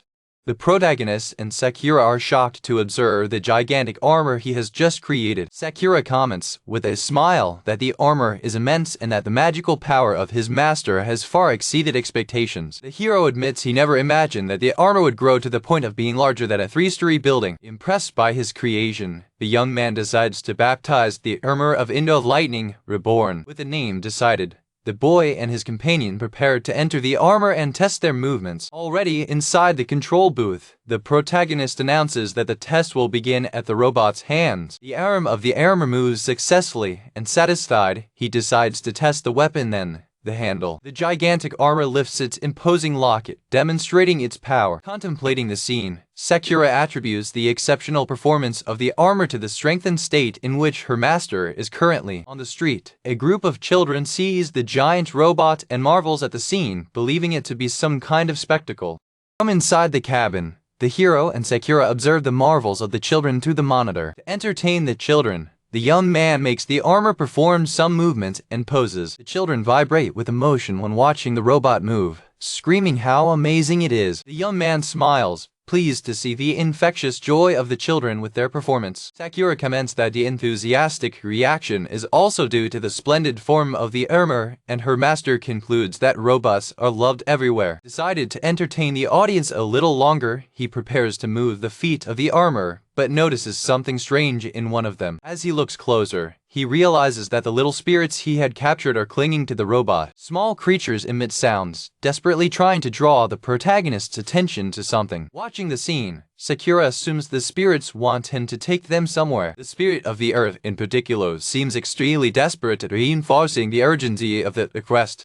Understanding the situation, the hero decides to follow the spirits and take advantage to test the mobility of the armor. The gigantic armor begins to move, ready to follow the path indicated by the spirits. The robot walks the streets of the city, following the direction pointed by the small creatures. Meanwhile, in Diana's office, Hesty suddenly arrives for an urgent conversation. Hesty reports to Diana that she felt Karen's magical power unstably and weaken on the outskirts of the city. The princess reports that as far as she knows, Karen is with Athena trying to capture the spirits. Amid the tension, Hesty has a brief moment of concern, remembering to leave Anne alone to come over there. Suddenly, Athena materializes in the middle of the room, screaming desperately for the name of her older sister. Diana, frightened by the sudden appearance, asks her younger sister what happened. With her face bathed in tears, Athena begs for her sister's help. Keeping calm, Diana asks Athena to pull herself together and explain the situation clearly, as Karen taught her to do. The young princess breathes deeply, agreeing that she needs to calm down in order to explain what happened. Athena reports that the 4 great spirits have merged and gone mad, and that Karen, trying to contain them, is being burdened, putting the city in grave danger. Diana and Hesty react with amazement, understanding the dimension of the threat, as the combined power of spirits is sufficient to destroy an entire city. Hesty explains the gravity of the situation. If they do not act quickly, the spirits will use Karen's body for a devastating attack, and she will die when her forces are exhausted. Determined, Hesty declares that he will immediately help Karen. Diana agrees and also joins the mission, ordering the captain to evacuate the citizens and find Anne to call for reinforcements. Ready to take action, Diana asks Athena to provide you with the exact coordinates of the emergency location. Athena instructs her sister and Hesty to hold onto her so she can teleport them. With all ready, the young princess activates the teleportation spell, and the group disappears into a beam of light. The group reaches a desolate plain, where a dark and chaotic presence manifests from a distance. Horrified, they witness Karen's transformation into a monstrous and dark creature completely dominated by the uncontrolled power of spirits. Horrified, Diana, Athena, and Heste witness Charon's transformation into a monstrous creature of dark energy. To defend herself from the creature's attack, Diana quickly raises a multi-layer magic shield. The power of the monster is overwhelming, and the protective barriers begin to shatter under the force of attack. Seeing his sister in trouble, Heste intervenes, adding her own magical defense layer to reinforce the shields. Despite the combined effort, the pressure is overwhelming, and Heste grunts at the tension to contain the attack. Together, the two mods concentrate their energy on the shield, desperately trying to resist the relentless power of the possessed Charon. As soon as the attack ceases, Diana checks out her companions, asking if they are unharmed. Athena confirms they are safe, thanks to the shields. Heste explains the grave danger. The creature is a chaotic fusion of fire, wind, earth, and water, and if they do not act quickly, the combined power will destroy Charon's body. Diana stands by her resolution, aware that Athena is a princess and that she cannot allow her to die in this battle. She instructed her younger sister to stay behind and support her from the rear. Athena hesitates, clearly wanting to fight in the front line, but understanding the seriousness of order. Your older sister clarifies that it is an important role, as Athena may need to use an emergency teleport to call for backup. With Athena in her supporting role, Diana turns to Heste in search of a plan. The sorceress explains that the spirits are controlling Charon's body and that the first step should be to suppress the wild and overflowing energy. Heste details that the ideal solution would be to rip the pendant from Charon's chest, cutting off her connection with the angry spirits. A concerned Diana asks for more details, feeling that there is a significant risk involved in this plan. Heste explains that Charon is a king dragon extreme, possessing immense power. They cannot separate her from the spirits without weakening her first, but the process is dangerous and can lead to Charon's death. Convinced that they have no other choice to save the city, Diana remembers that there is no one stronger than Daichai, but in his absence, they must fight. While the dark creature prepares another attack, another dragon king joins the fight, declaring that he must help stop his fellow monarch. The monster advances, colliding violently with the new arrival of Dragon King. The ally is struck with tremendous force, fighting to resist the blow. The impact of the attack is demonstrated by a powerful visual effect. The possessed Charon presses her attack, forcing her opponent to defend herself. The Dragon King is thrown back, barely able to create distance from the ruthless creature. She screams at Diana, asking them to synchronize their powers for a combined attack. Another ally concentrates its magical energy, preparing to cast a powerful spell. Diana and Heste cast their spells in unison, a protuberance charge and a white flame blow, creating a devastating combined attack. The two powerful spells merge and collide with the monster, resulting in a massive igneous explosion. The force of the explosion casts the dark creature back. The body of the possessed Charon hits the ground violently. The battlefield is obscured by a great cloud of dust and smoke from the powerful explosion. As the monster begins to rise from the rubble, Diana screams that the fight is not over. Before the creature can fully recover, Diana launches another protuberance charge, hitting it again with an overwhelming force. Watching from the rear, Athena marvels at the power of her older sister, admiring how much stronger she has become and wondering if this will finally be the end of the battle. Completely possessed, Charon rises like a monster of dark energy, her power now wild and uncontrolled. The combined attack of the Magas results in a massive explosion of smoke and dust. Diana realizes, disappointed, that even the direct attack was not enough to defeat the creature. Heste notes that, due to the union of spirit power with that of a Dragon King, even a deadly attack would cause minimal damage. The dark creature concentrates its power, conjuring a gigantic and threatening tornado of magical energy. In shock, Diana identifies the phenomenon as a vortex of magical power. The Magas realize that if they don't intercept the tornado in time, it will hit and destroy the city. Determined to protect the city, Diana and Heste prepare to intercept the attack, aware that they may die in the attempt. They cast a powerful combined spell, targeting directly the center of the tornado. The possessed creature does not attempt to dodge, apparently absorbing the energy of the attack to strengthen itself further. The collision of spells creates a violent explosion on the battlefield. After the impact, a dense cloud of smoke and dust obscures the group's vision. Athena from the rear expresses her admiration for the strength of her sister and Heste, who managed to block such a powerful attack. Heste, however, warns everyone that the battle is not yet over, feeling that danger persists. Confirming his fears, the dark energy monster launches his own overwhelming attack. Heste, Athena, and Anne join forces, conjuring multiple magical shields to defend themselves. The creature's attack violently collides with the protection barriers. The force of impact is so immense that the Magas feel as if their breath is being swallowed. The overwhelming pressure of the attack continues to force the group's defenses to the limit. The power of the monster proves overwhelming, and the impact results in an explosion that throws the Magas away.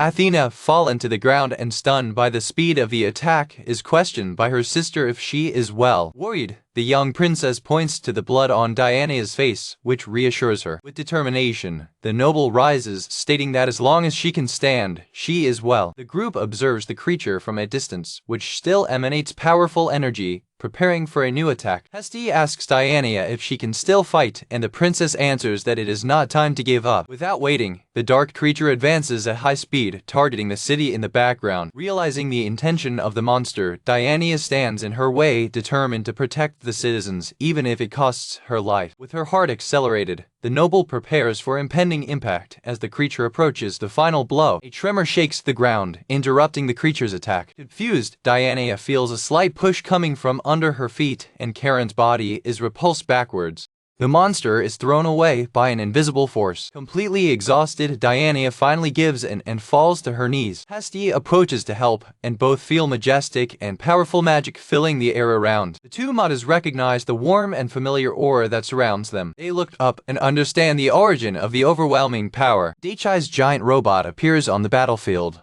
arriving in time for rescue. From inside the commando booth, the hero heads for three Magas, asking if they are okay. Relieved, Diana confirms that they are safe and apologizes for their dishonorable appearance. Through the monitor, the host observes the scene, ensuring that there is nothing dishonorable in their actions. With a smile, he congratulates them for their excellent work in preventing the creature from reaching the city. Controlling the robot, Daichai offers Hestia a potion so she can restore her strength. Karen's dark spirit emits strange sounds, and the protagonist watches the creature from a distance, intrigued. In the cabin, Sakura explains to Daichai that Karen's magic tangled, causing her to be controlled by the spirits and act strangely. From afar, the hero tries to communicate with the creature, calling for Karen to see if she can hear him. The possessed creature responds with a threatening growl, showing that Karen's consciousness is completely suppressed. Hestia clarifies that Karen is unconscious and that in order to communicate with her, they must first separate her from the spirits who control her. The manga points to the creature's chest, indicating the dark artifact that serves as a link between Karen and the four great spirits. Karen's chest artifact pulses with the dark energy of the four great spirits, the source of her uncontrolled power. Sakura reveals that it was the little spirits who led them there to warn of danger. The protagonist then asks for a summary of the situation. With her face afflicted, Athena explains that Karen sacrificed herself, sealing the four spirits out of control and her own body to protect the city, but ended up being possessed by them.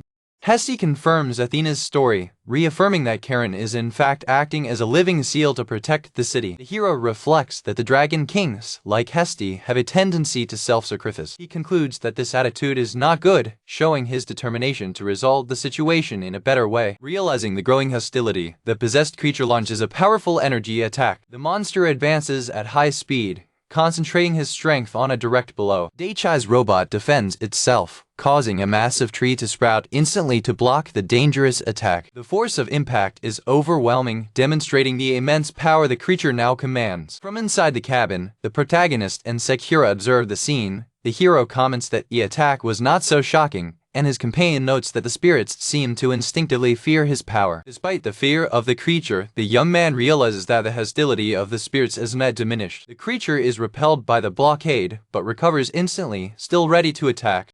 On the monitor, Sakura notes that although the monster retreated by instinct, the hostility of the spirits remains unchanged. Gathering their forces, the spirit invokes a gigantic and threatening tornado of dark energy. Hestia warns the hero to be careful, explaining that the spirit felt the great threat he represents and is about to unleash all his power. Watching the tornado, the protagonist feels the pain in Karen's voice and declares that he can't just let her suffer. Faced with the immense tornado, the young man asks Hestia if it is possible to separate Karen from the spirits. Hestia confirms that theoretically it's possible. Neither Karen nor the spirits would die in the process, since the spirits are linked to nature itself. It warns, however, that the resistance of the spirits will be strong, making the task dangerous. Determined, the boy claims that's all he needed to know. The protagonist asks Sakura permission to fight without restraint, and she readily agrees, giving him full freedom to use his power. With the permission granted, the gigantic armor advances directly toward the heart of the tornado. The robot faces the cutting winds of the tornado, pushing hard to reach the center.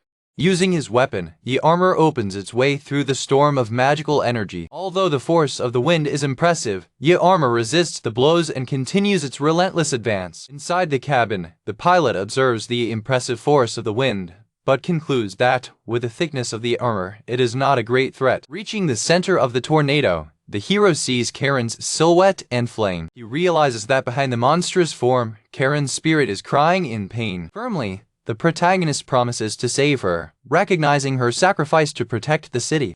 By promising to save Karen, the protagonist drinks the potion that allows him to communicate with the spirits and, to test its effect, consumes the entire bottle. With the effects of the potion, which facilitates contact with the spirits, he approaches the possessed creature and extends the hand of his robot to intervene. With the robot's hand, the hero successfully grabs the pendant in Karen's chest, the source of the possession, feeling pleased that he was able to cross the energy barrier. With a firm pull, he manages to separate Karen's body from the magic stone, breaking the connection that kept her under the control of the spirits. Surprised, the boy accidentally dropped the little magic stone because its size was insignificant to the robot's colossal hand. Sakura warns her master that the dark mist is transferring from Karen's body to the pendant, which begins to absorb all magical power out of control. The pendant pulses intensely, absorbing all the magical energy that continually emanated from the unconscious body of the Dragon King. Now separated from Karen's body, the collective spirit runs at high speed,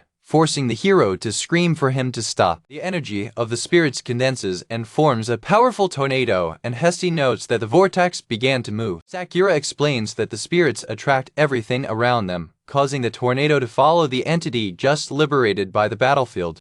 Decided to protect her, the protagonist gently raises Karen's unconscious body with the robot's hand. Stepping away from the tornado, the armor approaches Diana and her companions, giving them Karen's dormant body to look after her. Diana expresses his admiration, commenting on how he can overcome seemingly impossible obstacles with an impressive ease. With Karen safe, the young man turns to the tornado, determined to fulfill the last remaining task. Before them, a terrible and extremely powerful tornado forms, a manifestation of force far greater than anything they had faced before. Horrified, Diana realizes that that is the true strength of the four great spirits, now completely free and without seal. The protagonist observes the scene, recognizing that Karen's seal was, in fact, containing an immense force. Without being intimidated, he assures Hesti that if he dissipates the tornado, everything will be back to normal. So he orders the Magas to protect themselves behind a shield while he prepares his weapon. The hero activates his pylon, a weapon he had created in his shop, designed to grind and crush with incredible force. He entrusts Sakura with stabilizing the armor, and she readily agrees to use his magic to firm the robot's feet, ensuring that her master can fight with full force.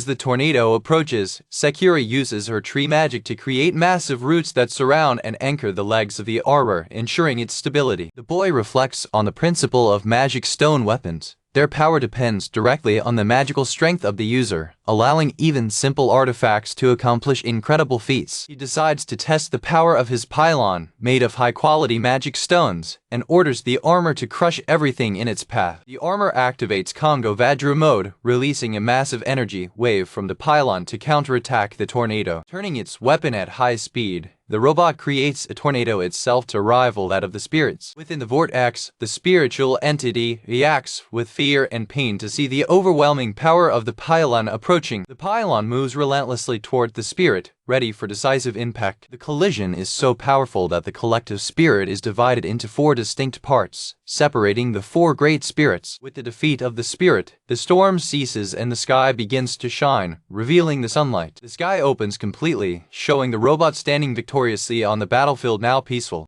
The four great spirits, now back to their original forms, fall unconscious from the sky. Satisfied, the hero and Sakura observe that the spirits have returned to normal and declare that the battle is finally over. With a smile of relief, the protagonist confirms that the tornado was completely dispersed and the threat eliminated. As soon as she wakes up, Karen wonders where she is, feeling disoriented after the intense battle. In front of her, Daichai and a relieved Princess Athena greet her, happy to see her safe and sound. Still confused, the Dragon King takes her hand to her head, trying to process recent events. She recognizes the group around her, Daichai, Athena, and the little spirits that now seem calm. Fighting the headache and exhaustion, Karen strives to stand. The protagonist, with a worried smile, asks if she is feeling well. The memories come back suddenly. The overwhelming power of the tornado, and the moment Daichai saved her, she realizes that extreme fatigue is due to her power being absorbed. With a genuine smile, the noble woman thanks her savior, recognizing that he protected her. Recovered, Karen's first concern is for the fate of the spirits, and she asks what happened to them. He points to the legs of his gigantic armor, where the 4 great spirits, now pacified, cling affectionately. The boy reassures her, confirming that the spirits are well and are there with them. The hero returns the pendant to Karen, the artifact that once contained chaotic energy. By holding the object, the Dragon King is surprised at what she feels, or rather what she does not feel. She realizes that the uncontrollable magical energy inside the pendant has completely disappeared, neutralized by the overwhelming attack of her savior. The protagonist admits that, for security, he did not even use all his power, leaving the noble perplexed by the revelation. Hesti approaches the armor and, touching it, confirms that the hero did not use half the power of the magic stone. Surprised, the boy asks how she knows, and the sorceress explains that the color of the stone would have changed if he had used all his strength. With a serious expression, Karen approaches and calls the name Daichai, capturing his attention. He turns to her, without understanding the sudden change of attitude of the Dragon King. Unexpectedly, Karen puts her hand on his shoulder, approaching with unwavering determination. In a quick and surprising movement, the noble kisses him, leaving the protagonist completely shocked. With her eyes shining in heart shape, Karen makes a shocking statement. She wishes to have his children. The unexpected proposal leaves Athena, Sakura, and the other girls in complete shock. Still processing the kiss, the hero holds her by the shoulders, asking if she hit her head during the battle to say something so strange. With her cheeks flushed, Karen insists she's serious, explaining that his power set her on fire in a way she hadn't felt in a long time. She fantasizes aloud about a future together, training, competing, and loving. Thrilled to finally find someone she can't defeat. Pulling her away gently, the boy says she's very close. Karen apologizes for your momentum, promising to ask permission the next time she thinks about having his child. Completely confused, he turns to Hesti and asks if all dragons are so direct and impulsive. Hesti explains that no, that is a unique feature of Karen, awakened because he defeated her. The young man protests, saying he defeated the spirits, not the Dragon King. The sorceress clarifies that by defeating the spirits she could not contain, he became the ideal person for her. Hesti reveals that Karen had always traveled the world, working as a bodyguard and teacher, in a relentless search for someone strong enough to defeat her, and now she has found him. The protagonist complains that he never intended to win it, but Hesti simply says that there is nothing to do now. The magician suggests, with a sigh, that he can simply ignore it just as he does Anne. Remembering Anne's eccentricities, the boy seriously doubts that this strategy works with Karen. The Dragon King approaches again, assuring Daichai that she has no intention of causing trouble. With a tender and determined look, she declares that her only desire is to be by his side. Athena is amazed to see this passionate side of Karen. Faced with the situation, the hero resigns, deciding that, as long as it does not cause problems, there is not much to do. With the problem solved, at least for now, the protagonist decides it's time for everyone to return to the city. Under the sky now clear and blue, the group, led by the gigantic armor, begins their journey back from the desolate battlefield. At the end of the battle, the group prepares to return to the city, aware that some of them are injured and need care. Diana, with an expression of surprise and urgency, realizes the need to act quickly. Worried about the wounded, Diana announces that she will use her magic to beam Karen and Athena to safety immediately. Karen, though weakened, tries to reassure Diana, claiming she's still fine. Ignoring the protests, Diana activates the teleportation spell, disappearing with her 2 wounded companions while Daichai watches. Minutes later, Diana returns alone, explaining that she took the wounds to the castle ward, while the hero carries Hesti, who fell asleep from exhaustion. Looking around, the princess asks about Hesti's whereabouts, not realizing she's already there. Hesti explains that he used all his magic and fell asleep on the ground, and that his savior carried it so it wouldn't stay on the cold ground. Diana observes the scene, Understanding the situation, with all recovered, Diana invites Daichai to celebrate the last day of the festival at the castle, and he, planning to close the shop and return home, accepts the proposal enthusiastically. Satisfied with the invitation, the protagonist smiles, considering the party a perfect opportunity to relax after intense events. The young man confirms his presence, and Sakura and Hesti readily agree to accompany him for the joy of all. Radiant of happiness, Diana thanks the hero for accepting and offers to escort him to his shop as a gesture of gratitude. Gently, the boy refuses the escort, suggesting she rest, for she must be tired, and stating that he knows the way back. Feeling a burden, the princess apologizes for her dependence and for being an obstacle during the battle, expressing her frustration for her own weakness. The hero reassures her, saying that she was not a burden and that she fought bravely to the limit of her strength. With his eyes snarled, Diana asks, insecure, if he hates her for having to depend so much on him during the clashes. Surprised by the question, the protagonist vehemently denies it, questioning when he would have said she caused some problem. With a welcoming gesture, he explains that all his actions were voluntary and that he helps because he wants, not out of obligation. He reinforces his speech, stating that he would never hate her just because she caused him any trouble. The boy's words touch Diana's heart, who smiles, relieved and grateful for her kindness and understanding. Watching her more closely, the protagonist notes something on his face that had gone unnoticed. Scared by her attentive gaze, the princess asks what's wrong. Fearing something else has happened, he points out that she still has visible scars above her eyes, remnants of the battle that the potion did not cure completely. Unbelieving, the young woman carries her hand to her face, surprised she didn't notice the remaining wounds. She pulls out a small mirror to inspect the scars, confirming what he said. Analyzing a wound in the mirror, she concludes that the potion had no full effect because she applied it hastily and superficially. The hero then reveals that he has another potion and offers to apply it correctly to ensure healing. Carefully, he approaches and applies the potion to his forehead, asking it not to move so that the elixir takes effect. The magic of the potion, enhanced by his power, acts instantly, and the wound disappears under his touch. Surprised at the speed of the cure, Diana exclaims that the wound is gone and that she is feeling much better.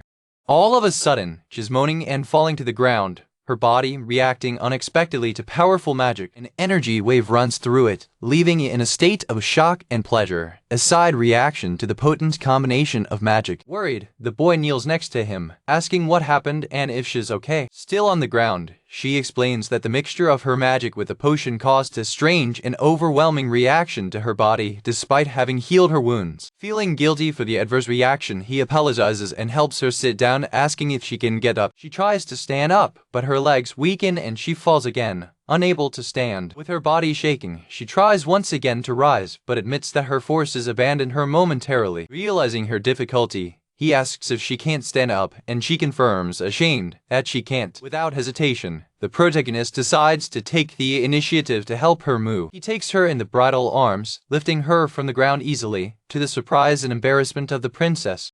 Completely ashamed, Diana protests, worried about getting her savior's clothes dirty with the dust of battle. He reassures her, telling her not to worry, because you can simply change clothes and take a shower when they arrive. In his arms, the princess comments, with her blushing face, that he seems to have become even gentler, which takes him by surprise. He explains that you're being considerate because her reaction was your fault, taking responsibility for the situation. Still being carried, Diana nests comfortably, feeling safe and cared for. With a smile of pure happiness, she thanks Daichai, completely surrendered to her kindness and strength. As he approaches his shop, the hero is greeted by Athena, who runs towards him, happy to see her recovered. He asks how she is, and the princess explains that she feels great after taking an apple elixir that restored her magic. Surprised by the arrival of Athena, the protagonist hears her call him excitedly older brother. Outside his store, the host watches Athena approach and asks if she is fully recovered from the battle. The protagonist is relieved to see that Athena is well, thinking to himself that the elixir she took was, in fact, only the juice that he produces. The host asks Athena the reason for her visit, and she explains that she came to return the spirits to him. At Athena's feet, the 4 great spirits cling to her, to the hero's surprise. The princess explains that, although the pendant containing the spirits is now empty, she has managed to absorb enough magical power and is completely recovered. With a smile, The young woman points to the spirits, confirming that everyone is there and safe. It shows the pendant, which now regains its normal appearance, displaying a beautiful iridescent color which draws the boy's attention. Athena approaches and holds the hero's hands, expressing her deep gratitude and stating that without his help they would be in great danger.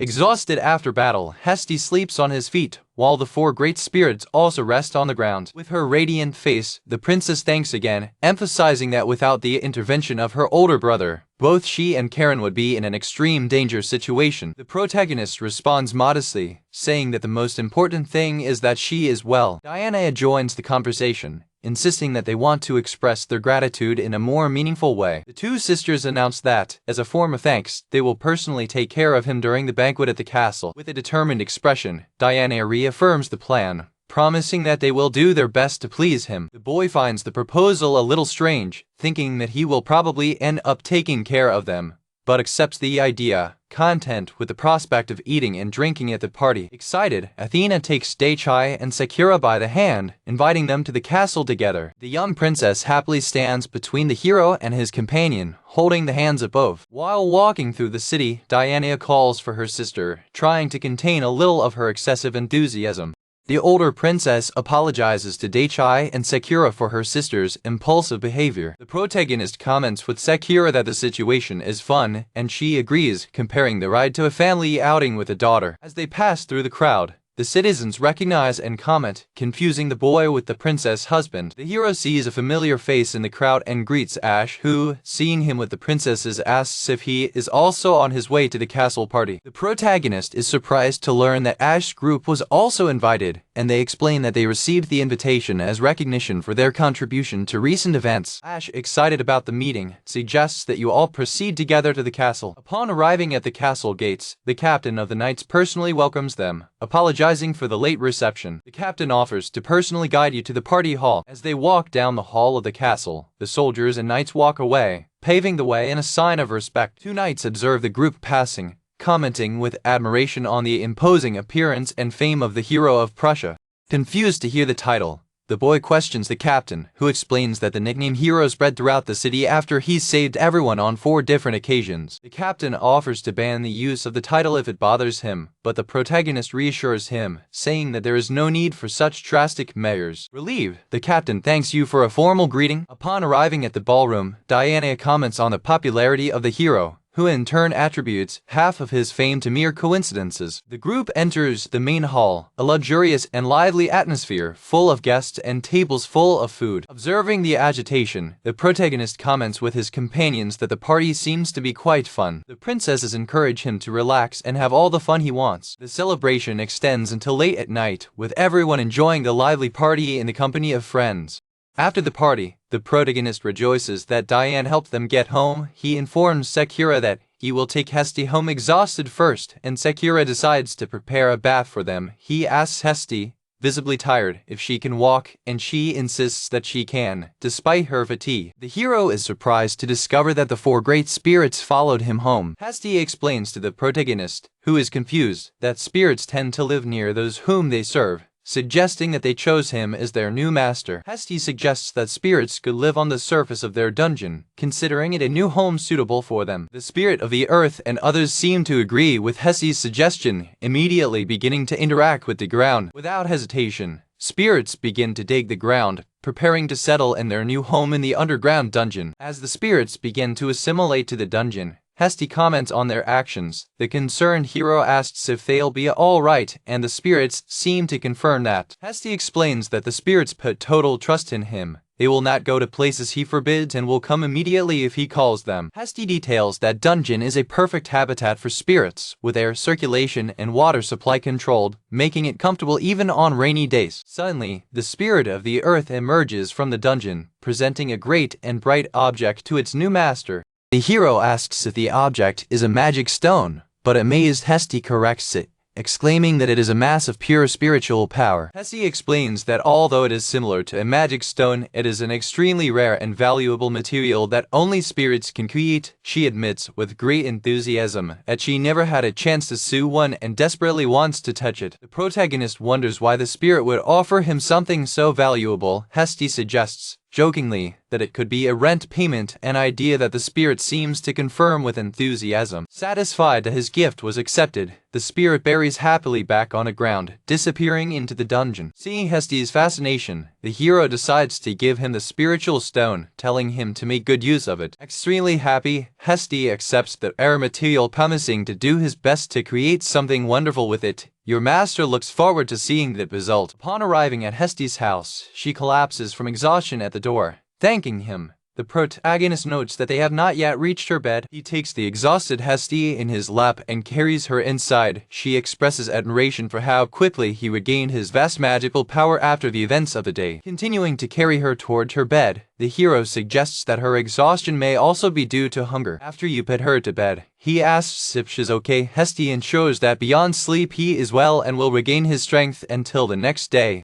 Relieved, the protagonist smiles, happy to know she will be fine after a good night's rest. In bed, Hesti thanks him for taking her to the festival, admitting she got tired at the end. With a radiant smile, she adds that despite her exhaustion, she had a great time. He agrees that he also had a great time and wishes him a good night's sleep. In an instant, Hesti falls asleep deeply, finally yielding to fatigue. The protagonist watches her for a moment and quietly wishes her good dreams. Leaving Hesti's cabin, he steps outside and looks at the moonlit night sky. He goes back to his own house, observing that the building seems to have grown even more. Entering his surprisingly modern home, the hero calls the elevator. From a higher floor, he observes from a large window the burning of fires, which marks the end of the festival. While watching the show, the sound of the coming elevator can be heard behind it. Sakura appears, greeting him with a warm and happy welcome back, master. He replies that he is home and that although he has interacted with many people, the festival was fun. He concludes that although his home is the best place to be, going to town now and then is not so bad. Sakura leans affectionately on his arm, expressing the desire to go into town with him again Sunday. The protagonist agrees, suggesting they do so again soon. For now, however, he proposes that you just relax at home. Together, they silently observe the last fireworks of the roof festival, enjoying a moment of peace as a modest reward for their efforts. A few days after the festival, in the castle of Prasia, the captain of the knights approaches Princess Diana with news. A popular diva asked permission to perform in the city. However, he warned her of the dark rumors surrounding her, stating that wherever she sings, the water is cloudy and the crops wither. Surprised, the princess questions the veracity of rumors and the captain confirms that the information was verified by a werewolf. Concerned about the possible consequences, Diana ponders whether they could simply refuse the singer's request. The captain explains that this is not a safe option, because he learned that a city that refused the presentation of the diva was hit by a massive flood that almost submerged it. Shocked, the princess realizes the gravity of the situation. The city was flooded after refusal. She wonders if the singer is cursed and if this notoriety is the source of her popularity. Despite the obvious danger, the captain of the knights admits with a contained enthusiasm that the music of the diva is absolutely incredible. Faced with the dilemma, Diana makes a firm decision. She grants permission for presentation and orders a meeting to elaborate countermeasures. The scene moves away from the castle, showing the distant and isolated Daichai house amid a vast mountainous landscape. The princess reflects with a concerned expression that if it were a common presentation, she might have invited Daichai to watch. Meanwhile, in his home, the protagonist wakes up and is welcomed by Sakura, who greets him with a full breakfast already served at the table. Still sleepy, the boy sits and greets Sakura back, noting that she woke up early to prepare everything. With a radiant smile, the girl explains that by caring for her master's physical condition, she can know exactly when he will wake up. The hero begins his meal, taking a bite of the bread prepared by his companion. Satisfied, he comments that the bread of that day is even more tasty than usual. Sakura explains that she used an expensive flour the werewolves brought in. The host thanks and says he'll give you more money to cover the costs. Both comment on the huge amount of money they have accumulated with the sales of the festival, which now fills the Apple Store, putting pressure on space. While eating, the young man ponders how to use the money, remembering that the werewolves were so frightened by their generosity that they refused to accept more and even apologize. Amid his thoughts, Sakura delivers a letter from Diana, while the boy reflects on his responsibilities to the city and his new business. In the letter, Diana announces that she will be visiting soon to thank you for the festival and that she will bring some products from the harvest festival that is happening. The protagonist comments on the succession of festivals, and his companion explains that the celebration is due to the prediction of an abundant harvest for the year. The reason for the abundant harvest is the gathering of many spirits in the region, which enriched the soil and improved the quality and quantity of crops. The hero reflects that, since the 4 great spirits began to live there, the environment has improved dramatically, making the trees grow faster and bear greater fruits, even without the use of their own magic. He recognizes the great usefulness of spirits who are able to create an environment conducive to cultivation and even control the temperature of the air conditioning and the thermal sources of the dungeon. Sakura adds, with a smile, that the spirits are very good and strive to not disturb the house or the dragon veins. Observing Hesti's interaction with the spirits, the boy thinks to himself that they are also getting along with Sakura. The protagonist reflects, satisfied, that gifting Hesti with spiritual stones every few days should make her very happy. After the meal is over, he thanks Sakura for the food. Knowing her routine, she asks if he will take his usual walk from after dinner. With a smile, the young man confirms, laughing at how well she knows her life schedule. Radiant, Sakura answers that it is natural for her to know, because it is the life of her precious master. Saying goodbye, the hero leaves for his walk, promising to return soon, while his companion wishes him a good day. In the castle of Procea, Princess Diana and the captain of the knights discuss the arrival of a popular singer named Ruri, who, despite her fame, is known to bring misfortunes. The captain, however, turns out to be a big fan of hers. The central problem of the discussion is the artist's reputation, which is nicknamed Idol of Divine Prog due to disasters that seem to follow her. While the princess analyzes the documents and refers to the singer as a typhoon, the commander cannot hide his enthusiasm, openly admitting his admiration for the idol. The ruler faces a dilemma. If she permits the presentation, there will be damage to harvests and houses. If she refuses, the city runs the risk of being submerged by a flood. 3 days after granting permission, the princess questions the captain about an answer. He admits that, as a fan, he would like to believe that disasters are a coincidence, but as a protector of the city, he cannot ignore the threat. The commander informs, with great excitement, that the singer accepted and will arrive in 2 weeks. The princess reacts with an expression of amazement and slight irritation at his attitude. Despite the imminent disaster, the captain notes the surprising calm of his superior. Maintaining composure, she orders him to gather as much information as possible before the artist arrives. In her thoughts, the princess reveals the reason for her calm. Thanks to Daichai, she has become accustomed to dealing with people who are like walking natural disasters. She explains to the commander that because of her interactions with the hero, she managed to develop a great resistance to chaotic and unexpected situations. Changing the subject, the ruler begins to review the harvest schedule of a farmer on the outskirts of the city. In analyzing the report, both she and the captain are shocked to find that the harvest of that year is more than twice that of the previous year. An unprecedented yield. The captain expresses his admiration, amazed at the fact that such an abundant harvest comes from a farm run by a single person. They both agree that they should thank Daichai for such an income, but they also recognize the need to find ways not to rely so much on it in the future. The commander adds that the protagonist has been a great inspiration to his knights, motivating everyone to train more carefully and improve their skills. Inspired, the princess declares that she must also train. The captain commends her, stating that Her Highness is already one of the best magas in the world. Despite her praise, she expresses her desire to focus on improving her skills rather than simply increasing her rank, demonstrating her dedication to improvement. The focus of the meeting changes to a new problem: the emergence of a large underground dungeon, which poses a new threat to the region. The dungeon is causing problems, with monsters appearing sporadically and causing damage to the surrounding area, which requires immediate investigation. The captain of the knights informs the princess that he will begin the investigation immediately to deal with the new threat. The noble sighs, overwhelmed with the succession of problems soon after a good news, feeling as if she were in a festival of problems.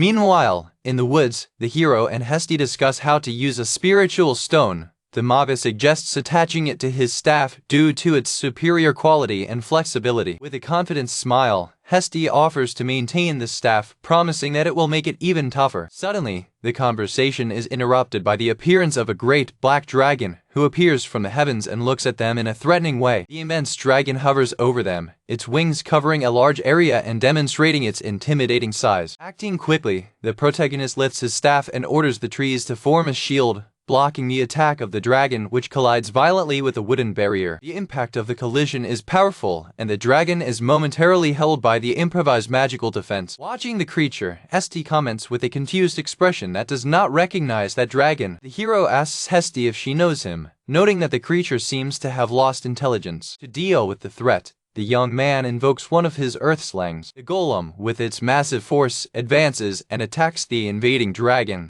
With a single powerful blow, the golem blows the dragon away, neutralizing the threat easily. Satisfied with the result, the boy smiles and declares that that should be enough to solve the problem. Hesti notes that Golem's speed has increased, and his master seems to agree, somewhat surprised by the improvement. The sorceress is impressed by the rapid growth of her companion's power, noting that her magical power and the speed of her goons are increasing dramatically. With a modest smile, the protagonist reflects that he may have grown a little, underestimating the real dimension of his evolution. With his cheeks inflated, Hesti seems to think that if it is to accompany him, maybe she also needs to work harder, showing a mixture of admiration and competitiveness. Suddenly, the young man is frightened to feel his staff breaking into his hands. A visible crack forms in the weapon, which could not withstand the immense magical power that it now channels. Hesti reassures him, saying his growth is so fast that his staff couldn't stand it. With good quality materials on hand, she prepares to fix it, determined to show her skill as a staff artisan.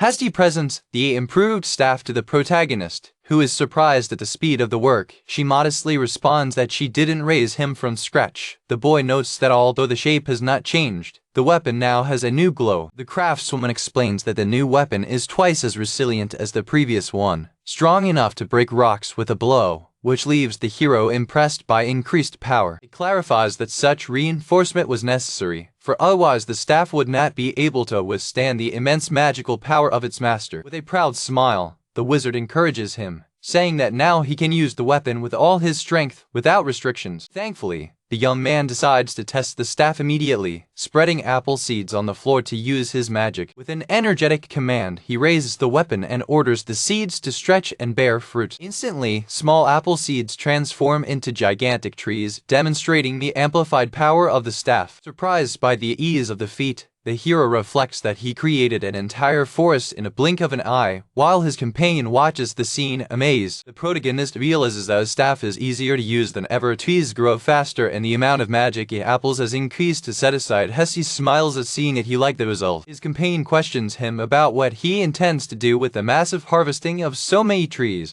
The boy reflects that although he spent a lot of money at the festival, gifting the werewolves with the harvest would make them extremely happy. Suddenly, several dragons who seem to have lost their sanity appear in the heavens. Hesti comments that it is rare to see them acting so out of control, and the hero decides to test his new staff to deal with them. While wielding the newly improved weapon, the young man invokes 10 giant goons to face the threat of dragons. The imposing golems form a circle surrounding the disoriented and confused dragons, preparing for the attack. Confident in their creations, the hero orders the golems to act, leaving the battle in their hands as they approach to contain the dragons. In panic, the trapped dragons react with fear and confusion in the face of the relentless advance of the golems. The golems advance in unison, preparing to strike a simultaneous and coordinated blow against the dragons. With a powerful and synchronized attack, the goons blow the dragons up, neutralizing the threat effectively. Observing the scene, the protagonist states with satisfaction that the battle is over. Relieved, the young man checks his staff and notes that he remained intact. His partner smiles, pleased to have created a tougher weapon and supported him in the fight.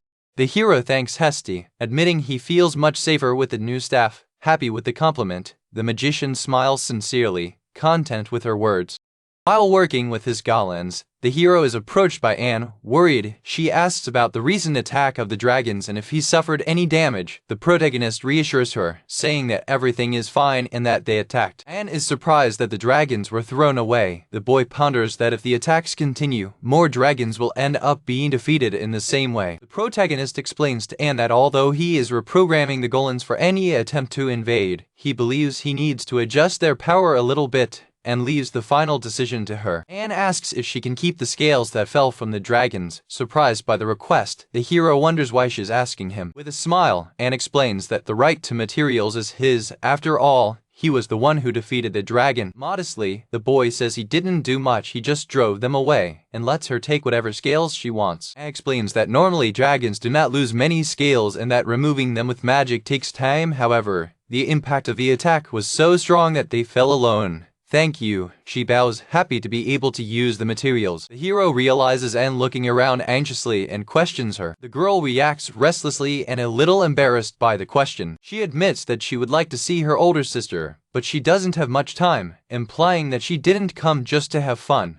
Anne explains that although she wanted to see her sister very much, she has some business to attend to in the Dragon Valley. She invites him to the meeting of the Dragon Kings, but the protagonist quickly refuses. Anne mentions having heard that he is the ruler of the Dragon Valley, but the boy denies, stating that he was never there and that he merely gave orders not to attack. Anne offers to bring him a souvenir at night, but says she doesn't care if Hesty isn't there, because she'll be more than satisfied just smelling her sister. The protagonist realizes how difficult Hesty's life must be. Anne's expression reveals the depth of her obsession with Hesty. The boy says goodbye to Anne soon after Hesty returns from the city, bringing a bag of materials to his workshop. Happy with the materials she managed to buy, Hesty shows his acquisition, and the protagonist is pleased to see that she is enjoying her life in the workshop. The hero informs Hesty that Anne passed by earlier. Upon hearing Anne's name, Hesty panics and starts frantically searching around, asking where she is. Hesty sighs of relief by remembering that it is time for the Dragon King's conference, which leaves her momentarily safe.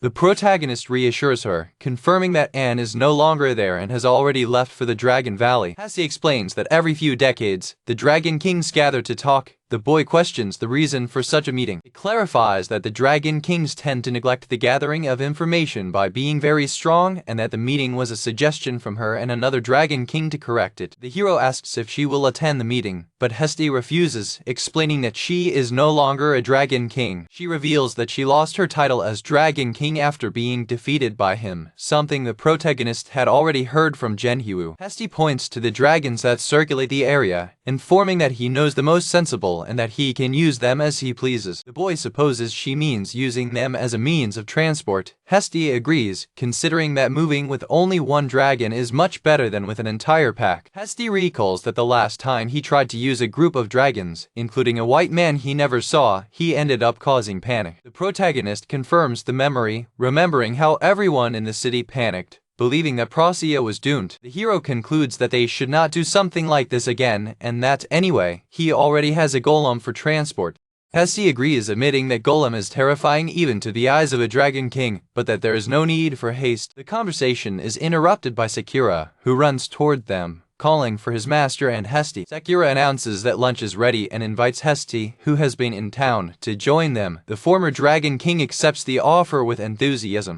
Karen meets Deitai with great enthusiasm, explaining that she returned after reporting on the transfer of the 4 great spirits. The hero said he hadn't seen her since the festival and knew she had returned to the capital. The Dragon King explains that Princess Athena had to remain in the capital to care for the spirits, which made her visibly upset by the situation. The frustration of the young princess echoes in a cry of discontent for having been left behind. The conversation is abruptly interrupted by the appearance of a great boar, which advances threateningly towards the couple. With a simple and effortless gesture, the Dragon King stops the boar's attack with only one hand, stopping the creature in its path. With a smile, the noblewoman assumes that the boar is her companion's pet, to the boy's surprise. The protagonist clarifies that a creature is just a wild boar that usually appears in the area and had no intention of attacking them. The Dragon King then asks his companion to face the monster directly in the eyes. Without understanding the intention behind the request, the boy looks at her with an expression of pure confusion. The protagonist obeys, staring at the wild creature. Under the combined gaze of the two, the wild boar begins to tremble, visibly intimidated by pressure. Unable to endure intimidation, the creature turns and flees in panic, disappearing into the forest. Surprised by the animal's reaction, the hero turns to his companion, questioning if she was the one who drove him away. The noble responds with an enigmatic smile and a contained laugh. She explains that simple visual contact, loaded with magical power, is enough to scare away a monster from that level. Completely enchanted, the Dragon King reaffirms that she was right in her proposal to have a child with him. The boy, in turn, ignores the comment and thanks her for running away the boar, but she insists it was not her doing. The noble reveals that, in fact, it was the magical power of her companion that drove away the animal. She only felt it and directed it. She questions him about how he used visual contact to ward off the boar, but the protagonist corrects it, revealing that he was actually looking at it. Shocked, the Dragon King realizes that the magical power that drove the boar away was a reflection of his gaze in her eyes, a feat that he accomplished effortlessly. With her eyes shining with admiration, the noble declares that he is even more incredible than she imagined. The hero, confused by the situation, decides only to accept her reaction since she seems happy.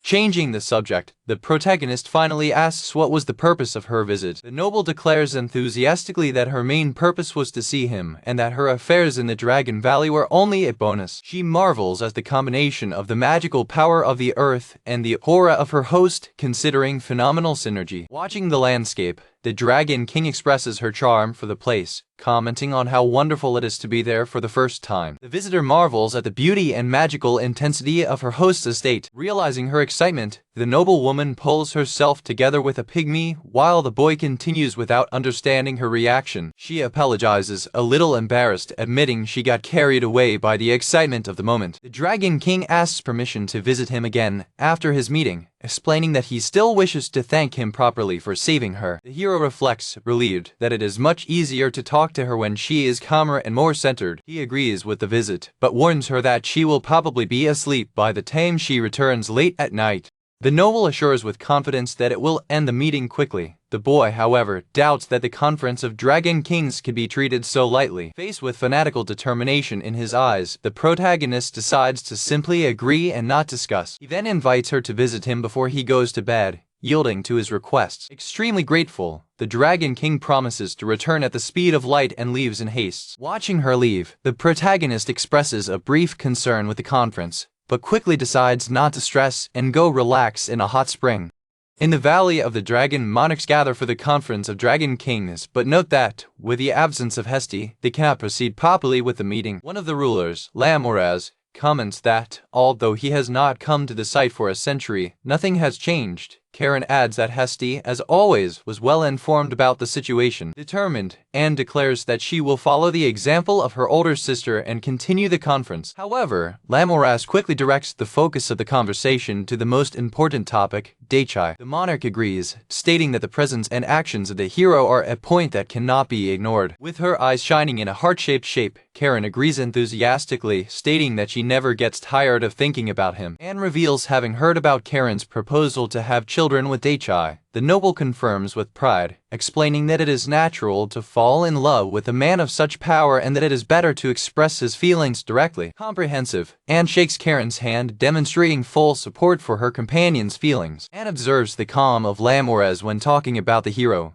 The other monarch explains that he can only stay calm because he saved his life, and his power is no match for his. Inspired by the maturity of her companion, Anne reflects that she still has a long way to go and needs to learn more. With a finger on her chin, the young lady remembers an important matter that needs to be discussed. She reports that near the protagonist's home, several monsters and dragons have gone mad. An underground dungeon has emerged and a strange magical energy is spreading throughout the area. Lamoraz confirms the information, saying he saw a sane dragon on the way to the meeting and suspects the cause is the dungeon, with which Anne agrees. Concerned about the situation, Anne wonders if she should inform Daichai about the new threat. Lamuros, another of the Dragon Kings, smiles and offers to resolve the situation in order not to cause the host any further problems. With a signed agreement, the three monarchs close the meeting and decide to go together to visit Daichai and Heste. The group of monarchs arrives at the imposing and modern residence of the hero. Surprised by this sudden arrival, the host notes that their meeting ended faster than expected. Karen approaches, stating that she has much to tell you, especially about her feelings and her love for him. The boy invites them in, explaining that he was preparing apples and looking for someone to taste, offering them tea and cake. He serves them a freshly prepared apple pie, inviting them to eat at will. At the table, Karen expresses her happiness in being able to eat a fruit grown on the land where her beloved breathes, considering it a blessing, while the others accept the offering. The protagonist turns to Anne, asking for more details about the dungeon she mentioned. While embracing a choked Heste, Anne explains that a hole in the city is turning into a dungeon, probably due to a concentration of magical stones. The hero ponders whether the master of the dungeon would also be there, remembering the creature like a goat who had previously destroyed his garden. Heste, still being contained, clarifies that dungeon masters generally do not exist because they are magical stones that have mutated over the years, and continues to tighten Heste aggressively and possessively, ignoring the discomfort of her older sister. With her last strength, Heste manages to break free from Anne's suffocating embrace. The former Dragon King runs to hide behind Daichai, fleeing the pursuit of her admirer. Heste explains that because it is a magical point, his home may be an exception and that she feels a subtle magical reaction coming from underground. Determined, the protagonist declares that they will go underground to crush any threat they encounter. He informs the group that he must prepare himself first and that the exploration will begin the next day. Hesti readily agrees to help him. Enthusiastic Karen, Anne, and Lemuras also offer to go, expressing the desire to accompany him and fight alongside him. Faced with the group's enthusiasm, the host agrees and decides that everyone will go to the dungeon together. Sakura enters the room, commenting on the animation in her master's voice and offering to prepare snacks for the expedition, while he apologizes for bothering her. Approaching his master, Sakura announces that he will also join them, turning the mission into an underground picnic. In the capital of Prussia, Princess Diana and Ash Squadron are approaching the entrance to the dungeon, where the presence of a master has been confirmed. With a confident smile, Ash and her team assure the princess that she can count on them for the mission. Diana shakes Ash's hand, thanking them for accepting the mission. The work of the day consists of escorting her, subduing monsters, and investigating the dungeon. With a serene smile, the princess assures the group that they need not worry, because she is perfectly capable of protecting herself. Ash's group recognizes the princess' strength, commenting that with her power, she may not even need their help. Still, the group reaffirms its commitment, promising with enthusiasm that they will protect it if the worst happens. The princess smiles, noticing the enthusiasm of the group. They respond that it is natural, because the subjugation of dungeons is their specialty. While Diana's group prepares to enter the dungeon, Daichai and her companions also gather for the same expedition, which they view with enthusiasm as a picnic in the dungeon. In Daichai's group, Hesti offers to go ahead. Relying on his keen senses, the hero points to the stairs Sakura prepared, and they begin the descent. As they descend, Lemuras marvels at the environment, noting that it is the first time he sees magical stones lighting the way. The group agrees that the dungeon is surprisingly pleasant.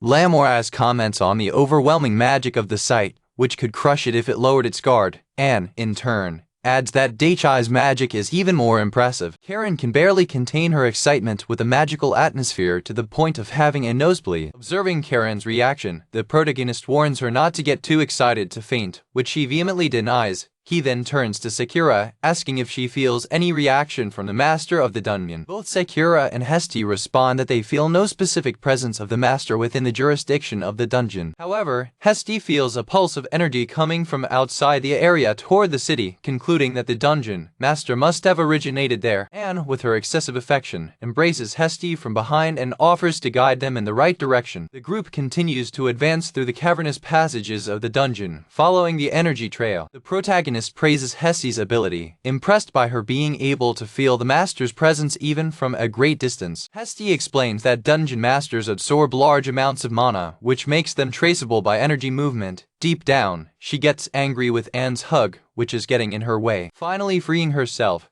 Hesti scolds Anne, saying that she has already let her approach the day before and that today she will no longer allow it. Anne, lying on the ground, begging for a little more attention. The protagonist observes the scene with a certain surprise, noting that, in spite of everything, Anne seems to obey Hesti's orders. With tears in her eyes, Anne laments the refusal of her older sister, feeling rejected. While he watches the interaction, Karen approaches and pulls the sleeve of her jacket to draw his attention. Inspired by the previous scene, Karen timidly asks Daichai if she can hold on to him as well. The boy firmly refuses the request, saying that while he appreciates that she asked first, the answer is no, leaving Karen visibly disappointed. Resigned, Karen decides that instead of clinging to him, she'll just walk closer. The protagonist is relieved that she is obedient. After moving a little further, Hesti stops and points forward, indicating they found what they were looking for. Before them comes the master of the dungeon, an imposing creature with the appearance of a goat, who faces them with hostility. Without hesitation, the protagonist turns to his golem and gives him a simple order. The creature promptly activates its drill, preparing for attack. In an instant, the golem advances and pierces the dungeon master with its drill, defeating the creature with a single, devastating blow. After the attack, the monster's body crumbles, leaving behind only a dark magic stone that falls to the ground. Anne is bewildered by the scene, exclaiming that Daichai's goons are too powerful for winning with one stroke. The hero congratulates his golem for the good work, caressing him while reflecting that the enemy was much weaker than the previous one. The protagonist asks Hesti if the mission is over, but she reveals that she can feel the same presence in several other places. For his discouragement, who realizes that the dungeon is a labyrinth. The other dragon kings confirm Hesti's discovery, discovery, stating that at this distance they can also feel the presence of other monsters. The hero comments on their reliability in strengthening the group's perception. Lamores answers that they will do their best not to overcharge him. With a plot, the protagonist suggests that they separate to defeat the remaining monsters, promising a picnic after the battle. The group celebrates the idea with enthusiasm.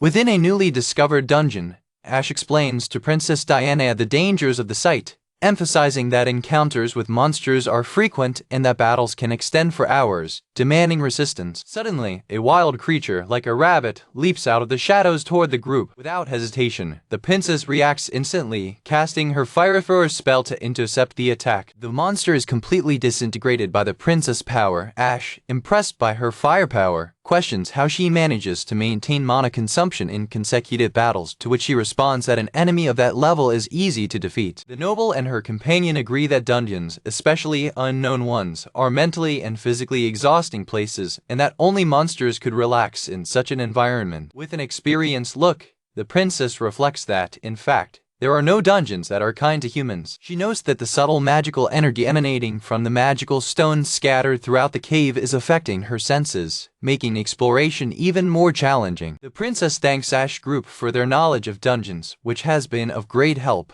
The group leader responds enthusiastically that the subjugation of monsters is their specialty. Motivated, Ash and his team offer to lead the way and face the dangers that await them. The princess watches with confidence as her companions advance with determination through the dungeon.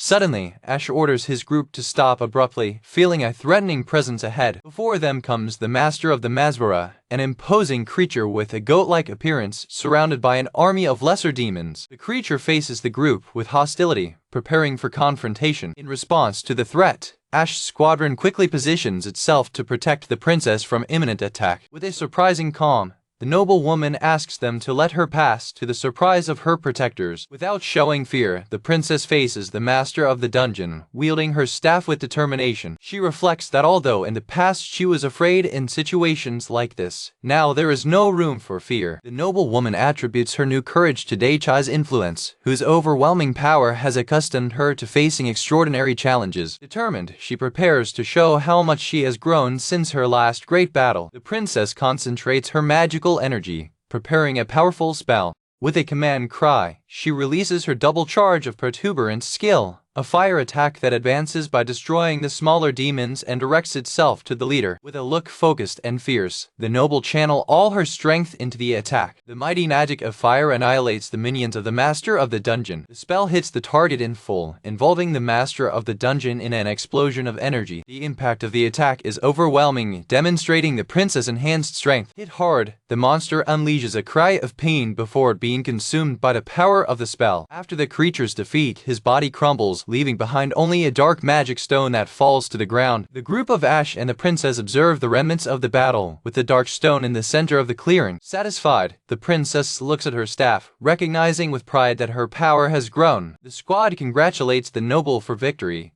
but she warns them that the search is not yet over and that they must proceed with caution. Suddenly, an explosion shakes the cave, and a nearby wall shatters, revealing a new threat. From the dust comes a second master of the Manhwa, even greater and more imposing than the previous. Without hesitation, the group prepares for a new battle, aware of the danger they face. Ash's squadron prepares for combat, with one of its members already planning an escape route as a precaution. Ash asks the princess if she can use her spell again. She responds that she has energy for 2 or 3 more shots, but she doubts that she can defeat the monster with a single blow. Despite the challenge, the noble woman is confident, stating that if she takes her magic to the limit, she can fight the new enemy from equal to equal. As the group prepares for the attack, a tree branch suddenly appears from the ground, moving supernaturally. Determined, Diana and her squad advance into combat, ready to give everything of themselves. The magic branch wraps firmly around the master of the dungeon, immobilizing the creature with a surprising force. From the dust cloud, Daichai and Sakura emerge. The princess is completely shocked by the unexpected appearance of her ally.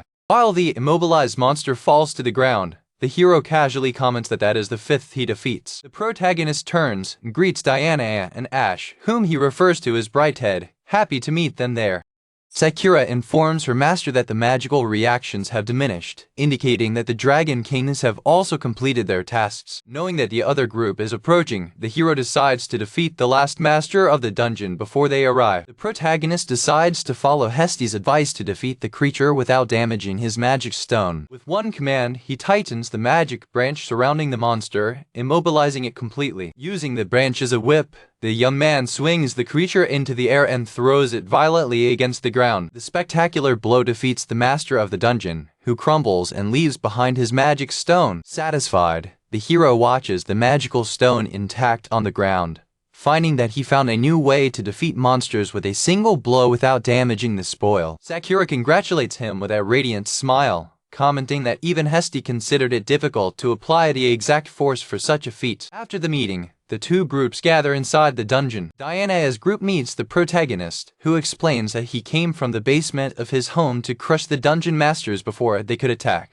The princess and Ash Squadron bow in gratitude, thanking him for his help. The boy modestly asks that they not bow their heads, claiming to have done nothing worthy of thanks, but the noblewoman insists on expressing her gratitude for the crucial help. Karen emerges from a hole in the wall, announcing her return with enthusiasm, while the protagonist notes her and Diana's presence. One golem features the 5 magical stones collected, and Karen is shocked to learn that the hero has already defeated 5 masters of the dungeon, while she has managed to win only one. Holding one of the stones, the Dragon King expresses her admiration for his power, exclaiming how excited the feat left her. The other Dragon Kings try to comfort Karen. Lemures admits to defeating only one monster, while Lamores reveals he has not won any. Lamores' exhausted expression confirms his difficulty in the mission. Heste, with a dark expression, reveals that she defeated 2 monsters, but complains that the exhaustion she feels is due to the fact that Anne has been clinging to her all the time. With pity, the protagonist praises her for the good work and suggests she rests, while the former Dragon King places her stones on the golem dish. Heste appreciates the concern, but assures that there is no need to worry, because she volunteered for the mission. With the threat eliminated and the magical reaction gone, the group notes that the mission was completed much faster than expected. Lamores attributes the speed of the mission to Daichi's impressive speed in defeating 5 monsters, which otherwise would have taken much longer. Satisfied, the hero comments that it's great that you finished the task so soon. The protagonist suggests making a snack to celebrate, but notes the darkness of the dungeon. Heste proposes that he use some of his power to stimulate the magical stones and illuminate the site. The boy asks if a simple order like "Oh light, be strong" would suffice, and his companion confirms that, for him, that should suffice. Heste explains that it is possible to intensify the light of magic stones by inserting power into them, and, given its strength, a simple order will be more than enough. He decides to try. Lifting his hand, the hero commands the magical stones, ordering his light to become stronger. In response to his command, the magical stones embedded in the walls of the dungeon begin to shine brightly. Light spreads rapidly throughout the cave, transforming the environment. The whole dungeon lights up like a starry night sky, leaving the whole group amazed. Ash exclaims, shocked, that he never expected to see such a stunning landscape inside a cave. Satisfied with the result, the protagonist agrees that the environment is now perfect for a picnic. The host turns to Diana and Ash group, inviting them to join the picnic. A little embarrassed but happy, Diana agrees that after all, it would be great if everyone could eat together. With a smile, the princess accepts the invitation. As Squad celebrates with enthusiasm, happily accepting the invitation to eat with their boss. With the lighted dungeon serving as a setting, the two groups gather for a memorable picnic underground, celebrating the end of the mission.